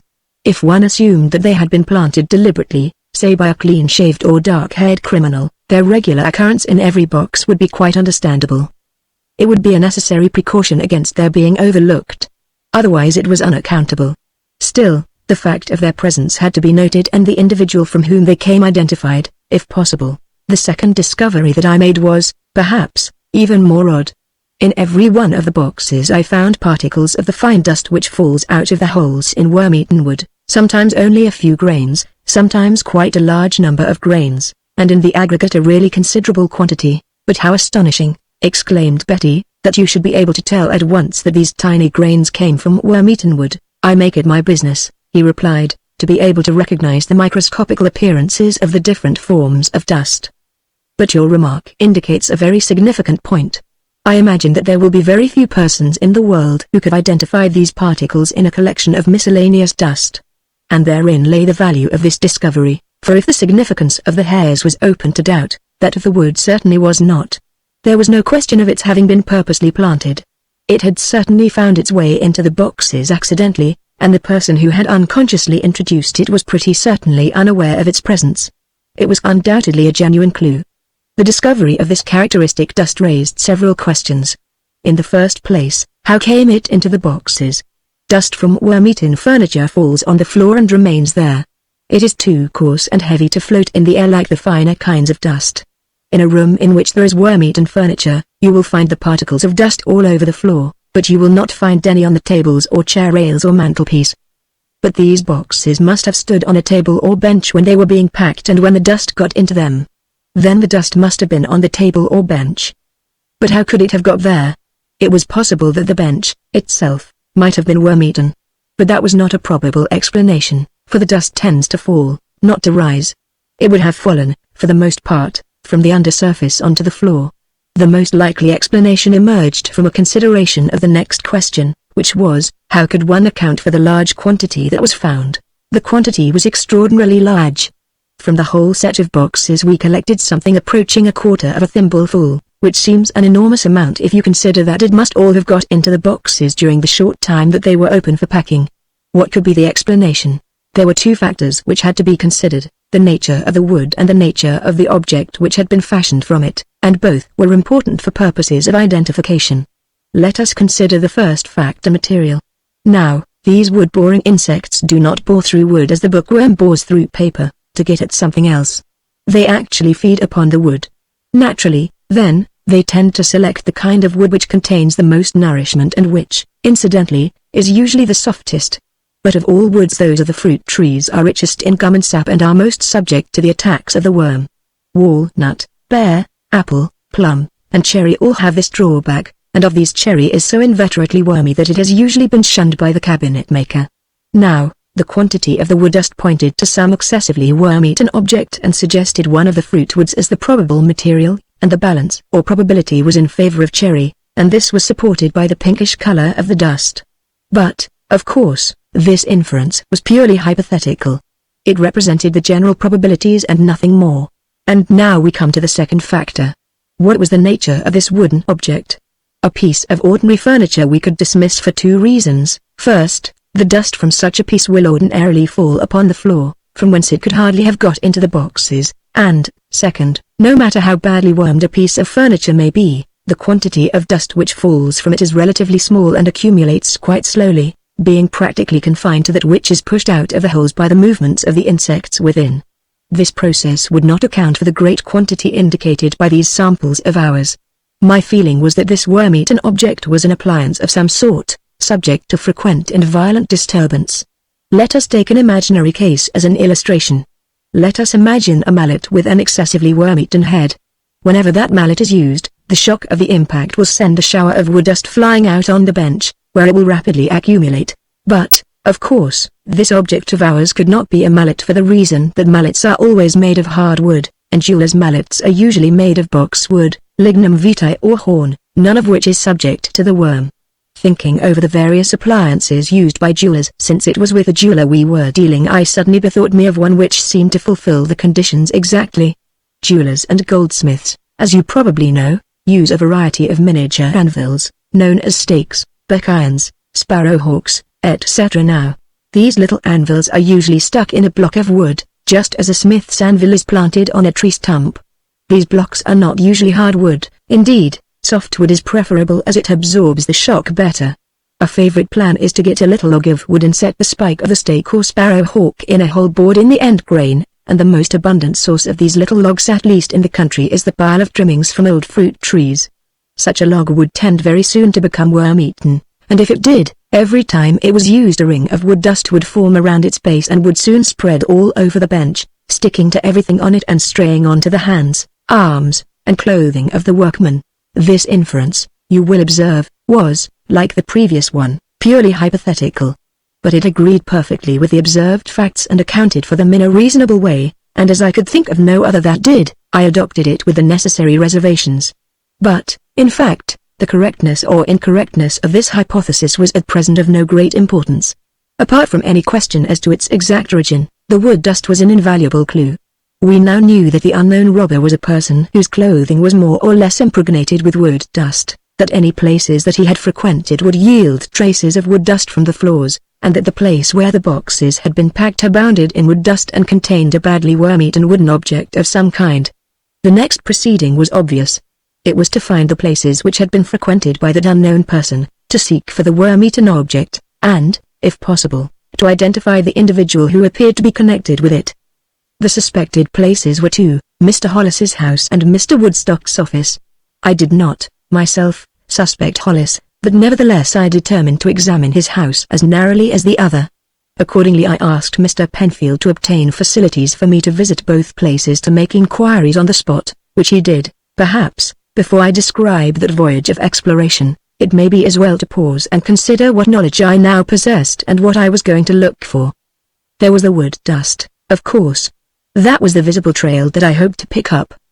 But there were other matters. I knew that there was a man, in some way connected with the robbery, who had a short, fair moustache. I had to find out who he was. Also if there was any source from which some other person might collect specimen hairs from that moustache, a hairbrush, for instance, and if such source existed, who had access to it. Then there was the personality of the thief. One knew a good deal about him by this time. He was an 294 ingenious man, a fairly good workman, at any rate, with metal worker's tools, but not a skilled jeweler. He must have been able to make a key from a wax squeeze unless he were Woodstock himself, which he pretty certainly was not, for none of the others had sufficiently free access to the strong room to do what had been done. Then he must have had at least a simple working knowledge of electric batteries, since we could be fairly certain that he made the electrotypes himself. He would never have run the risk of putting the forgery out to the trade. He was clearly a secretive, self-contained man. The only fallacy that I had to guard against was the possibility of a confederate outside the office, who might have done the actual work, but this possibility seemed to be negatived by the whole character of the robbery and especially by one very odd feature in it, which was this.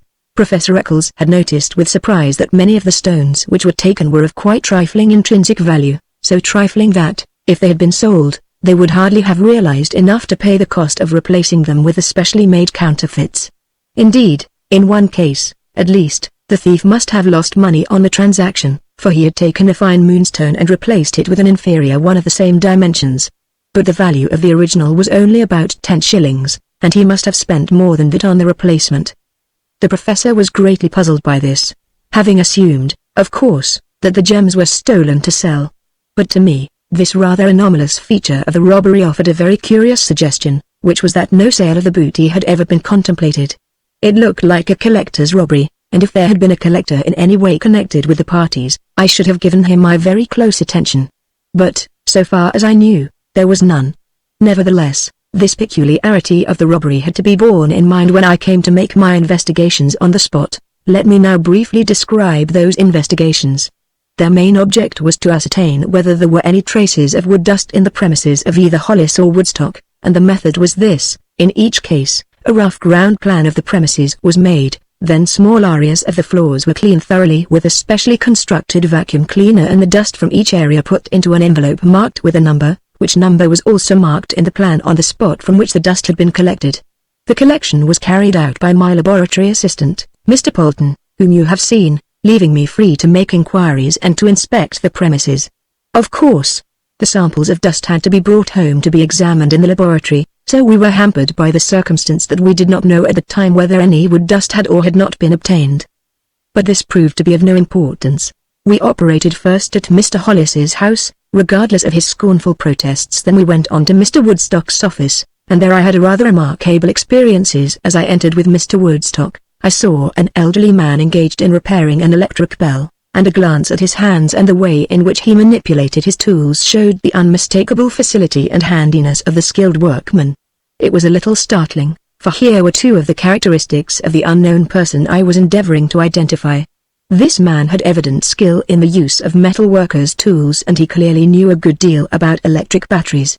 And when I learned that this Mr. Wampole was the office keeper and that he evidently had a key of the premises, I was still further impressed. I began to revise my opinion as to there being no confederate, for the fact remained that Osmond had absconded and that his disappearance until it was otherwise explained, undeniably connected him with the robbery. I began to think it possible that there had been a partnership and that he had been used as a cat's paw. Meanwhile, I had to find out as much as I could about him, and to this end I sat down by Wampole, as he worked at refitting the batteries, and questioned him on the subject of Osmond's appearance, habits, temperament, and circumstances. It is only fair to him to say that he scouted the idea of Osmond's having committed the robbery and gave excellent reasons for rejecting it. On the other hand, his description of Osmond made it clear that the hairs which I had found in the boxes were Osmond's hairs, and when I expressed a wish to inspect Osmond's desk, he took me to it readily enough, and as it was unlocked, he threw up the lid and showed me the interior. The most interesting thing in it, from my point of view, was a pair of hairbrushes, from which I was able to extract several moustache hairs which appeared and subsequently turned out to be identically similar to those found in the boxes. The examination of Osmond's desk suggested a similar examination of all the other desks in the office, finishing up with that belonging to Mr. Wampole. And it was in examining that desk that I did really receive somewhat of a shock. For when he came to turn out its contents, I found that these included, in addition to a number of metal workers' tools, a workman's linen apron and some battery terminals and insulated wire, a stamp album, a tray of military buttons and badges and old civilian buttons, and another tray of old coins. The coincidence was too striking to be ignored. Here was a man who had free access to these premises night and day, and who corresponded in every particular with the unknown robber. We had already seen that he had the skill and special knowledge that were postulated. Now this stamp album, these buttons, badges, and coins, wrote him down an inveterate collector. If I had looked on Mr. Wampole with interest before, I now regarded him with very definite suspicion. Whatever significance the hairs had seemed to have was now entirely against him, for there were the brushes, easily available, and he knew it. I must confess that I was greatly puzzled. Every new fact that I observed seemed more and more to confuse the issues. With the exception of the hairs, which were, at least, doubtful evidence, I had found nothing whatever to incriminate Osmond, whereas Wampole presented a highly suspicious appearance. But Osmond had absconded, which seemed to put Wampole outside the inquiry, excepting as a confederate. And when I went with Wampole to Osmond's rooms, my inspection of them only left me more puzzled, for the personality that they reflected was the very opposite of that indicated by the nature and method of the robbery. Instead of the avarice and cunning that characterized the robber, the qualities suggested were those of a hardy, adventurous, open-air man, simple to austerity in his tastes and concerned with anything rather than wealth and worldly possessions. The very photographs on the mantelpiece proclaimed the incongruity, especially that of his mother, whom Wampole informed me he strongly resembled, which showed the face of a dignified, strong, resolute, courageous-looking lady, whose son I found it hard to picture, first as a thief, and then as a panicky fugitive.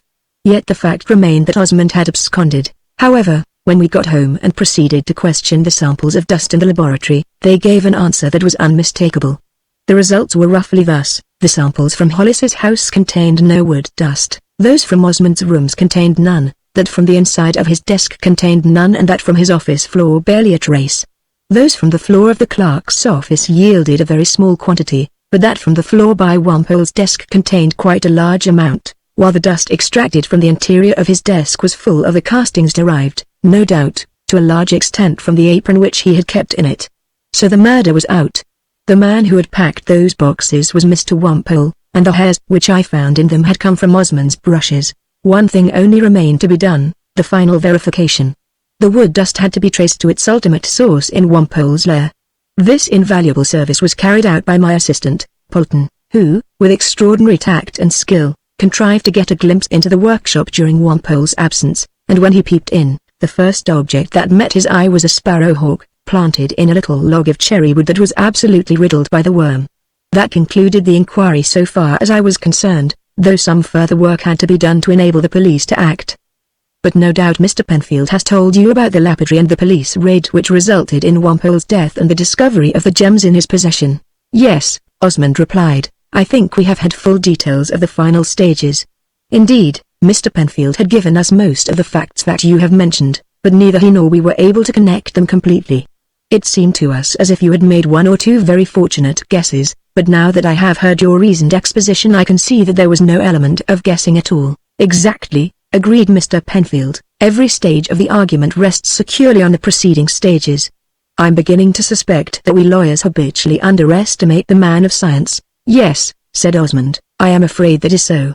It is pretty certain that no lawyer could have solved this mystery. I have to remind you, Thorndyke remarked, that the man of science was not able to solve it. He was able only to solve a part of it. The thief was identified and the stolen property traced to its hiding place. But one question remained and still remains unanswered. Why did John Osmond disappear? Osmond and Betty both smiled, and the latter asked, "Did you never form any guess on the subject?" "Oh, yes," replied Thorndyke, "I made plenty of guesses. But that was mere speculation which led to nothing. It occurred to me, for instance, that he was perhaps drawing a red herring across the trail, that he was shielding the real criminal. But I could find no support for the idea. I could see no reason why he should shield Wampole unless he was a Confederate, which I did not believe. If the criminal had been Hepburn, it would have been at least imaginable. But there was never the shadow of a suspicion in regard to Hepburn. No, I never had even a hypothesis, and I haven't now." "I am not surprised," said Osmond, with a slightly sheepish grin. "It was beyond even your powers to conceive the possible actions of an impulsive fool who has mistaken the facts. However, as I have put you to the trouble of trying to account for my unaccountable conduct, it is only fair that I should make it clear, if I can, even though I know that when I have finished, your opinion of me will be like Bumble's opinion of the law, that I am a ass and an idiot." "I hardly think that very likely," said Thorndyke, turning a twinkling eye on Betty. "As I said just now, you seem to have brought a most unpromising affair to an extraordinarily satisfactory conclusion, which is not at all suggestive of a ass and an idiot." "But," objected Osmond, "the satisfactory conclusion which you are putting to my credit is entirely your own work. I set out the obstacles, you knocked them down. However, we need not argue the point in advance. I will tell you the story and you shall judge for yourself." Chapter 9: Osmond's Motive. In order to make my position clear, Osmond began, "It is necessary for me to say certain things to you, my best and kindest of friends, which I should not confide to any other human creature. I shall have to confess to thoughts and suspicions which were probably quite unjust and unreasonable, and which are now uttered subject to the seal of the confession." The two lawyers bowed gravely in acknowledgment, and Osmond continued, "I was introduced to Mr. Woodstock, as you know, by my brother-in-law, Mr. Hepburn, and I may say that I accepted the post chiefly that I might be near my sister. She and I had always been very devoted to one another, and from the time when I left Oxford up to the date of her marriage we had lived under one roof, and that was how she came to make the acquaintance of Hepburn. I did not encourage the intimacy, but neither could I hinder it. She was of a responsible age and she knew her own mind. The end of it was that, after an engagement lasting a few months, they were married, and there was nothing more to be said. But I was rather troubled about it. I had known Hepburn nearly all my life. We had been at school together and the greater part of our time at Oxford, where we belonged to the same college, Merton. Through all those years we were on the footing of intimate friends, rather oddly, for we were very different in temperament and tastes, and, indeed, had very little in common, and we knew one another extremely well. I don't know what Hepburn thought of me, but I must confess that I never had much of an opinion of him. He was a clever man, rather too clever, to my taste. An excellent manager, very much on the spot, and in fact decidedly cunning, fearfully keen on the main chance, fond of money and ambitious to be rich, and none too scrupulous in his ideas. At school he was one of those boys who contrive to increase their pocket money by all sorts of mysterious little deals, and the same tendency showed up at Oxford. I didn't like his ways at all. I always had the feeling that, if he should ever be tempted by an opportunity to make a haul by illegitimate means, he might be led by his acquisitiveness to do something shady. However, his morals were not in my custody and were none of my business until he began to visit us at my rooms, where I was living with my sister. Then I gave her a few words of warning, but they took no effect. He made himself acceptable to her, and, as I have said, they became engaged and eventually, when Hepburn took up his job with Woodstock, married. For a year or two I saw little of them. I was articled to a solicitor in London, but when I was fully qualified Hepburn, at my sister's suggestion, offered to speak to Woodstock on my behalf, and the result was that I entered the office, as you have heard. And now I come to the particular transaction. Woodstock's office was, as you know, conducted in a rather happy-go-lucky fashion, especially as regards the strong room. The key hung on the wall practically all day. Usually, Woodstock took it away with him at night, but quite frequently, when Woodstock was away for a night, it would be left in Hepburn's charge. Occasionally it was left with me, and on one occasion, at least, Wampole had charge of it for a night. And each of us four, Woodstock, Hepburn, Wampole, and myself, had a key of the outer door and could enter the premises whenever we pleased. You will remember, too, that the house was empty, out of office hours. There was no caretaker. Now, one night when I had been out on the river and got home rather late, I found that I had run out of tobacco. The shops were all shut, but I remember that there was a nearly full tin in my desk at the office, so I ran round there to fill my pouch. I am always rather quiet in my movements, and perhaps, as it was late, I may have moved, instinctively, more silently than usual. Moreover, I still wore my rubber-soled boating shoes. Well, I let myself in with my key and entered the office, leaving the outer door ajar. As I came in through the clerk's office I could see through the open doorway that there was a light in Woodstock's office and that the door of the strong room was open. A good deal surprised at this, I stopped and listened.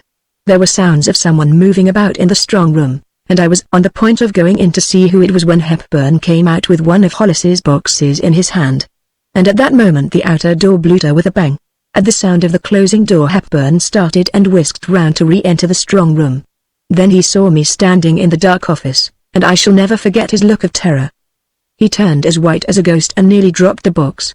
Of course I sang out to let him know who I was and apologized for giving him such a start, but it was a minute or two before he recovered himself, and when he did he was decidedly huffy with me for creeping in so silently. His explanation of the affair was quite simple. He had been up to London with Woodstock, who had stayed in town for the night and had sent him down with a consignment of valuable securities which the firm were taking charge of. Not liking to have them in his personal possession, he had come on to the office to deposit them in a strong room, and then, while he was there, he had taken the opportunity of checking Hollis's boxes, which he informed me he was in the habit of doing periodically and usually after office hours. The explanation was, as I have said, quite simple. Indeed, no explanation seemed to be called for. There was nothing in the least abnormal about the affair. When I had once more apologized for the fright that I had given him, I filled my pouch and we went away together, and I dismissed the matter from my mind. I don't suppose I should ever have given the incident another thought if nothing had occurred to remind me of it. The months went by and it seemed to have passed completely out of my memory. Then Hollis dropped his bombshell into the office. Someone among us, he declared, had secretly opened his boxes and stolen his gems, and until that somebody was identified, we were all more or less under suspicion. Of course, Hepburn scouted the idea of there having been any robbery at all, and so did Wimpole. They both pointed to the unbroken seals and declared that the thing was a physical impossibility, and I should have been disposed to take the same view, in spite of the strong evidence of the missing emerald. But as soon as I heard the charge, that scene in the office came back to me in a flash, and now, somehow, it did not look by any means so natural and simple as it had at the time. I recalled Hepburn's terrified stare at me, his pale face and trembling hands. Of course, my sudden appearance must have been startling enough to upset anyone's nerves, but it now seemed to me that his fright had been out of all proportion to the cause. Then, when I came to think it over, the whole affair seemed very characteristic of Hepburn, of his greed for money, his slyness, his cunning, calculating ways. The property which had been stolen was of great value, and I did not doubt that Hepburn would have annexed it without a qualm if he could have done so with complete safety. But it had been done so skillfully that the risk had been almost entirely eliminated. It was a very clever robbery. But for the merest chance the things would have gone back to Hollis's cabinet unchallenged, and when they had been there a week or two the issues would have become hopelessly confused. It would have been impossible to say when or where the robbery had been committed. The whole affair had been most cunningly planned and neatly carried out. I felt that, if Hepburn had been the robber, that it was just the way in which he would have done it. Moreover, the robbery, if there had really been one, as I had no doubt there had, seemed to lie between 3, or at the most, 4 of us, those who had easy access to the strong room. But of these Woodstock was out of the question. Wimpole had practically no access to the strong room and was an old and trusted servant of irreproachable character, and as I was out of it, there remained only Hepburn. Whichever way I thought of the affair, everything seemed to point to him, and whenever I thought of it the vision came back to me of that scared figure standing by the strong room door with a box of gems in his hand. But I need not go into any further detail. The bald fact is that it appeared to me beyond a doubt that Hepburn was the thief, and the only question was, what was to be done? The fat was in the fire. The police would be called in. The stolen property would be traced and the crime pretty certainly brought home to Hepburn. That was how I forecast the probable course of events. Now, if Hepburn had been a single man it would have been no affair of mine. But he was my sister's husband and the father of my 2 little nephews, who had been to me like my own children. If Hepburn had been convicted of this crime, my sister's life would have been absolutely wrecked. It would have broken her heart, and as for the 2 little boys, their future would have been utterly and irrevocably damned. I couldn't bear to think of it. But was there any way out? It seemed to me that there was. I was a bachelor with no home ties but my sister and the kiddies. I had always had a desire to travel and see the world. Well, Now was the time. If I cleared off to some out-of-the-way region, the dangerous inquiries at the office would stop at once and the whole hue and cry would be transferred to me. So I decided to go. And the place that I selected as my destination was Adafia, where I knew that an old friend of Hepburn's had settled as a trader. But I thought I would take Hepburn into my confidence and give him a chance of doing the same by me, only I am afraid I rather muddled the business.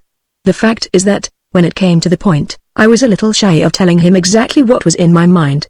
It is a delicate business, telling a man that you have discovered him to be a thief.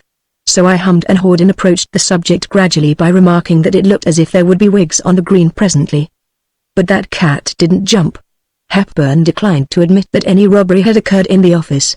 However, I persisted that we should presently have the police buzzing about the office and that then the position would become mighty uncomfortable for some of us.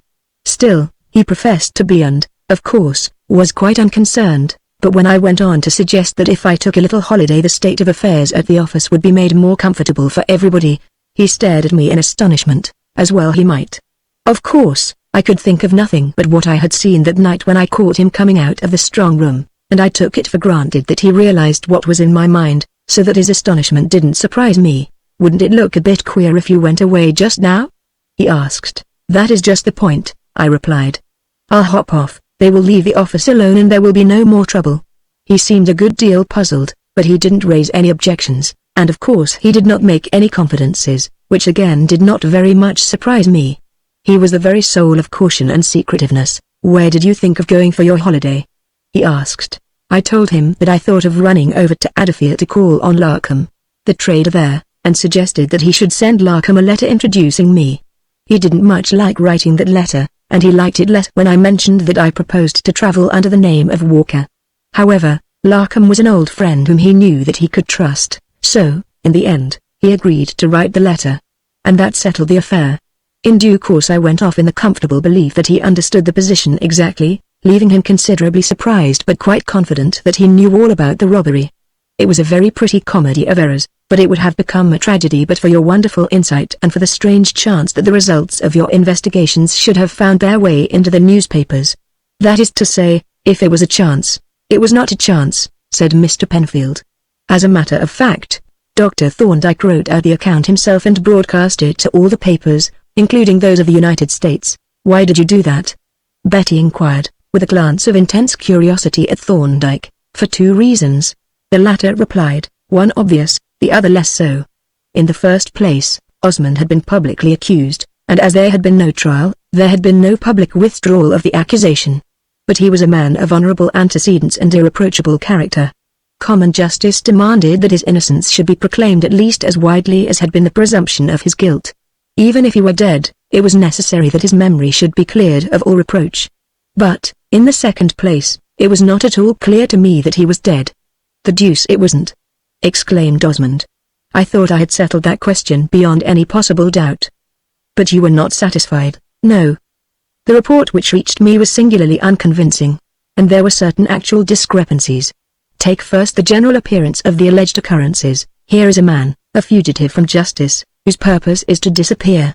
He lands at Adafia and in the course of a week or two is reported to have died. Now, West Africa is a very unhealthy place, but people don't usually drop down dead as soon as they arrive there. On the contrary, the mortality among newcomers is quite small. Death is most commonly due to the cumulative effects of repeated attacks of malaria and does not ordinarily occur during the first year of residence. Osmond's death under the circumstances alleged was not in agreement with ordinary probabilities. Then the fact of death was not certified or corroborated. The officer who reported it had not seen the body.